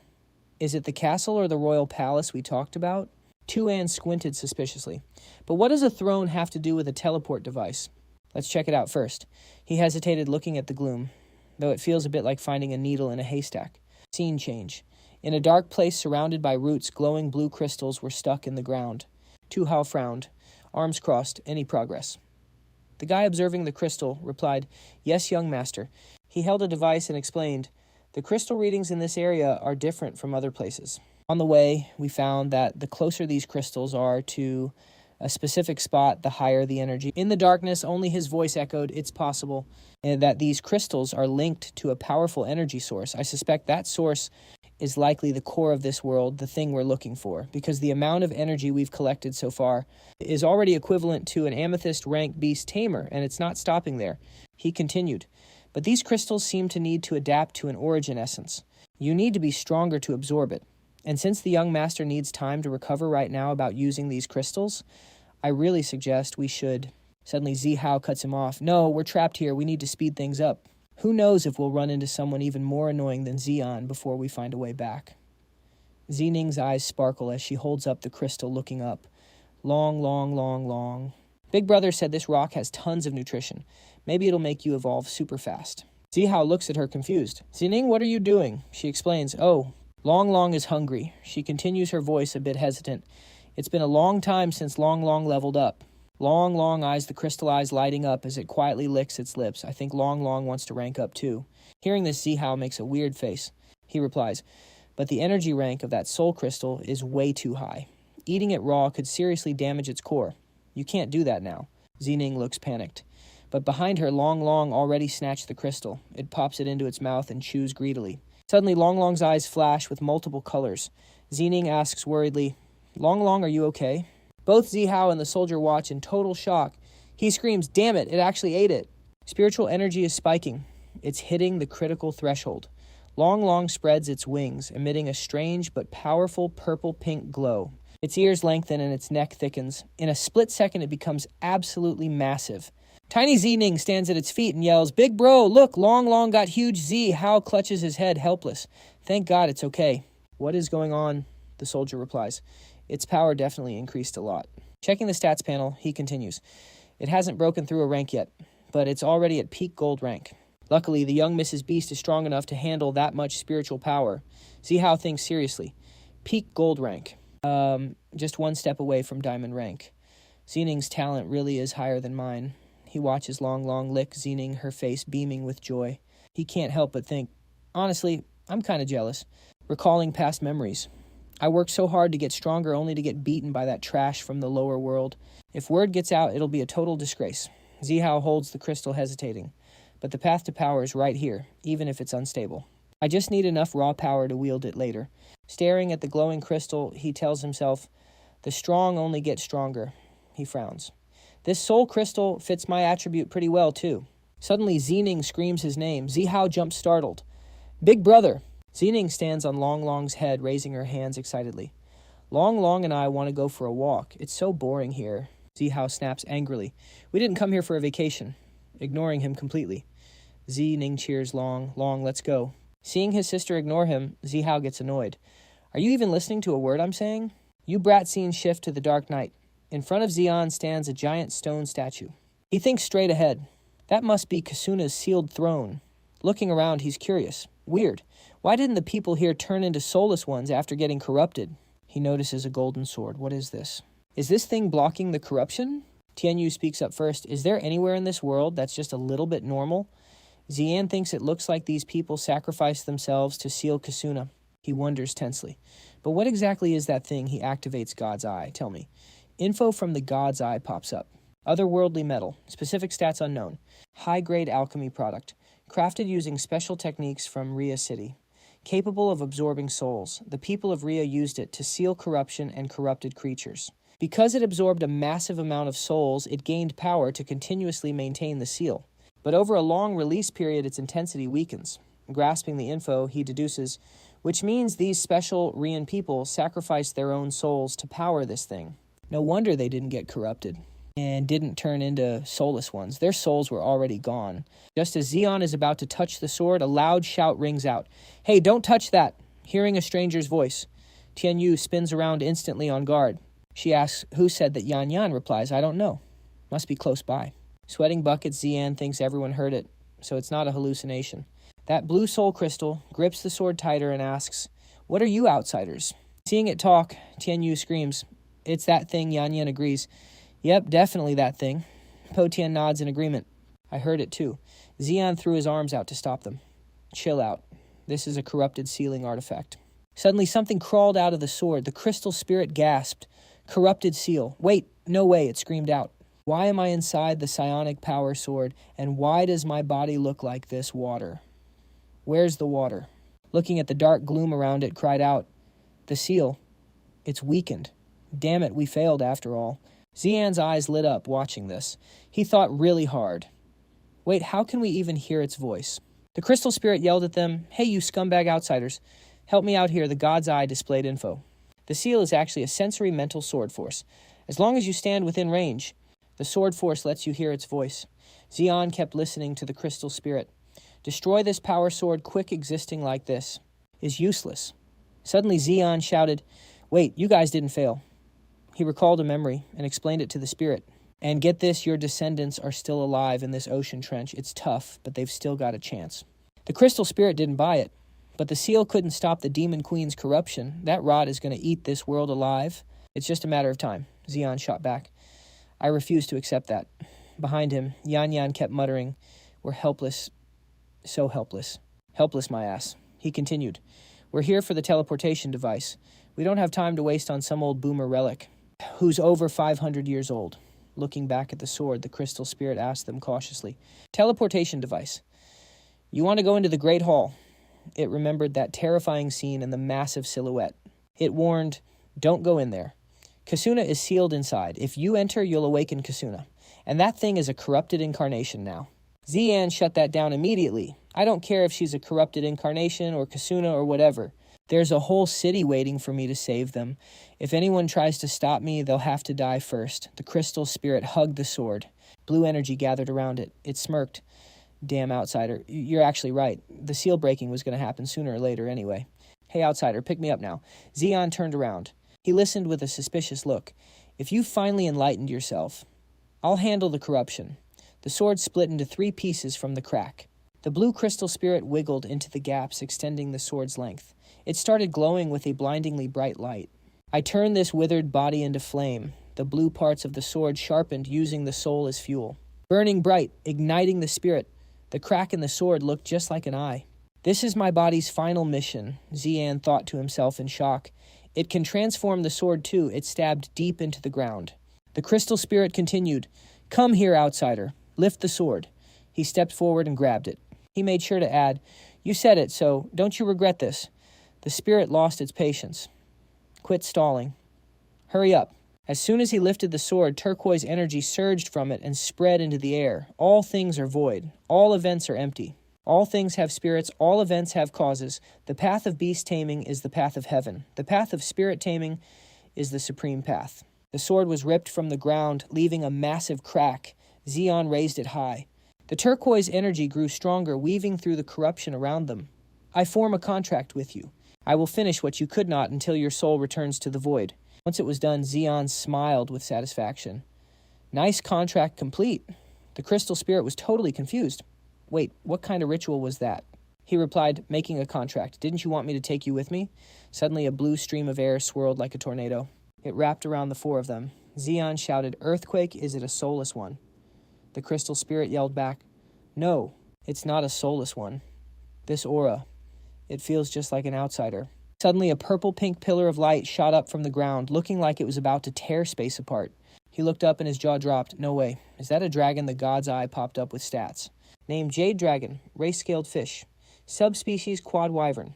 Species Jade Dragon. Rank Peak Gold. Talent.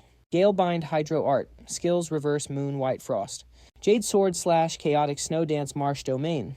A variant of the Quad Wyvern subspecies and also a protected dragon species.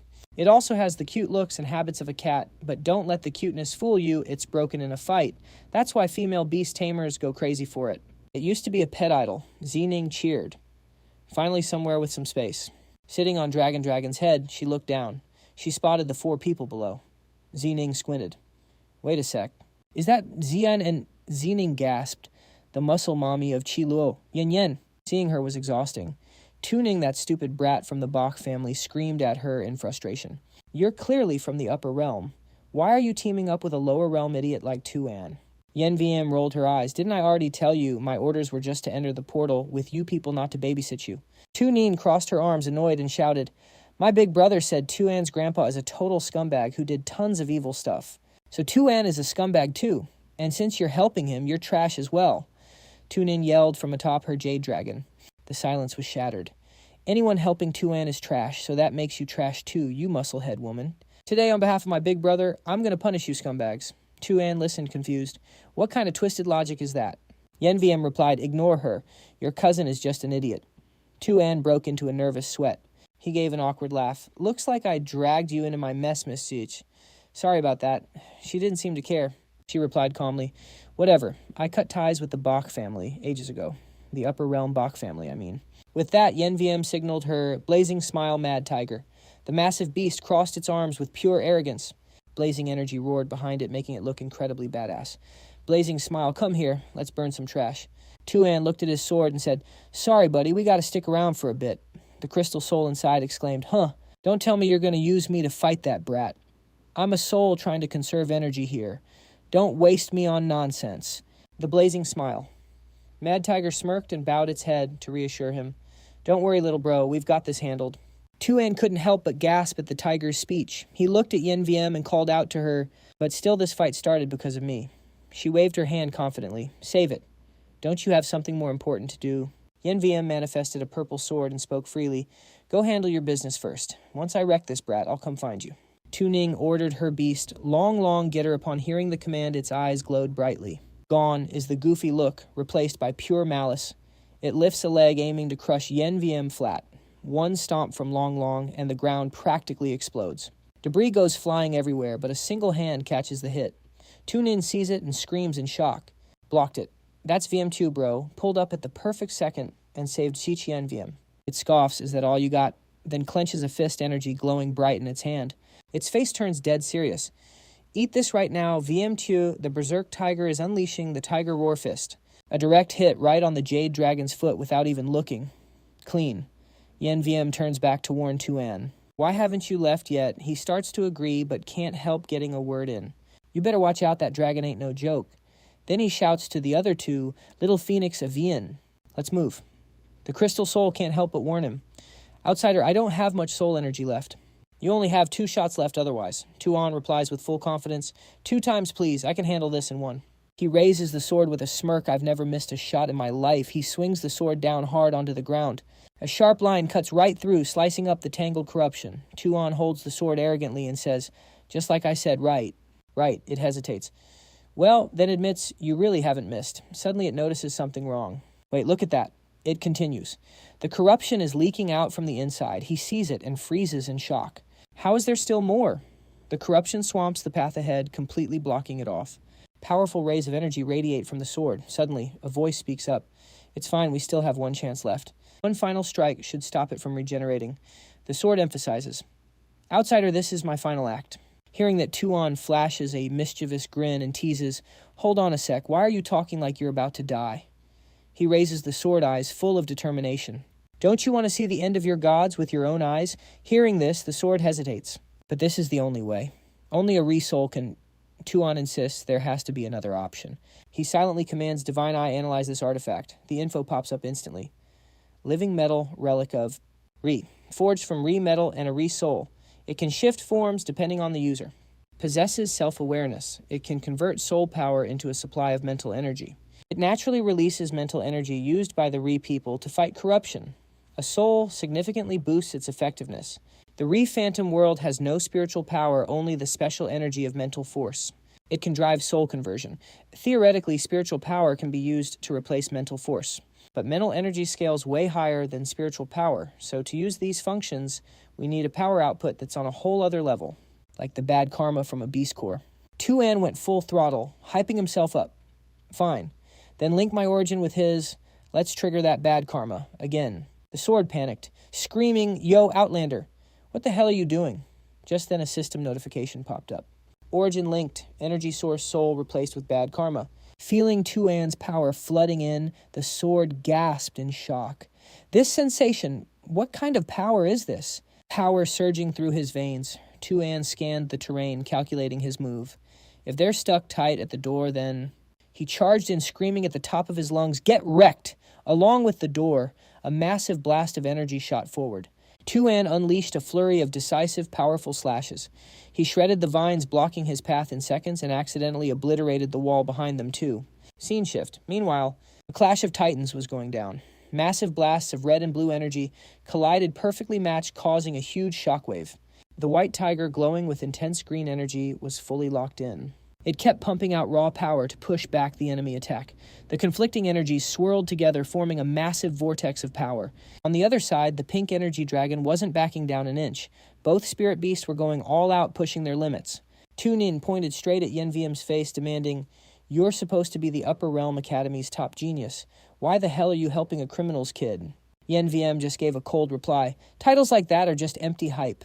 Her gaze sharpened. "I've been cultivating for years, and I've learned one truth. Spirit power is the foundation of the beast taming way. It's also a reflection of your personality. I can tell exactly what kind of person someone is just by exchanging a couple of blows with them." Yen Wiem stood her ground. "So you're asking why I'm siding with him? Because that criminals kid you keep yapping about hasn't done anything evil like slaughtering civilians, but I guess that thick skull of yours can't process that, huh?" Tu An snapped. Her face twisted in anger, and she let out a furious scoff. "You're talking in riddles. Who cares about your philosophy?" she yelled, ordering long to spam attacks. Wiem Tu smirked, mocking her. "Looks like complex thoughts are a bit above this girl's pay grade." Yen Wiem replied, "Is the Bach family's education really this shallow whatever? Enough talk. Throw me over there." "You got it," Wiem Tu said. He launched her, and Yen Wiem shot through the air like a bullet. "Time to school you on behalf of the Bach family," she declared. Long rained down thousands of attacks, but Yen Wiem dodged them all effortlessly, like she was dancing. Tu An's face went pale. "She's coming straight for me," she thought, panicked. Eyes sharp and terrifying, Yen Wiem gripped her weapon and charged. Tu An froze in fear, thinking, "This lady is built different. She's scary Yen." Wiem slammed her arrow into the ground right between Tu An and Long with enough force to cause a massive earthquake. Long was instantly stunned, face-planting into the rubble. Yen Wiem smirked, thinking to herself, "You talked a big game about punishing me. But look who's eating dirt now." She glanced back, second-guessing herself. Wait, was that too harsh? Did I bully her too hard? Looking at Tu An flattened on the ground with swirly eyes, Yen Wiem thought, whatever. She's just a kid. Back to Tu An, that massive wall gone. Now it's just a giant gaping hole. Tu An scratched his head. Oops, might have overdone it a bit. Fathian commented, "Bro, An, was that destruction seriously accidental?" But Tien Vu interrupted, eyes wide. "Yo, you guys look at that." In front of them, a giant monster sat motionless on a throne. The crystal spirit announced, Kasuna, a wise ruler who fought against the corruption, only to be consumed by it. She's become the avatar of corruption itself. A goddess and a queen, she didn't deserve an end like this. Suddenly, the monster's eyes snapped open. At that exact moment, Long's eyes glowed, syncing up with the monster. It slowly stood up right behind Yen Wiem. Yen Wiem sensed it, what the she thought shocked. Facing the enraged spirit beast with its mouth wide open, she wondered, how is it even standing after that hit? She whipped around to check on Tu An, who was still out cold. It went berserk. It's out of control. Yen Wiem sighed, disappointed.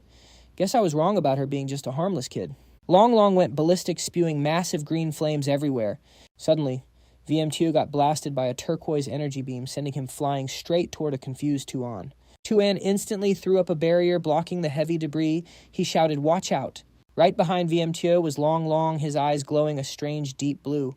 He zeroed in on Yen VM and Tu Nin, who were safe in VM2's grip. Tu An thought to himself, "Lady Red, what the hell is happening?" But then the soul crystal realized something. Look at that dragon's eyes. It pointed out the uncanny resemblance between Long Long and Kasuna sitting on the throne right in front of them. The soul crystal figured it out immediately. It's Kasuna. She's controlling him. He must have absorbed the soul crystal of my people. The Rie. Suddenly Kasuna reached out. Long Long just kept moving closer to her. Seeing this, the soul crystal screamed in panic. What is he doing? Oh no, we're cooked. The soul crystal warned. He's trying to pull Kasuna off the throne. Long Long started ripping away the vines binding Kasuna. The soul crystal shouted, "You can't let him do that. Stop him." Seeing this, Tu An yelled, "Lady Red, wake that brat up right now. Tell her to recall her dragon into the taming space. If he frees the one on the throne, we're finished." Hearing that Yen VM frantically tried to wake Tu Nin, "Hey, you stupid brat, wake up." Seeing the girl still out cold, Yen VM slapped her across the face. Tu Nin groggily opened her eyes, her vision filling with Yen VM's silhouette. Still dazed, she thought, that muscle woman. Fully awake now, she got cranky and started squirming. "Get off me, you muscle freak." Yen VM couldn't take it and screamed, "Read the room. Look at your beast." Tu Nin froze. Seeing Long Long being grabbed by Kasuna, she panicked and screamed, "Long Long." Beside her, Yen VM urged recall him to the taming space. Fast Tu Nin didn't hesitate. Long Long returned instantly. Long Long faded from Kasuna's grasp, taking a chunk of her arm with him. Enraged, Kasuna let out a groan. She immediately unleashed her massive power. Rays of energy just surged through her body. Seeing the wriggling tentacles, Tu An froze. Those tentacles, aren't they the ones from the teleport gate? Beside him, Yen VM said, "Perfect. The ruler of this world." In her hand, her staff began to glow with purple energy. Full of hype, Yen VM stepped forward.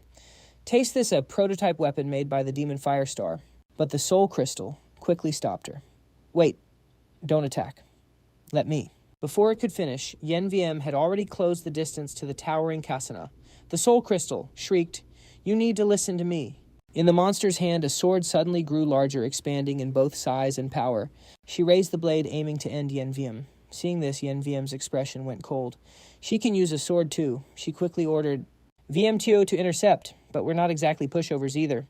While VM2 blocked Kasuna's sword, holding it in place, Yen VM seized the moment and jumped high into the air. She dove straight down, confident she could take Kasuna out with one clean hit. But bad luck struck Kasuna noticed. Tendrils shot out from her arm, weaving together in a split second to form a spear. Kasuna raised the spear high. VM2 realized she can deflect the demon fire too. VM2 immediately backed off into a defensive stance. Seeing the opening, the monster Kasuna went berserk, charging forward with her new spear. In an instant, she thrust the spear straight through VM2's body. Only then did VM2 realize a feint. No way outside Yen VM felt the impact too. She fell to her knees. Tu An ran over immediately. "Lady Red, are you okay?" Yen VM stared at the battlefield, thinking I got careless. Couldn't dodge it. She strained to cast a spell, thinking, go back and rest for now. VM2 was quickly recalled. Watching this, Tu An couldn't help but gasp, worthy of being called a god. The soul crystal spoke up. After all, Kasuna is a great being capable of creating life. Then the god's eye displayed the stats. Corrupted avatar Kasuna. Rank peak purple star. Former ruler. Infected by an existence. Even older. Originally god rank, but after infection she was deranked and highly fused to the point of mutation. As long as the soul remains, she can resurrect infinitely. The soul crystal explained to kill her, you have to deplete her entire soul. And only a soul can kill another soul. The crystal added, but the spiritual power of you Outlanders can only destroy her physical form. You can't deal damage to her soul. Tu An replied, so we can't do any real damage to Kasuna at all, but suddenly Yen VM just smiled. It's fine, little brother. She struggled to stand up. Let me try again. Seeing this, Tu An tried to stop her. But her beast just got injured, which actually proves her strength. Yen VM says with a determined look, that proves she's worthy of being my rival just like you. Even though she's injured, she still stands up with burning intensity. Yen VM believes that if this spear hits her, she can prove to the higher-ups watching that she's the one who was right all along. Hearing this, Tu An is too done to even speak. He thinks wearily. Such a muscle brain, does she not know what fear is? But right then he realizes something. Wait. Fear. Speaking of fear, Tu An recalls every detail and starts calculating. She regenerates from any attack he remembers. But she specifically blocked the attack from that spear. Tu An thinks to himself, is she actually afraid? The reason is that spear. The divine eye quickly provides the data. Demon Fire Crystal. A special spirit crystal formed from demon fire energy under super high pressure. It holds all the attributes of demon fire and can be used to craft weapons. Demon fire, a special form of spiritual power that can affect the physical plane, in existence beyond the physical plane. Legend has it that this power can kill souls and non-physical entities. At this point, Tu An says confidently, I knew it. So that spear can damage souls. The crystal soul chimes in, what is it? It means that spear is currently the only weapon that can actually kill Kasuna. Tu An steps up to Yen VM and says, Miss Deech, Before he can explain, Yen VM cuts him off. I heard your analysis. Tu An suggests, then I'll handle suppressing her. Yen VM grins and replies, and I'll be in charge of putting a spear through her ribs. She adds, honestly, if it weren't for the trash rules of my planet, we'd probably get along pretty well. Hearing that Tu An replies, I think so too. By the way, fighting side by side with Miss Deech is my honor. So they teamed up to take down this beast. Xian spoke up. All right then, no more holding back. Hearing that the Soul Sword asked Outlander, what are you planning? In the blink of an eye, he was enveloped by magical armor. Xian had transformed into a warrior, fully geared up from head to toe in a modern suit. Information popped up, Origin Beast, Taming Spirit Armor. This armor is formed by materializing origin power. It boosts the user's abilities and modifies its stats depending on the user's specific... Xian wondered, is this the parasitic bee's innate talent? Beside him, the Soul Sword exclaimed, Outlander, what kind of new trick is this? Then Xian realized that even the sword's appearance had transformed. The sword immediately shouted, hey, don't freeze, he's charging. In a flash, Kasuna loomed right in front of Z, and raising a sword high ready to strike him down. But right as Kasuna brought the blade down, a massive explosion erupted, shooting a beam of light straight into the sky. The monster looked a bit bewildered. Xian spoke up, my bad. The Crystal Soul chimed in, we're not that easy to take down. Turns out Xian had used the Crystal Soul to block just in time. The Crystal Soul complained, but Outlander, as it struggled to block Kasuna's giant sword, it protested, don't use me as a shield. Z, and just shrugged. It was just a conditioned reflex. Besides, is this really the time for that? Seizing the opening. Zian shouted, Miss Chi, do it now. Giving the monster zero time to react, Yan Yan dove straight down from above with her spear. She charged straight at Kasuna with burning intensity. But down below, Kasuna quickly unleashed his tentacles. They slowly wrapped tight around Yan Yan from the front. She thought, I'm cooked. In the blink of an eye, Kasuna had Yan Yan under control. She cursed furiously. Damn these tentacles. Xian realized Miss Chi was in trouble. Seeing the monster preparing to attack, Yan Xian thought, I have to save her. So he quickly broke away from Kasuna's blade, immediately creating a magical rhino with his sword and steering it toward Yan Yan. Seeing this, the Soul Sword exclaimed in excitement, Outlander, you guys have some crazy tricks, huh? But Xian just replied awkwardly, I actually have no idea how I just did that. Xian thought to himself, that was clearly materialization, but I haven't reached gold rank yet, have I? The Eye of God provided user info. Metal life forms have a high affinity with spiritual power and can amplify the user's spiritual power multiple times.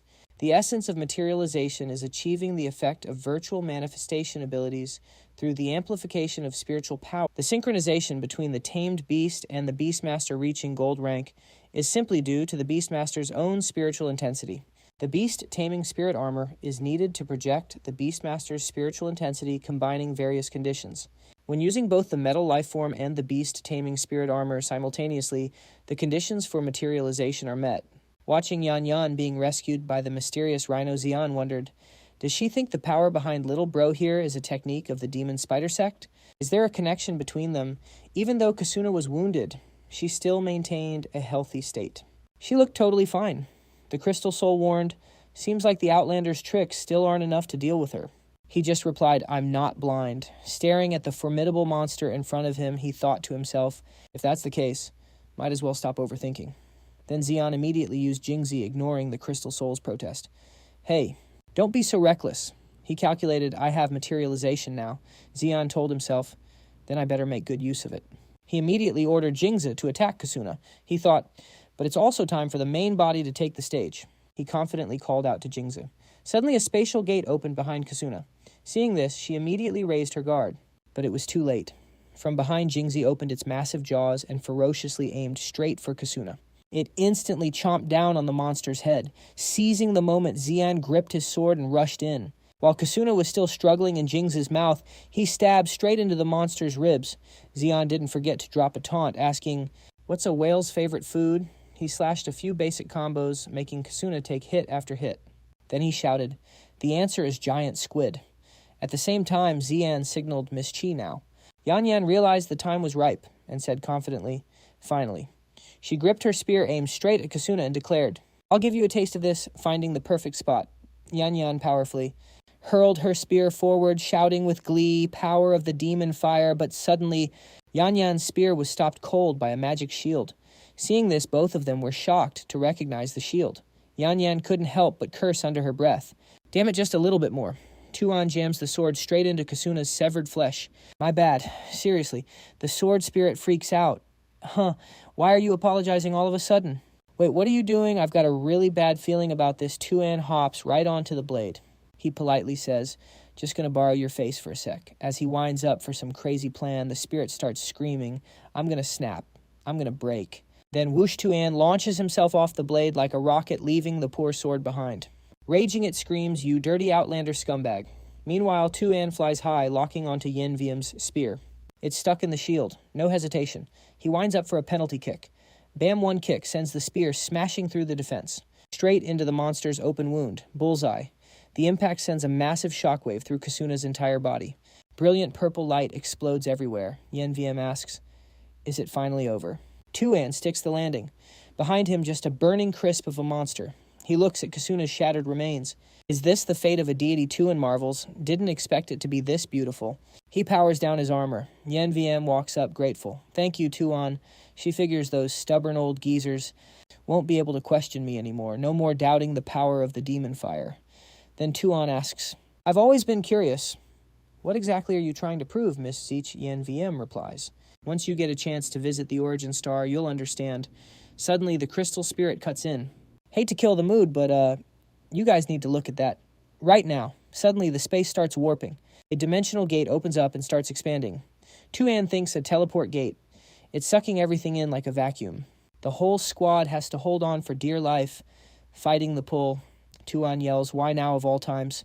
The crystal spirit is confused. "Don't you guys want to go home next to him?" Tian Vu shouts. "But not right now. We still haven't found the culprit." Something's definitely wrong. Tu Hao yells, "What is going on?" His subordinate reports, "Young master, check these readings." He stares at the monitor. Shocked, he says, "It's a teleport gate." Boom! A terrifying force erupts like a starving beast trying to swallow the world whole. The giant vortex is a bottomless pit, dragging everything inside. Tu Hao is baffled. Even the buildings are getting sucked in. The subordinate explains, "It's a fusion teleport gate, sir." He adds, "That means this world and the Van Chu Nest dungeon are merging through this gate." The crystal spirit shouts out, "Hey, you outlander," it yells angrily. "Where are you dragging me?" Tu An just grins and replies, "To my place, obviously. Just so you know, my crib is pretty huge. The gate keeps sucking everything into the void. It feels like a spatial jump. When they wake up, they're somewhere else entirely." Tu Hao looks around confused. "This is your house." The jump knocked him out cold. Sensing eyes on him, he slowly opens his eyes. Nothing but rolling hills as far as the eye can see. Tian Vu crosses her arms, asking Tu An, "You planning to nap there forever?" Tu An blushes hard. "Damn it! What the hell are you looking at?" He shoots up into a sitting position. Tian Vu breaks down the situation. "Looks like the gate dropped us in the wrong spot. The time flow between the two worlds is probably different. That messed up the coordinates."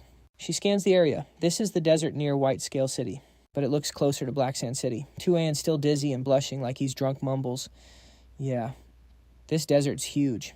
Suddenly, Fa Thien points and shouts, "Hey guys, look, there's a city over there. Let's check it out." The crystal spirit whines, "Hey outlander, why is your house so dry and dusty?" It keeps rambling. "We fought for hours and we end up in this dead wasteland. I wanted a nice city." Tu An grabs the hilt. "Zip it." It's a desert, of course, there's no water. Too lazy to explain, he just unsummons the annoying sword. "So annoying, just go find water yourself." The spirit screams, "Hey, what are you doing?" "You despicable, shameless outlander." Poof. Silence. No more complaining. Tu An sighs satisfied. "Anyway, let's head to Black Sand City." "Truth is, they don't really have a choice." He sighs. We can't walk all the way to White Scale City anyway. The black sand landscape is brutal, zero signs of life, just dead wasteland. Tu Hao pulls himself up, leaning on a chunk of rubble that got sucked through the gate with them. He scans the area. Looks like he's back in the Van Chu Sao instance. Suddenly a girl screams, "Big bro, help!" He mutters to himself, "Tungung." Wait, that's Tunin. She's dangling in midair, her collar hooked onto some debris. She yells, "Up here, look up." Tunin's pouting hard. She has zero clue how she ended up in this mess. Once she's saved, Tunin looks way more chill. She's just vibing in the chair, smiling. A subordinate reports to Tu Hao young master video call from the clan head. Before he can even react, it rings. "Hello, coming home. What's the situation? Did you find the item?" The voice on the other end asks. Tu Hao replies, "Yes, family head. We found it. It's exactly what we hoped for, highly exploitable." You can hear the smirk in his voice. Tu Hao continues. "Tungung and I are heading back to the origin planet." The voice on the other end sounds pleased. "Very good. Where is Jichnan?" DM Tu Hao hesitates for a second. "She isn't with us." Also, the family head cuts him off. I know, but keep that quiet for now. "Right now, we need to unite all our power to deal with the hostiles from the Van Chu Sao instance." On the screen, a blurry image of a man appears. That's the guy Tu Hao calls family head. He speaks like he's calculated everything.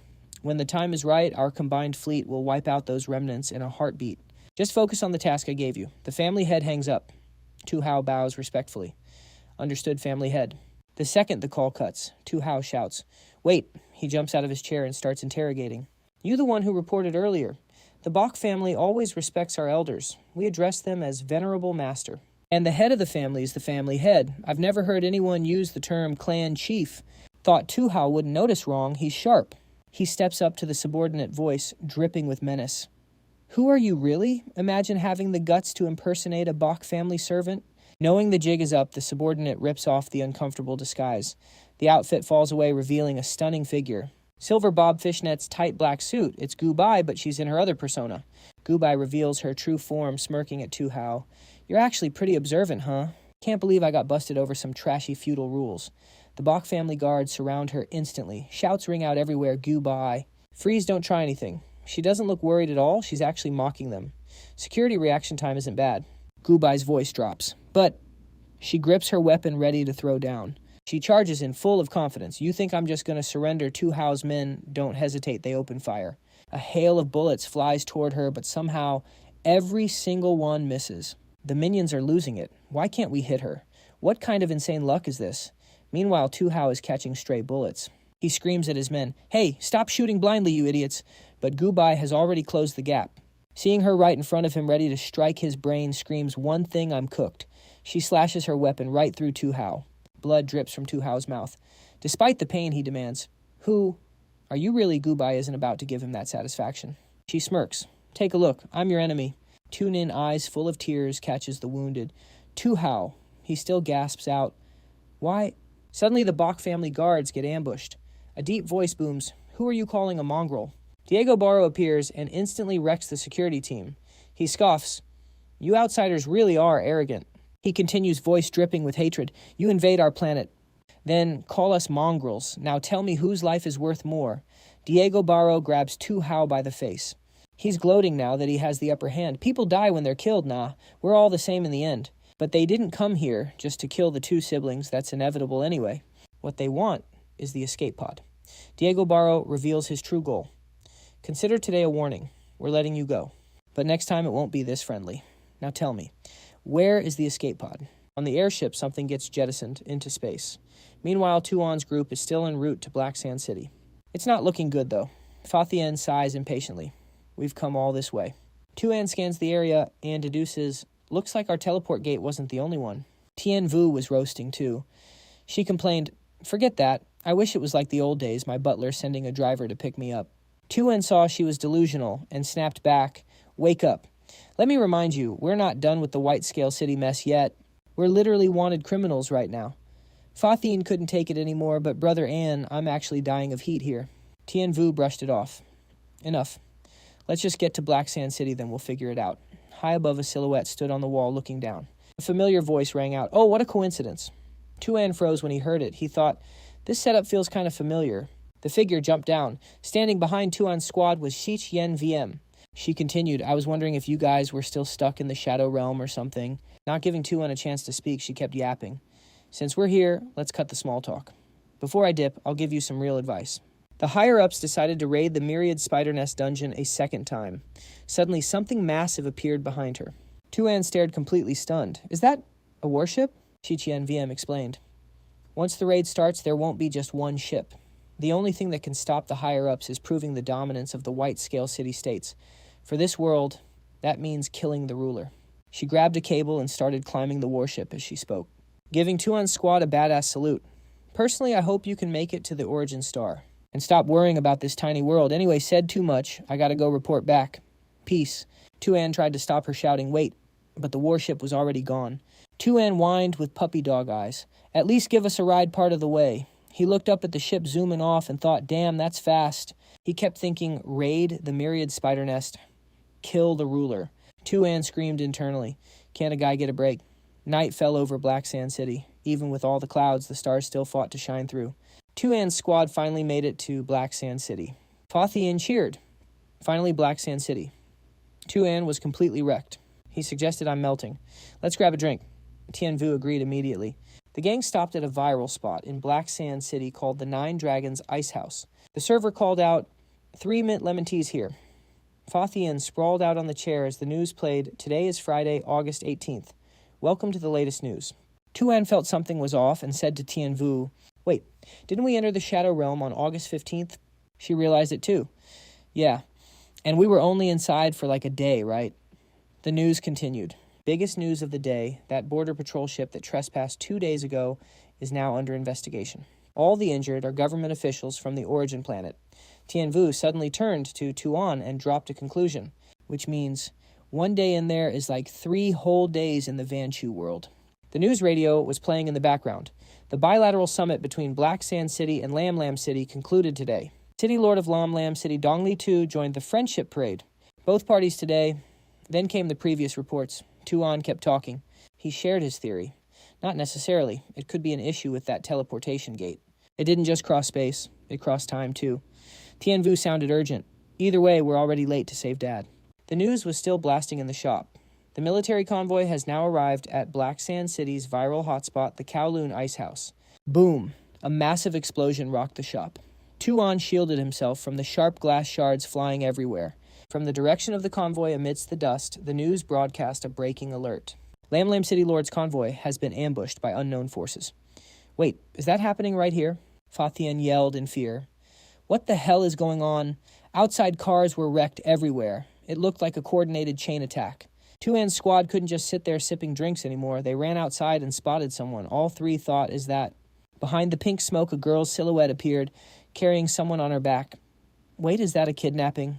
Vu Feng Tian sensed something off and covered his nose and mouth, warning, this smoke is toxic too, and squinted trying to see who these guys were. He thought, who are they? Then he saw the insignia. He recognized it immediately. It was the demon spider cult.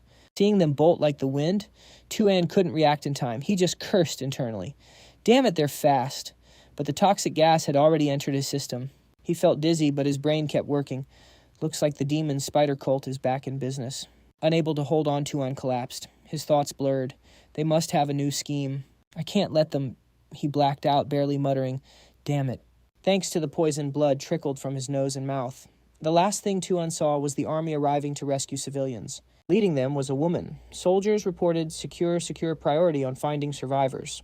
He just thought, that's the Lam Lam City uniform color, before fading out.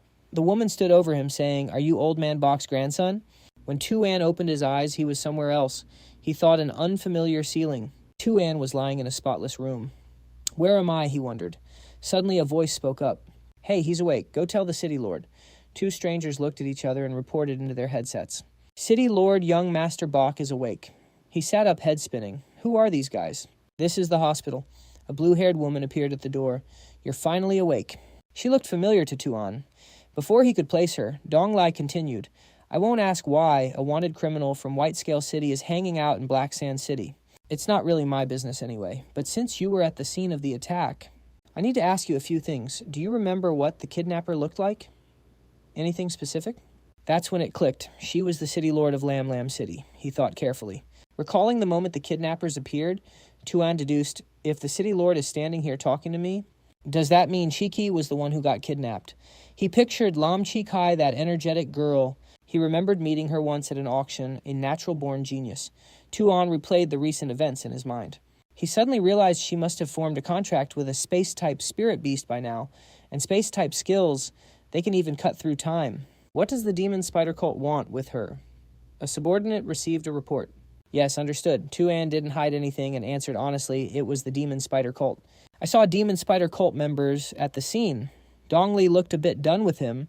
Tell me something I don't know, kid. The subordinate reported City Lord Lam. The surveillance footage has been restored. Please come take a look. Good Dong Li replied, I'm coming. Tu An looked surprised. Cameras. She strode out of the room but didn't forget to order, Tu An, you come too. Tu An sat there for a second, stunned. He grumbled internally. Why is City Lord Lam giving me such an attitude? Should I just call her an old hag? But thinking about it, he hadn't actually offended her. He just clicked his tongue and let it slide. Dong Li led Tu An to a control room filled with high-tech gear. She spoke to the man inside Old Man Lam. What's the situation? A voice came from inside. Then a comforting tone, Dong Li, don't worry. It was Lam Kwai, the Blacktail King. He was the lord of Black Sand City. Lam Kwai teased Dong Li. There are juniors present. Try to keep your cool, okay? Tu An looked at Lam Kwai.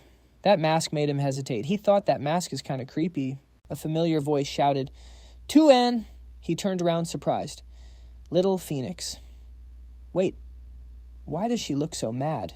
Tu An froze. Okay, apologize first. If she makes a scene, I'm cooked. He stammered, Little Phoenix, but contrary to what he thought, Feng Vu Thien rushed in and hugged him tight, crying out, You're okay. Thank God. Tu An's face turned beet red. What is wrong with this crazy girl? He thought, did the poison gas fry her brain? Then he asked, where's Avian? Feng Vu. Thien's mood flipped instantly. She squeezed him harder. Feng Vu Thien raged. I'm pouring my heart out here, and you're worried about that fatty. Tu An gasped in pain. Can't breathe. She pouted angrily. I should just crush you. Nearby, Dong Li looked sternly at Lam Kwai. Why are you looking at me? He chuckled softly. Ahem. Being young must be nice, right, Dong Li?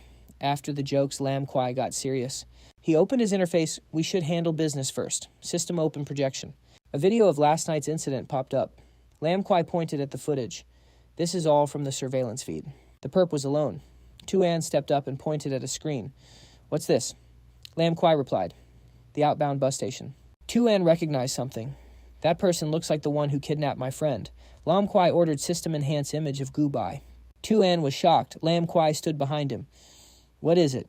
Is that her? He nodded. Yeah, that's her, but inside Tu An was comparing them. But the vibe feels totally different. Lam Kwai messaged his team, notify the Secret Service. Suspect located. Tien Vu noticed Tu An went quiet and thought, is something bothering him?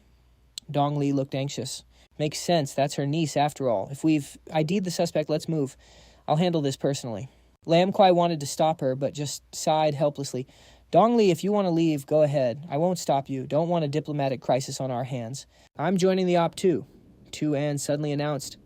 Lam Kwai turned to him, curious. Tu An, you got something else to say? Words were right on the tip of his tongue, but Tu An hesitated. Is that guy actually Bach? I need to investigate this for real. Tu An subconsciously clenched his fist.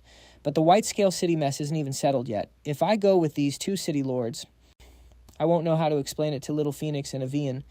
Feng Vu Tien seemed to get it inside. Jeez, she suddenly shouted Tu An. Tu An Vu Tien put her hands on her hips to save him the trouble. If you want to go help investigate, just go. Why are you hemming and hawing? Tu An was still hesitant. But she continued, Avian, and I will handle the White-Scale City stuff. Plus, my dad has friends in Black Sand City. You don't need to worry about us at all. Besides, you have a reason you can't ignore, right? Lam Kwai heard this and chipped in. Legally speaking, neither Blue City nor Black Sand City has any jurisdiction to arrest a criminal from another city, right? It's not like I'm doing this out of respect for old Bosch or anything. You cool with this, Dong Lai? Dong Lai was speechless too. Whatever, you're the number one witness. If you want to go, then go. Time is money right now. Quit stalling. Tu An felt a bit guilty thinking Little Phoenix. He turned back to look at Vu Thien's silhouette. Sorry. Then she let out another sigh. Seeming to realize she expected too much, she mocked herself. What was I even hoping for anyway? Outside, the military convoy was moving out in a line. Lam Kwai checked the docks while mapping out the strat. We're closing in on the target now, so I'll go over the key points for this mission. A train was tearing along the tracks by the coast. The suspect is taking the train toward Giant Eye City, sitting in the passenger car. Kobach quietly observed the file in his hand through his sunglasses to avoid making the suspect suspicious. We didn't ask the train crew for an emergency stop, just told them to slow it down. At the same time, 2 military vehicles started closing in, running parallel on both sides of the engine. That way we can breach from the rear to get inside the train. Once we're in the carriage, it's definitely going to cause chaos. Lam Kwai stayed glued to the situation on his tablet. Bottom line, after we enter the scene, we got to secure the area ASAP to prevent a riot. He calmly laid out the plan, then emphasized, then young Master Bach will identify the suspect. We're counting on you for that, young Master Bach. Tu An looked up and replied, yeah, but he couldn't help frowning. Why do I feel like something's off? Tu An fell into deep thought. He tapped his fingertips together lightly. The train's destination is fixed, can't change course. Getting caught here is like getting trapped in a metal box. The train kept barreling forward, cutting through the dry, sun-scorched wasteland. It made him feel even more uneasy. Why choose this way to transport someone? And is that guy seriously Kobach? Just then, the driver turned back to report, Sir, we've arrived. Lam Kwai immediately raised his hand to signal. Good, move out now. 3 Spec Ops soldiers, fully kitted, jump onto the roof. They're flanking the cabin. Inside, Kobach is dead calm, tracking their every step. Closing in. Kobach glares, eyes ice cold. She smirks. Suddenly, a soldier whispers, passenger located. He approaches gun barrel, slowly aiming right at her. He closes in. Surprise inspection, stay where you are, but Kobach, she's already gone. Where'd she go? Suddenly, boom. She drops from above, disguise off, diving straight at him. By the time he reacts, it's too late. Crap. Kobach lands, wrapping her long legs around him.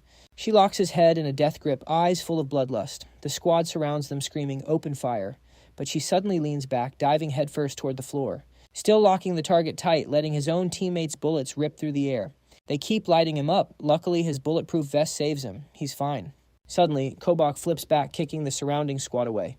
Then she starts blasting purple lightning from her hands, picking them off one by one. Damn it, she's too fast. They're dropping like flies. They stand 0 chance. She's a beast tamer. Kobach finishes the last guy, then casually flips her hair. She looks down at the bodies with pure trash talk energy. Didn't even break a sweat. Just then, a shaky voice calls out from behind. Kobach. She tilts her head. One left. Tu An freezes, stuttering. Is that you, Kobach? Why are you... Hearing the name, she repeats it coldly. Kobach Dong Li stands behind him, frowning and yelling. What are you doing? Attack her already? Lam Kwai quickly stops him. Dong Li, chill out. Young Master Bach seems to know her. Kobach's eyes sharpen like cold blades full of wicked energy.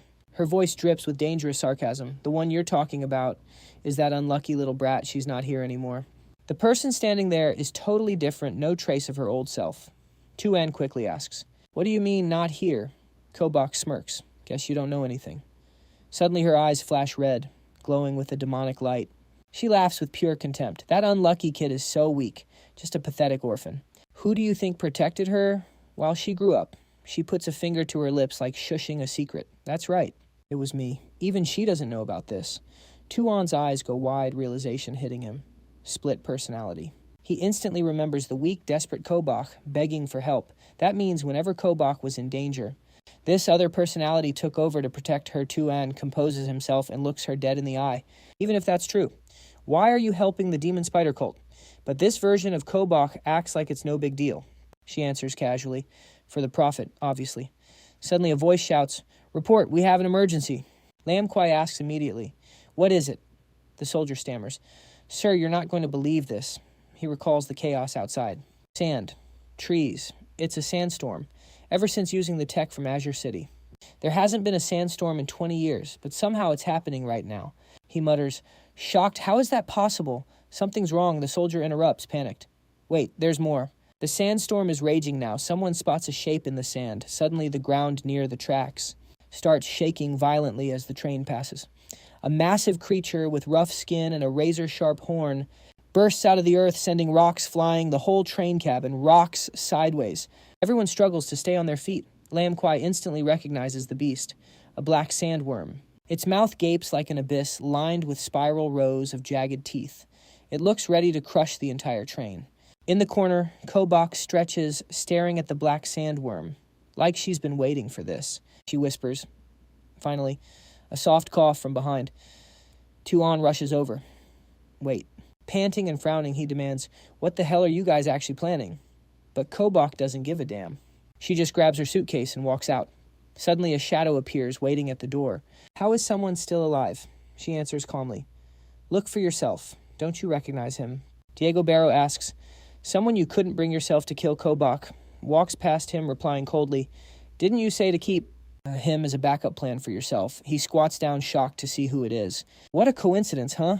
Tu An screams in rage, seeing him. The parasitic wasp, Diego Barrow, just tilts his head. "Quit yapping and stay put." Right then he realized his whole body was glued tight. Trapped in some cloudy white liquid, couldn't move a muscle. Wait, since when? He stood up casually with a faint smirk. "Grow up a bit more, kid. Then I'll come find you myself. A special spare tire like you needs a bit more time to ripen anyway." Then the two of them rode off on the back of the black sand soft worm. Diego Barrow glanced over to remind Gubai beside him. "Boss, we've been waiting ages. Let's deliver the package first. So get off the cargo, will ya? You hearing me?" But she just stayed silent. Her gaze was fixed on something lost in thought. Meanwhile, the train was in total chaos. Voices screaming out, "Commander! Commander! If you copy, please respond." But the comm system was dead. Lam Kwai turned to report sandstorms jamming the signal. "We just have to wait it out." Dong Li leaned against the train wall, one leg propped up, frowning in pure frustration. "You're just going to let her walk away." Hearing that Tu An could only bow his head in silence, finally she stomped her foot down and stood up. "I don't give a damn who you're mixed up with." That didn't sit right with him. Right then, Dong Li made up her mind. Saving Chi-Chi is the only priority right now. Tu An seemed lost in his own head, though. No matter how he thought about it, something was off. Looking at the situation, they could have just taken the hostage. No reason to stop the car in the middle of nowhere. Lam Kwai put a hand on her shoulder to calm her. "Chill out, Dong Li. I know you're worried about Chi-Chi, but at least young Master Bach knowing the enemy like this is not exactly a bad thing. It's calculated. That Gubai guy, he appeared on camera on purpose. Like he's luring us into this desert." Hearing that, Dong Li quietly turned away. "I'm going to go smoke." Lam Kwai called out, "Dong Li," but she didn't answer. He just sighed and sat cross-legged on the floor, turning to comfort Tu An. "City Lord Lam, she only said those things 'cause she's worried sick about Chi-Chi." Tu An couldn't help but stare at him. "Why is this old guy suddenly—" Then he added gently, "Hope you can understand young Master Bach." Lam Kwai looked off into the distance and asked, "Seeing you all mopey like this, that person must be a really important teammate to you, huh?" Tu An froze. Then it hit him. "Wait, does this old guy think I'm depressed or something?" He clamped a cigarette between his lips and started mumbling, "This was way back, before I became the Lord of Black Sand City." He was baffled. Why is he suddenly telling stories, bro? Lam Kwai continued, "Your grandfather, Dong Li, and I, an exile from the Four Origin Stars, a genius from a humble background, and the bastard child of a great family." He added, "We all had the same goal, reaching the Four Origin Stars, so we became friends. We trained together in the Thousand Spider Nest dungeon, but we had an open secret nobody could talk about." An image of Kan Sung avoiding Dong Li flashed by. Awkward moments, minds full of puppy love. It all came back. "The truth is, Dong Li had feelings for your grandfather." Recalling his silhouette fading over the years, Lam Kwai went on, "But right when we were about to reach our goal, Kan Sung, he just up and left. By the time we saw him again, the distance between us had grown massive. When we finally crossed paths again, he was already the city lord of White Scale City, and he just kept drifting away from us, like we were total strangers." Then he spilled the tea on the beautiful woman named Dong Li. Dong Li used her strength to get noticed by the Lam family of Lam Lam City. She ended up marrying their trash eldest son. She took his name. After he died, she became the first female city lord of Lam Lam City. That's Dong Li for you. Lam Kui shifted the story to himself, speaking softly. As for me, thanks to my biological father, I inherited Black Sand City. Under the title Black Tail King. He probably sensed Tu An's annoyance at hearing all this yap, so he slowed down. I'm telling you all this because I want you to know you don't have to cling to teammates from the past. Eventually you'll realize it wasn't that big of a deal anyway. As Lam Kwai walked away, Tu An's gaze went dark and thoughtful. Who knew two city lords were Grandpa's old buddies? No wonder she's been so salty with me. It was all because of Grandpa. Everyone was in their own corner now, but Tu An was still deep in thought. Gubai showing up really messed with my judgment while the train was flipped over.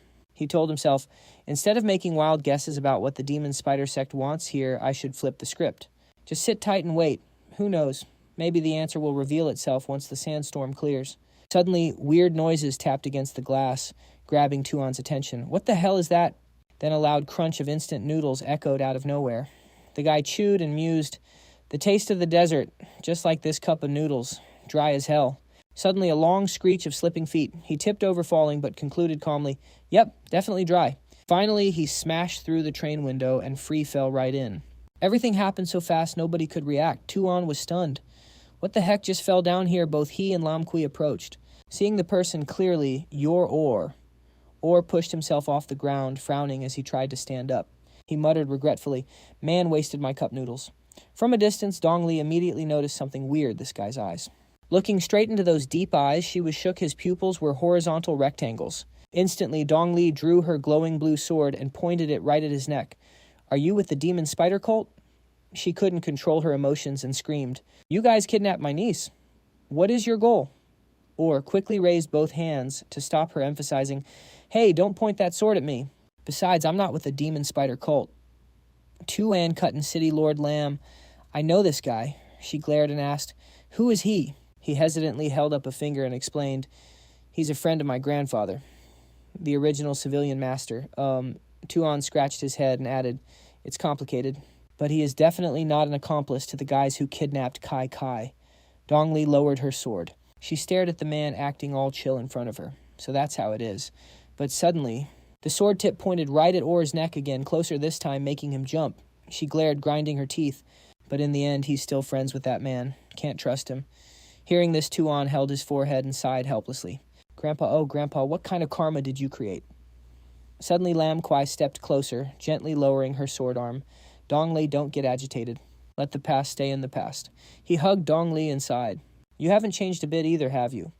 Immediately, Or raised two fingers politely. "All right, I want to understand the current situation. So sorry for interrupting." Then he explained what he understood. First off, City Lord Lam's niece here was kidnapped by the Solar Flare Sect or the Demon Spider Cult, amidst the scene of the train cars lying sprawled on the ground. Or continued, "Then during the chase something happened and we got stuck here because of a sandstorm." Or rubbed his chin, recalling the destroyed aircraft cabin. He recounted, "After that, the sandstorm stopped. I accidentally fell down, and then I met you guys. Everyone, okay." Tu An was losing patience. He held up a hand to stop him shooting a cold glare at Or. "Ora, you've been yapping a lot, so just spill why you're actually here already." The guy smirked, pointing right at Tu An. "You seriously didn't figure it out." "My goal is the exact same as yours." Tu An was shook, crossing his arms, jaw hitting the floor as he asked back, "You're chasing the spider demon cult too?" Or answered instantly, "Obviously. My Hidden Moon faction is here to keep tabs on the Solar faction. Those guys are always plotting something inside the spaceship." Lam Kui finally spoke up to clear his confusion. "Hold up, so this gentleman is Hidden Moon and the Solar faction are all airy." Hearing this, Aura quickly clarified, "The Solar faction is actually the spider demon cult you guys mentioned. As for Hidden Moon, just think of us as the opposition to the Solar faction. Also, Ore is just a surname. Us Origin people all like to use it." Right then, a helicopter appeared in the sky blades, chopping the air. Someone announced, "Commander, we've arrived." The people inside the spaceship looked over. Lam Kui was barking orders through his earpiece. "Good, get us up there first." The helicopter hovered in the burning red sky, inside the spaceship. The soldier piloting up front turned back to ask, "Commander, where are we heading now?" Lam Kui turned and pointed, giving the order. "First, scout the area. Check for any tracks left by giant creatures moving through. Bottom line is, they still have our people. We need to catch them fast. Down below." Tu An sat next to Dong Lai, side-eyeing the person next to him. He chatted with Ora. "Ora, you've got some intel, don't you? Otherwise, you wouldn't have shown up in this desert." Ora looked him dead in the eye, raising a finger mysteriously. "I do indeed have some intel, and it actually involves you." Tu An pointed at himself, confused. "Involves me." To explain, Ora answered straight away. "Exactly." As he spoke, he started making calculations with his hand. "You remember 6 months ago, right? The incident at Thantu Forest in Kumuk City." Tu An smirked. Recalling his run-in with Arthur and Asmodean, he asked, "Wait, you mean those two high priests from the spider demon cult?" Or frowned. "Spot on." He continued explaining their moves. "Right now, the Solar faction is facing a major issue. They lack combat power, so they're scrambling to find the Spider Queen before our Hidden Moon faction does. They need the blessing to boost their strength. And that's all because you kiddo decided to wreck those two high priests." Dong Li's eyes went wide with shock. What Lam Kui was the same, gritting his teeth in sheer awe of Tu An's power. "He's so young, yet he Dongli praised Tu An from the bottom of her heart. Those were diamond rank powerhouses.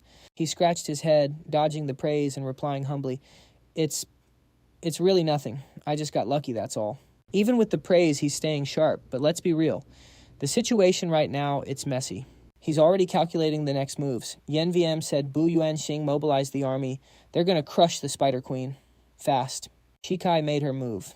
He thinks, if we dig into the root of her situation, it might lead straight to the Spider Queen, but then we'd be fighting the demon spider sect and the queen at the same time. Too many unknowns left. And the biggest problem, we're still missing pieces of the puzzle. Dongli clenches her fists, frowning hard. So, the demon spider sect finding the Spider Queen?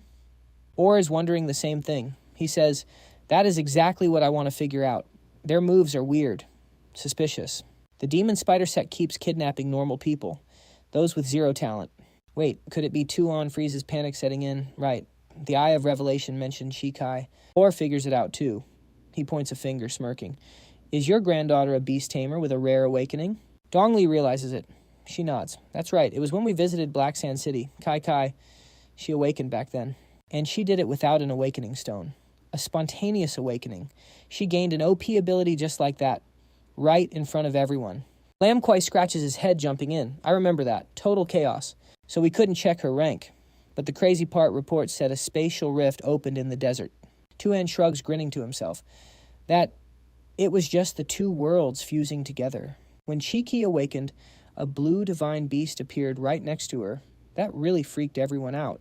And get this, the spatial void worm, a creature only found in legends, chose to form a contract with her. Never heard of that before. Suddenly, Orr jumps up, startling the others. He points and shouts, that's it! Orr frowns, explaining fast. The spatial void worm is a high-dimensional being. It can open gates whenever it wants, teleporting between different dimensions. The Sun Sect, they want to exploit that ability. He pauses. That's why they need to control its master.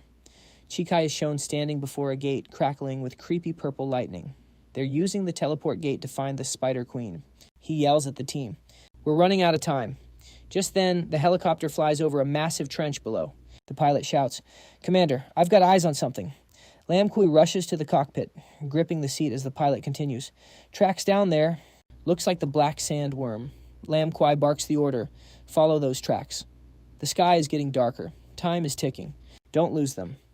Go the chopper banks following the trail. Scene cuts to a dark space covered in thick spiderwebs. Kobach walks behind Diego, sneering. You really think they won't find our tracks in the sand? So unprofessional. Diego stops glaring back at her.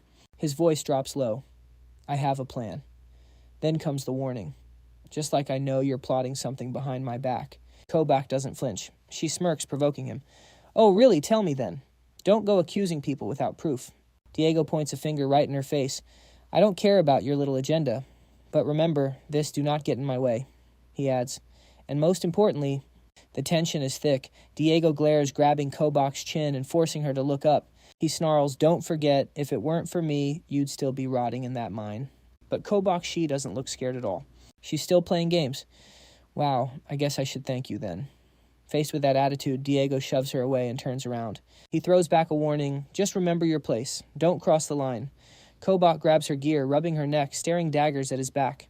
Diego glances back one last time, and keep that spy alive. We need him. Night begins to fall. The red glimmers fade on the horizon. The chopper arrives at a cluster of gray abandoned buildings. A voice comes over the comms commander. The trail ends here. Lam Kwai leans out of the chopper. This is the abandoned Black Sand Research Institute. He signals the team. Let's move in and check it out. Stepping inside, everyone looks around curious. Tu An asks, what was this place used for? Lam Kwai explains. It was a general research facility. They were trying to control the sandstorms. Dongli counters. But didn't Lam Lam City's tech already solve the sandstorm problem for Black Sand City at least? Until now. Tu An raises his hand, channeling his energy. In this range, my Eye of Revelation should be able to pick up something. He silently triggered the Eye of Heaven to scan the area. His eyes flashed. Something's definitely underground. Making up his mind, he slammed his hand onto the earth. Scanning. The images popping up caught him off guard. Wait, is that the energy signature of a spirit stone? Right then, a deep rectangular block materialized beneath his feet. An elevator. He wondered, totally baffled. Why the heck is there an elevator out here? Tu An stepped back and accidentally clicked a hidden switch. He froze. Suddenly, the underground elevator shot up, making Orr jump out of his skin. He fell right on his butt and cursed, "Damn it." The squad walked up to the elevator doors. Dong Lai turned around looking salty and grilled. "Lam Gui, old man. Lam, you'd better start explaining right now." He looked pretty shook himself, scratching his head and stuttering, having no clue how to explain. Dong Li eyed his reaction and continued. "Looks like this lab was never abandoned after all." Aura finally pulled himself together. He frowned, peeking his head inside to check it out, then suggested Super Seuss. "I say we go down and investigate." They stepped inside. Lam Gui shoved his hands in his pockets and tried to hype everyone up. "Hey, at least this shady elevator proves we aren't looking in the wrong place." Tu An rubbed his chin, thinking deeply. "It's not just the elevator that's suspicious here." Dong Lai glanced around, staying on guard. She asked, "So where does this thing lead?" Tu An's eyes suddenly flashed with a green glow. He thought coldly, "Feels like we're being played more and more every second." In the cramped space, the elevator started moving, descending into the deep abyss. Tu An kept running the numbers in his head. The Lord of Black Sand City doesn't know about this research facility. There's only one possibility. There's a mole in the city, or... Lam Gui finally answered Dong Li's question. "To be honest, I have no clue where this leads." Tu An used his spiritual sense to scan him. The old man wasn't lying. Still, Tu An kept his guard up around him. "The truth, isn't City Lord Lam?" The elevator doors slid open. The four of them stepped out and looked around. Lam Gui stammered, "This is... whatever it was. It was crazy enough to make Tu An yell, 'Holy crap!' There's a whole city underneath the Black Sand Desert." A city filled with skyscrapers and bustling with life was standing right in front of them. They couldn't help but gasp. If this is the Demon Spider Sex City, their tech is way too advanced. Suddenly, a system announcement blared. "Illegal intruders detected." Suddenly, a bunch of armed figures surrounded the four of them. Aura cried out, "We're cooked! We're surrounded!" Tu An flashed back to the monsters from before. These guys looked exactly like the assassins that raided White Scale City that day. He stayed on high alert, but he couldn't shake the feeling that something was off. The system barked another order. "Activate extermination program." Robots with glowing red eyes raised their weapons ready to attack. Tu An eyed them, analyzing. "They look a bit different from what I saw on the news." Tu An shot a confident glance at the bots. Hopping onto Thorn's back, he smirked and said, "Well, looks like we came to the right place after all. With a warm welcome like this, it proves you guys are definitely trying to summon the teleportation gate right here." Lam Gui pointed at the mob and said, "Looks like we got to break through their encirclement first." With that, he summoned the Scorpion Queen. Dong Li called out her spirit beast too, commanding, "Blue-gray thorn bug, it's feeding time." Seeing the giant thorns appear, Aura couldn't help but exclaim, "Haven't seen you in a while." "Did your little bug evolve again?" Tu An glanced at the spirit beast sleeping on Aura's head and teased, "Yep, sure did." "Unlike your mochi matcha who hasn't changed a bit, huh?" Hearing that the wood spirit sat up in anger, crossing its arms, Aura shot back sarcastically, "Be real with me. You didn't come here just to save people, did you?" Tu An gave him a cold look and asked, "What's that supposed to mean?" Aura stated his theory. "It's obvious. You've got something on your mind. It's written all over your face." Tu An clicked his tongue, annoyed, thinking, this immortal old man is actually pretty sharp. By then they had already plunged into battle. The blue-gray thorn bug used its long tongues to its advantage, devouring enemy after enemy. At the same time, the Scorpion Queen blasted purple energy beams from below. Lam Gui took down an enemy, grabbed its head, and analyzed. These guys are... The head is solid metal. They're definitely bio-androids. The weirdest part is this red circle on their face that looks like an eye. Suddenly, something exploded, sending everything flying. A dark silhouette stood on a building, looking down, hands on hips, saying, "What a shame." Tu An looked up curiously and wondered, "Who is that?" It was Lilith, the second high priest. She rubbed her neck and said, "Next time I need to set the fuse a little shorter." Aura recognized her immediately and called out. Lilith Tu An was surprised, thinking another acquaintance. The wood spirit stared at her, too poised to attack. Aura frowned and asked, "Wait, didn't you..." Before he could finish, Lilith cut in, "You were going to say I died 20 years ago, right, Professor Aura?" Aura trembled and mumbled, "Impossible. I clearly saw to it with my own hands." Tu An looked at him in confusion. Aura's student. While Kintu was wrecking those androids, she just kept yapping about what went down 20 years ago. "I'm only standing here because of that alien tech, just like a damn puppet." Then she threw her arms wide and summoned her beast Baphomet. Demon race, peak diamond rank. A massive monster appeared. Lilith barked, the order, "Small talk is over." Time to get serious. Tu An gave a cold, dangerous glare, snapped his fingers, and told Kintu, "Another big guy, huh? Kun, let's roll." But just as he was about to rush in, an arm blocked him. Wait, Tu An's eyes went wide. Oh, it was Or. He looked dark, scheming something, then gritted his teeth. "Stand down, let me handle this." He dropped the wood spirit and commanded, "Sun, reveal your true form." A green-skinned beast with 6 arms materialized. Wood spirit avatar, desolate god race, peak diamond rank. He telepathically told Tu An, "This is our business." Right in front of his shocked eyes, he flew off, leaving a cloud of white smoke. A bit later, Orr glanced back. He put on a guilty face. "Tu An, this is our fight. Honestly, I never should have dragged you into this mess from the start." Tu An cut him off. "Wait, hold up." He pictured the cliche scene coming next and shouted, "Are you about to hit me with the 'run away and save yourself' line, or tell me to go find a safe spot to hide?" He recalled the past battles and waved his hand. "Sure, a lot of those old fights had to do with you seniors. Look, it's not like I don't respect you guys or anything, but..." Then he screamed right in Orr's face. "Stop treating me like some kid who just got caught up in this." He slapped his chest, standing his ground. "I make my own calls. I don't need you guys deciding for me." He frowned and pointed at himself. "So let's get one thing straight, seniors. Whether it's saving Trikai or wiping out the demon spider sect from day one, that has been my plan. So you don't need to give me that guilty look." He gave a determined thumbs up to seal the deal. "It's my decision, and I can handle it." Zhonglai, busy wrecking robots, laughed and praised him. Kids got away with words. Wonder who he learned that from. Lam Kui chimed in from below while throwing hands. "Isn't it obvious? That personality is exactly like our esteemed City Lord Bach." Baphomet suddenly rushed Orr and Tu An, ready to attack. But neither of them moved. Orr just shrugged and asked Tu An, "So you got a plan?" Tu An answered with confidence, "If they're blocking us here, it means Trikai is close." The spirit avatar rushed in, blocking the massive Baphomet. Tu An laid out his plan. "My beast has the advantage when it comes to speed. We just need to hold them off, and I'll break through the encirclement to find Tree Key." Zhonglai and Lam Kui nodded. It made sense. They agreed. "Looking at the situation, that's really our only move." Lilith launched a high kick at Tu An, shouting angrily, "You guys are standing right here screaming your plan, acting like I don't even exist." Tu An's cold expression showed he was just waiting for her to take the bait. He looked up at her. "Of course I wanted you to hear it. How else would you take the bait?" Or seized the moment and raised his blade at Lilith.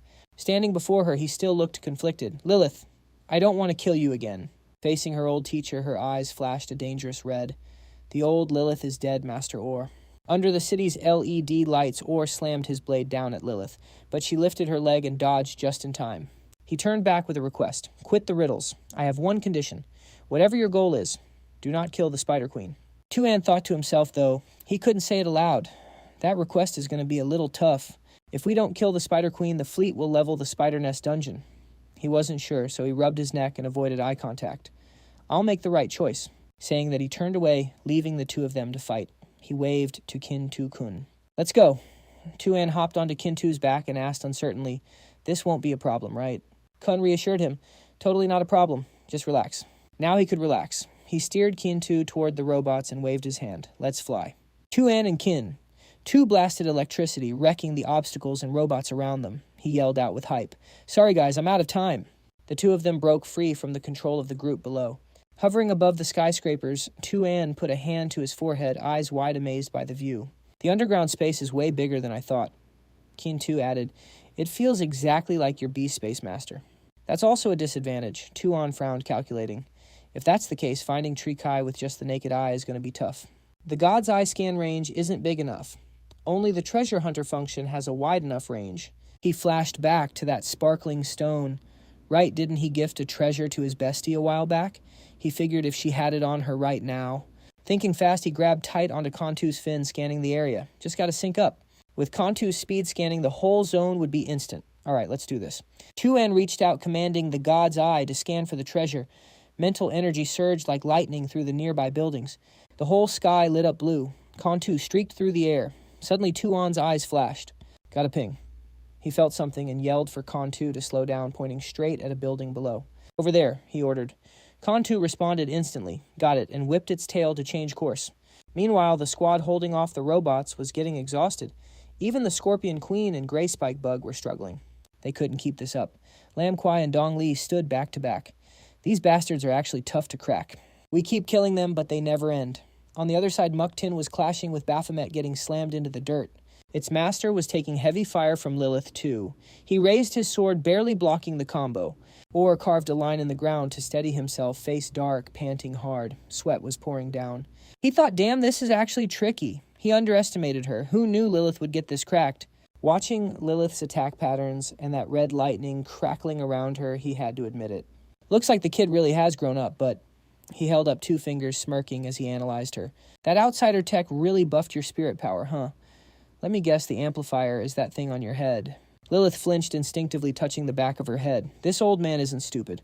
She stood there, hands on hips. Or rested his sword on his shoulder, lecturing her. Lilith, after all this time, you still don't get what I tried to teach you. Meanwhile, Baphomet kept spamming attacks on Muktin, but nothing landed. Muktin parried everything. Or continued his lesson. Nowadays, most of you kids are using beast taming all wrong. He pointed straight at Lilith, calling out her fatal flaw. You just see your spirit beast as a weapon. You'll never unlock their full potential like that. He visualized the connection between human and beast in his mind. Through every battle we learn, we and our beasts are the same at the core. We both have spirit power. The essence of beast taming is merging the tamer's power with the beast's, 2 becoming 1. Real synergy. Speaking as her teacher Or warned her. Right now, you're relying too much on that amplifier. That's because you and your beast are just master and servant.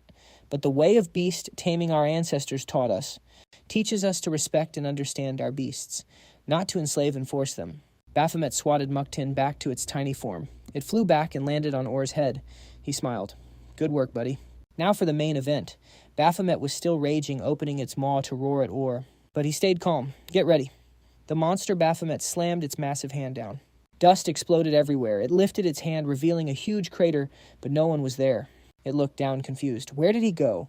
How did he dodge that Lilith was just as shocked? Where the hell did he run off to? Suddenly a shadow loomed over her, weapon raised. Or came crashing down on Lilith. A surge of lightning looked like it split her in 2, shattering her mask.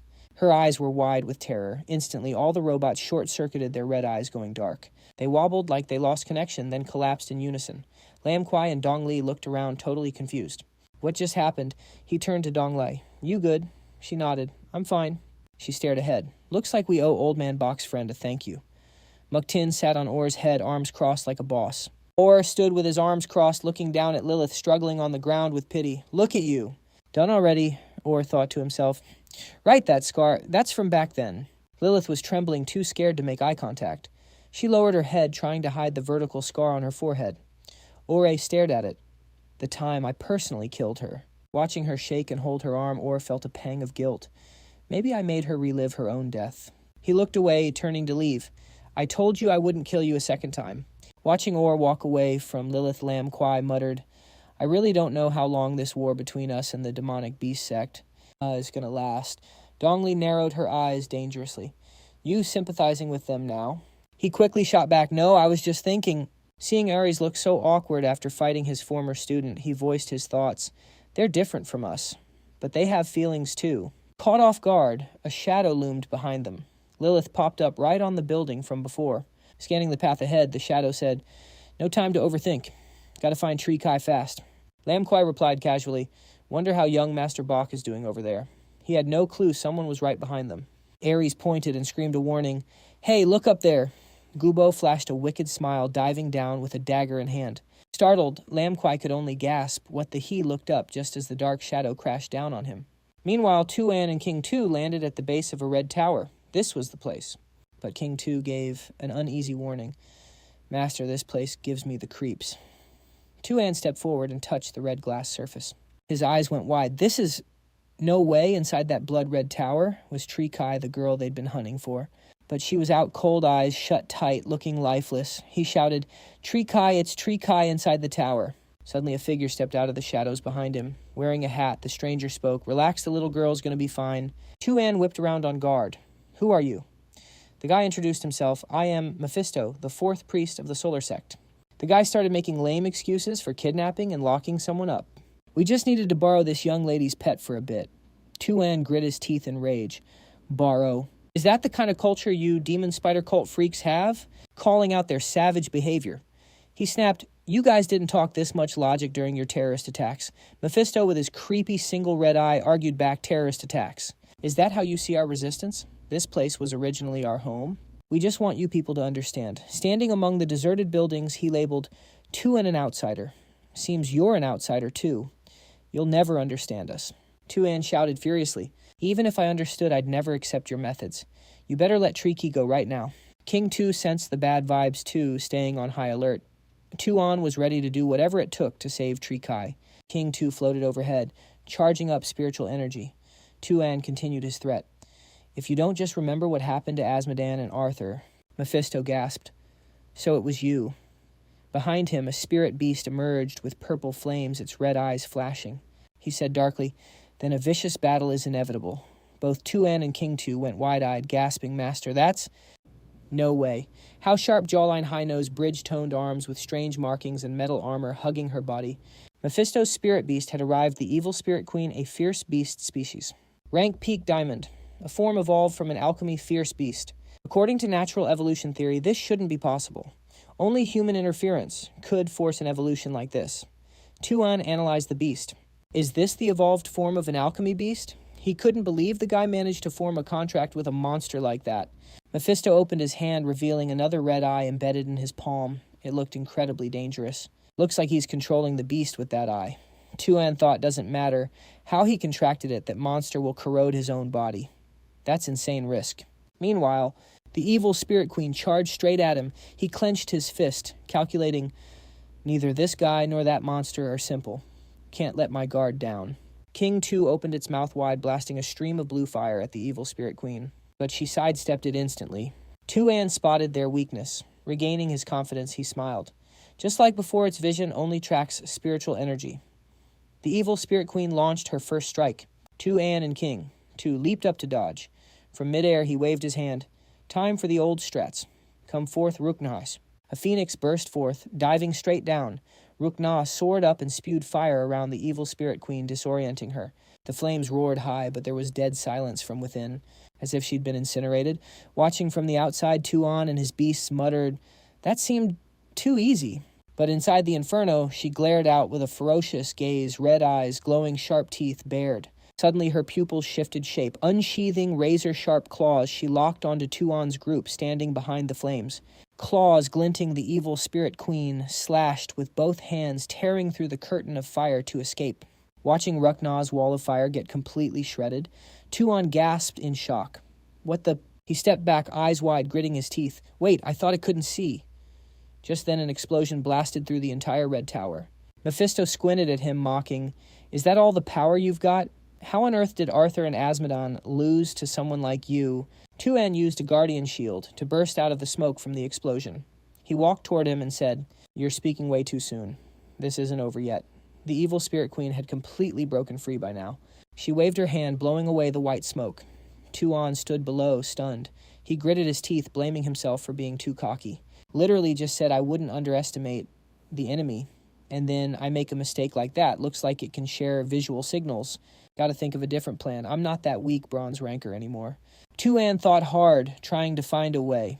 But that spirit beast's physical resistance is basically broken, and it dodges spiritual attacks like nothing. 100% dodge rate. Even its visual blind spot is gone now. It's literally invincible. While he was thinking, a voice suddenly cut in. So aside from those two types of damage, there's still a third type left-right. He looked back in surprise. Who was talking? Tu An looked at the evil spirit queen who was standing motionless. He got on guard. Hallucination. Wait, it's felt weird from the start. Why does it feel like time has stopped? The voice spoke up again. It was the crystal soul. It bragged, that is obviously thanks to me. Well, thanks for that, I guess. Tu An realized why time had paused and replied to it. Wait, shouldn't you be in the beast space? How can I hear you talking right now? He recalled the last battle. Something like this had happened before, right back in the ghost world. There was a situation like this too. He analyzed. So this is also caused by the sensory field. He realized how to use this ability. He moved while speaking. Makes sense now. This time stop effect. Even though he moved under the superpower's effect, his shadow remained there. Because in reality, the sensory field has accelerated my thinking speed. And this is all you're doing, right? The soul sealed in the sword exclaimed in praise. You catch on pretty fast. It explained the usage further. Not only that, this sensory field can also create a mind space. Under the sensory field, their physical presence isn't real here. And according to the crystal soul too, and could link the thoughts of the creatures he had contracted with. So Dukna and Kin too can use this power too. But there was one thing Tu An still wondered about. He crossed his arms and asked, so that third type of damage you mentioned, is it related to this? The crystal soul immediately roasted him. Just praised you for being smart, and now you're acting dumb as a rock. Even so, it continued to explain it to him. In this mind space, we exist beyond physical form. We are basically souls. It continued, and this space can link our souls together. Tu An looked at it and said, behind you are Kin Tu and Duke Na. Your opponent is the evil spirit queen. The answer you need is staring you right in the face. He suddenly understood and replied to the crystal soul, seriously, thanks a lot. The evil spirit queen rushed at Tu An, looking like she wanted to eat him alive. She grabbed him, but a shield appeared, ignoring the evil spirit queen's efforts. She clawed until purple lightning sparked, but she couldn't touch Tu An inside, using the sword to create a shield to keep him safe. Didn't I tell you not to use me as a shield? Don't you have your own barrier? He turned to his two spirit beasts. Nah, Kin Tu, you two go back to the beast space for now. Duke Na flew over and side-eyed him. What, I just got out and you're already sending me back? Hearing that Kin Tu turned to persuade it master definitely has a plan. Let's go back. Tu An slashed with a glowing sword, instantly knocking one of her hands back. That slash threw her off balance, nearly making her fall and kicking up dust. He immediately used his own skill, wrapping his entire body in armor with superior physical strength, beast spirit armor. He immediately summoned Kin Tu in a manifested energy form. It shot forward like an arrow, forcing the evil spirit queen to dodge quickly. Tu An had separated his consciousness from his body and paused time, just like before using high-speed movement to ambush. He looked smug. With the boost from the mind space mode, this kind of tactic is easy to break. Guyet Vian, your turn. Suddenly a portal appeared, and Guyet Vian jumped out, forcing the evil spirit queen to dodge aside. Guyet Vian shot out long roots reaching for her body, taking advantage of the mind space, timing the ambush perfectly right when she was attacking. She was instantly bound tight by Guyet Vian's shape-shifting roots, forming a net to lock down her movements. Just gotta limit its movement, then we just need to break through that crazy high physical defense. Easy. Xian used his own soul to drive the beast taming armor, smashing right through that defense shield. Soul power it is. Jingzi get ready. He poured everything he had into a scream. Manifestation. Manifestation is basically solidifying the soul after syncing up. It's a soul-based skill shared by the beast tamer and the spirit beast. Xian raised his sword right in front of the bound evil spirit queen. So I just need to channel the manifestation's spiritual body into the blade. The field induction will convert it back into pure soul energy. Energy pulse. He dumped all his power into the blade, sparking 2 rings of blue and red lightning. This is the tremor of the soul, a single slash born from our bond. Xian slammed the sword into the ground, sending a wave of energy straight at her. He shouted, Yuan Yue, dodge it now. Let go. The roots gripping the evil spirit. Queen slowly loosened. Boom. The range slash sliced her body clean in half. Xian's lethal slash connected, sending the evil spirit queen crashing to the ground. She's done. By now, he was back in his own body.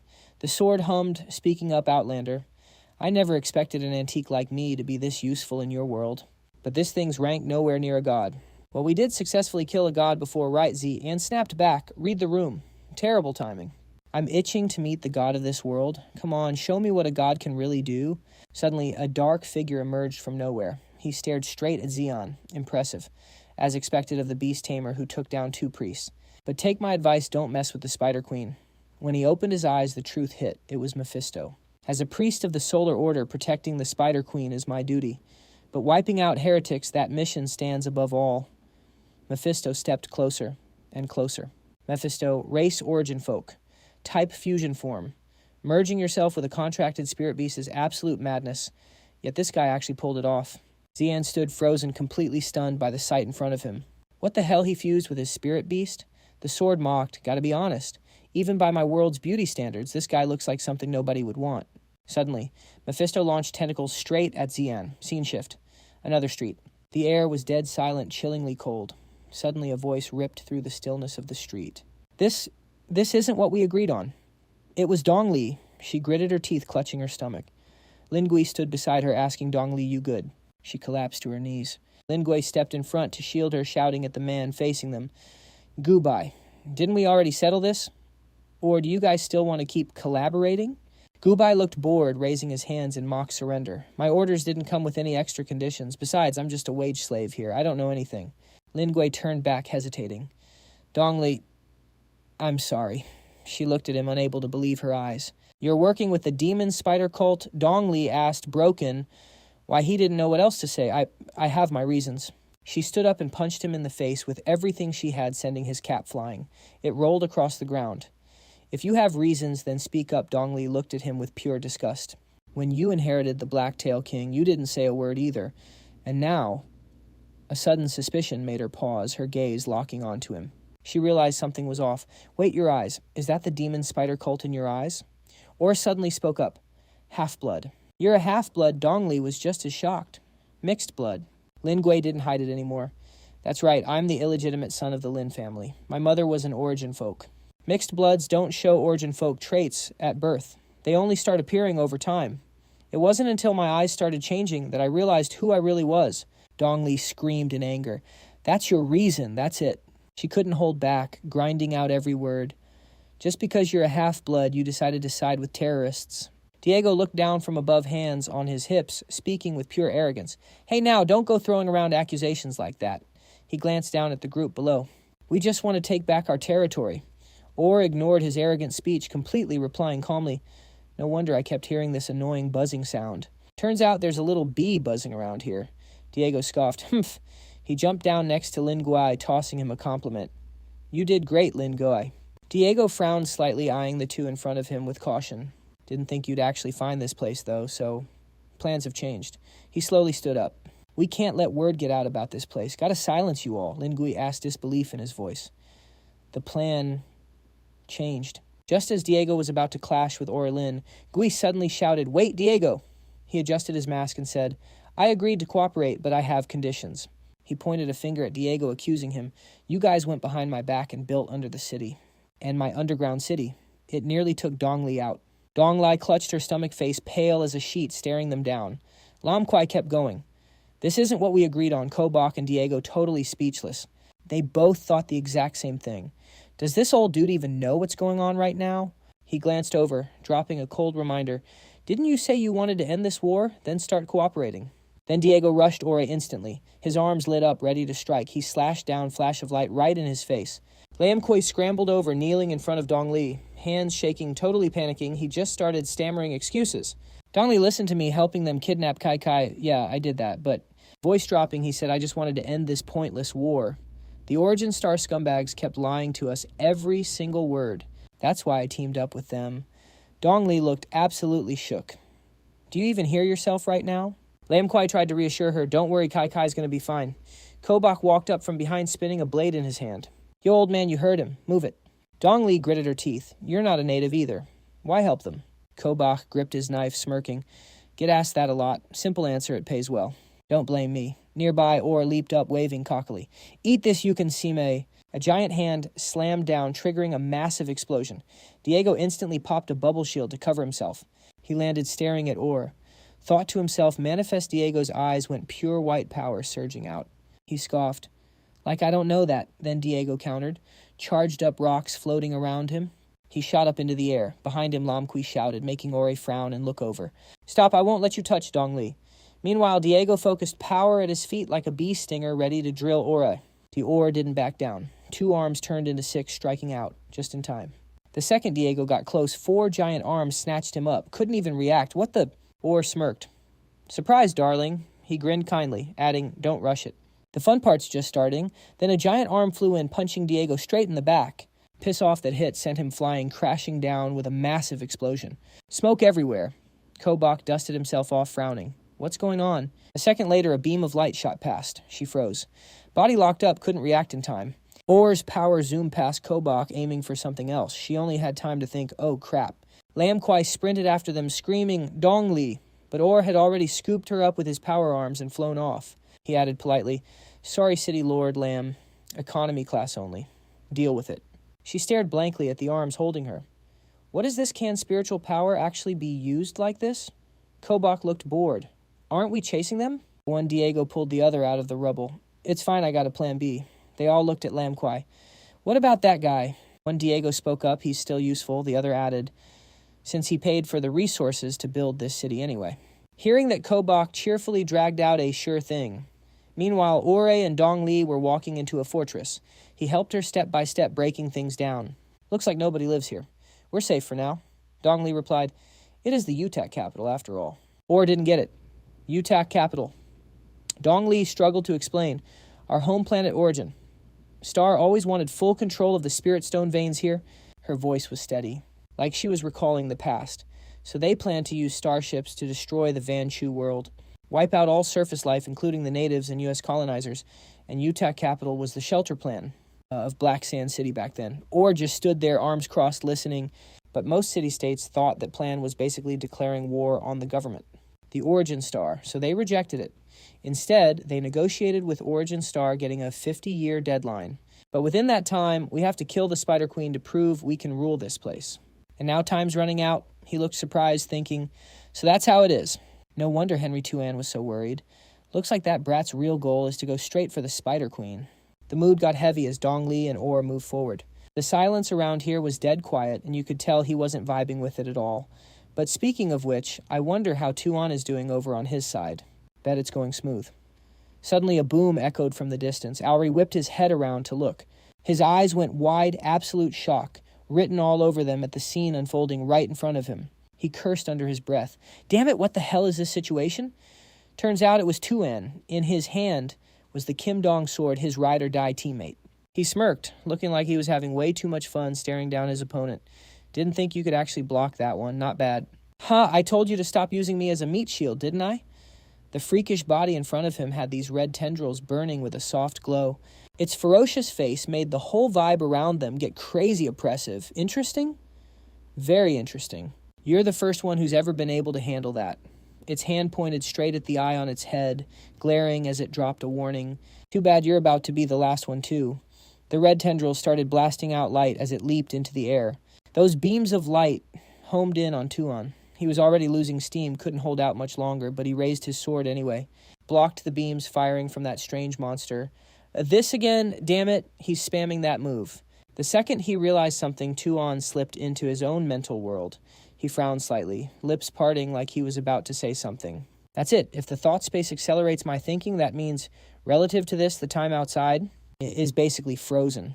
After a few seconds of thought, his body moved, dodging the beams meant to pin him down.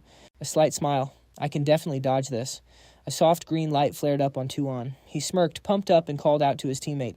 Attack plan initiated. Jingza just need to sync with your speed. Where did she come from? She lunged forward.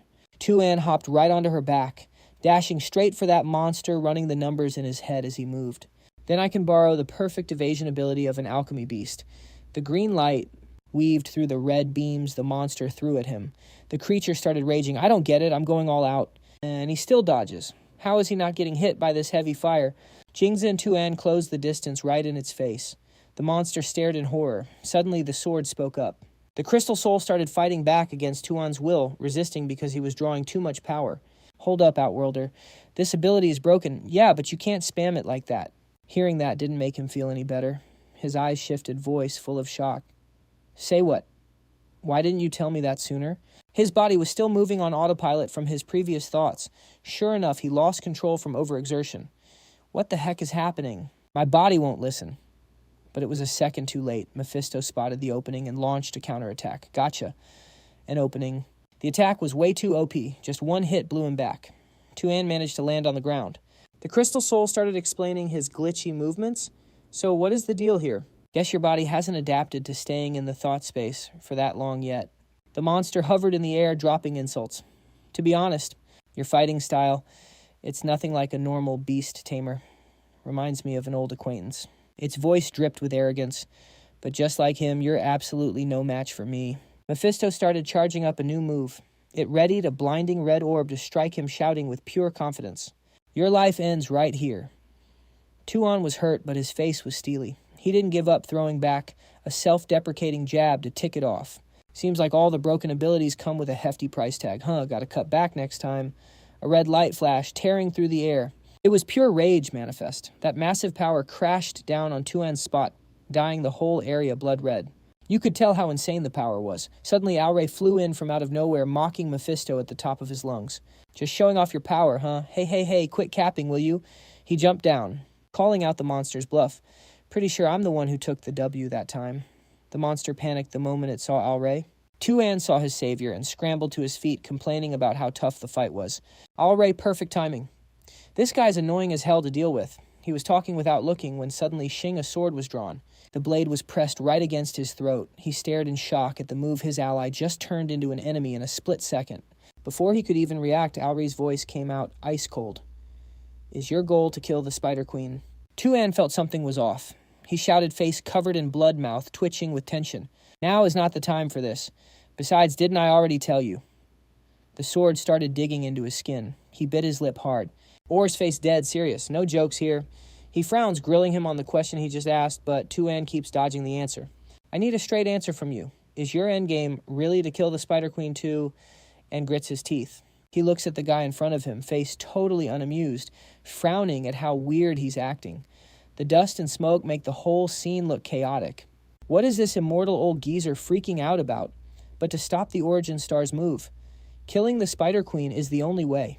Then suddenly his shoulders feel light. The sword is gone from his neck. He can barely get the words out.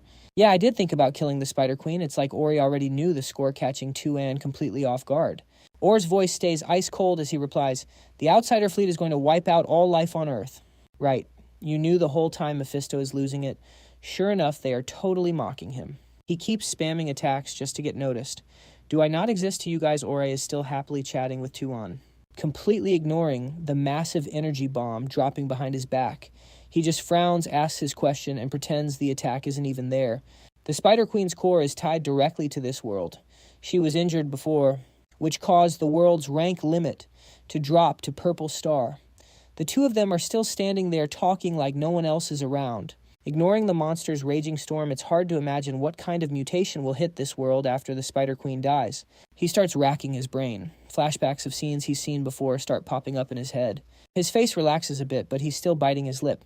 If that's really how it is. The myriad spider nest world might end up like the Ghost Shadow world, merging to become part of another world. Both of them start teaming up to stop it. At the same time, they jump right back into the conversation they didn't finish earlier. Everyone's faces are grim, frowning from the dust and the sheer weight of the problem. So killing the Spider Queen will also destroy this world. Correct. Tu An realizes something and whips around, showing that playfully annoyed expression of his. Seems like Orr did that to mess with him, while also lecturing him on how serious this world is. Why didn't you just say that straight out?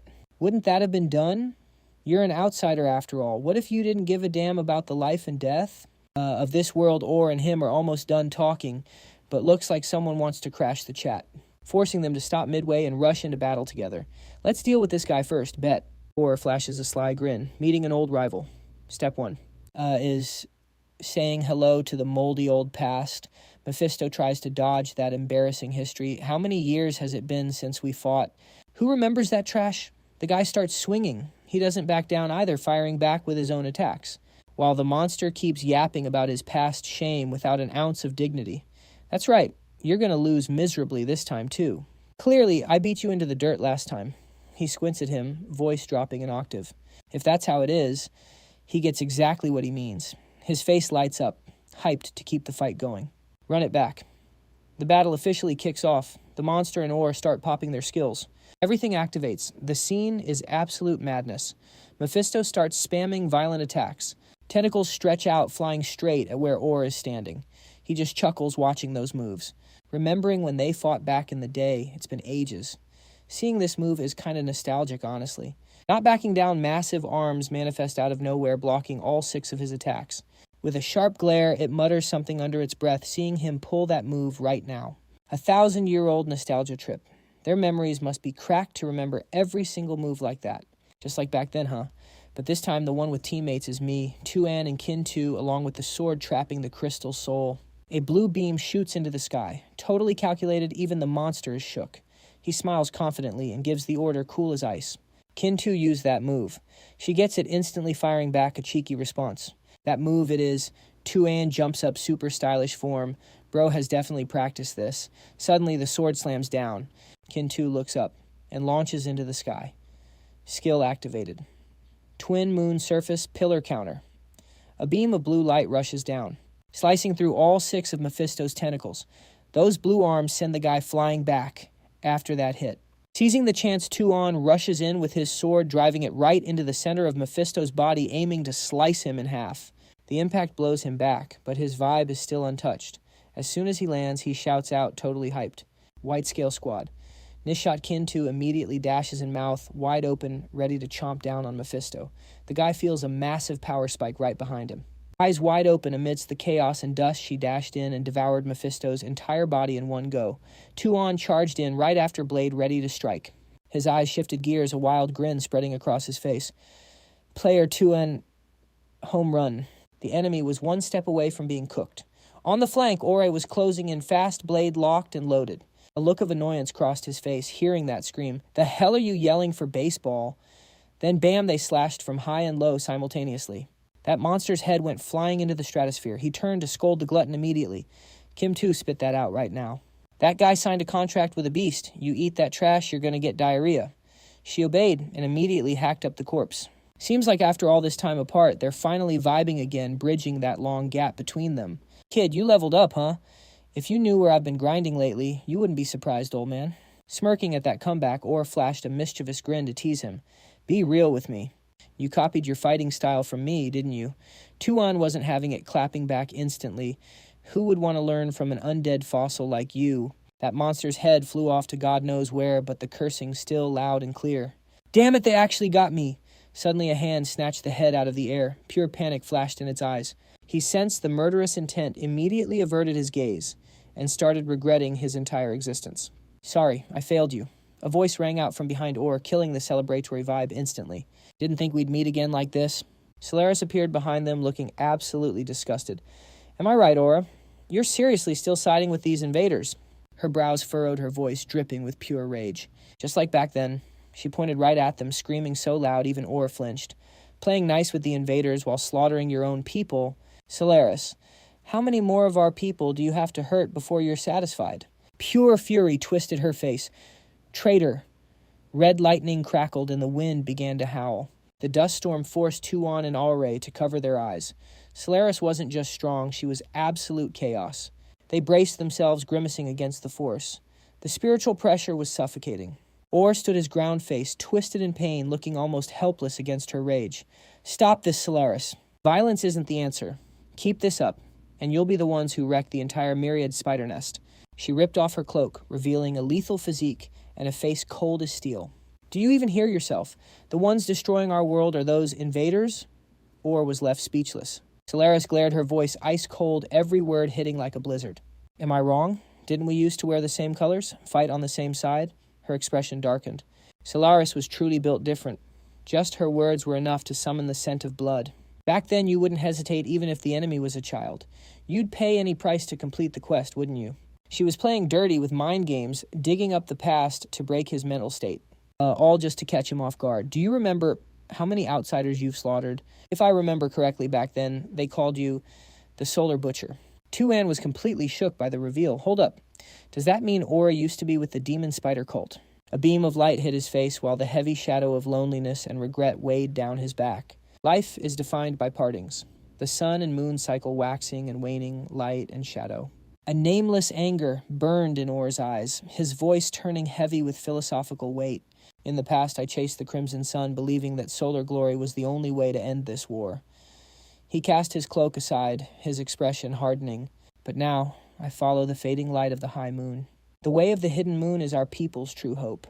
I may have betrayed my creed, but I never betrayed this crumbling world.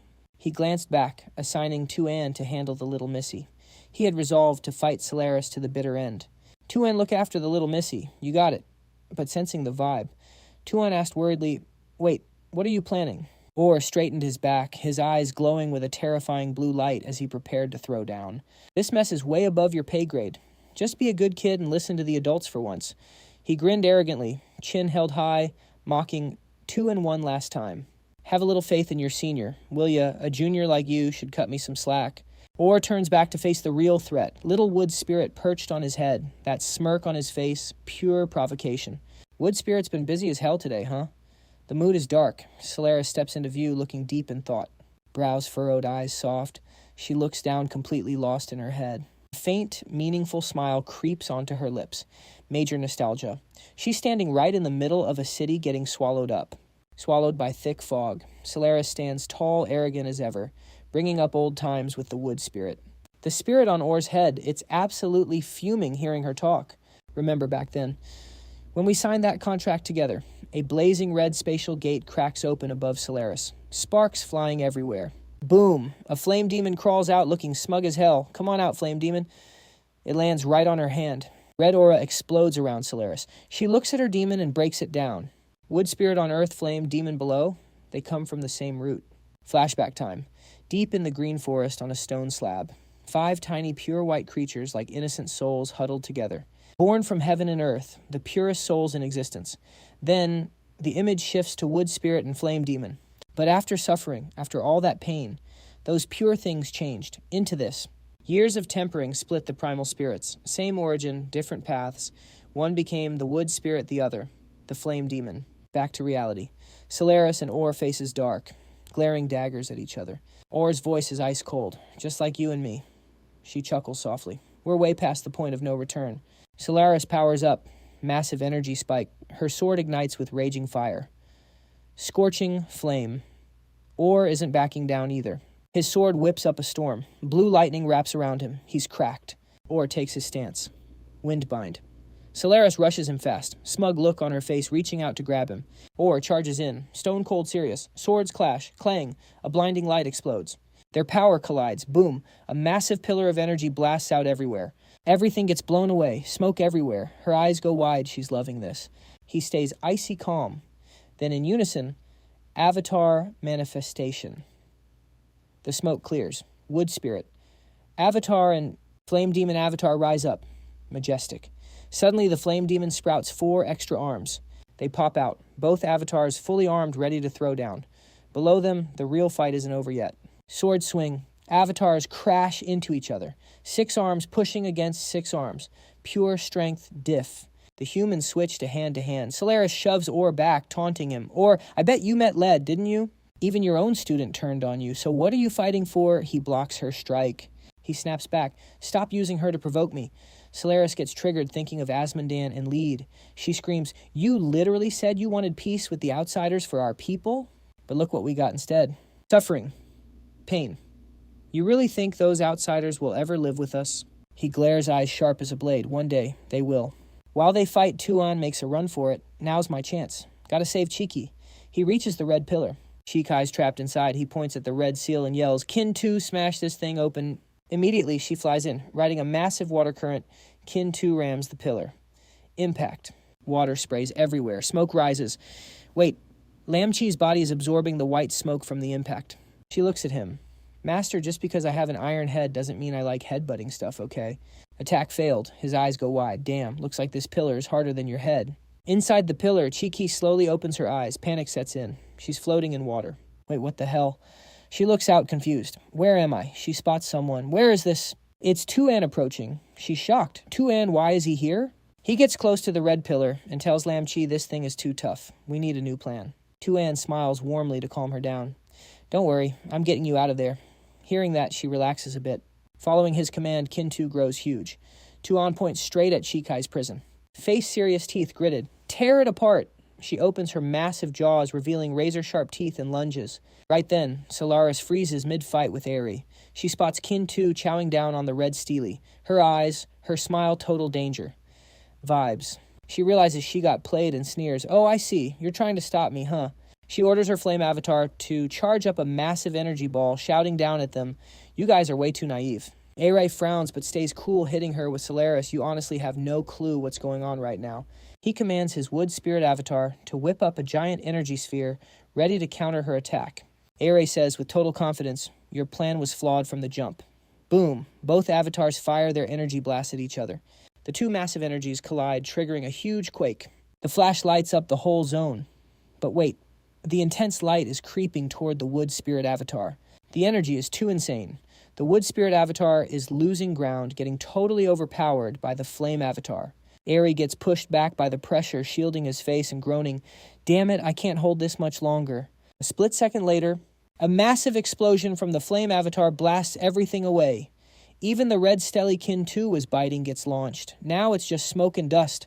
The whole area is drowning in white smoke from the impact. Everyone's down. Only Solaris and her flame avatar are left standing looking down at the wreckage. Hand on her hip, she says arrogantly, Eri, don't you dare try to stop me.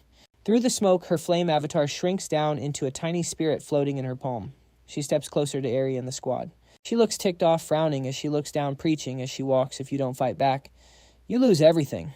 Don't you get that basic concept? Tu An is totally wrecked, drained of energy, slumping on the ground against Kin Tu. Grimacing in pain, eyes barely open, he asks, Array, why does it feel like this high priestess has a personal beef with you? Array slowly pushes himself up from the smoke. His wood spirit, back to normal form, looks up at him with worry. His face is covered in cuts, but he still cracks a gentle smile. With tired eyes, he replies, wait until you get a girlfriend. Then you'll understand. As Solaris looms over them, they manage to scrape up enough strength to stand. Tu An gets on his feet and keeps the banter going with Ari. So, based on what you're saying, is she your ex-RA struggles to stay upright, leaning on his sword as he replies, well, at least she thinks so. She's the one who dumped me out of nowhere anyway. Even in this mess covered in wounds, he still manages a faint smirk. He glances at Ari, roasting him. Bro, we're in a life or death situation and you're still talking trash. Ari shoots him a look. Putting on a smug veteran face, kid, this is called the refined skill of a mature adult. After their little yapping session, reality hits. Ari sees Solaris standing right there, radiating pure bloodlust. Smoke still lingers in the air. Ari points out, besides, neither of us can take her on right now. Tu An sighs defeated. Is this the matriarchy people keep talking about? Suddenly, a cold voice cuts through from a white-haired man in blue. Blow it open. Following those mysterious words, a massive boom in the sky. That definitely grabbed Solaris' attention. Down below, Ari looks relieved to see someone asking the kid, did you call for backup? But Tu An looks terrified, pupils shrinking as he snaps back, do I look like Lan Lao to you? Looking up at the chaos the man caused, her face darkens. She frowns with a look of pure disgust. Looks like the nuisance has arrived.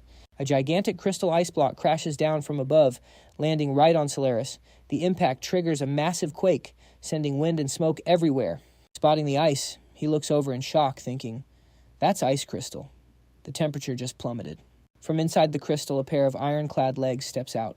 He shields his eyes from the swirling dust as the smoke slowly clears. Solaris lowers her arm to see who it is. The moment she recognizes his face, she looks totally annoyed, eyebrows twitching as she scoffs, Ch.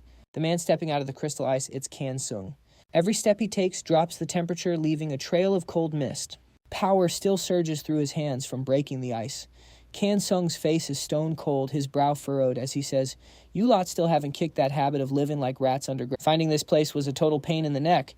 An image of his younger self flickers behind him in the mist, along with the majestic bone dragon. Kan Sung gently comforts the beast. No, you did great, Abyssal Frost Dragon. He spots Kan Sung right in front of him, face mixing shock with a bit of guilt.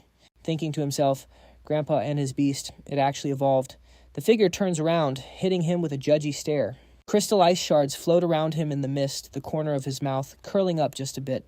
Ao Rei watches Kan Sung's grand entrance, finally speaking up to grab his attention. You made it. He looks over and replies, Ao Rei. How many years has it been since we last met? Ao Rei steps closer as the old man turns. Walking up, he teases, Kan Sung, you stinking brat. You've got the nerve to ask. They both raise their hands, ready for a greeting. Clap. Two men putting real force into that high five. Hands gripping hard mouth, throwing shade, sneaking back to become city lord and sneaking off to get married too. Your grandson's got some guts, huh? Not backing down, he fires back. Looks like you're still alive, you old geezer. Time really means nothing. You haven't changed a bit, Ao Rei. The Abyssal Frost Dragon glances down.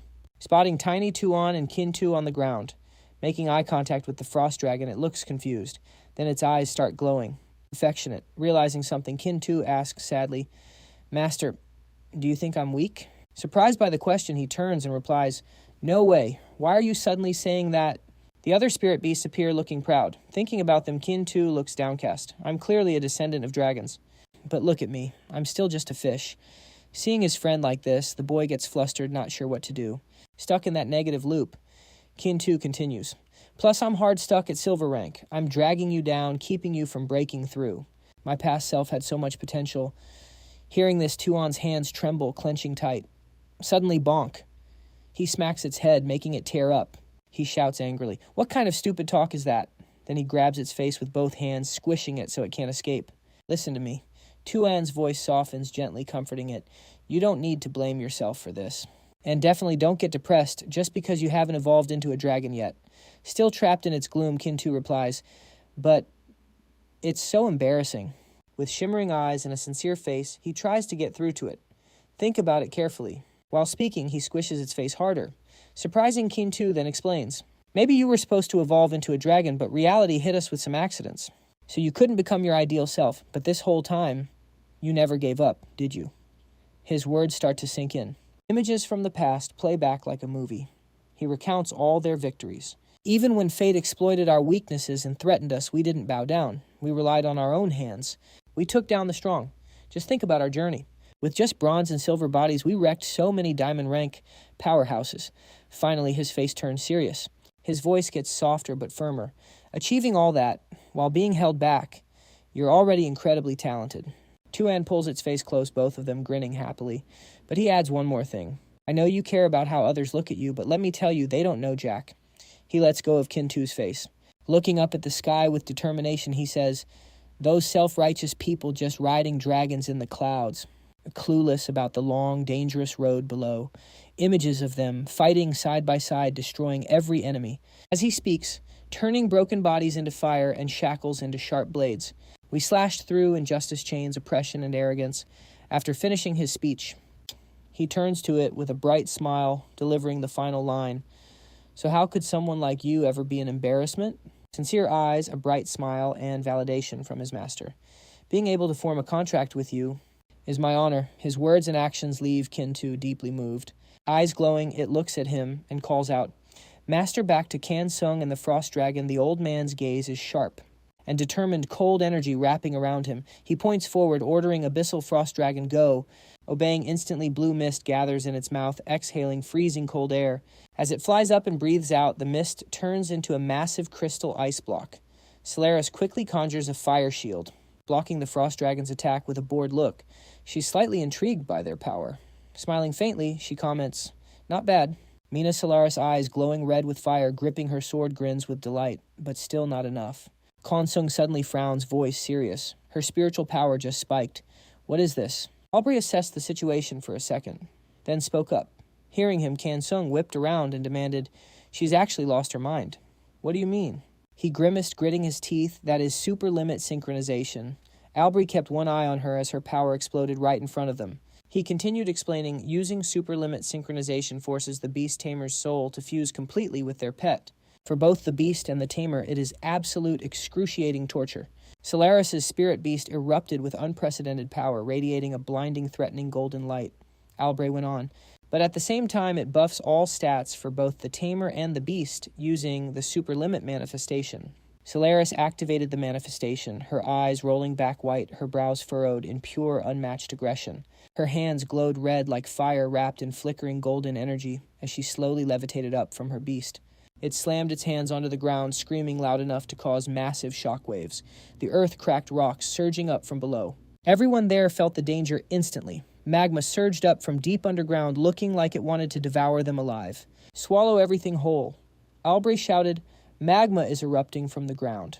Watch out." Seeing the crisis, Konsung threw his hands up, eyes full of hate. He immediately slammed his palms down onto the rocky ground. Freezing ice instantly spread through the air as he created massive ice blocks. He surrounded himself to block the scorching magma attack. He observed the situation for a second. Kansung sighed with relief. "Looks like we held it off." Affected by the ice skill, Albray shivered, hugging his arms and chattering. "This dude, I'm gonna freeze to death." Seeing him like that, Kansung slipped out an apology. "Sorry." Behind his master, the Frost Dragon silently watched too. Observing the scene, the dragon leaned forward, eyes white. Kansung raised his arm high, nodding with satisfaction, sensed it right. Abyssal Frost Dragon, the enemy, revealed their trump card. "It's time we went all out, too." He clenched his fists tight. Using his own power, his hands started glowing with a signature blue sparkle. Suddenly, the Frost Dragon turned white like smoke. Fading from sight, a faint mist gathered above Kansung's hand. He shouted loudly, "Abyssal Frost Dragon Spirit Armament." Instantly, an eye-catching blue sword appeared in Kansung's hand. The aura was insane. He gripped the sword firmly, his massive frame shifting into a solid battle stance. His gaze was rock steady. The sword had striking details, an exquisite design glowing green-blue, just like its master's vibe. Kansung grinned slightly, speaking excitedly to the Frost Dragon. "Of course you've been itching for this, haven't you?" The red and blue auras of Solaris and Kansung created a stunning scene. Seeing her rush him, he didn't flinch. "Then let's show her the roar of the Star Sea Dragon. Let's go." On the other side, Solaris's eyes sparked red, swinging her arms back and roaring. Kansung entered his battle stance, eyes glowing. The two were like fire and ice. Red and blue couldn't mix, creating a spectacular clash. Solaris and Kansung both swung their swords at each other. The deciding blow. A massive glowing pillar surged dozens of meters high, causing a heavy shockwave. Albrecht scanned the area, wondering how Tu An was doing. He turned back and whispered, "Hey, you brat." Over by Tu An, he was holding Kin Tu when he felt something strange. "Kin Tu, what is happening to you?" Kin Tu started fading, turning into smoke and floating up, forming a small vortex while he watched in shock. The vortex glowed a beautiful blue, surrounded by immense power. Seeing that he could only scream one thing, Kin Tu. A new Kin Tu appeared in the form of a beautiful white-haired girl, eyes closed tight. She looked a bit different than before. She even had curves now. Albrecht and Tu An witnessed the whole thing. They were stunned for a moment. "Tu An, is that Kin?" Tu Albrecht's eyelid twitched as he spoke. To him, calling this girl Kin Tu suddenly felt a bit rude. She was also confused by her own new form. She stammered, "Master, what is this?" Tu An looked her over and said, "This means..." Looking right at her, Tu An concluded Kin Tu turned into a girl. He scratched his head in frustration. Before he could process the truth, Kin Tu tried to explain, but all he could think was, "Why does it feel like my homie just turned into a girl? I've been a girl from the very start, you know." Nearby, Kansung was swinging his sword at the ground. He created massive ice blocks to stop Solaris's attack. Assessing the situation, he felt a sense of danger rising. He couldn't help but curse, "Damn it, we're both diamond rank. So why do I feel this threatened?" Solaris shouted arrogantly, "How many years have you Outworlders even grasped the beast-taming method? We were the first creatures to use beast-taming in this land." She waved her hand, and her spirit beast continued to unleash immense pressure. Sensing Kansung was in trouble, Dao Tu An started to panic. "Crap, Grandpa hasn't had time to add anything yet." He jumped when he saw Kin Tu rush forward like a blur. His voice was steady. "Leave this to me." A silent void manifested, deadly quiet and terrifying. A teenager with an obscured face stepped out, thinking to himself, still so freezing cold. His tall frame moved toward the door as he scoffed. "I don't know what that guy's thinking, just barking random orders. Is everyone a master of micromanagement now?" The door opened, its blinding light washing out everything behind it. "But I pray that today we make some actual progress." Two figures stood face to face. Their identities were hidden, but the terrifying pressure was undeniable. "Let's have a little chat." And we're not talking about anything else. A massive figure, shirtless and exposed, was sitting all alone in the corner. Hearing the other guy ask, he just repeated his question from before. "Who the hell are you anyway?"